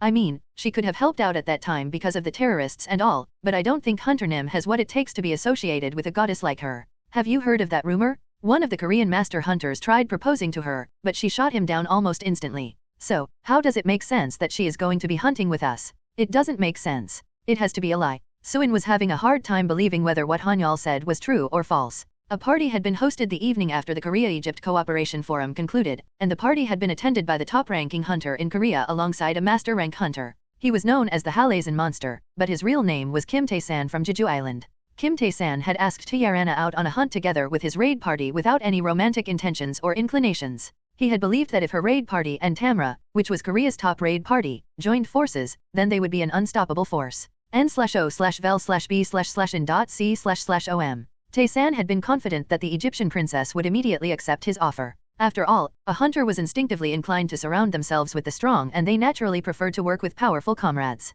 In the end, it was inevitable for hunters to be instinctively attracted to those stronger than them. Tae-san was not a rash or arrogant person, but he was well aware that he was the strongest in Korea. Everyone in Korea already knew about that fact too, so he did not bother to try and hide it. However, the answer Tae-san had gotten from Tiarana was not what he had expected at all. In fact, Tiarana had refused his proposition right from the start. I refuse, Tiarana said bluntly. Tae-Aranim said that she refuses your offer, Miriam said. But why? Tae-san retorted while seemingly shocked by the rejection. Tae-san had struggled to understand. He had asked Tiarana to hunt with him since he was well aware that she had a noble status in Egypt and he had naturally thought that she would want the best Korean hunter to accompany her. Why did she refuse his offer, then? Tae-Aranim, Tae-san Hunter Nim wishes to know the reason for your refusal, Miriam conveyed. I just don't want to, Tiarana said nonchalantly. She said that she just does not want to, Miriam said. What? Tae-san exclaimed in disbelief. Tae-san had been furious from the exchange, the anger boiling inside of him had slowly turned into rage. If Tiarana was treated like a noble princess in Egypt, then Tae-san was considered a living god among the hunters in Korea.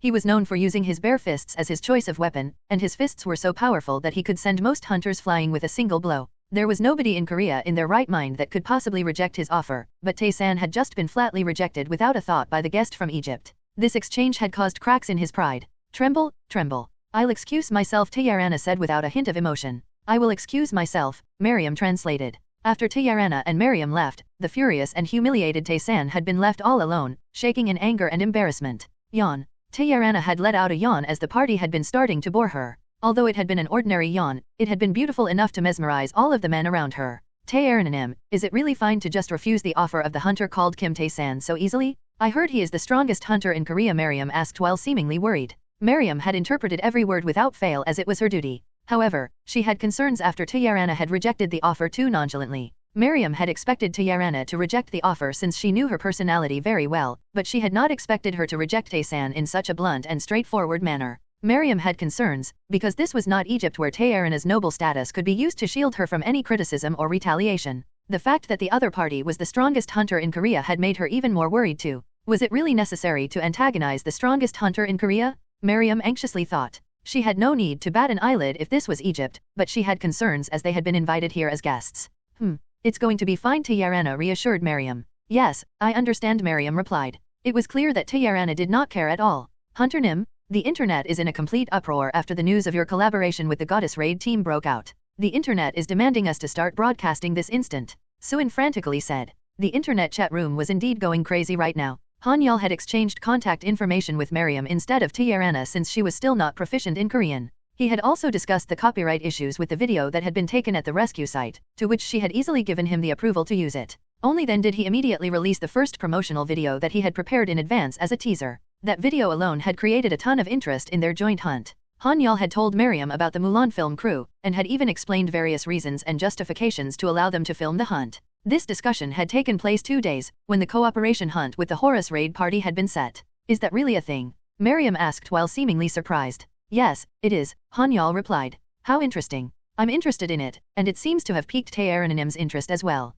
She has given her permission, Miriam said. Thank you very much, Han-Yeol stuttered in response. After he had managed to somehow easily get their permission to broadcast the hunt live, Han-Yeol had informed the Mulan film crew so that they had the time to immediately create a publicity video with the footage from the rescue site. Han-Yeol and the Mulan film crew had posted the video in hopes it would create some kind of buzz to garner attention to their hunt. The video was part of their noise marketing campaign. They already expected that not a lot of netizens would believe the claims they were making in the video. In short, they had posted it in hopes of stirring up a bit of publicity, but they did not expect the netizens to believe everything that was on that video. At that moment, when the sound of propellers was heard from a distance, Han-Yeol looked up and saw 2 huge transport helicopters flying toward the association. And no way, is that? Suin yelled out. Well, it looks like it, right? Han-Yeol said. It's really true. The lie was actually true. Suin said excitedly. I kept telling you that I never lied. Han-Yeol retorted in his defense. Wow, Suin said in awe. Han-Yeol shook his head, no longer trying to convince the film crew. It was because the Mulan film crew was no longer paying any attention to him.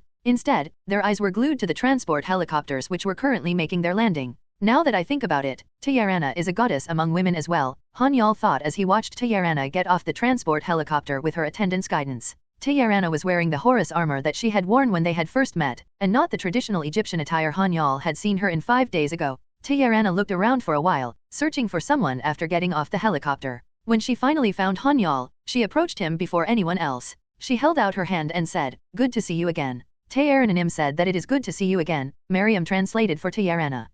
It is also good to see you again, Han-Yeol said as he carefully held Taeyarana's soft hands and shook them slowly. So soft, Han-Yeol thought. Taeyarana's hands were so soft that they did not seem to belong to a hunter, which was an occupation that lived a rough life of hunting monsters. Han-Yeol could not help but feel disappointed when it was time to let go of Taeyarana's hand. He enjoyed the soft sensation of her hand during that brief handshake. The second helicopter landed after the first helicopter, which was the one where Taeyarana, Miriam, and the attendants had been on. The people who got off the second helicopter were Egyptian porters, support crew, and armorers, judging by the fact that they immediately started equipping themselves after landing. Each and every piece of equipment they used were high-end equipment of extremely high cost. Wow, perhaps it is because this is the princess party, but all of their equipment are excellent, Han-Yeol exclaimed. Of course, the leader of this raid party is none other than Taeyarananim, so even the slightest bit of imperfection will not be tolerated. Anything that will inconvenience her is a direct insult to Egypt, as she is Egypt and Egypt is her, Miriam proudly explained. Alright, Han-Yeol muttered in response. He thought, wow, they really do act like a cult over there. A third party, who had no clue who Taeyarana was and was hearing their conversation for the first time, might think that the Egyptians were going overboard with how much they were worshipping her. However, anyone who knew of Taeyarana's status in Egypt would probably understand that all of their actions were within the bounds of reason. As a matter of fact, Egypt had undergone numerous changes ever since the dimensional gates appeared, and there had been many developments in terms of the country's GDP along with a plethora of other things that could measure their growth. The country developed so quickly that most would say it was incomparably richer than it had been before. However, Egypt was a country that still experienced internal strife both politically and religiously. The terrorist group that had flown all the way to Korea to cause terror was a perfect example of them hating the current Egypt for adopting secularism when they had originally been a religious state in the past, and this was one of the main reasons why the country had faced multiple terrorist attacks in recent years. In addition to that, there had been multiple politically charged attacks orchestrated by the opposition party, which were centered on religious doctrines. They continued to incite violence against the ruling party by using the growing wealth gap between the rich and the poor as their slogan. The increasing propaganda incited by the opposition parties had plunged the country into a chaos that resulted in multiple protests and terrorist attacks.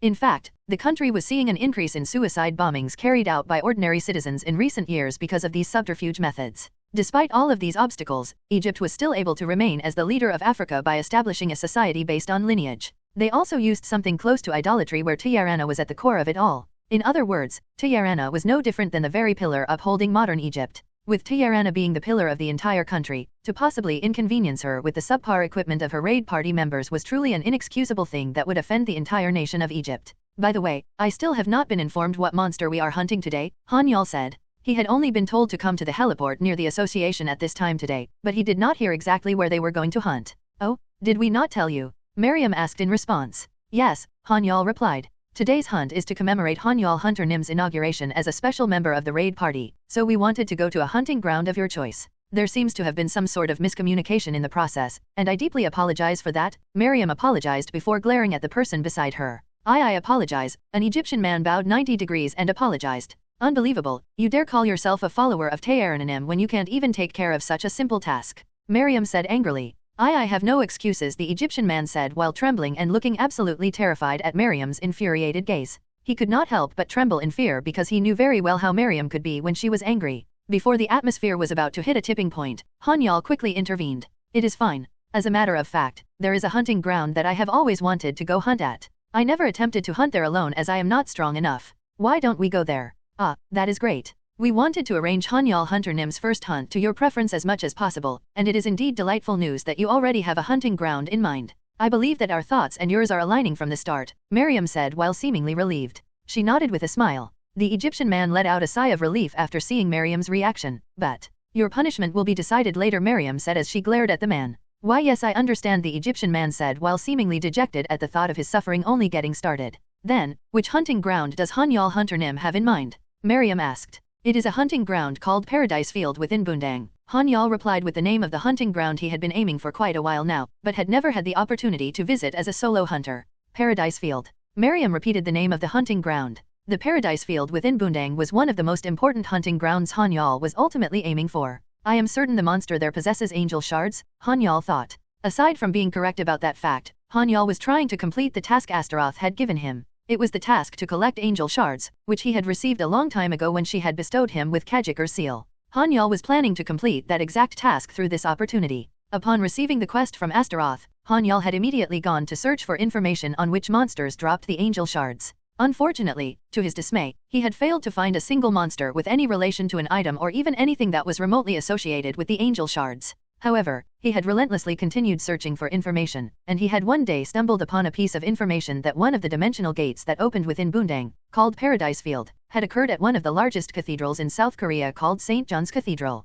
Well, I'm sure there will be some correlation between the two of them. I have to go and hunt there and see for myself, Han-Yeol thought. The Paradise Field inside Bundang. Understood, please give me a few minutes to find out more about the place, and then we can mobilize with our helicopters right away, Miriam said. But we won't be able to collect and retrieve the monster corpses if we go by the helicopters, right? Han-Yeol asked while tilting his head. Oh, I have already sent an official request to the Hunters Association, so their trucks will be ready at the hunting ground by the time we arrive there, Miriam reassured him. Oh, Han-Yeol muttered. The rich really do spend money, on a different scale, he thought to himself. He decided that he could also use this collaborative hunt with the Horus raid party to learn how to spend money properly like an influential person. This is going to be an interesting hunt, Han-Yeol thought excitedly. He might have ended up joining the Horus raid party completely unexpectedly, but he had a good feeling about the things that were to come for some reason. And knowing himself, he knew that his gut feeling was correct most of the time. Is this really a place called Paradise Field? Tyranna asked Miriam, her most trusted deputy.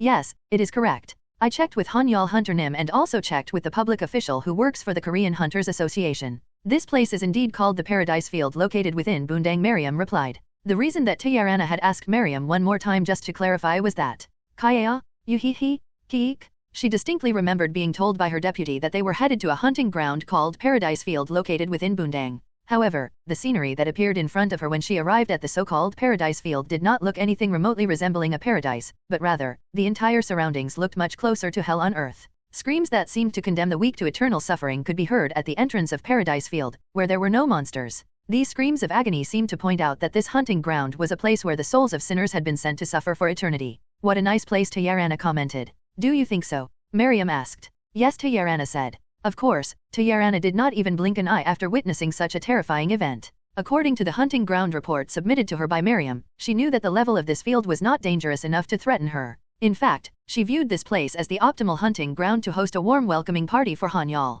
The Paradise Field had a difficulty level of high intermediate to low advanced, and this could be seen judging by the soldiers who were guarding its entrance. The soldiers guarding the Paradise Field's entrance were not ordinary conscripted soldiers but F-rank hunters. They had to station hunters instead of ordinary soldiers at this place because of the chilling aura the hunting ground was emitting, which would prove detrimental to normal people if they were exposed to it for a long period of time. Han-Yeol and Dobi were busily running around in preparation for the hunt, while Tayarana and Miriam were just relaxing and taking their own sweet time as their attendants carried out all the necessary preparation. First on Han-Yeol's list of things to do was to hand out special bracelets to the Mulan film crew. Please, wear this, Han-Yeol said as he extended a bracelet to Suin. What is this? Suin asked while anxiously fidgeting. The Mulan film crew members were struggling to maintain their sanity because of the chilling aura being emitted from inside the Paradise Field. It was said that weak people would start hallucinating and becoming hysterical from long exposure to the Paradise Field's chilling aura. It was fortunate that none of the Mulan film crew members were that weak. Regardless, Han-Yeol knew that it was only going to be a matter of time before the chilling aura got to them.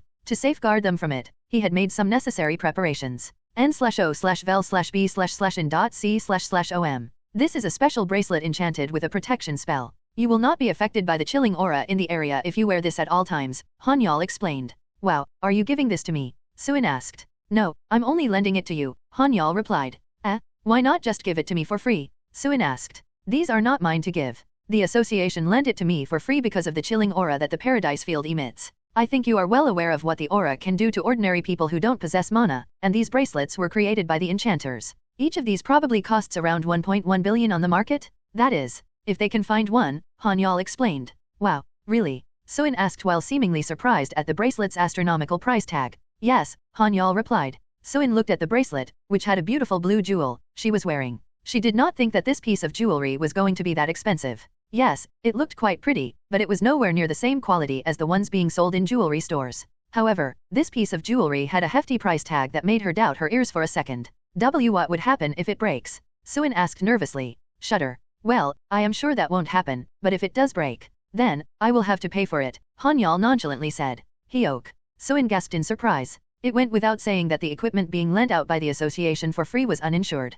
In truth, there was no insurance company in their right mind that would insure it. The hunters and porters would be taking the equipment to the hunting grounds, where they would hunt powerful monsters that were strong enough to destroy these equipment in one hit. That was why no insurers wanted anything to do with these items. They had no reason to be involved in business practices that were unprofitable to them. They were not philanthropists. That is why, please be careful while wearing it, Han-Yeol said. Why yes I will, Suin stuttered in response. It was only right for Han-Yeol to pay for the damages. The safety of his film crew was his responsibility, and the only event where the bracelets could get damaged was when they were attacked by monsters. His failure to keep them safe from any monster attacks would result in the bracelets being damaged. Thus, it was only natural that he would have to shoulder the expenses to compensate the association for these kinds of events. Han-Yeol began distributing the bracelets to the remaining members of the Mulan film crew first. Then, he informed Miriam to make sure that the porters would be wearing them as well. Okay, we are going in. Huh? Han-Yeol looked around in confusion when Miriam's voice rang inside his head. There is no need to panic. Let me introduce myself once again. My name is Miriam, I am a B-rank hunter, and my ability is telepathy. I am also in charge of the overall coordination of the raid party, and I can mentally attack the monsters when required. Miriam introduced herself again. Miriam's ability was simply amazing. Han-Yeol already knew about the existence of such an ability. It was a rare ability, so it was well known that such ability users belonged to big and famous guilds. They were also only active in raid parties that were directly operated by the guilds. The fact that he was not only acquainted with someone with such a rare ability but was also going to be hunting with them made him starstruck. From now on, I will be in charge of coordinating everyone's actions. Han-Yeol Hunter Nim, you may follow my instructions from now on, Miriam telepathically conveyed. Yes, I got it, Han-Yeol said. Thank you, Miriam said. What? The entire Mulan film crew and Dobi were startled by Miriam using her ability to speak directly into their minds. It would have been less annoying if they had told me in advance, Han-Yeol grumbled inwardly. I apologize, and also, I can hear that Miriam said. Haha, I was only kidding. However, please refrain from reading my thoughts when we are not in a combat situation, Han-Yeol thought. I apologize once again. I do not usually act this way, and I made a grave mistake today. I will not overstep my boundaries ever again, Miriam frantically apologized. Han-Yeol did not press the topic once Miriam admitted and apologized for her mistake. The group continued moving in silence. Nobody felt like chatting with each other at all because of Paradise Field's eerie atmosphere and the chilling aura that filled the place. While the group continued to walk in silence, Miriam's voice rang inside Han-Yeol's head. Han-Yeol Hunter Nim, Tae-Nim wishes to see you, Miriam said. Okay, I am on my way, Han-Yeol replied in his mind. He then excused himself from the group and made his way toward the front, where Tae-Rana was waiting for him. Han-Yeol was positioned at the rear since he was currently classified as a healer and support. Well, there was also his personal reason for wanting to be close to Dobi and the Mulan film crew just in case anything happened. He also wanted to be surrounded by people who he was familiar with instead of the unfamiliar Egyptian hunters. Ah, Hunter Nim, you have arrived, Miriam greeted Han-Yeol when he reached the front. Yes, but for what reason did you call me? Han-Yeol asked. Ah, the thing is, Miriam muttered. She then asked, Tae-Nim, Han-Yeol Hunter Nim is asking why you called for him. Tell him what I said earlier, Tae-Rana replied. Ah, I understand. Miriam slightly bowed her head and looked towards Han-Yeol. Then, she proceeded to explain. Tae-Nim wishes to convey that, as a special member and vice commander of the Horus raid party, Han-Yeol Hunter Nim should walk with her. Even though you are classified as a healer and supporter. I might have mentioned this before, but I think it is only right to let you know once again that, Hunter Nim, you also have the freedom to operate in any role you wish, so you can participate in the hunt to your heart's content. Ah, is that so? Han-Yeol muttered in response. He did not fully understand the reason why he had to join the front even after listening to Miriam's explanation. Nevertheless, he accepted it, because Tae-Rana had told him to do so. Han-Yeol then radioed Dobi and the Mulan film crew to move closer to the front, but not too close to the forefront, as there was always the risk of being attacked by monsters. That was why he told them to be at the front, albeit, at a safe distance where he could reach them at a moment's notice should anything go south. Beep, beep, beep. The monster detector began to beep wildly all of a sudden. Miriam Nim, 5 monsters are rapidly approaching from 1.3 kilometers ahead. We estimate that we are going to make contact in 50 seconds, one of the porters reported urgently. What? It was only detected after it got this close to us? Miriam asked in shock. The conversation between Miriam and her subordinate was in Arabic, but she continued to relay the entire conversation in Korean to everybody telepathically. Miriam Nim, the monsters inside Paradise Field are ghost-type monsters. They are able to enter a zero-mana state and hibernate to avoid detection, and they only become active when they sense an enemy coming within their detection range, Han-Yeol relayed. Understood. Everyone, prepare for battle, Miriam ordered. Miriam's telepathic ability was simply exceptional. She had already given numerous orders with clarity and precision to each and every one of the raid party members simply with her ability. She had no need to raise her voice. It was truly a very convenient ability that allowed the user to communicate without the need for a radio. Prepare for battle, the hunters from the Horus raid party shouted in unison. At long last, it was finally the first battle of the hunt. The hunters under the Horus raid party drew their weapons and the porters also readied their guns as they waited for their targets to appear. It's about time. I was starting to get bored, Tae-Rana said. She-eek. Tae-Rana unsheathed her golden sword from her waist with a bored look on her face. There was probably nobody crazy enough to forge an entire sword out of pure gold, but the gold-made sword suited her very well. It did look quite bizarre, though. Kia-hia-hi, kahi-hi-hi. The monsters that the device had detected finally appeared in front of them. There were 5 evil spirits, covered in cloth from head to toe and blood dripping from every part of their body, coming at them from the front. These ghosts were not transparent or anything similar to the portrayals by the mainstream media, but rather, they possessed a physical body and used physical abilities. Each of these ghosts held a saw called a hacksaw, and these weapons were much more durable than a regular saw. Porters, open fire, Miriam ordered.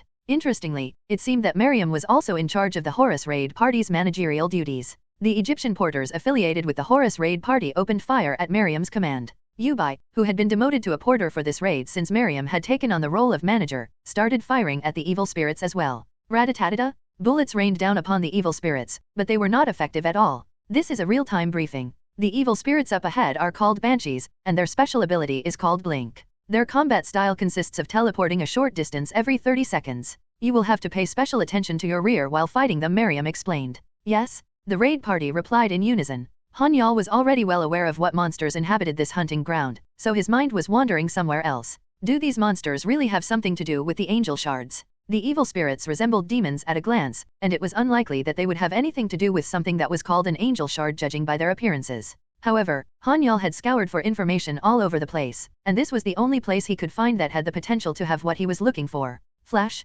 5 banshees simultaneously used blink and appeared in front of the hunters before swinging their hacksaws. Whoosh! Clang! Arg! These bastards are fast, a hunter from the Horus raid party shouted. Thus, the clash between the evil spirits and the Egyptian hunters had begun. Miriam, take command, Tayarana ordered. Do not worry, Tayaranim, and I pray for your safety, Miriam replied. Okay, Tayarana said. Shwaye. Tayarana handed over the command of the entire operation to her most trusted deputy, Miriam. Then, she spread open the wings of her Horus armor. She gathered her mana and launched herself into the air. Schwung! She flew at a ferocious speed toward the banshees, swinging her sword and maneuvering herself around them. Clang! Clang! Sukok! Kiek! One of the banshees cried out in agony. The single banshee was cut deeply in the chest by Tayarana's golden sword, but that was not the end of it. Tayarana made a huge turn and dove toward the banshees once again. The banshees seemed to have realized by now that Tayarana was a very dangerous opponent. They started to show signs of being wary of her. I'm here too, Han-Yeol grumbled inwardly after feeling ignored by the evil spirits. Shwiainiak? Since the banshees were so busy being wary of Tayarana, Han-Yeol did not let the window of opportunity slip by. He tied up one of the banshees by materializing and throwing the chain that was sealed inside his tattoo. Keek. Then, Tayarana did not give the banshee time to react. She immediately swooped down and cut the tied-up banshee's neck in one fluid motion. Sukok? The banshee that Han-Yeol had chained up was decapitated in a single blow. As expected, the ability of an S-rank hunter is on a whole different level, Han-Yeol thought while being amazed. To Han-Yeol, Tayarana was a very powerful hunter who was not only strong but stylish in the way she fought as well. It was not an easy feat to cleanly decapitate a monster in a single blow, no matter how defenseless the monster was. Shwaye. The banshee's decapitated body disappeared with a puff of smoke. Thud. Han-Yeol saw something drop right where the monster's corpse had been. He wanted nothing more than to rush over and check if what the banshee had dropped was the item that he was looking for, but he had to hold his horses as there were still 4 banshees remaining. Now, the banshees were not only wary of Tayarana but also of Han-Yeol. It might have been Tayarana who had decapitated the banshee in a single blow, but they judged that she had been able to do that because of the male hunter who had restricted its movement. The banshees were possibly higher-leveled monsters compared to Han-Yeol, but his restrained skill reinforced with his new chain proved to be quite effective against them. Keek. Flash. One of the banshees let out a shriek and used blink once again after the 30-second cooldown was up. It appeared right in front of Han-Yeol as it brandished its hacksaw. It seemed to have judged that he was an easier target compared to Tayarana, and it planned to eliminate him first. Not so fast, Han-Yeol thought. Clang! Han-Yeol easily blocked the banshee's attack as he showcased the swordsmanship skills he had learned and honed under Kiker's tutelage. He might have been using the chain as his primary weapon, but Han-Yeol was a jack of all trades who was able to use most weapons and learn all skills related to them. Clang! Clang! The banshee tried to kill him as quickly as possible by swinging its hacksaw toward him, but Han-Yeol dodged the quick and powerful attack without much effort. Its attack pattern is quite simple, Han-Yeol thought. The banshee's attack was quite fast and powerful, but it was not a threat at all to Han-Yeol, who possessed a cheat skill called Sixth Sense. The skill allowed him to see the banshee's attack in slow motion, making it quite easy to avoid. Not only that, but there were also many other hunters around him who covered for him. Die! One of the Egyptian hunter yelled. Shwoosh! Puuk! The hunter threw a spear at the side of the banshee that was aiming for Han-Yeol. Puuk! Keek! The banshee looked at the Egyptian hunter who had thrown the spear with a confused look on its face as if to ask, what are you doing, when the spear hit its clothed body. Only when the spear tip suddenly exploded after a short delay did the banshee stagger backward from the agonizing pain it felt. How do you like my time bomb skill that causes a delayed explosion? The Egyptian hunter proudly shouted and let out a burst of boisterous laughter after seeing that the banshee was in pain. The Horus raid party was actually composed of powerful hunters who would not be weaker than other hunters from established guilds, but they were just simply being overshadowed by Tayarana. It was rather difficult for the Horus raid party to become the best raid party in the world, since they prioritized hiring hunters based on their personality and loyalty toward the government rather than their own individual skills. However, they managed to become a raid party that was on par with the best out there since Tayarana and Miriam made up the core of their raid party. Thus, it was safe to say that they were the strongest raid party in Egypt, and one of the best in their region. All of them are quite strong, Han-Yeol thought in admiration for the Egyptian hunter's skills. He found each and every one of them to be skilled and talented, and not inferior to him in any way. This is fun, Han-Yeol thought as he started to swing his chain. Shwiaik, Shwiaik, Shwiaik, aim 12 degrees to the left. The target is at 11 o'clock, Carvis guided. Okay, Han-Yeol replied. How to actively use Carvis in combat had been one of the biggest dilemmas Han-Yeol had been having for the longest time, but that dilemma was now solved thanks to the chain that he had received from the Horus raid group as a gift. The unique item, Inkijo, had combined itself with the ecosystem Carvis, and thus resolved the main issue Han-Yeol initially had. Carvis was a precise, quick, knowledgeable, and incredibly smart ecosystem, and she was able to actively participate in battles and assist Han-Yeol with quick decisions after fusing herself together with the chain. Not only that, but Enkidu also possessed the ability to morph the tip of its chain into any shape desired by Han-Yeol as long as he injected his mana into it. It could turn itself into numerous things such as a hook for grappling, a heavy ball-shaped weight for smashing, or a sharp object for striking. I can feel the difference in my combat power. Fighting has become much easier now, Han-Yeol thought. Until recently, Han-Yeol had thought that it did not matter what item or equipment he used as long as the equipment was durable enough and that he was using it correctly. To him, the idea that items and equipment made a huge difference in his ability was the same as being a wallet warrior who simply spent money to level up in games. Things feel completely different now, Han-Yeol thought. If the unique item did not end up being a chain, he could have ended up selling it. After all, anything other than a sword, chain, or gun would not have been useful for him. However, the unique item he had received was a chain, which was what he needed the most, and using this unique chain made him realize just how much difference items and equipment could make in a hunt. Sigh. I was quite ignorant, Han-Yeol lamented. Grip. Han-Yeol tightened his grip on the chain and reprimanded himself. One mistake is enough for me to die, and there are no second chances. Shwiaik. He immediately threw his chain and used restrain, as if trying to shake off the embarrassment he felt from his foolishness. Kayaayak. The banshees were powerful monsters that floated in the air and used their teleportation blink skill to viciously attack their prey, but they were powerless against the Horus raid party. Tayarana, in particular, was flying around freely in the air and cutting down the banshees one by one until they were completely annihilated. Wuong? Miriam placed a finger on the side of her forehead and used her ability after the 5 banshees were annihilated. She was using her telepathic ability to scan the surrounding area to see if there were any remaining monsters in the vicinity. As expected, telepathy is an incredible ability. You can instantly become a B-rank hunter if you possess that ability, Han-Yeol thought, feeling envious of Miriam's ability. As mentioned earlier, the monsters that inhabited the paradise field went into a zero-mana state whenever they were sleeping to avoid getting detected. They would only immediately awaken when a human ventured too near to them, which was the only time the mana detection devices would pick up their presence. In fact, even Han-Yeol's demon eyes could not detect the banshees and the evil monsters while they were dormant in the zero-mana state. However, Miriam was not trying to detect the monster's mana. She was looking for the mental energy that the monsters emitted while dormant. The area is clear. All porters, get moving, Miriam ordered. Roger. Yes, ma'am. The Horus raid party members responded in unison. Miriam commanded the porters with her mass telepathy ability, her voice ringing in their heads. Ah, you do not have to do anything because the banshees are not monsters that can be dismembered. You can sit still for now, Yubai-nim. Please, leave this one to our Egyptian porters. Oh, okay. I understand, Yubai replied.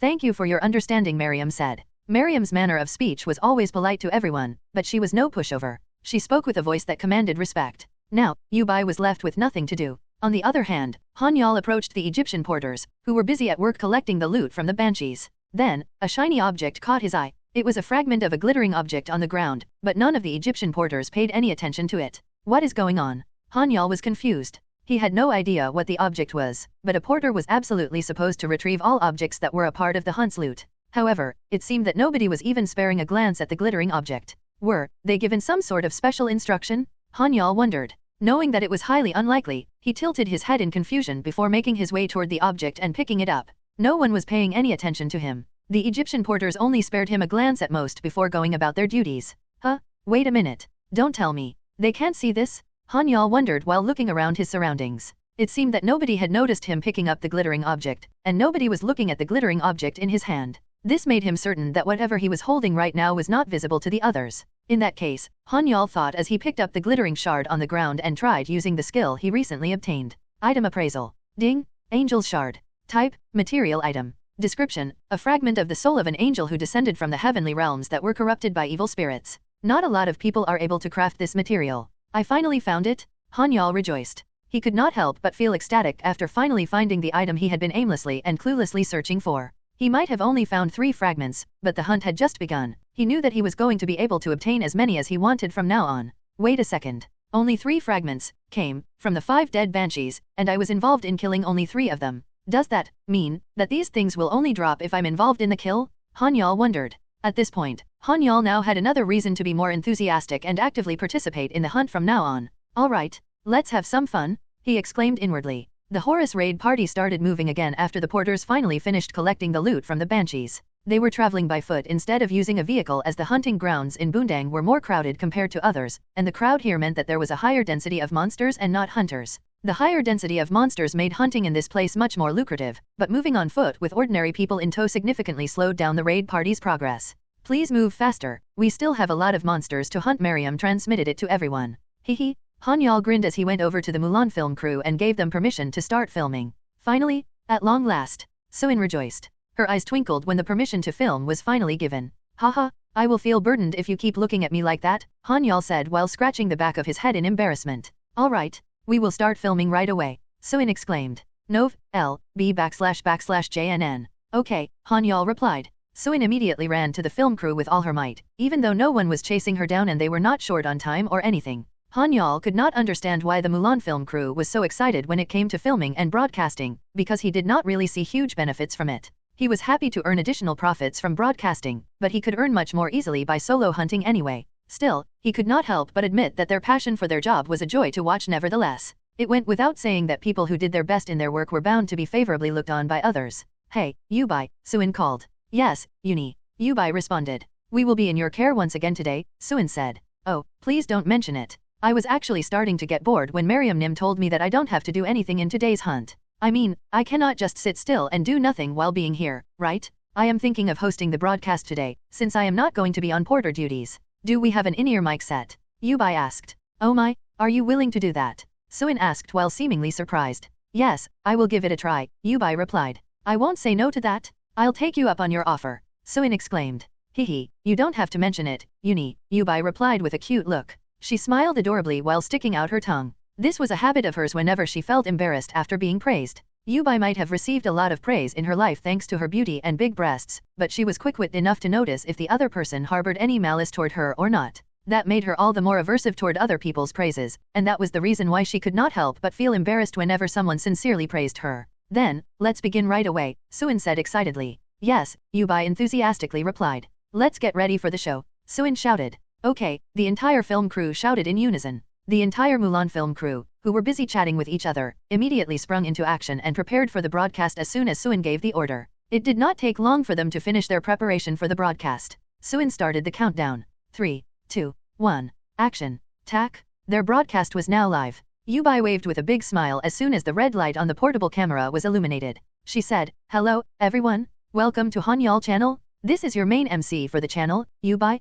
Nice to meet you. Since she was not a professional MC, her diction, pronunciation, and facial expressions came across as slightly awkward. She could not help but feel more nervous and awkward than usual, because she was not streaming from a small webcam like how a regular streaming session would be done. Today, she was surrounded by professional-grade cameras as if she was a real celebrity. However, she did her best to look as cheerful and bright as possible despite feeling nervous from the pressure. Wow, first. Finally, I got in. Phew, what a relief. I thought I was almost late. Ho ho. Being a VIP is definitely worth the money. Is there a spot for Guan Yu and Zhengfei? Golem Mania TV introduced a new system after they became famous, and that was the VIP ticketing system. This upgrade was all thanks to successfully recruiting Han-Yeol to their platform. The other platforms had similar VIP ticketing systems. For example, there was the Q ticket that allowed users to enjoy their favorite broadcasts without having to watch any advertisements in between, or the W ticket that gave users direct access to the major broadcasts on the platform. However, the VIP ticket or V ticket, in short, issued by Golem Mania TV worked differently from the other VIP ticketing systems. A regular viewer could watch the broadcast in real time through the screen shown by the Mulan film crew, but the viewers who had purchased the V ticket were given the freedom to choose from 10 different camera angles at any given time. This was a truly revolutionary system that had been solely created for Han-Yeol's channel. This was no exaggeration as he was probably the only hunter who used 10 different camera angles in his broadcast. The reason why Han-Yeol was the only hunter who used multiple camera angles among the streamers on Golem Mania TV was that the platform did not have that many hunter channels yet, and the few hunters who did stream on their platform were small-time hunters who participated in small hunts only. It was not that they did not employ the same multiple camera angles as Han-Yeol did for his channel because they were lacking budget or anything, but they did not see the need to have the system in the first place since they were not that famous, to begin with. Hello to all of our dear viewers. It is really good to see you again. I'm sure that all of you have been getting tired of waiting for us, right? Yubai asked with a hint of cheekiness. Not at all. How can I ever get tired of waiting for Yubai? Hyok? Aren't you going to show us the Egyptian goddess Nim? Hyok? The drone is filming the Egyptian goddess Nim right now. Where? The viewers who had purchased the V ticket immediately went to the screen menu and clicked on screen number 5, which was the scene being filmed by the drones. They zoomed in onto the image being shown on the screen and... I can't believe it.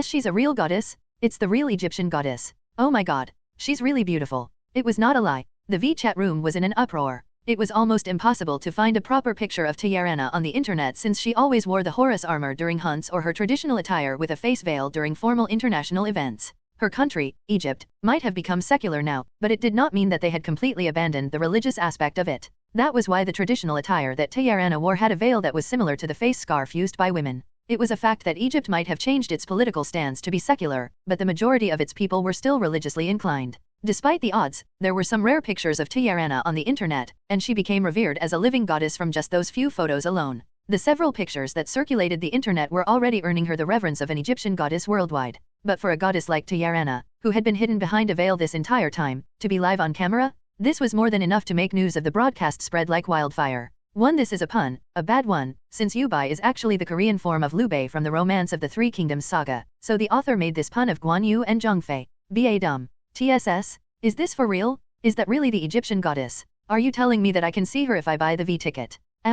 Should I buy it or not? This is driving me crazy. What is money when I can actually see the goddess? It's definitely worth it. It's a no-brainer. The general chat room was heating up. Yubai was the only one shown on the regular viewer's main screen, but those who had purchased the V-ticket were able to enjoy various camera angles and could change their screen views at will. Not only that, but the biggest merit of purchasing the V-ticket was also the fact that they were going to be able to see the goddess of Egypt. Then, one of the screens began showing a scene that was definitely going to cause an upheaval in the chat room shortly. Tayarananim is very satisfied with your performance, Han-Yeol Hunternim. Although there are still a lot of shortcomings, we believe that, with practice and hard work, you will definitely reach your fullest potential, Miriam said. Ha ha ha, thank you for the compliment, Han-Yeol replied while letting out a laugh. Suddenly, Tayarana approached Han-Yeol and held out her hand without waiting for Miriam to translate for her. She said, let's do our best together from now on, you are the best. Of course, Han-Yeol did not understand what Tayarana had said due to the language barrier. However, he understood her intentions. Shaking her hand, he replied with a smile, I look forward to working with you too. Then, ding, Han-Yeol flinched at the sudden notification that popped up. Your repeated actions have created a skill. A new skill has been created, translate. What? Han-Yeol was completely dumbfounded by the skill that had suddenly been created. He thought to himself, translate. Translate, F. Type, passive. Description, ability to directly comprehend and speak various languages. The number of languages that can be interpreted will automatically increase by 1 each time the skill level increases. Current interpretable language, 1 Arabic. And no way, Han-Yeol thought. The new skill he had just obtained was not an active combat skill, passive combat support skill, or a skill that allowed him to buff or support his allies. However, this simple skill that could only improve his quality of life was the skill that he needed the most in his current situation. Han-Yeol was delighted at the skill, but slightly taken aback at the same time. He could not help but wonder if it was alright for such a skill to even exist in the first place. Gulp. Han-Yeol nervously gulped before slowly trying to speak. Arabic words suddenly started to appear in his head as he was about to speak. The skill worked in quite a straightforward manner as whatever word he thought of in Korean would suddenly pop up in his mind in Arabic, even though he had never learned the language. Nov, L, B /JNN. Why you look beautiful as always, Tayarana Han-Yeol said. You knew how to speak in Arabic all along? Tayarana asked. Miriam, who stood next to Tayarana and was about to translate for her, was surprised by the fluent Arabic coming out of Han-Yeol's mouth. Tayarana was also surprised, but for a different reason entirely. If Miriam was completely taken aback by the sudden turn of events, then Tayarana was just genuinely surprised and interested by this entire situation.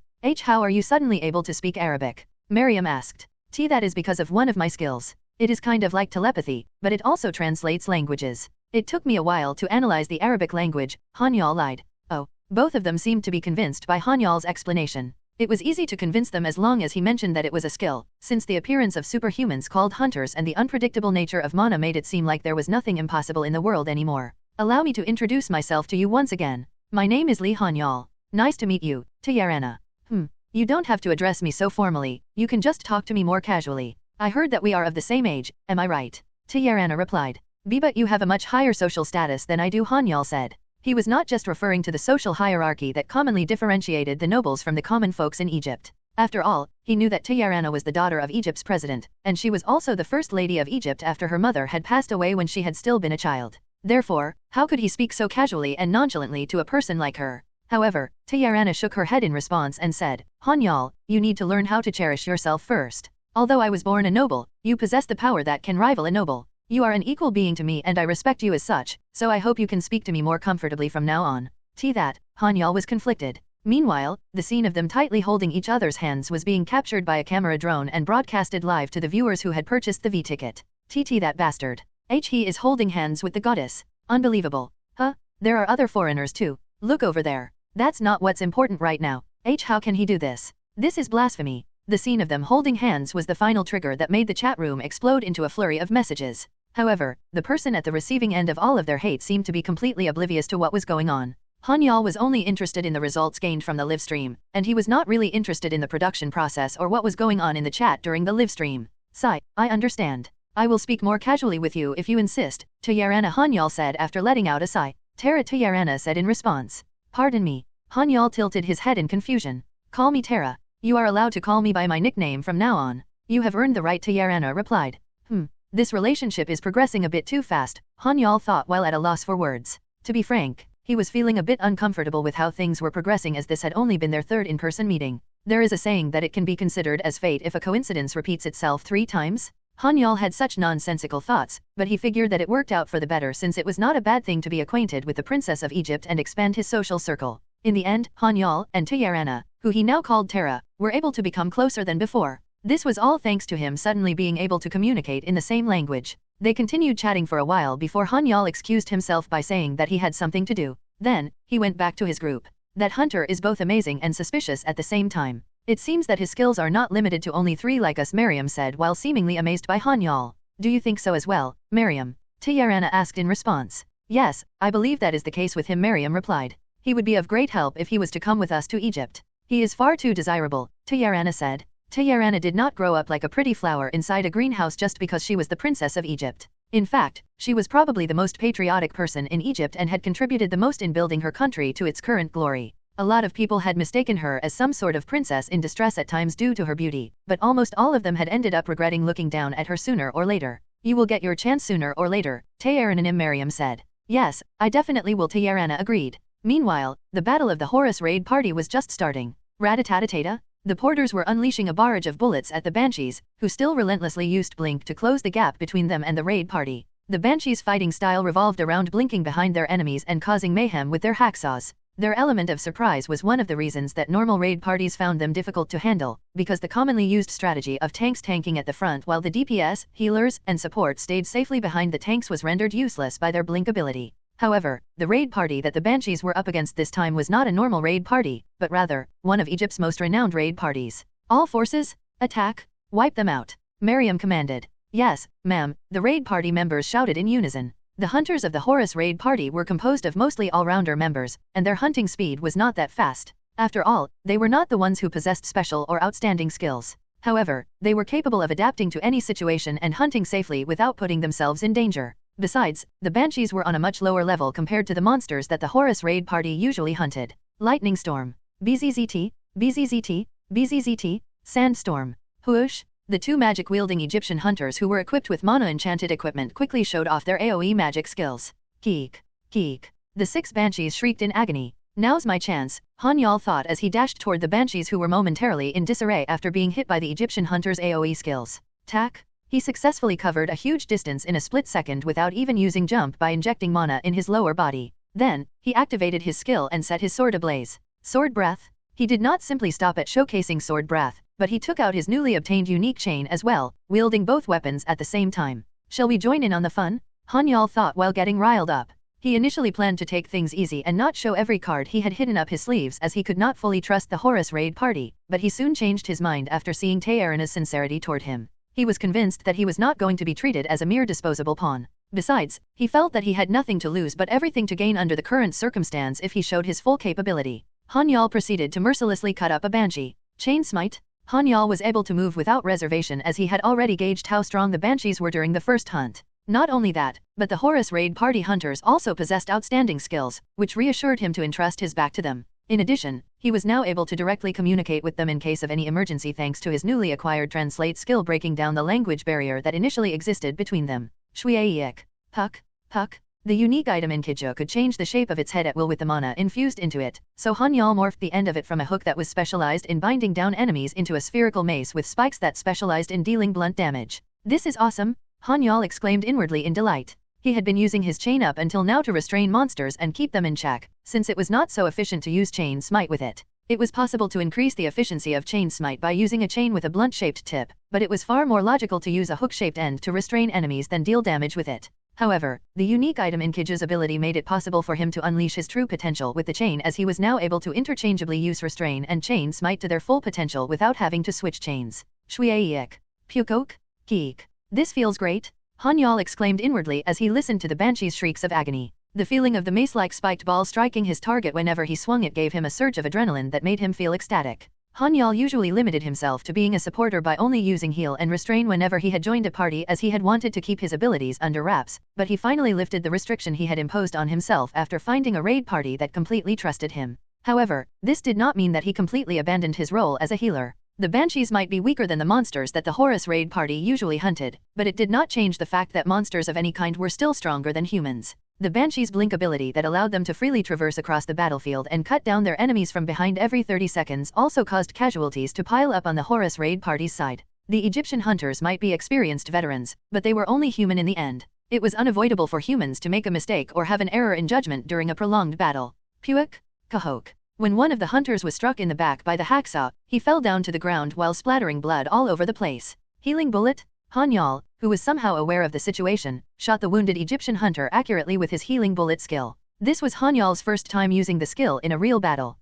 The wounded Egyptian hunter was surprised by how he had healed instantly. This skill is pretty useful, Han-Yeol thought in surprise as he was satisfied with the ability's effectiveness during real combat. The Egyptian hunter who had been mercilessly hacked down by the banshee was able to quickly retreat and avoid suffering any fatal damage thanks to Han-Yeol's quick action. Phew. That was a close call. The Egyptian hunter let out a sigh of relief after realizing that he had almost died just now. Then, he could not help but wonder, just who the hell is that hunter? Most of the Egyptian hunters, including the hunter just now, had not been so fond of the news that a Korean hunter was going to join them in their hunt. They were not discriminating against Korean hunters because of their race or anything, but paying 2.8 times the original loot distribution to a foreigner was simply insane, even after taking into consideration the fact that they had no healers or supporters with them, due to the Egyptian law forbidding them from having healers and supporters accompany them to Korea. Not only that, but they had even gifted Han-Yeol a rare and priceless unique item on top of the already ridiculous condition, and this unique item was something that most of them had not even once laid their eyes on despite having been a part of the raid party for years.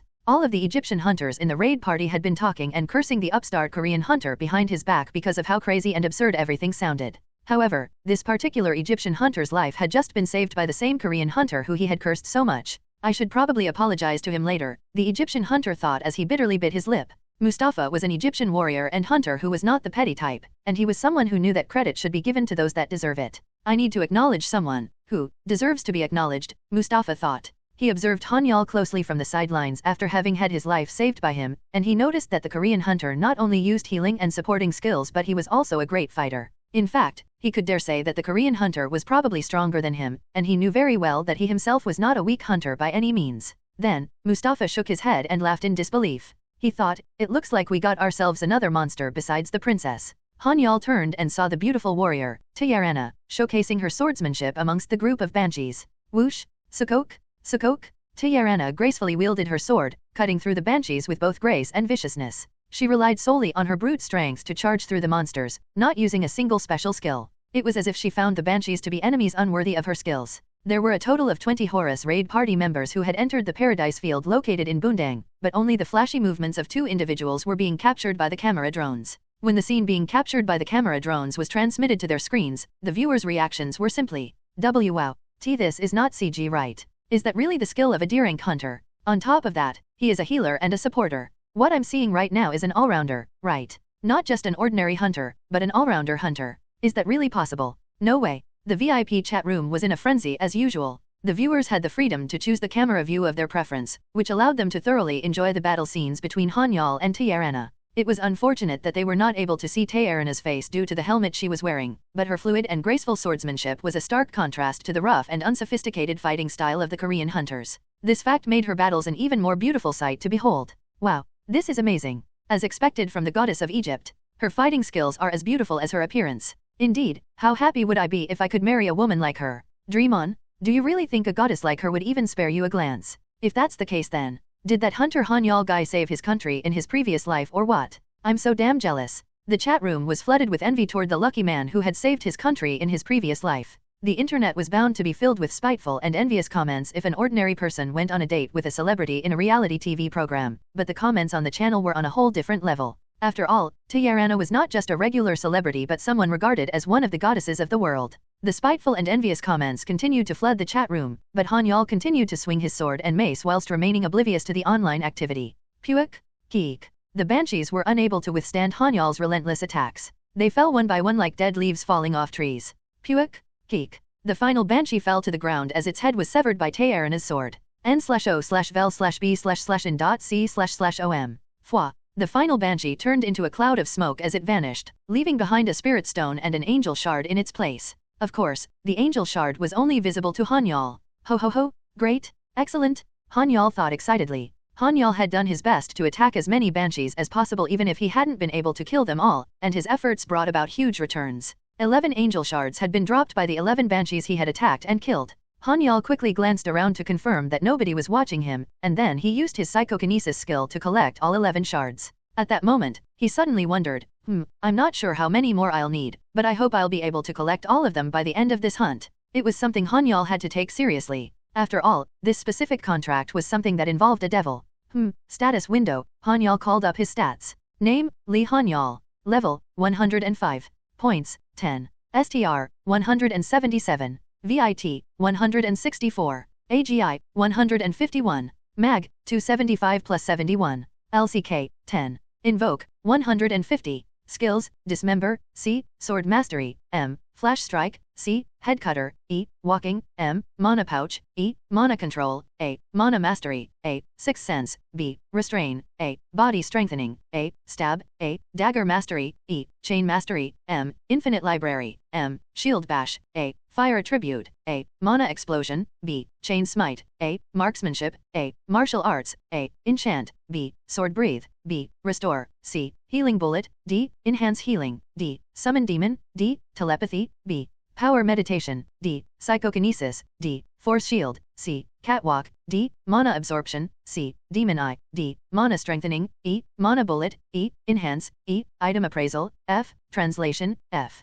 Han-Yeol carefully looked over his status window. His skills had become so much more complex and diverse compared to when he had first awakened, so he had to carefully study each and every one of his skills to understand and maximize their capabilities. As expected, the leveling speed has really slowed down after I reached level 100, Han-Yeol thought. The Horus raid party, which had been hunting for nearly 24 hours, was now taking a break at the safe zone. This was after they had hunted 10 more times and had taken down nearly 100 monsters. However, Han-Yeol had only managed to increase his level by 2. This could not really be counted as gaining 2 whole levels, since his experience bar had been almost full and he had leveled up on the 3rd hunt, and the 2nd level up had required almost 80 monsters, which had been around the 7th hunt. Wuong? This hunting grounds safe zone was a safe zone only by name, as the evil aura that affected one's mental state persisted even within it. Ordinary people like the Mulan film crew and the porters would have descended into madness and committed suicide a long time ago if it was not for the special earplugs and bracelet Han-Yeol had borrowed from the association. Something feels off about this hunting ground. Why is it emitting such a powerful and evil presence despite being only rated as intermediate to high in difficulty? Han-Yeol wondered. It was quite rare for a hunting ground to be filled with such intense and malevolent energy even at the higher levels, and it seemed as if there was an intangible force preventing both the public and hunters from entering it. The only reason for preventing outsiders from entering this area with such aggression must mean that there is something worth protecting here, Han-Yeol concluded after much contemplation. He then thought, I wonder if there is a valuable treasure being guarded somewhere around here? Han-Yeol's conclusion that there was a force protecting this hunting ground due to the presence of a treasure was quite plausible. There had been precedents of hunting grounds hiding treasures within them being found all over the world, and more were still being uncovered to this day. A prime example of these kinds of fields was found in Egypt, the home country of the Horus raid party that Han-Yeol had recently joined. Egypt heavily relied on its oil revenue and geographical advantage to boost its GDP before the dimensional gates appeared. However, the country rapidly rose among the ranks of countries despite still facing political and religious turmoil. It even surpassed other developed nations after the dimensional gates' appearance thanks to the countless unique items discovered in their hunting grounds. But hasn't this field already been thoroughly searched? Han-Yeol thought as he doubted his own conclusion.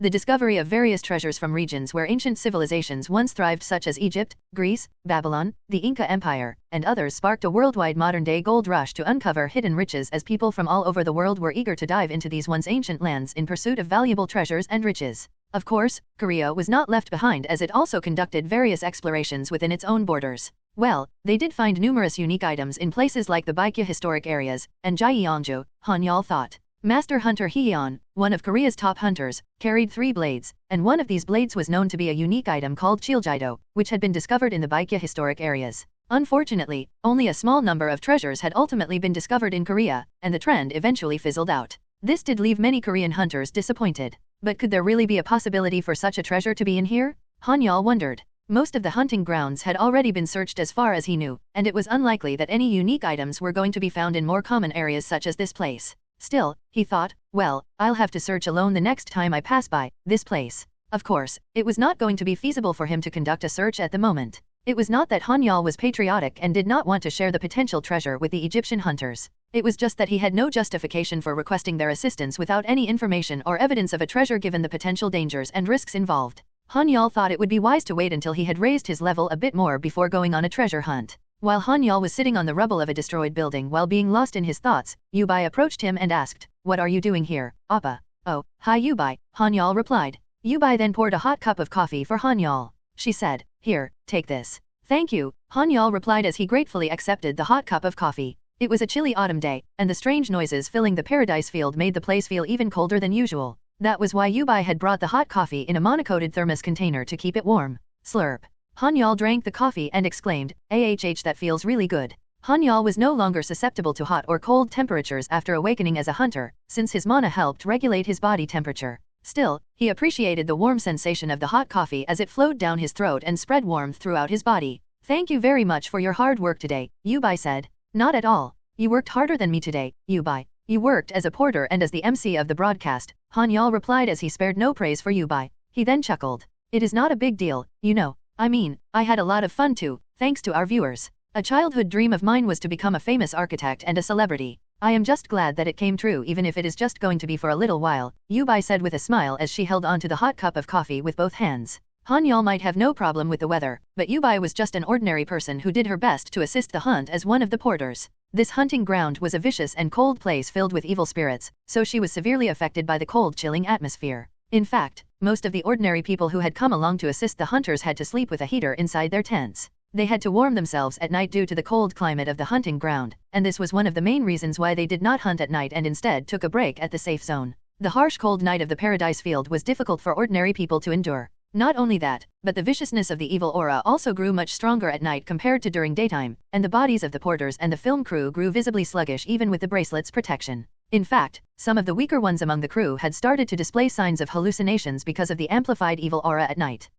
Han-Yeol thought for a moment before he used his psychokinesis skill. Whoosh, tack, tack. Han-Yeol used his skill to gather dead wood from the surrounding area, then he stacked them on top of each other. He used his enchant skill to set the stack of firewood ablaze. He did all of this because he noticed Yubai was shivering from the cold. "Wow," Yubai exclaimed in amazement. She had only seen Han-Yeol use his skills while hunting, so she was surprised to see him using them in such a practical way up close. "It's nothing special. I do this all the time," Han-Yeol muttered in embarrassment while awkwardly scratching his cheek. He rarely utilized his psychokinesis skill in his daily life despite having it as he had not developed the habit of using it. However, he had been trying to practice using it as often as he could in recent days. Some might call him out for being lazy, using his ability to move objects a short distance away without moving an inch himself, but regularly using his skills was one of the fastest ways he could increase their proficiency. In the end, the term lazy was not something that could be used to label Han-Yeol, who constantly faced death during his hunts. Han-Yeol and Yubai were able to have a pleasant conversation after a long time thanks to the campfire that not only warmed their bodies but also provided a cozy atmosphere.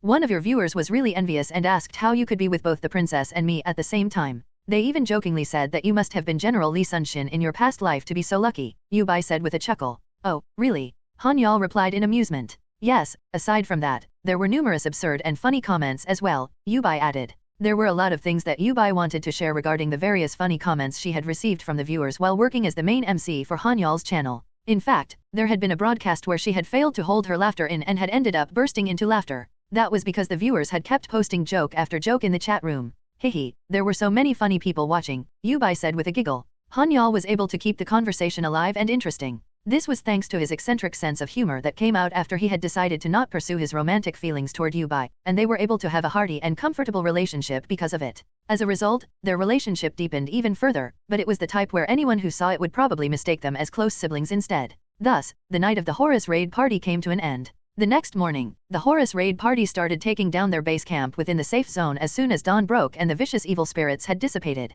There was no time to mess around as they were here to hunt and not play. "Come on, people. Move it," Miriam ordered. "Yes, ma'am." Miriam sent mental messages to every single one of the Horus raid party members through telepathy, and her tone was quite aggressive. This time, her telepathy was seemingly striking them right on the head. However, Han-Yeol and his party had been left out of this telepathic attack. Miriam was the unofficial second-in-command of the raid, but Han-Yeol was still higher in rank as the official vice-commander of the current Horus raid party. Also, there was no longer a need to communicate with him telepathically as he could now speak Arabic, and it was going to be rather rude for Miriam to communicate with him in that manner. Of course, Miriam had to communicate with him through telepathy during combat as every second counted in those kinds of situations, but she was smart enough to know that she had to be courteous towards someone superior in rank during non-combat situations. And in this case, Han-Yeol was ranked higher than her. The term save one's country in their previous life is a Korean saying to refer to a person who becomes unbelievably lucky. It is believed that good deeds from one's previous life will build up karma for their next life. Two Baekje historic areas is a cluster found in 3 cities, and these were the remnants left behind by the ancient kingdom of Baekje.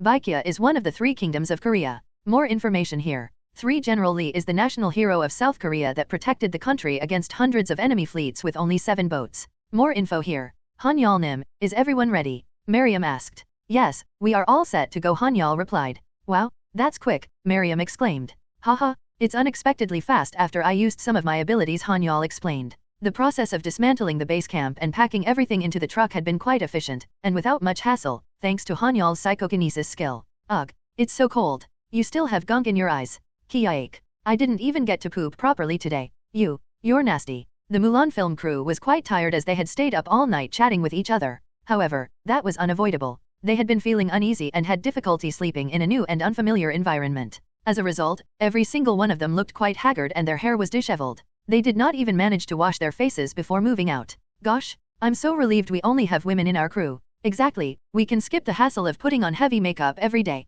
Can you imagine if there were some men among us? Although it would be nice if a few handsome ones join, it would definitely add to our stress, having to keep up with our appearances. Ugh, just imagining it already drains me out. The women in the Mulan film crew were very pleased with their current working situation. The film industry was a very small one where rumors spread quite quickly, so they knew that the others in the same industry were suffering at their jobs. The top issue that most film crews faced was the fact that the raid parties or guilds they were hired by would meddle in their work quite a lot. They would blabber on and on about what they thought the broadcast concept should be, nag about the speed of the editing work, or ask the film crew to increase their personal airtime. There was nothing wrong with asking if they asked nicely, but most hunters, if not all, were known to force their way to get what they wanted by threatening people. That was why almost everyone in the film industry suffered quite a lot as they were caught between a rock and a hard place. After all, they could not simply disregard the requests of the hunters. Unfortunately, by not doing so, the quality of their final product would be significantly affected. These girls probably have no idea how ridiculously fortunate they are, Suin thought. She considered herself to be a very fortunate person because she knew very well and had experienced firsthand the horrors of the film industry. First and foremost, her employer, Han-Yeol, gave her complete control over the creative aspect of their broadcasts and had not even once interfered with her work. At times, she would even wonder if he was interested in their broadcasts at all. But of course, Suin knew that Han-Yeol was interested in the work. He would give a thumbs up and scratch his head in embarrassment while looking happy whenever she approached him first to give a report. Just like now, Han-Yeol Hunter Nim. Unlike the normal crew members who were too lazy to put on makeup, the 3 youngest crew members were already fully dressed as they flocked toward Han-Yeol, who was still yawning. When they started to talk about the broadcast like baby birds chirping, Han-Yeol simply looked embarrassed and scratched his head the entire time. Han-Yeol Hunter Nim is definitely not an easy person to comprehend, Suin thought. Han-Yeol was like a yaksha or an unforgiving berserker during battles, but he would suddenly turn into a friendly and docile person when dealing with other people. Suin, who frequently filmed and saw Han-Yeol on screen, had always found him to be a strange and peculiar person. Alright, if everyone is ready to go, let's move out. Miriam ordered. We are moving out soon, one of the crew members announced.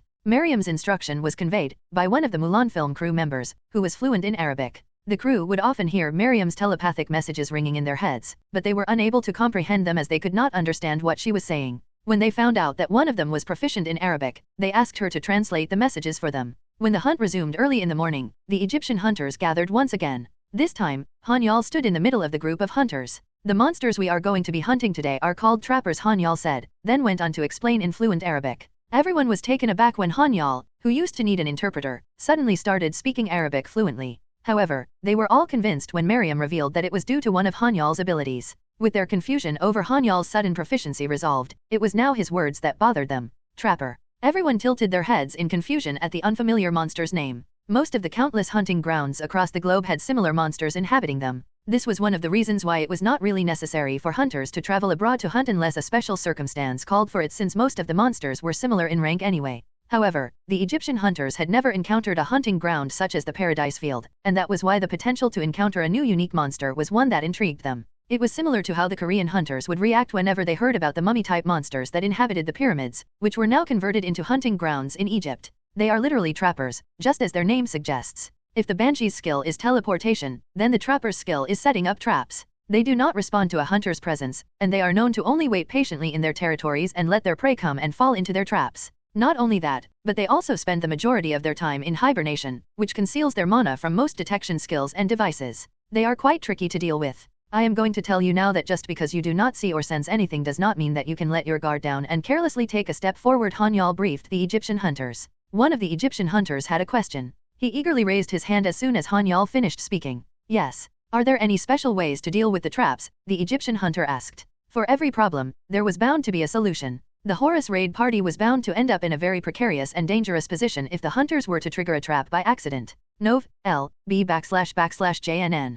The traps they install are high-level traps, so you won't be able to detect its mana. The only way to avoid falling into the trap is to be cautious with where you step, Han-Yeol explained. Won't that be too dangerous then? The Egyptian hunter said. Under such conditions with unavoidable traps, it seemed like hunting would be nearly impossible. I think you are misunderstanding something. I told you that the traps are undetectable, but that does not mean that they are invisible. In fact, there's nothing special about their traps. It's more like a snare that just snaps your ankle into two. They also tend to be quite sloppy when setting up their traps, so you will be able to notice the ground being raised unevenly if you look close enough, Han-Yeol clarified. Han-Yeol then handed over a stack of paper to Dobi, who began distributing it among the hunters. On each piece of paper was a picture resembling a small grave. What is this? The Egyptian hunter asked. As you can see from the picture, these are the traps set up by one of the trappers. The trappers have a unique ability to target hunters using these traps. Fortunately, they are not very intelligent, and the traps they set up are quite noticeable. They are physically similar to the banshees, but they don't have the ability to blink, so these monsters shouldn't be a threat as long as you watch out for their traps, Han-Yeol explained. I see. The Egyptian hunters nodded in understanding as they carefully studied the trappers' information that was provided to them on the A4-sized paper handed out by Dobi. All right then, let's move right away, Han-Yeol said. Roger, the Egyptian hunters responded. The members of the Horus raid party all got into their vehicles and drove toward the trappers' territory. They pulled over at a safe distance from their destination and continued on foot, since the trappers' territory was fixed and they did not tend to move around much. But of course, all of them proceeded with utmost caution as soon as they stepped inside the territory. They moved cautiously through the field and carefully dismantled every trap they came across as they slowly advanced toward their destination. They had chosen to proceed by foot instead of using their vehicles as the trappers' snares could possibly explode when triggered by a vehicle and harm the passengers in it. Click. Clack. Han-Yeol had just successfully disarmed the ankle trap. While dismantling it, he thought, this is annoying. He could not detect the traps with his demon eyes since they did not possess any mana. This made it quite tedious and time-consuming for him to spot the traps as he had to look for them only using his naked eye. Boom. Hakim. The process of disabling and dismantling a trap was a rather difficult and sensitive task. After all, there was always the risk of the trap exploding or triggering if someone who was not familiar with handling one carelessly touched it. One of these traps was capable of triggering a devastating blast that could severely wound or even kill a hunter despite it not harboring any mana within it. Tisk, I told you to be careful, Han-Yeol grumbled. He quickly approached the wounded man, then extended his hand toward him to heal him with his restore ability. Arg. I told you to be careful, these are sensitive explosives, Han-Yeol grumbled in Arabic. I apologize, Hakim apologized while grimacing in pain. The Egyptian hunters were not that fond of Han-Yeol yet, since he was a foreigner to them, but they had to reluctantly recognize his abilities in moments like this when they were injured and had to turn to him for help. Han-Yeol's healing skills, after all, could be considered to be quite potent, and that was why it was inevitable for the Egyptian hunters to acknowledge his abilities. Han-Yeol immediately went over to Miriam after tending to Hakim's injuries. He said, Miriam Nim, the explosion from the trap should have alerted the nearby trappers. They are going to come rushing to this place. We must quickly disarm the remaining traps and prepare ourselves for battle. Yes, I understand, Miriam replied in agreement with Han-Yeol's suggestion. She proceeded to use her telepathic abilities to relay her commands to the entire raiding party to quickly disarm the remaining traps and ready themselves for battle. Han-Yeol then quickly approached his party and instructed them to prepare themselves for the upcoming conflict. The broadcast had not started yet, because Han-Yeol concluded that it was too early to start the broadcast as they had not dealt with the trappers yet. He decided it would be better to turn on the broadcast after a test run to ensure a higher quality broadcast. Now that I think about it, I think he does care a lot about the broadcast, Suin thought. Han-Yeol might have come across as a bit too indifferent and slightly disinterested in the broadcast, but he showed remarkable dedication and judgment in ensuring a high-quality product whenever they started filming. He might have rarely interfered, if at all, in any matters related to the broadcast, but his talent for creating breathtaking and captivating scenes had to be acknowledged. All right everyone, even though we won't be broadcasting live, we're still going to be recording. Let's all take a moment to check our equipment and make sure everything is functioning properly, Sun instructed the team. Yes, team leader Nim, the film crew enthusiastically responded. The Mulan film crew did not do things half-heartedly just because they were currently not live. Their jobs demanded them to always give their best as they received a substantial salary, but of course, most of their pay was due to the high risk and dangerous nature of their work. Well, to be fair, their salaries could be considered to be a bit on the higher end of the pay scale compared to other film crews working the same risky jobs. When the film crew finished their preparation to start filming, here they come. Trappers. Prepare for battle. The Horus raid party could no longer afford to waste time on dismantling the traps even though there were still quite a few remaining. The trappers were already right around the corner charging toward them. Kiahe. The trappers shrieked out a burst of eerie laughter as they charged toward the hunters, and their eerie laughter echoed throughout the field.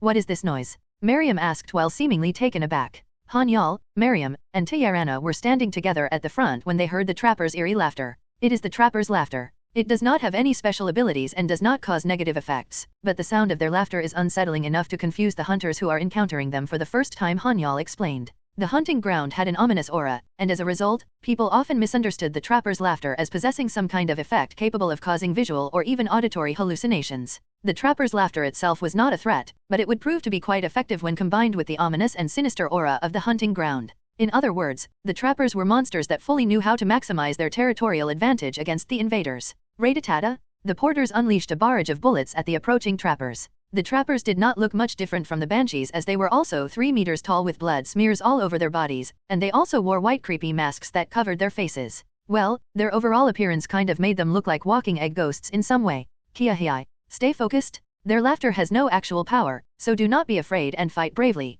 Miriam encouraged the members of the raid party. Yes, ma'am, the members replied in unison. The trappers were not the only ones trying to plunge the Horus raid party into confusion and chaos as the Paradise Field itself unleashed numerous waves of psychological attacks against them. Fortunately, none of the psychological warfare they used proved to be effective. The main reason the Horus raid party members were able to remain steadfast without being affected by the mental attacks was all thanks to Miriam, who was a talented psychic and was recognized as an expert in the field of mental affairs. Miriam was holding the entire raid party together and preventing them from plunging into chaos. In short, she was skilled enough to be able to block any psychological attacks targeting the raid party members, and in return, all of them had complete faith in her. The goddess is with us. For the glory of Tiarana. For the glory of Egypt. The hunters in the Horus raid party may not be the strongest or most skilled, as mentioned earlier, but they were all warriors who had undergone intense education and training. Each and every one of them was also deeply patriotic toward Egypt. Most importantly, they held unwavering loyalty to their goddess, Tiarana, and that was why these kinds of underhanded and petty psychological tactics had no effect on them.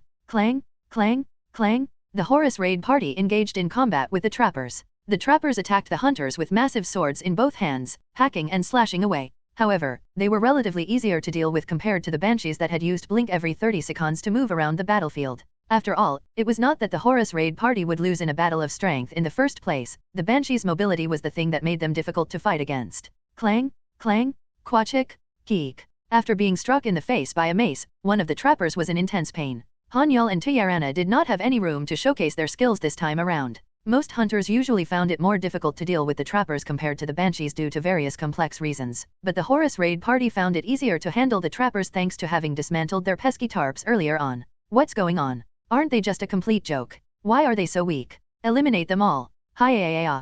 Damn it. Han-Yeol exclaimed after being caught off guard by how easily the Egyptian hunters were overpowering the trappers, unlike when they had fought the banshees. Han-Yeol needed to land at least a single strike on the monsters to be able to obtain an angel shard, so he quickly grabbed his sword and chain as he rushed into the battle. On the other hand, Tiarana did not take part in the battle this time around. Tiarananim, are you not going to participate in the fight? Miriam asked. Yeah, these trappers are too boring for me. I'd rather just observe how much the boys have improved, Tiarana replied.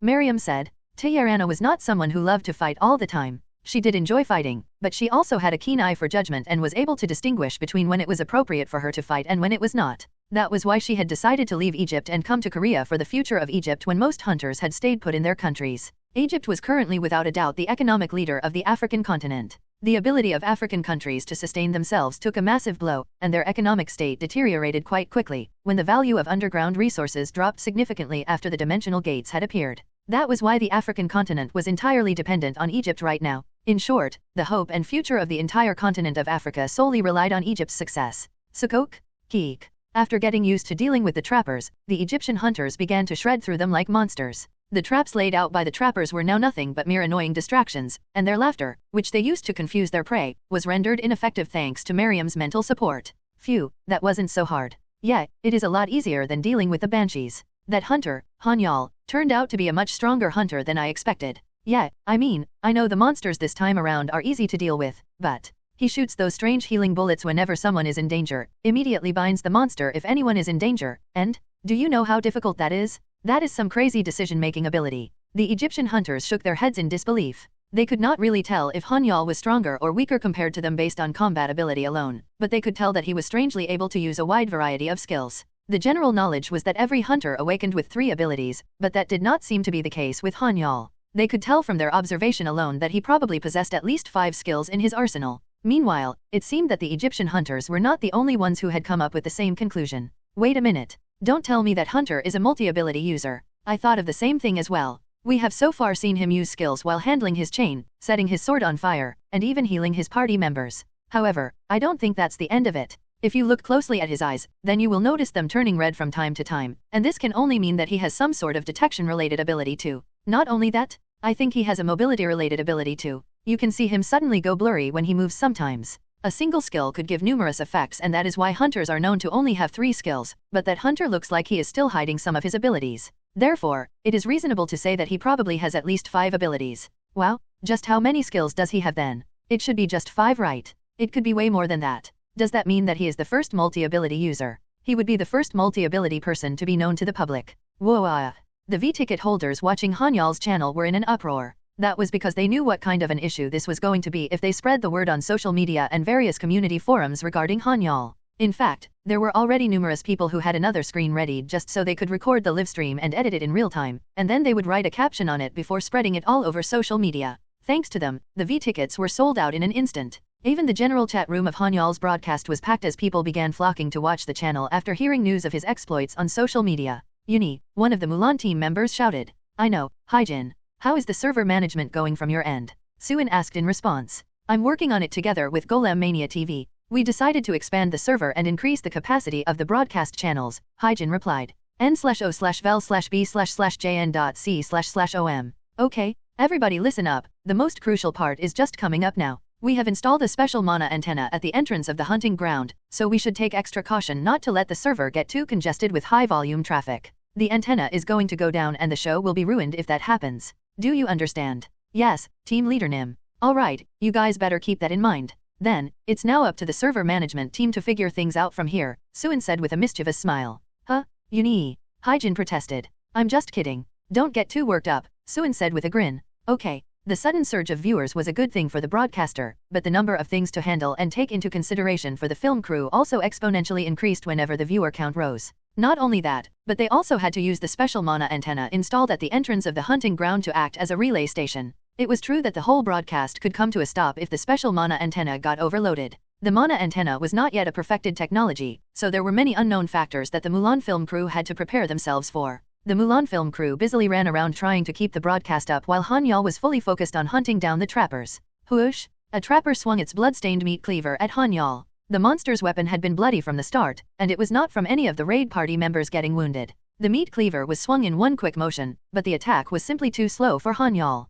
He managed to avoid it by taking a single step back thanks to his sixth sense skill. Tack! Then, he took a step forward and placed his weight on his knee before kicking off the ground and launching himself toward the trapper that was still in the process of swinging its meat cleaver again. Head cutter. Shuiaik? Head cutter was the sword skill that Han-Yeol often used these days. Han-Yeol was already standing behind the trapper in a blink of an eye as his skill activated almost instantaneously. Then, not even bothering to finish off the trapper, he immediately ran toward another one and engaged it in battle. The Egyptian hunters were going to finish the first monster off anyway, so Han-Yeol decided that it was going to be more beneficial for him to engage as many monsters as he could so that he would be able to maximize his chances of gaining angel shards. Han-Yeol nimbly moved around the battlefield like a cat thanks to his catwalk skill, and he really looked like a cat from a third party's point of view. Your level has risen. Phew. The intense hunt finally came to an end after 10 long days. The Horus raid party preferred to take short breaks and hunt hard for longer periods of time, unlike how the average Korean raid parties would hunt, so they were a perfect match for Han-Yeol's preference. Thanks to this high-paced hunting, he was able to gain 5 levels despite the atrocious experience points he had gained from the monsters. Han-Yeol proceeded to invest all of the bonus stat points he had gained into his mag and INV stat. Huff. Huff. Huff. Hoo. Hoo, hoo. Han-Yeol's two shadow demons flanked him while letting out their distinctive breathing sound. Han-Yeol usually alternated between his shadow demons when summoning them, but the second shadow demon had learned a new skill called surveillance that allowed him to have a real-time view of the target it was tasked to protect. This allowed Han-Yeol to have an accurate grasp of what was happening around his father and the ability to instantly teleport over to him through the shadow demon if anything happened. Thanks to this, Han-Yeol was now able to confidently deploy both of the shadow demons into the hunt without having to worry about anything. Then, ding! Both shadow demons have reached level 100 at the same time. You have achieved the level requirement for the intermediate evolution of the shadow demons. Achieve intermediate evolution. Han-Yeol wondered as he read the message. You may now choose between evolving or transforming your shadow demons. 1 intermediate shadow demon. Evolution. 2 lesser void demon. Transformation. 3 lesser void fiend. Transformation. A screen appeared in front of Han-Yeol as soon as the shadow demons reached level 100, and the screen was similar to the one that had showed up when they had reached level 50. I'll definitely go for the intermediate shadow demon, Han-Yeol decided while recalling Kiker, who was an incredibly strong intermediate level demon.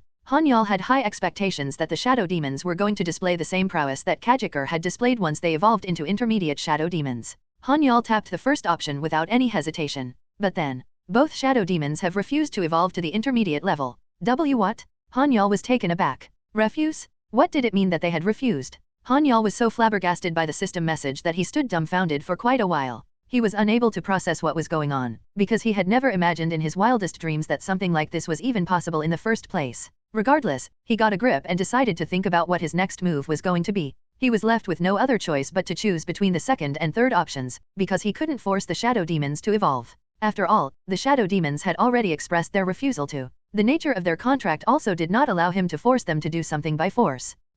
If that's the case, then, Han-Yeol contemplated whether to pick the second or the third option. Both of Han-Yeol's shadow demons were lesser demons. It was going to be helpful if they could assist Han-Yeol during hunts, but the most important thing for him was for them to be able to protect his father in case of an emergency. The shadow demons were excellent bodyguards, because they could freely and discreetly move within the shadows. However, Han-Yeol had no idea whether the void demon or void devil was going to be more suitable for the job. Han-Yeol sat on the floor and glared at the two choices, contemplating just which one to pick. He had to make his choice within the hour as the raid party's break and mealtime was going to be over soon. Tiarana observed Han-Yeol from a distance. What do you think he is doing while sitting over there? Miriam asked. Miriam was standing right next to Tiarana and attending to her despite still having command of the entire Horus raid party and giving out orders through telepathy. Miriam was a B-rank hunter with telepathic abilities, so there were a lot of raid parties in Egypt with hopes of recruiting her. It was quite normal for her to be bombarded with recruitment offers from other raid parties both domestic and international, and some of them were far superior to the Horus raid party. In fact, Miriam had received a phone call just a few days ago from Egypt asking her to reconsider their offer. However, her answer was always the same. I refuse. Miriam was born as the daughter of a maid who worked at the presidential palace of Egypt, and the Egyptian president himself had visited, personally given her the blessing of the pharaoh, and bestowed her the name Miriam when he had heard the news of her birth. She had been privileged to live in the presidential palace ever since she was born, and she even had the honor of serving as Tiarana's lady-in-waiting and loyal companion. Miriam had sworn in the name of Ra that she would serve Tiarana and only Tiarana as her master for the rest of her life, even if it meant she had to risk everything she had, including her life, for Tiarana's sake. She had sworn this after having heard the entire story of her upbringing from her mother. This decision was as good as Miriam staking her entire life on Tiarana, so something materialistic like money or a special item was nowhere near enough to make her break the oath she had made.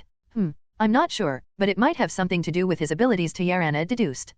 Miriam said. Both Tiarana and Miriam had already given up on trying to understand Han-Yeol thoroughly. They had already long decided to just accept whatever he did every time he displayed a different set of abilities, and they also had given up on trying to analyze him. Perhaps one day, he will reveal his true powers to me when I completely win over his heart, Tiarana said. I am sure that he will, Tiarana and Miriam said. Let's go, Tiarana said. Yes, Miriam said. Tiarana and Miriam then returned to the Horus raid party and ordered them to take a break. Ugh, Han-Yeol groaned in frustration as it had been almost 20 minutes since he first started staring at the second and third options. Scratching his head in frustration, he grumbled inwardly, Arg, this damn indecisiveness of mine. It was difficult to say that Han-Yeol was being indecisive, because this was more of a case of having to make a choice without much information on which one would give him the result he wanted. I saw on the TV that I should be prepared to suffer some losses as a consequence of my choices, but I can't simply take that risk when my father's safety is at stake. Han-Yeol covered his head in frustration and started to rack his brains. However, he soon raised his finger and tapped on a selection.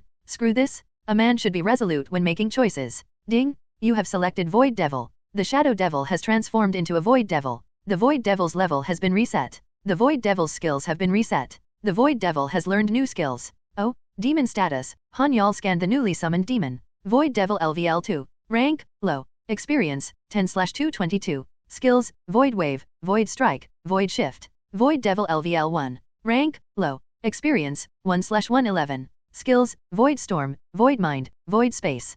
This is awesome, Han-Yeol thought excitedly. It was a shame that the level of the demons that Han-Yeol painstakingly raised by sharing his own experience points from hunting had been reset back to level 1. This was especially true when the demons that should have been upgraded to the intermediate level were back down to being lesser demons. However, the Void Devils possessed quite a powerful set of skills that Han-Yeol was able to ignore all of the losses he suffered. The number of skills that the demons possessed decreased to 3, but each of the demons had their own unique skill sets. The skills also looked even more powerful than their previous skill sets. Does Void Space mean that they can move directly to where Father is at? Han-Yeol wondered. It was a shame that only one of the 2 Void Devils possessed a teleportation skill, but it was still better than nothing. One drastic change from the Shadow Demons transforming into Void Devils, however, was their appearances. The Shadow Demons underwent a dramatic transformation after evolving into Void Devils. Fortunately, their appearances changed for the better. Not to say that their grotesque and terrifying appearance as demons had suddenly changed, but they looked completely different from their previous slightly transparent form. They used to be rooted to the ground as they came out from the shadows, but their latest evolution now had them floating off of the ground.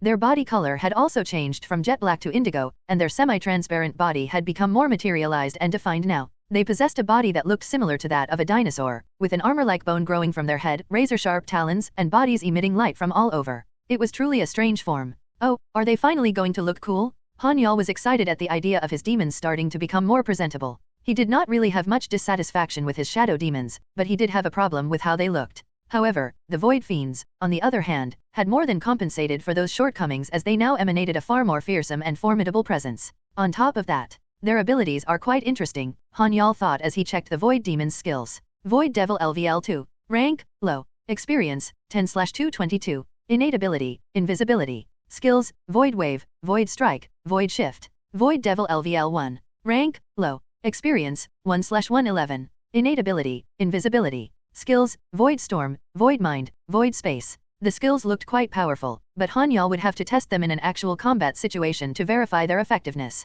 However, he could sense their incredible power just by reading the names of the skills alone. I don't know how powerful the intermediate Shadow Demon is, but the Void Fiends don't seem that bad. Not to mention, its unique set of skills is quite impressive as well. I guess a ranking exists even among lower rank demons, Han-Yeol thought. They were not going to remain as low demons forever and would someday evolve into higher ranking ones, and Han-Yeol could tell that they were already much stronger than their previous form as shadow demons. Han-Yeol was quite satisfied with the Void Demons. Alright, shall we test them out? He thought just before someone interrupted him. Han-Yeol, who are those two creatures? The voice belonged to someone who Han-Yeol was now all too familiar with, Tiarana. Oh, these are the creatures that I've summoned. I also have the ability to summon demons, Han-Yeol explained. Really? Yeah. Initially, it was quite awkward for Han-Yeol to speak to Tiarana so casually, but he slowly got used to it after a while. After all, she did give him permission to be on equal terms as her. In return, Han-Yeol decided to show her 80% of his abilities. Han-Yeol had hidden his abilities all this while since he had been alone and needed to protect himself, but he was no longer alone with the Horus raid party of the Egyptian goddess now protecting him. However, he still kept a fifth of his ability hidden since it was difficult to trust anyone from the get-go. Anyway, the protection offered by the Horus raid party gave him enough confidence to display his abilities even though the cameras and the microphones were rolling. However, Han-Yeol had no idea that the words he had nonchalantly said were going to cause huge ripples. Wait a minute, am I hearing things correctly? What nonsense is he saying? What does he mean by summoning skill? You need to be at least a B-rank hunter to have a summoning skill, and on top of that, it's a demon summoning skill, which is a high-ranking skill. Just who in the world is that hunter? How many skills does he possess? He's overpowered. A truly overpowered person has appeared. A huge change is about to take place in the hunter ecosystem. This isn't going to become a huge issue, right? Thought the Mulan team. They were a bit nervous after seeing the flurry of messages on the chat. The Mulan team already knew that their employer was an exceptional hunter, but they slowly started to realize the longer they stayed around him that he was someone who could potentially stir up a storm in the world. Well, Han-Yeol Hunter Nim is my employer, and he is the one paying me. I shouldn't care what other people say. To alleviate their concerns, they ended up focusing on the money that Han-Yeol was paying them.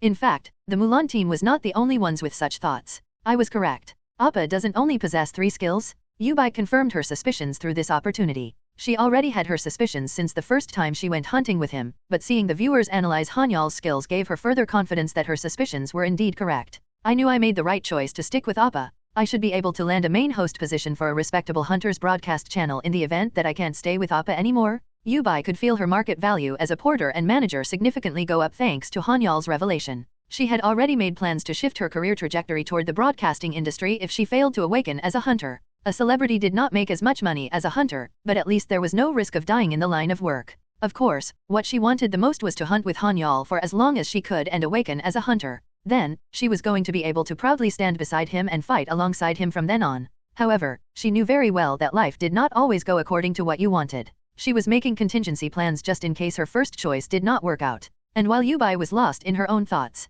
Amazing. It is truly amazing that you possess that rare summoning ability. I would never have dreamt that you would have that ability. Tiarana exclaimed in amazement. She could not help but be in awe of Han-Yeol's ability, which was rare not only among the Horus raid party but in the entirety of Egypt as well. Summoning skills were not as valuable as support skills or healing skills, but a summoner possessing high-ranking summoning skills had the potential to be really powerful. Not to mention, most summoners tended to possess other unique skills on top of their summoning skills, so they were automatically considered to be B-rank hunters. Of course, the reality was that there were some who managed to be ranked as B-rank hunters but failed to pull their weight. These people were the ones who only got their ranking because of their skills. Then, can we increase our hunting speed? Of course, I'm itching to go all out from now on. All right, Tiarana replied with a nod before walking toward Miriam and giving her some instructions. After Miriam gave them a command, the Egyptian hunters simultaneously glared at Han-Yeol. N/O/vel/b/in.c//om. Stomp, stomp. The Egyptian hunters angrily stomped away while glaring at him. What's wrong with them?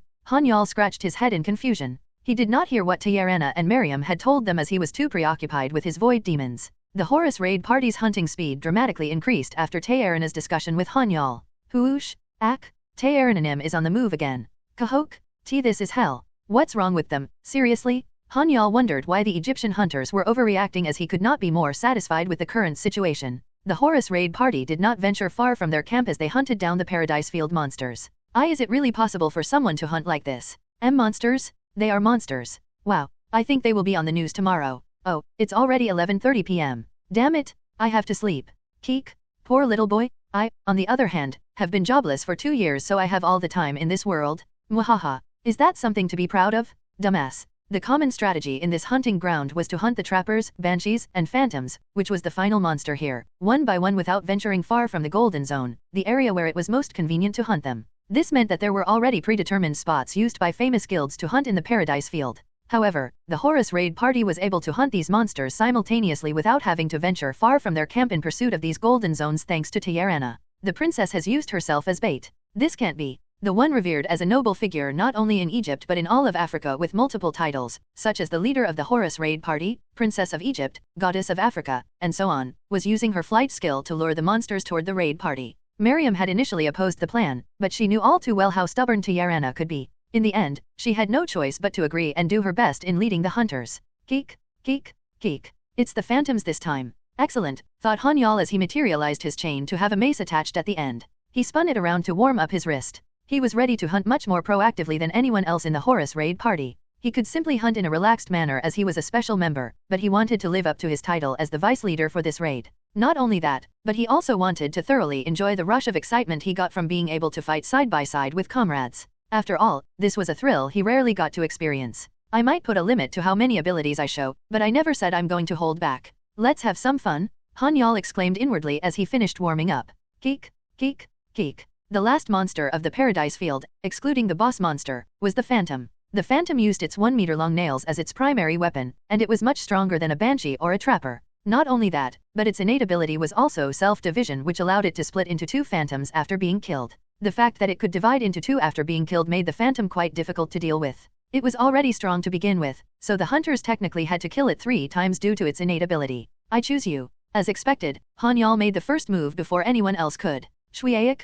He threw his chain, the mace ripping through the air and accurately striking a phantom in the face. Puck. Keek. Han-Yeol's attacks no longer dealt physical damage as every single one of his chain attacks carried powerful mana behind them. Whoosh, whoosh, keek, keek, keek. The phantoms identified Han-Yeol as a threat and surrounded him. However, he looked quite relaxed and was even smiling despite his current predicament. This might have been dangerous if I was hunting alone, but, he thought with a confident smile. Assist the vice leader Nim. Waya. The Horus hunters joined the fray after arriving a step behind Han-Yeol. They could not immediately reach Han-Yeol as there were 12 phantoms surrounding him, but he was skilled enough to hold the monsters off until the Horus hunters made their way toward him. I can't let such a fun hunt simply end like this. Chain Smite? Han-Yeol activated one of his favorite attack skills. Wuong. Pukok.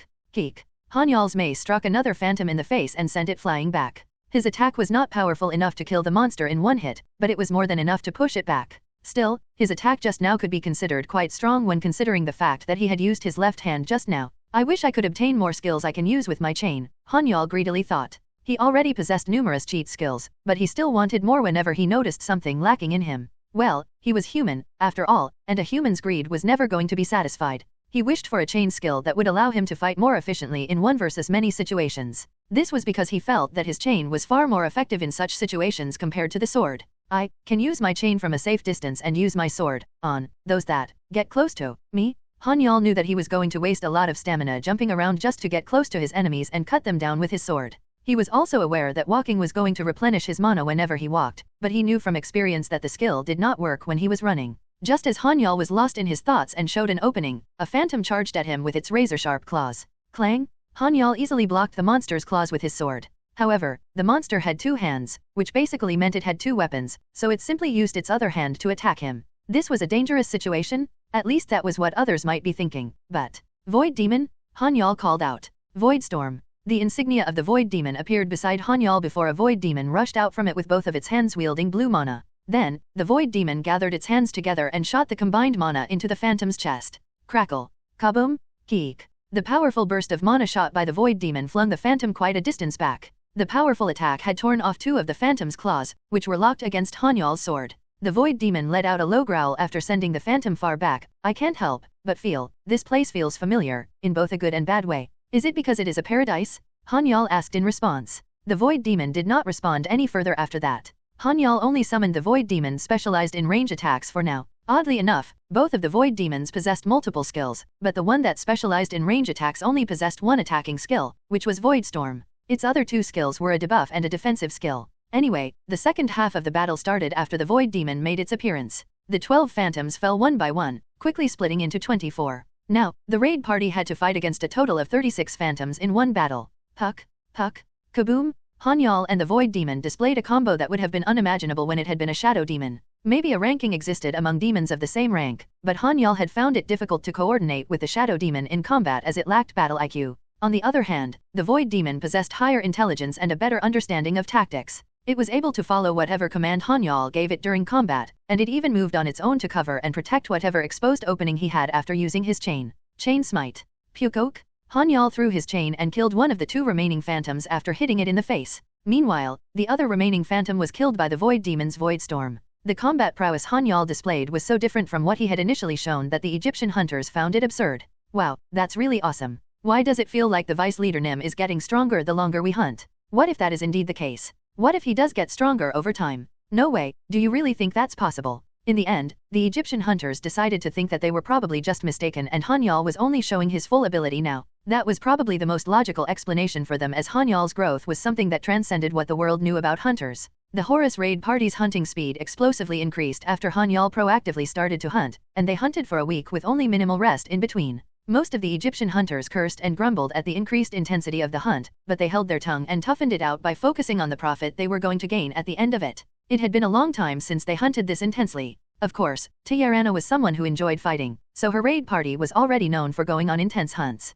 However, this was still the first time that they hunted so quickly and intensely. It would not have been an issue if the Horus raid party took adequate rests in between their hunts like they were used to, but Tiarana was basically pushing them to their very limits by significantly cutting their breaks short. It was such a drastic change that the Egyptian hunters could not help but wonder if their leader had caught some kind of a bug or something. There were many factors that contributed to their increased hunting speed, but the fact that they did not have to wait for the porters to dismember the monster corpses in this specific hunting ground was the biggest factor of them all. Huff, huff, huff. When the Horus raid party was getting quite exhausted, Tiarana stopped luring monsters and descended to the ground. Well, the reason she stopped luring monsters was only that they had already massacred the monsters in their surroundings and there were no more monsters to lure. Thank you for your hard work, Miriam said as she ran up to Tiarana with a towel. Thanks, Tiarana replied nonchalantly while taking off her helmet. Miriam had prepared the steam-disinfected pure cotton towel for Tiarana to wipe her sweat, as flying in the Horus suit consumed a tremendous amount of mana and stamina. By the way, the used towel would immediately be given to a servant to dispose of, as letting someone of her stature reuse a towel should not ever happen. In fact, the only thing that Tiarana probably reused in her life was her hunting gears. Please have a refreshing drink, offered the Egyptian porters, who looked quite free on this particular hunt, as they handed out chilled drinks to the hunters. Han-Yeol watched the Egyptian porters hand out drinks before he looked up at the drone flying overhead. He thought, the Korean porters will probably be expected to start handing out drinks more often from now on. It's probably going to be tiring for them. Han-Yeol could not help but feel apologetic toward the Korean porters, as he had been a porter in the past. He was probably going to one day slowly become indifferent toward the plight of the porters, but his memories and experiences from being a porter were still fresh in his heart. Is that the end of our hunt? Han-Yeol asked Tiarana and Miriam. Yes, this is the end. The promised 7 days have passed and the other hunters are starting to reach their limits, so it is probably better for us to let them rest than continue hunting. Miriam gave a response that was befitting of her position as Tiarana's trusted adjutant. She not only concerned herself with strategizing and commanding the raid party, but she was also hands-on when it came to maintaining the raid party's condition and efficiency. In fact, the only reason the Horus raid party probably grew this big while having an impressive track record of 0 casualties, despite having a combat-loving leader like Tiarana, was all thanks to Miriam. Of course, most people praised her for being the pillar of the Horus raid party, but she would always deflect such praises and give credit to Tiarana instead. I guess that's understandable. I'm slowly starting to get exhausted as well, Han-Yeol grumbled. I'm surprised you managed to fight for so long. You basically ran around the entire battlefield and fought harder than anyone else, Tiarana commented. Ha ha ha, I had my reasons for doing that, Han-Yeol replied with a laugh. Actually, the reason that Han-Yeol had run around so diligently was purely out of his own interest. He had noticed in their previous hunts that he was not gaining much experience points, but he had accidentally stumbled upon the fact, while testing out his skills, that he gained much more experience points the more actively he participated in the hunt. He immediately understood that, despite his ability being similar to that of a game system, this was the real world and not a game. There was no such thing as experience points being shared among party members. The only thing that mattered when calculating the experience points he gained was how active he was and how much he contributed to killing the monster. In the end, he could not sit still and relax after understanding how his ability worked. After all, he wanted to level up as fast as he could, which in turn motivated him to push himself to his limits and actively participate in the hunt. I guess the only upside in hunting with a party is that I can go after stronger monsters. Well, there's also the part that it's more fun. Han-Yeol thought that while solo hunting and monopolizing all of the profit was nice, it was also good for him to hunt with a party and go after stronger monsters that he would otherwise not dare to hunt alone, which in turn would offset whatever reduction in the experience points he would gain. Oh, right. Han-Yeol suddenly remembered something. Tara, I have a favor to ask. What is it? Ask me anything you need, Tiarana coolly replied. You do know that's quite a dangerous thing to say, right? Han-Yeol joked in response. He had somehow managed to get close enough to the Egyptian princess that he could joke with her. Tiarana remained expressionless while listening to Han-Yeol's banter, and this scene was live broadcasted by the main camera not only to the V-ticket viewers but also to the normal viewers. The pair might have been speaking in Arabic, but the chill vibe between them was easily picked up on by the viewers. He is chatting with the goddess Nim as if they are acquainted. I'm so jealous. I wish I could get a whiff of the goddess Nim's scent. Nov, L, B /JNN. Get lost, you pervert. No, I would make the same wish if it's the goddess Nim's scent. Han-Yeol's stream had gone live for all 7 days, and even the part where they were camping at the safe zone with a few of the Egyptian hunters standing watch had been broadcasted around the world through the special antenna. Surprisingly enough, word seemed to have somehow spread as there were quite a lot of Arabs joining the chat. Egypt was far more developed compared to the rest of Africa, thanks to them catapulting themselves into the ranks of first world countries. Their internet was also quite excellent thanks to their partnership with South Korea and importing its IT technology. In addition to that, all eyes were already on South Korea the moment Tiarana had set foot here, so it was only a matter of time before the Egyptian viewers were going to find Han-Yeol's broadcast. It was quite challenging for the Egyptian viewers to watch Han-Yeol's stream as there was a lag with the live broadcast coupled with the time and language barrier. However, that did not stop them from forking out money just to get a first-hand glimpse of their goddess, Tiarana. Needless to say, all eyes in Egypt were always focused on where and what their goddess was doing or something close to that. Anyway, Han-Yeol asked the favor that he had already prepared to ask Tiarana. I was hoping that you could pay my share of the hunt with the loot and not with money. Isn't it going to be a hassle? Still, Tiarana could not understand why Han-Yeol was making such a request despite its troublesome nature. After some thought, she asked, do you have a factory to sell the monster parts by any chance? Yes, I do. Tiarana somehow suspected that Han-Yeol was probably making such a request to sell his share of the loot to his choice of factory instead of selling it to whichever factory the raid party dealt with.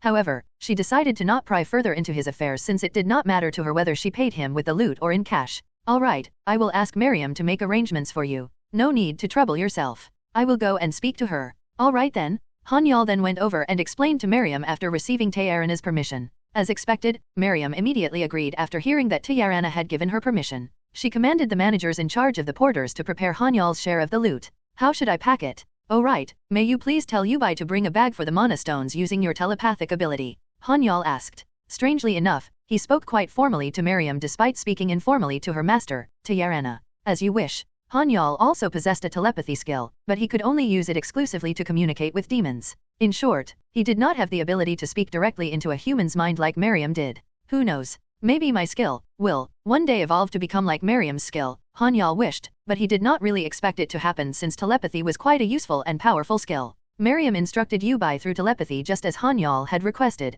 and Yubai immediately came over with a bag to store his share of the mana stones. Here you go, Appa, Yubai said as she extended the bag toward Han-Yeol. Ah, thank you, Yubai. But why do you need this? Ah, I asked for the mana stones and monster parts instead of cash. Oh, do you plan to sell it to Sun Jin factory? Yeah, I probably should since I have an exclusive agreement with them, right? I guess. Yubai did not really mind if Han-Yeol received his share in loot or cash as long as she got paid for her work. Miriam waited until Han-Yeol was finished talking to Yubai before she voiced out her curiosity. Do you plan to sell the monster parts to the factory you are dealing with? Yes, that is correct. Then there should not be any problems. We ourselves do not have a particular factory we deal with here. In fact, we were hoping that the association would introduce us to a suitable factory later on since we do not really care who we deal with. However, it is now a different story if you already have a factory you deal with, since they are probably more than qualified if someone like you has been dealing with them. Oh, is it really alright for you? Certainly, but under the condition that I personally go and negotiate the sale myself. Yes, you may do that. What matters to me is selling the monster parts to that particular factory, so it does not matter if you or I go there. Please provide me with the factory's name and address once we leave the hunting ground. Alright. In the end, Han-Yeol collected only his share of the mana stones after somehow bridging the Horus raid party and the small Sun Jin factory. Druk.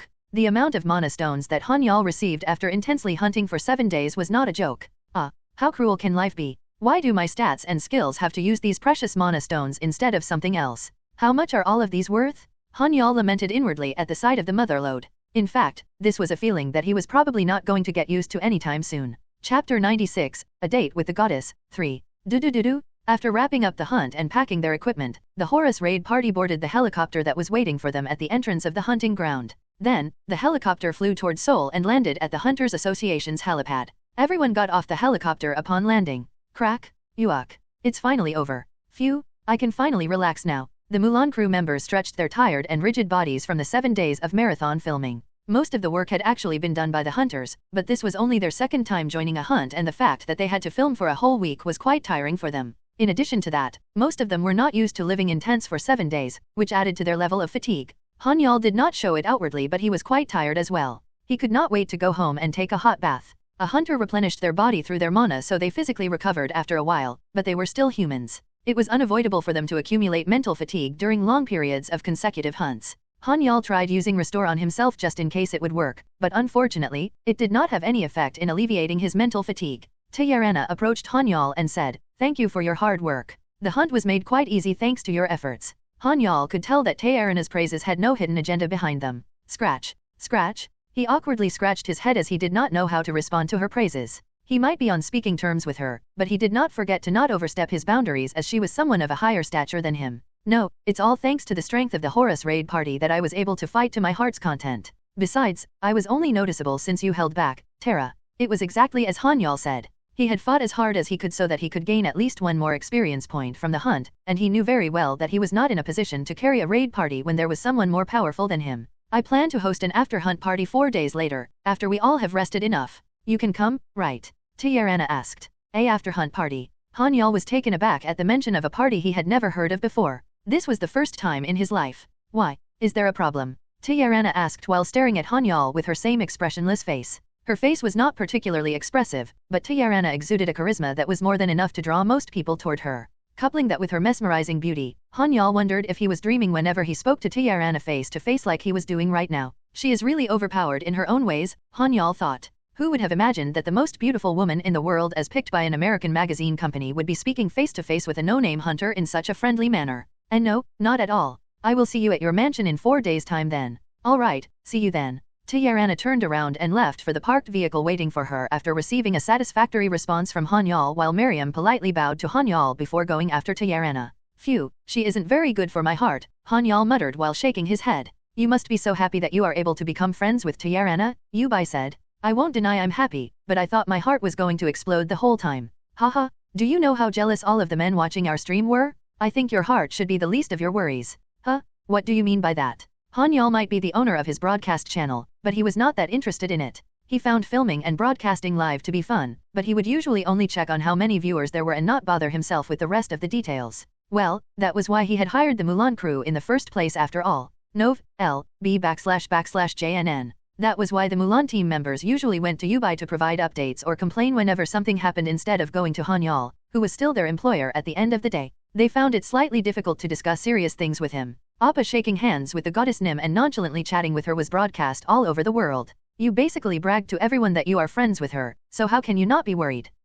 I'm screwed, right? Han-Yeol muttered as he finally realized the situation he was in. His whole head had been filled with thoughts of hunting and the angel shards, so he hadn't had the luxury to think about anything else during the paradise field in Bundang. He only realized what he had done after finally cooling down from the thrill of the hunt. The Halazin monster, Kim Tae-san, confessed but was rejected by Tiarana. A tabloid newspaper spread some gossip on the internet. However, that was far from the truth, as all Kim Tae-san had wanted to do was forge an alliance with the Horus raid party. He had wanted to form a Korean Egypt raid party that was both strong and could further bolster diplomatic ties. Who knows? Perhaps he had some hidden motives as well toward her, but one thing that was clear was the fact that he had been trying to create a powerful ally. What was important in the end was the fact that Kim Tae-san had been rejected despite what his intentions were, and a journalist lurking near them had caught that specific moment and published an article about it. Han-Yeol had also read about that article. Wow, I think the Tamra raid party might try and do something to you. Korea's top hunter was rejected by her, but she accepted your advances? This can only mean that you one-upped Kim Tae-san, right?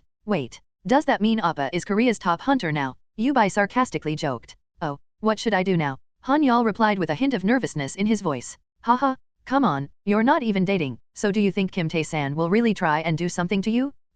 Although, I think he might express his distaste toward you. Yubai was obviously just teasing him for fun, but Han-Yeol could not help feeling nervous about the whole thing. He grumbled, ugh, I won't be able to hunt in Korea anymore if the Halazin monster has his eyes on me. I guess I should continue sticking to the Horus raid party for now. Don't pretend that wasn't your plan from the start. You planned to use the Horus raid party's name to solo hunt so nobody would bother you, right? Ugh, you're too sharp for your own good, my dongsang, Han-Yeol replied with a bitter smile. Of course, nothing had happened so far, so they were technically putting the cart before the horse. The tabloid newspaper that published the news article about Kim Tae-san's rejection was a very small place. It closed down not long after publishing that news article, and Han-Yeol was not so free to concern himself with some news from a tabloid newspaper. Everything he said just now was to banter with Yubai, and that was it. Oh, thanks for your hard work today, Han-Yeol said. You too, Appa. Then, see you next time. Alright, let me know if anything comes up, and don't forget that I'm your exclusive porter as well as your manager, okay? Yubai made sure to emphasize her role as she did not get to participate in this hunt and was afraid that Han-Yeol might forget what her original role was. There was no other hunter she would prefer to work with other than Han-Yeol, as he treated her quite well, and she wanted to stay with him for as long as it was going to be possible. Don't worry, I'm not going to forget about that, Han-Yeol reassured Yubai while walking her to her car. Yubai got into her car and drove home first. The leader of Mulan, Su-in, who was packing their broadcasting equipment, then approached Han-Yeol. Thank you very much for your hard work, Hunter Nim. You too, Su-in. Hehe. Do you still have a lot of things to do? Yes, we have to go over the tapes and make some edits even if we were broadcasting live. The Mulan filming crew's work did not simply end just because the live stream was over. Han-Yeol's broadcast channel, Level Up TV, grew much faster than expected, so they were practically the same as a small broadcasting station. This meant that they also had the same workload as one. In fact, their workload had grown exponentially. They were left with a mountain of work that would make them wonder when they would be able to finish it. The Mulan crew members greeted Han-Yeol one by one as they prepared to go back to the office. Looking at how tired they were and feeling bad about it, Han-Yeol decided to let them go home for the day. He said, please go home and rest for today. Oh, but we have a mountain pile of work to do. We will have to pull an all-nighter just to keep up with it, Su-in replied. Koreans were well-known workaholics. In fact, they were ranked second after Mexico among OECD countries and were known to be hard-working people whether they liked it or not. As expected of Koreans, the Mulan crew members were volunteering to work overtime just to finish their work without even being forced. However, Han-Yeol was quite flexible when it came to such things.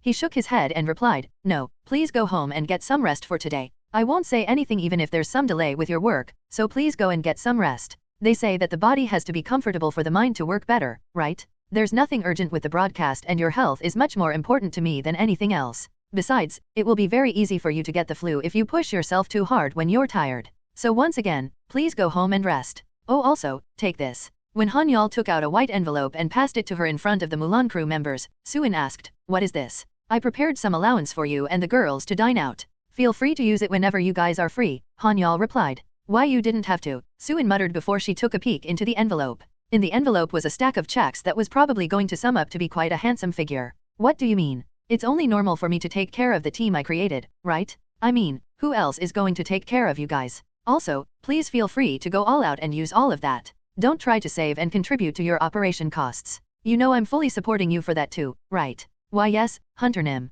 Although Suin was still looking lost, the Mulan crew members looked rejuvenated by Han-Yeol's unexpected show of generosity. They were craving for alcohol after the long hunt, so they wanted to rejoice at the fact that their employer had just given them a big fat allowance to spend. "Then, I will be going now," Han-Yeol said. "Thank you very much. Thank you very much for your hard work, Hunter Nim. Please rest well. We love you, Employer Nim." The Mulan crew members shrieked out in joy as they bowed toward Han-Yeol.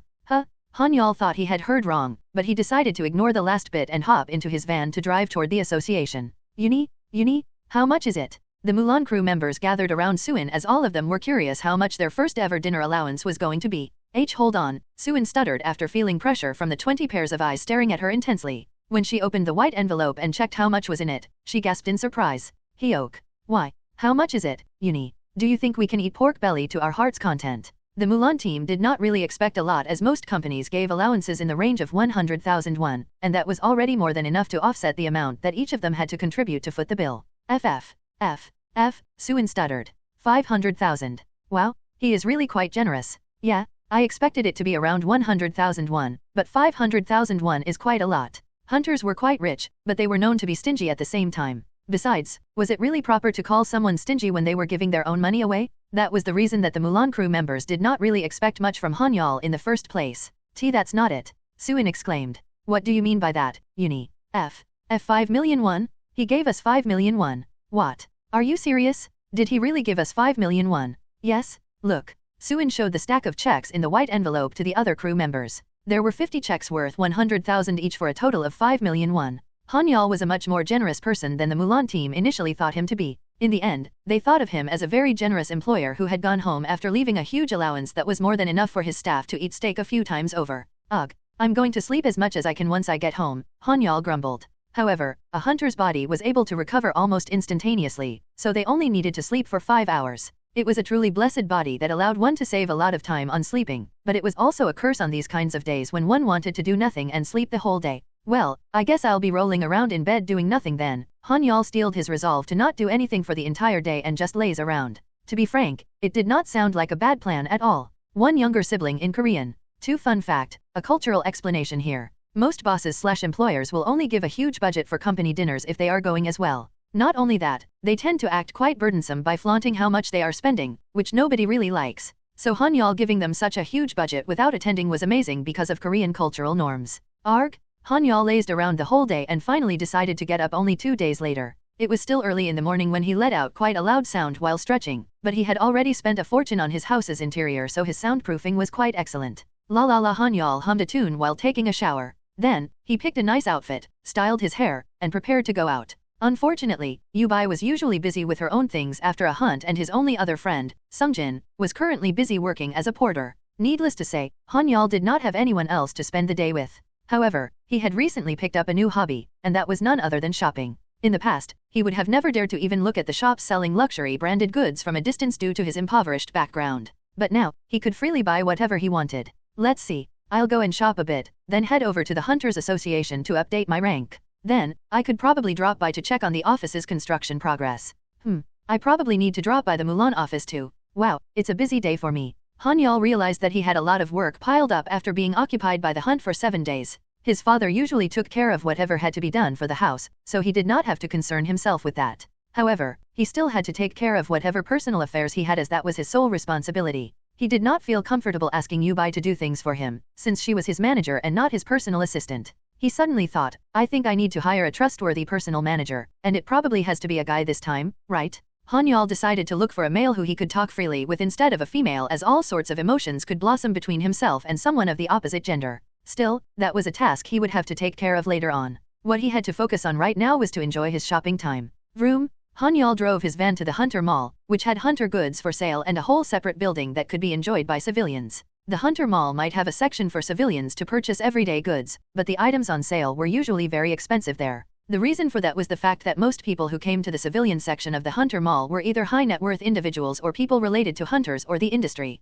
Sparkle? Sparkle? Han-Yeol's eyes were sparkling with excitement at the thought of shopping. He wondered, let's see, what should I buy today? He could buy anything and everything he wanted. In fact, he had been collecting game consoles these days, but he had already purchased so many of them that his house was already full. Should I move to a bigger place? His solution to his dilemma was simply to move to a bigger house. He had more than enough money to live in whichever house he wanted, after all. However, for some odd reason, he had this unexplainable burden that was making him hesitate on moving houses immediately. Han-Yeol had very sharp instincts that were mostly correct, and thanks to that, he had developed a habit of relying on his instincts a bit too much. Anyway, Han-Yeol stepped into the mall. Murmur, murmur, murmur. He felt a powerful surge of mana instigating his instinct, and he could hear the crowd slowly getting noisy behind him at the same time. This mana is, don't tell me? Han-Yeol turned around the moment he recognized the mana. Then, his eyes shot wide open from surprise upon confirming the owner of the fragrant mana he was sensing. T-Terra. Han-Yeol. Hello, Han-Yeol Hunter Nim. Ah, hello, Miriam. The leader of the Horus raid party, Tayarana, and the brains of the raid party, Miriam, were behind Han-Yeol, and there was a group of Korean and Egyptian bodyguards forming a barricade around them to prevent others from coming near.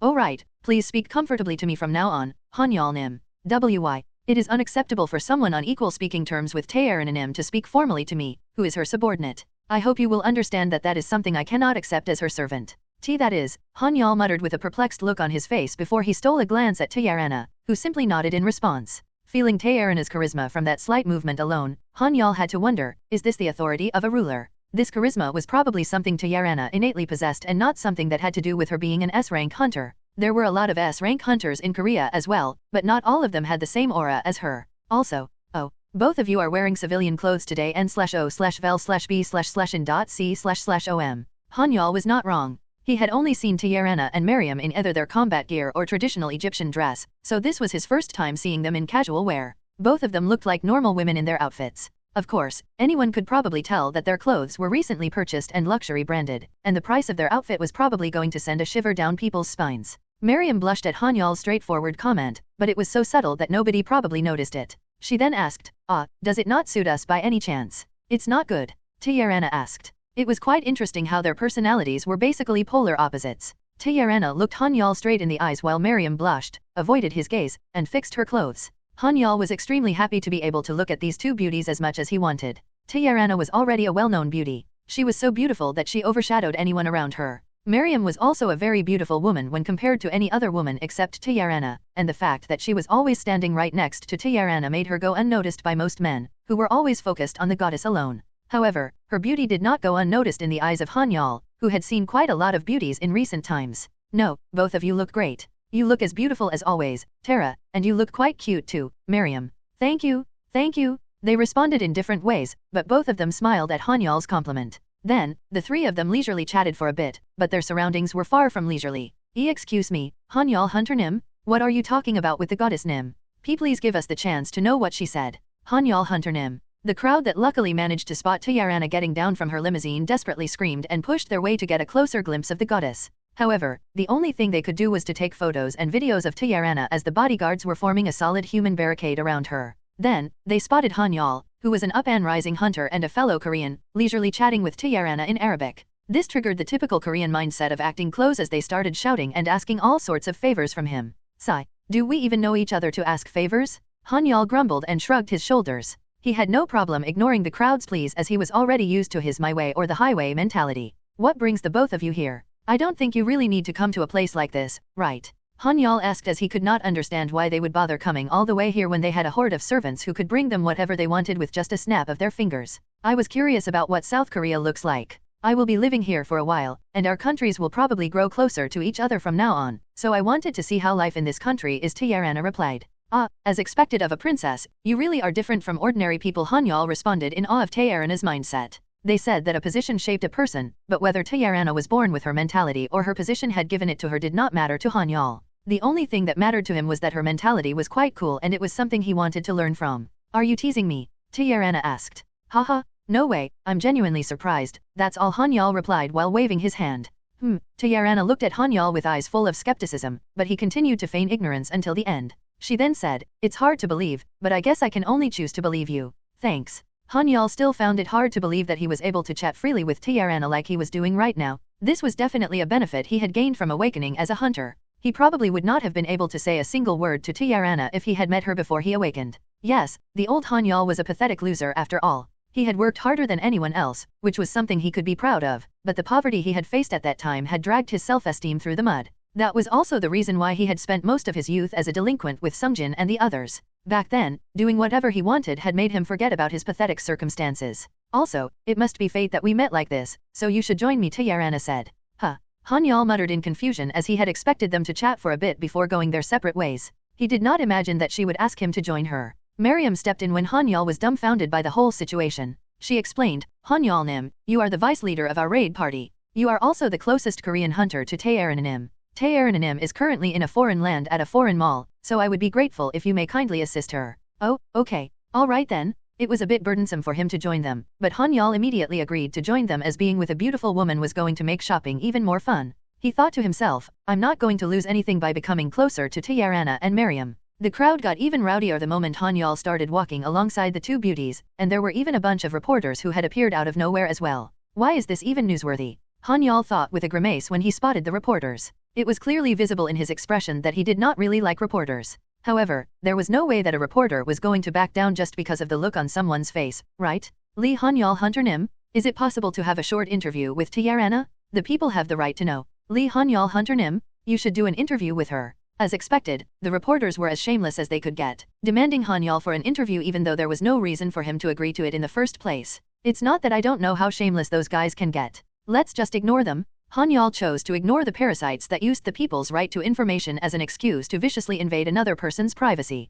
However, he could not fault them in the end, since they were just working hard in their own ways. "Han-Yeol, what are those people crying about?" Tiarana asked. Tae-Arana's innocent question made Han-Yeol burst into laughter, and the fact that she had said crying about in Korean made it even funnier. "Haha, where did you learn that?" Han-Yeol asked. "Tae-Arananim? Where did you learn such vulgar words? Please mind your manners when there are others around." Miriam reprimanded Tiarana while being surprised herself. "Is it vulgar?" "Yes, it is. But they seem to use it quite often in Korean dramas. Still, those are only shows. You must understand that those kinds of TV programs are bound to use such vulgar words. I hope that you would be more selective of what you watch from now on so that you would only learn elegant words. But those kinds of shows are no fun. Haha." Han-Yeol could not help but burst out into laughter once again after listening to the two bickering back and forth in their own manner. The crowd around them grew more desperate after seeing the exchange between the three. Well, not that those three cared about those around them anyway. Fortunately, the bothersome crowd was not able to enter the mall with them. Not that the trio cared.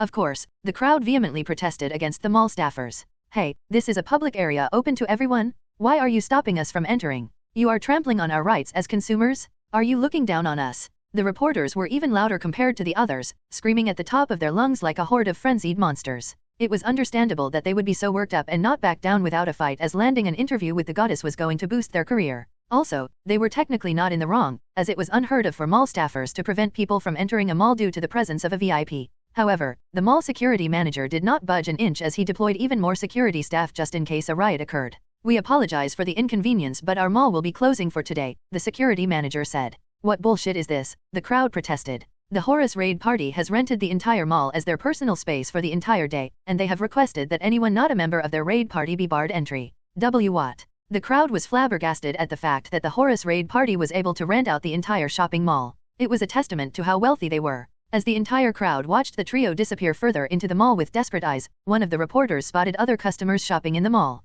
He pointed at them and protested once again. "What about them? They don't look like members of the Horus raid party? Aren't they civilians just like us?" The security manager glanced at the people in the mall and nonchalantly replied, "The restriction only applies to people entering after the Horus raid party entered. Those customers will not be disturbed as long as they do not disturb anyone from the raid party." The Horus raid party decided that there is no need to kick out the customers who were already in the mall before them n/o/vel/b/c/om. Ugh, damn it. Why did I leave? There was no way that the reporters were going to try and force their way into this specific shopping mall no matter how shameless they were. After all, this place was under the influence of the Hunters Association. Reporters were known to pull all sorts of stunts just to get an exclusive scoop, but there were certain taboos for them as well. The taboo that sat on the top of the list was to not mess with the Hunters Association. Anyway, the crowd ended up having to watch the goddess disappear right in front of their eyes. Damn it, I thought I was going to be able to get an exclusive scoop.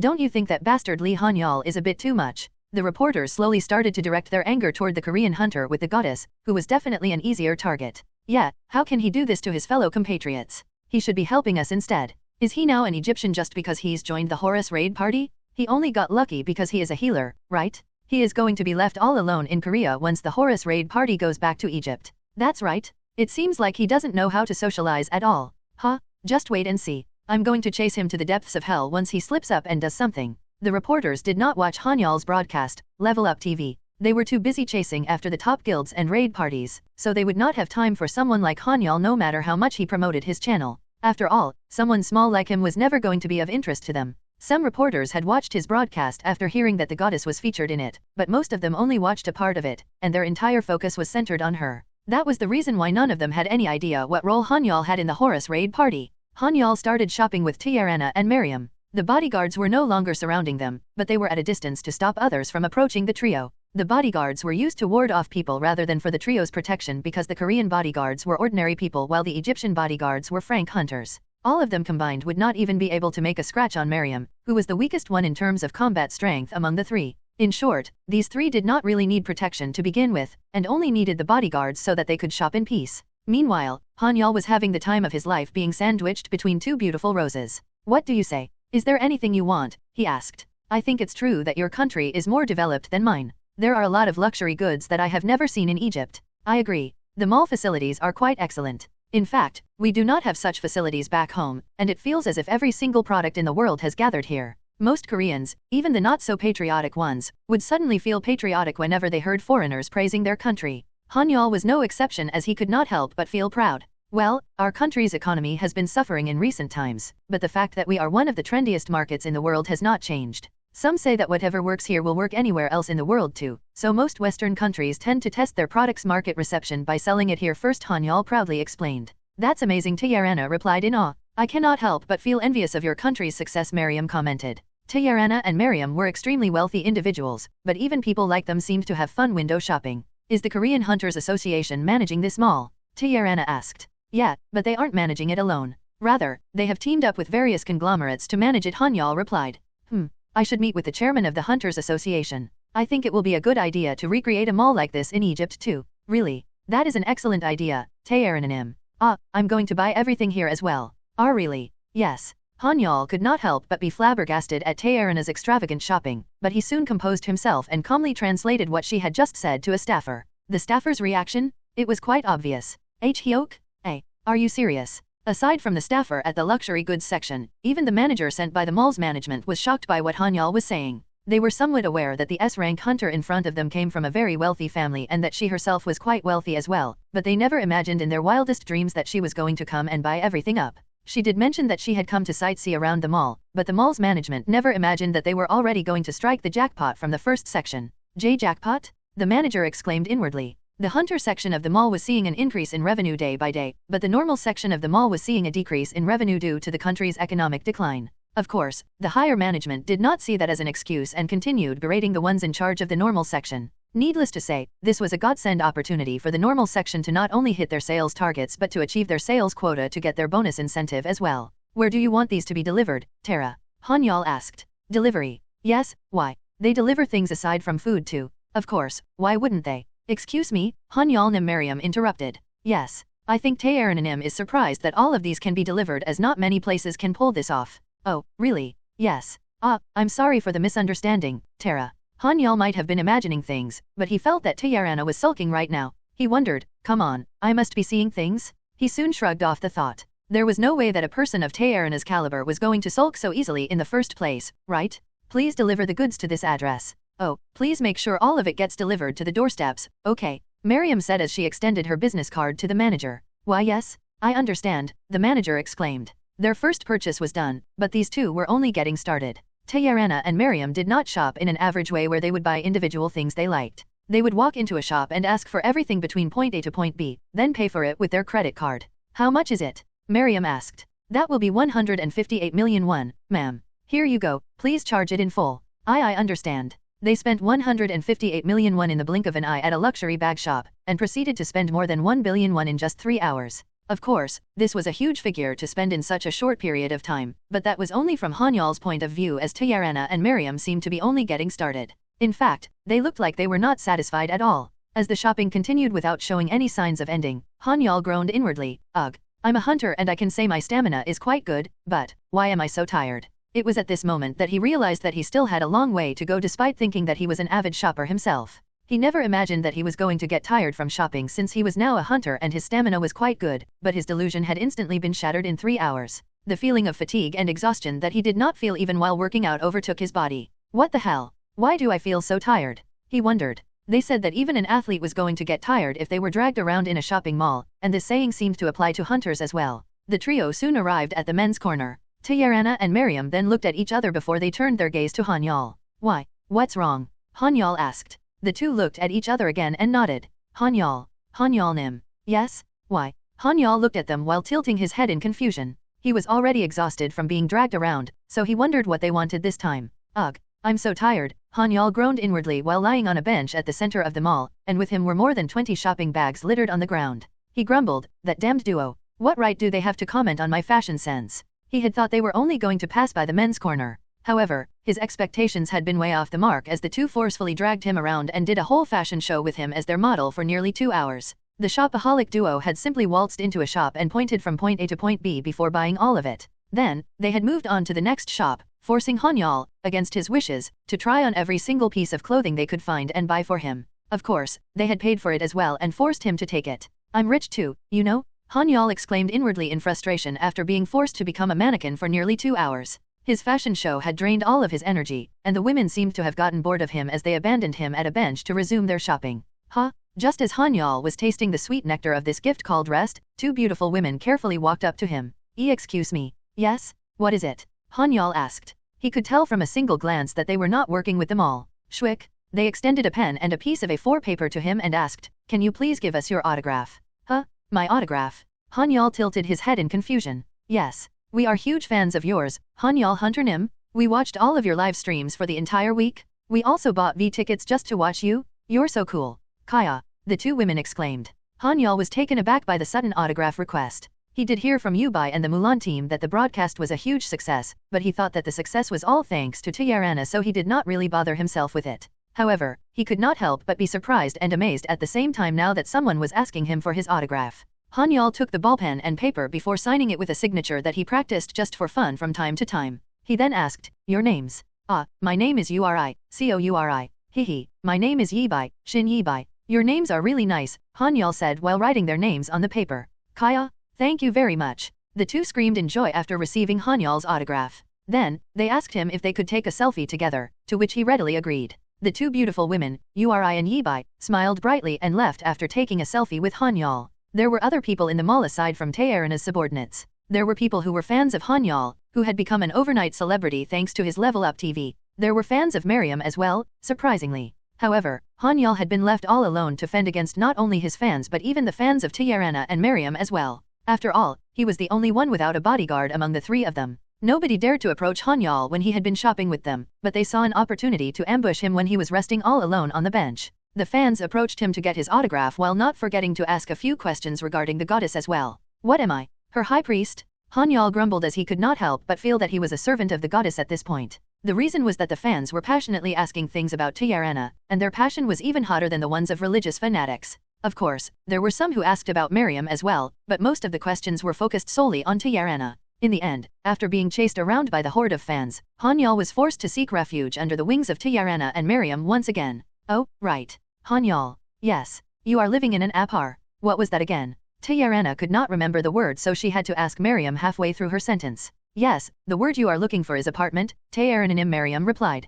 "Thank you. Anyway, I heard you live in an apartment, is that right?" "I have no idea where you heard that from, but yes, you are correct." "I see. Then, what is the area of that apartment you live in?" "My apartment." "Yes, your apartment." Han-Yeol was confused, not understanding why Tiarana would ask something like that in the first place. He also did not understand what she meant by area. He wondered, is she talking about the apartment complex's area? He tried to recall the complex's area that he had heard from the realtor when he had purchased his apartment. He then said, the area should be around 2,306 pyong. That is around 7,600 square meters. That doesn't sound too bad. Han-Yeol did not bother to correct Tiarana or anything as he did not particularly think his apartment was small. He only lived with his father, after all. However, he did not have enough space for his game console collection at his current apartment. Pardon me, Taearanim Miriam interrupted. What is it, Miriam? I believe that Han-Yeol Nim is referring to the entire area of the apartment complex where numerous people live and not his house's area. Huh? How can people live together in such a small space? Taearana tilted her head in confusion. It was something unimaginable by her standards as she found the place too small for numerous people to share together. That is how it works here, Miriam replied. When Taearana looked at him with a confused look on her face, Han-Yeol asked, wasn't that the area you were asking about? I believe Taearanim was asking how big Han-Yeol Nim's house was. Miriam interrupted. Ah, you should have said so. My house is around 38 Pyong. That's around 125 square meters. When Taearana's face stiffened at his response, Han-Yeol suddenly felt nervous. Did I say something wrong? Han-Yeol knew that he was on friendly terms with Taearana since she allowed it, but she was a hunter on an entirely different level compared to him. In short, he might act comfortably around her, but that did not mean that he could be too comfortable with her. That was the reason why he could not help but feel nervous after seeing her expression just now. He would have normally felt offended after seeing someone react this way toward him, but he could not help but be on his toes since the other person was Taearana. Just as Han-Yeol was still feeling nervous, Taearana walked toward him and gently grabbed both of his hands. Tara! Han-Yeol exclaimed in surprise. However, Taearana did not say anything as she quietly looked at him with sadness in her eyes. Hyok. What in the world? Murmur. The people not too far away from the trio were able to witness the goddess holding the Korean hunter's hands. They wanted to capture this moment and post it on their social media accounts to get likes, but they knew very well that they were going to get kicked out and blacklisted from the mall if they so much as took out something that looked remotely similar to a camera. Besides, Miriam was able to intercept anyone trying to capture this moment even if they braved the risks of being kicked out and blacklisted from the mall. Awesome. Is that for real? Did the goddess Nim really grab Han-Yeol Hunter's hands first? Wow, I'm so jealous. The people could not help but be extremely jealous of Han-Yeol. They were forced to only watch the goddess from a distance, but he was walking alongside her, chatting with her, and even holding her hands right now. Should I try to become a hunter? Will I be able to hold the goddess' hands if I become a hunter too? I heard Han-Yeol was a pathetic poor guy before he awakened as a hunter. Han-Yeol unintentionally inspired the people around him to become a hunter. However, he had no time to care what the people around him thought as he was too surprised by Taearana's sudden action. What's wrong, Tara? I'm sorry. Huh. Han-Yeol wondered what Taearana was apologizing for all of a sudden. I had no idea that you were living in the slums. I was too complacent. I will be more mindful of your situation next time. What? Why is she talking about the slums all of a sudden? Han-Yeol exclaimed inwardly in confusion. Not understanding why Taearana would suddenly think of something like that, Han-Yeol looked at Miriam with a pleading gaze. He needed help, and he was certain that Miriam could help him get out of this mess of a misunderstanding since she was good at Korean. He thought that Miriam was probably well aware of how things worked here too, but that turned out to be a huge miscalculation on his end. I apologize. I should have been more mindful of your circumstances. I deeply apologize for my oversight once again. Somehow, it seemed that Miriam was having an even greater misunderstanding compared to Taearana for some reason. And no, that's not it. Han-Yeol retorted before he explained in detail to resolve this misunderstanding. He proceeded to explain to them how things normally worked, and he even emphasized that he had almost 1 trillion won in his bank account to prove that he was not poor. Oh, is that so? Yes. I did live in something similar to a slum before I awakened as a hunter, but I'm no longer living in poverty after becoming a hunter. I think I will be able to officially cross the 1 trillion mark after my next hunt. 1 trillion won was a mythical figure for Han-Yeol. How much was 1 trillion won? Picture this, if someone spent 600,000 won every day since Dangan founded the first Korean kingdom 4,327 years ago, then they would still have 48,007,000,000 won remaining. That was why Han-Yeol was quite proud of the fact that he was able to accumulate such astonishing wealth. However, that did not seem to do the job of improving the current circumstances. Miriam, what can you buy with 1 trillion won? Taearana asked. It is an amount that you would be able to carry out your hobbies, Taearanim. You will be able to purchase houses or buildings, but you will not be able to do anything significant with that amount, Miriam replied. I thought so. Indeed. Taearana continued looking at Han-Yeol with a pitiful gaze as she continued holding on to his hands. Han-Yeol could not help but feel burdened by Taearana's hands, eyes, and the eyes of the crowd around them. He felt conflicted. It feels good, but this is getting too burdensome. Of course, Han-Yeol had no plans to stop making money after crossing the 1 trillion won threshold. Not even a year had passed since he became a hunter, so he was quite proud to have amassed such a fortune, and he was certain that he was going to be able to earn much more after a while. Not to mention, he was getting stronger by the day, and this meant that the amount and quality of mana stones he could sell was going to improve as well.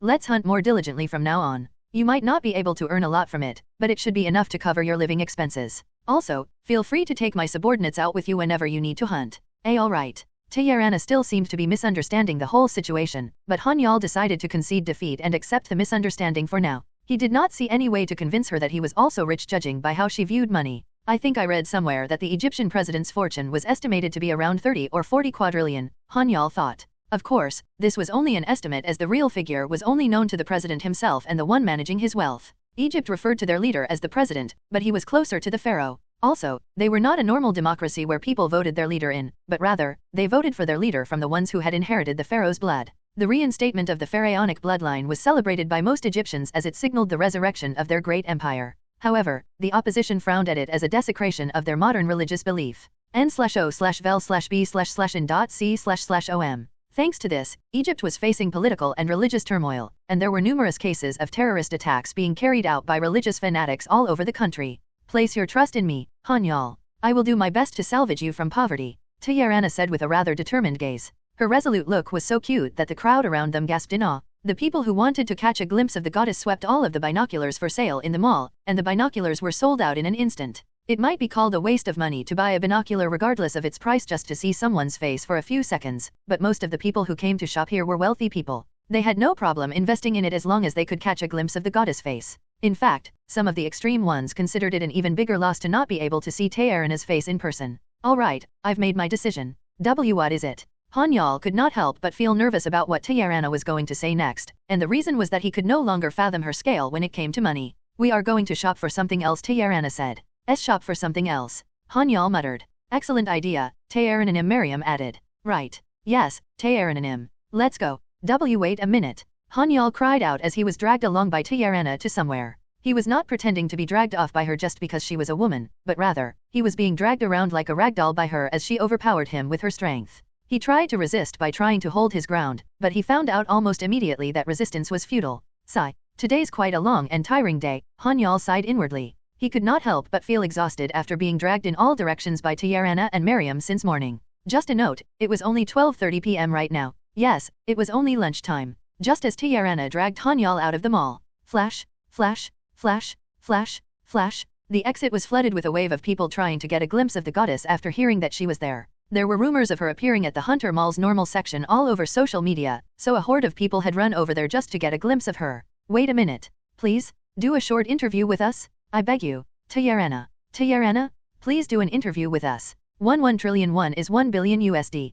Founder of Korea. More info here. The news outlets went all out just to score an interview with Taeyarana, urgently deploying reporters who were fluent in Arabic to the mall. However, that was nowhere enough to make her budge an inch. Miriam. Yes, Taeyarana. Miriam took a step forward and controlled the consciousness of the Korean bodyguards. Zing! The Korean bodyguards' eyes suddenly changed after being dominated by Miriam's ability. Some might find what Miriam did just now to be unethical, but this was something that had been pre-agreed between them, so there was no problem with it. It was illegal for a hunter to use their ability on ordinary civilians, but there was no issue if both parties had come to an understanding prior to it. Miriam also used her telepathic ability to issue a command to the Egyptian bodyguards. Open a way for Taeyarana. Yes, ma'am. There were already police deployed on the site, but they could not exert physical force on the crowd who was not illegally protesting or anything of that sort. It was not a crime to gather around just to see someone, after all. Gulp.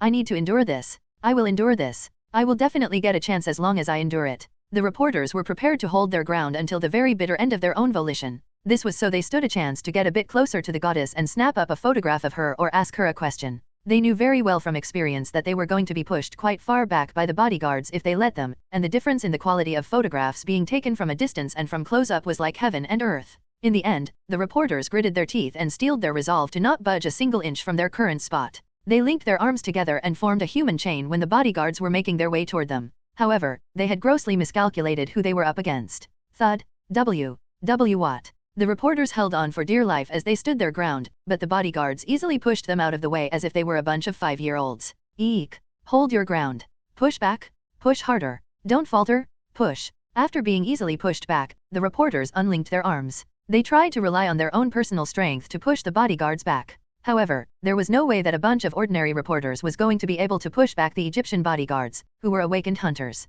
The Egyptian bodyguards might just be F-rank hunters and not that helpful when it came to hunting monsters, but they still possessed far superior physical abilities compared to ordinary people. Not only that, but anyone who awakened with skills that buffed their physical abilities would be far stronger than a bunch of ragtag reporters. Crazy? Why are they so strong? Uaok.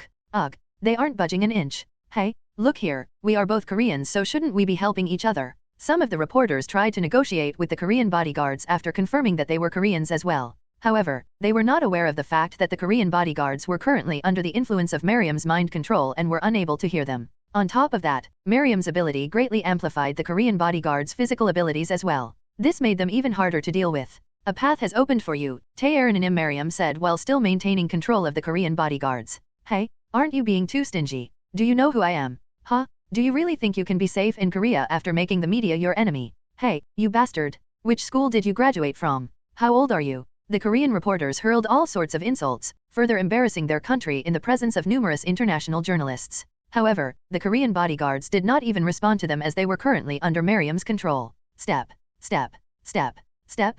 Tae-Aranim nonchalantly dragged Han-Yeol into her car after a path opened. Flash, flash, flash, flash, flash, flash. The foreign journalists and some of the Korean ones gave up on pushing through the bodyguards. They turned their focus towards snapping up as many pictures as they possibly could, albeit from a distance. Oh, this is going to be huge. The goddess has fallen for Korean charms. The goddess loves Korea. A Korean man's persistence managed to seduce the goddess. A romance between a god and a mortal. I can feel my patriotism rising today. Ha ha ha ha. The reporters started conjuring up all sorts of clickbait headlines that were far from true. The fact was not important to them, since they only cared about generating as many views as possible while using all sorts of vague and shady methods to avoid legal liability. In the end, these people were not interested in what was the truth or not. The only thing they cared about was their own careers, even at the expense of others. The reporters were in a frenzy until Tae-Aranim, Miriam, and Han-Yeol got into the car and drove away. Of course, them leaving the scene did not mean that things would calm down. Follow that car? Don't lose it no matter what. Yes, sir. One of the basic requirements to become a reporter was tenacity, and no reporter was going to give up on a potential exclusive scoop just because their target had taken off in a car.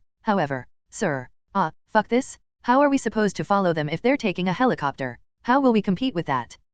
Our manager bastard is going to berate us again. Are they going to punish us for this? I hope not. The reporters ran through several red lights, went past the speed limit, and even almost got into traffic accidents just to chase after the car. Unfortunately, they eventually lost them after Han-Yeol and the women got off at a helipad and took off in a helicopter. Technically, their news station owned their own helicopters as well, but it was not something that they could hail down from the air like a taxi. They needed to get numerous pre-authorizations, but that would take time. Also, no one was going to simply allow them to use a helicopter just because of one scoop. What are we going to do now?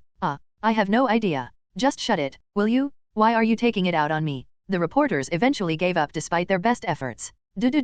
Meanwhile, Han-Yeol, Tae-Aranim, and Miriam, all of whom the reporters were chasing after, currently flew 2,000 meters above the ground. Hey, Tara, Han-Yeol called out. Yes, Tae-Aranim replied. Where are we going? Shopping. No, I mean, what kind of shopping are we going to do for us to require taking a helicopter? You will find out soon enough. Tae-Aranim is right. You will find out soon enough, Han-Yeol, Miriam added. Not that I have a choice now, right? Han-Yeol grumbled inwardly. There were numerous kinds of shopping out there. The first and foremost was the traditional style where one would visit a brick-and-mortar shop to see, feel, and test a product before purchasing it. The second was to look up a product on the internet and order it online. The third one was to watch a shopping channel on TV and place an order through the phone if whatever product the show host was promoting caught one's eye. n/o/vel/b/in.c//om. However, Han-Yeol never heard of shopping from a helicopter in his life, and this was something that he could not comprehend no matter how hard he tried.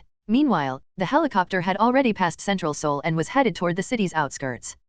This direction is heading toward Tara's mansion. Oh, maybe there's a special place to shop over there? Han-Yeol thought as he finally came up with a logical conclusion. Unfortunately, his conclusion was off the mark. The helicopter was indeed heading toward the direction of Tae-Aranim's mansion, but it was not really heading toward that specific place. Here it is, Tae-Aranim said. What kind of shopping are we going to do here? Han-Yeol asked. Look down. Down. Yes. Han-Yeol looked down the window, but all he saw was pieces of land with luxurious mansions built on them. All of the mansions looked as expensive as the one next to it, and this place appeared to be where most of the rich people in the country lived. Han-Yeol finished looking around before looking back at Tae-Aranim. He asked, what about it? Pick one, she replied. Pick what? House. House. Yes. What did she just ask me to pick? Han-Yeol doubted his ears and his brain stopped working for a second. He turned his gaze from the goddess of beauty toward the goddess of answers, hoping that she would be able to enlighten him of what Tae-Aranim was talking about. Tae-Aranim wishes to purchase a house for you, Han-Yeol, as a gift. Of course, she understands that you have your own reasons for living in that apartment.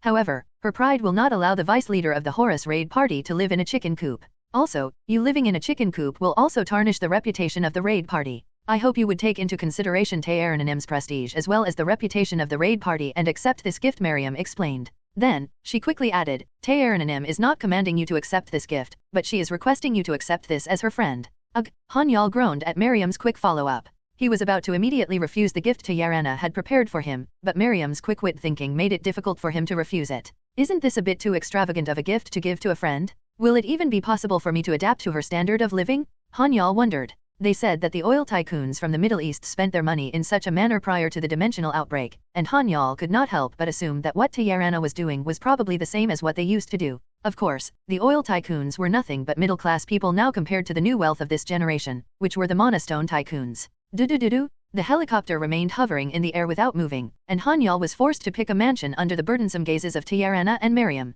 Alright. There's no need to refuse a present, right? In the end, Han-Yeol decided to accept the gift. He might have been skeptical enough to refuse the offer if someone he did not trust had offered it, but Taerana was someone who fought alongside him on the battlefield. Not only that, but she was now the trusted comrade whom he would be relying on from now on. They were also going to be looking out for each other with their lives on the line. Han-Yeol started to seriously pick a mansion from the ones beneath him. He activated his skill, Demon Eyes. After his eyes turned red from his skill activation, Han-Yeol decided to go all out in picking the gift by using his surveillance skill as well. You will have to see the interior too, right? Taerana said. The mansions were spacious enough that all of them possessed their own helipad, so it was possible to land the helicopter to have a tour of them one by one. However, Han-Yeol shook his head in response and said, No, I can roughly make out what it looks like inside with my skill. I see. That looks like a very convenient skill to have. I suppose it is. This was the reason that any surveillance or observation skill was quite handy to have. They were not only useful in combat, but they were very useful in everyday life too. It had been 30 minutes since Han-Yeol started picking his gift.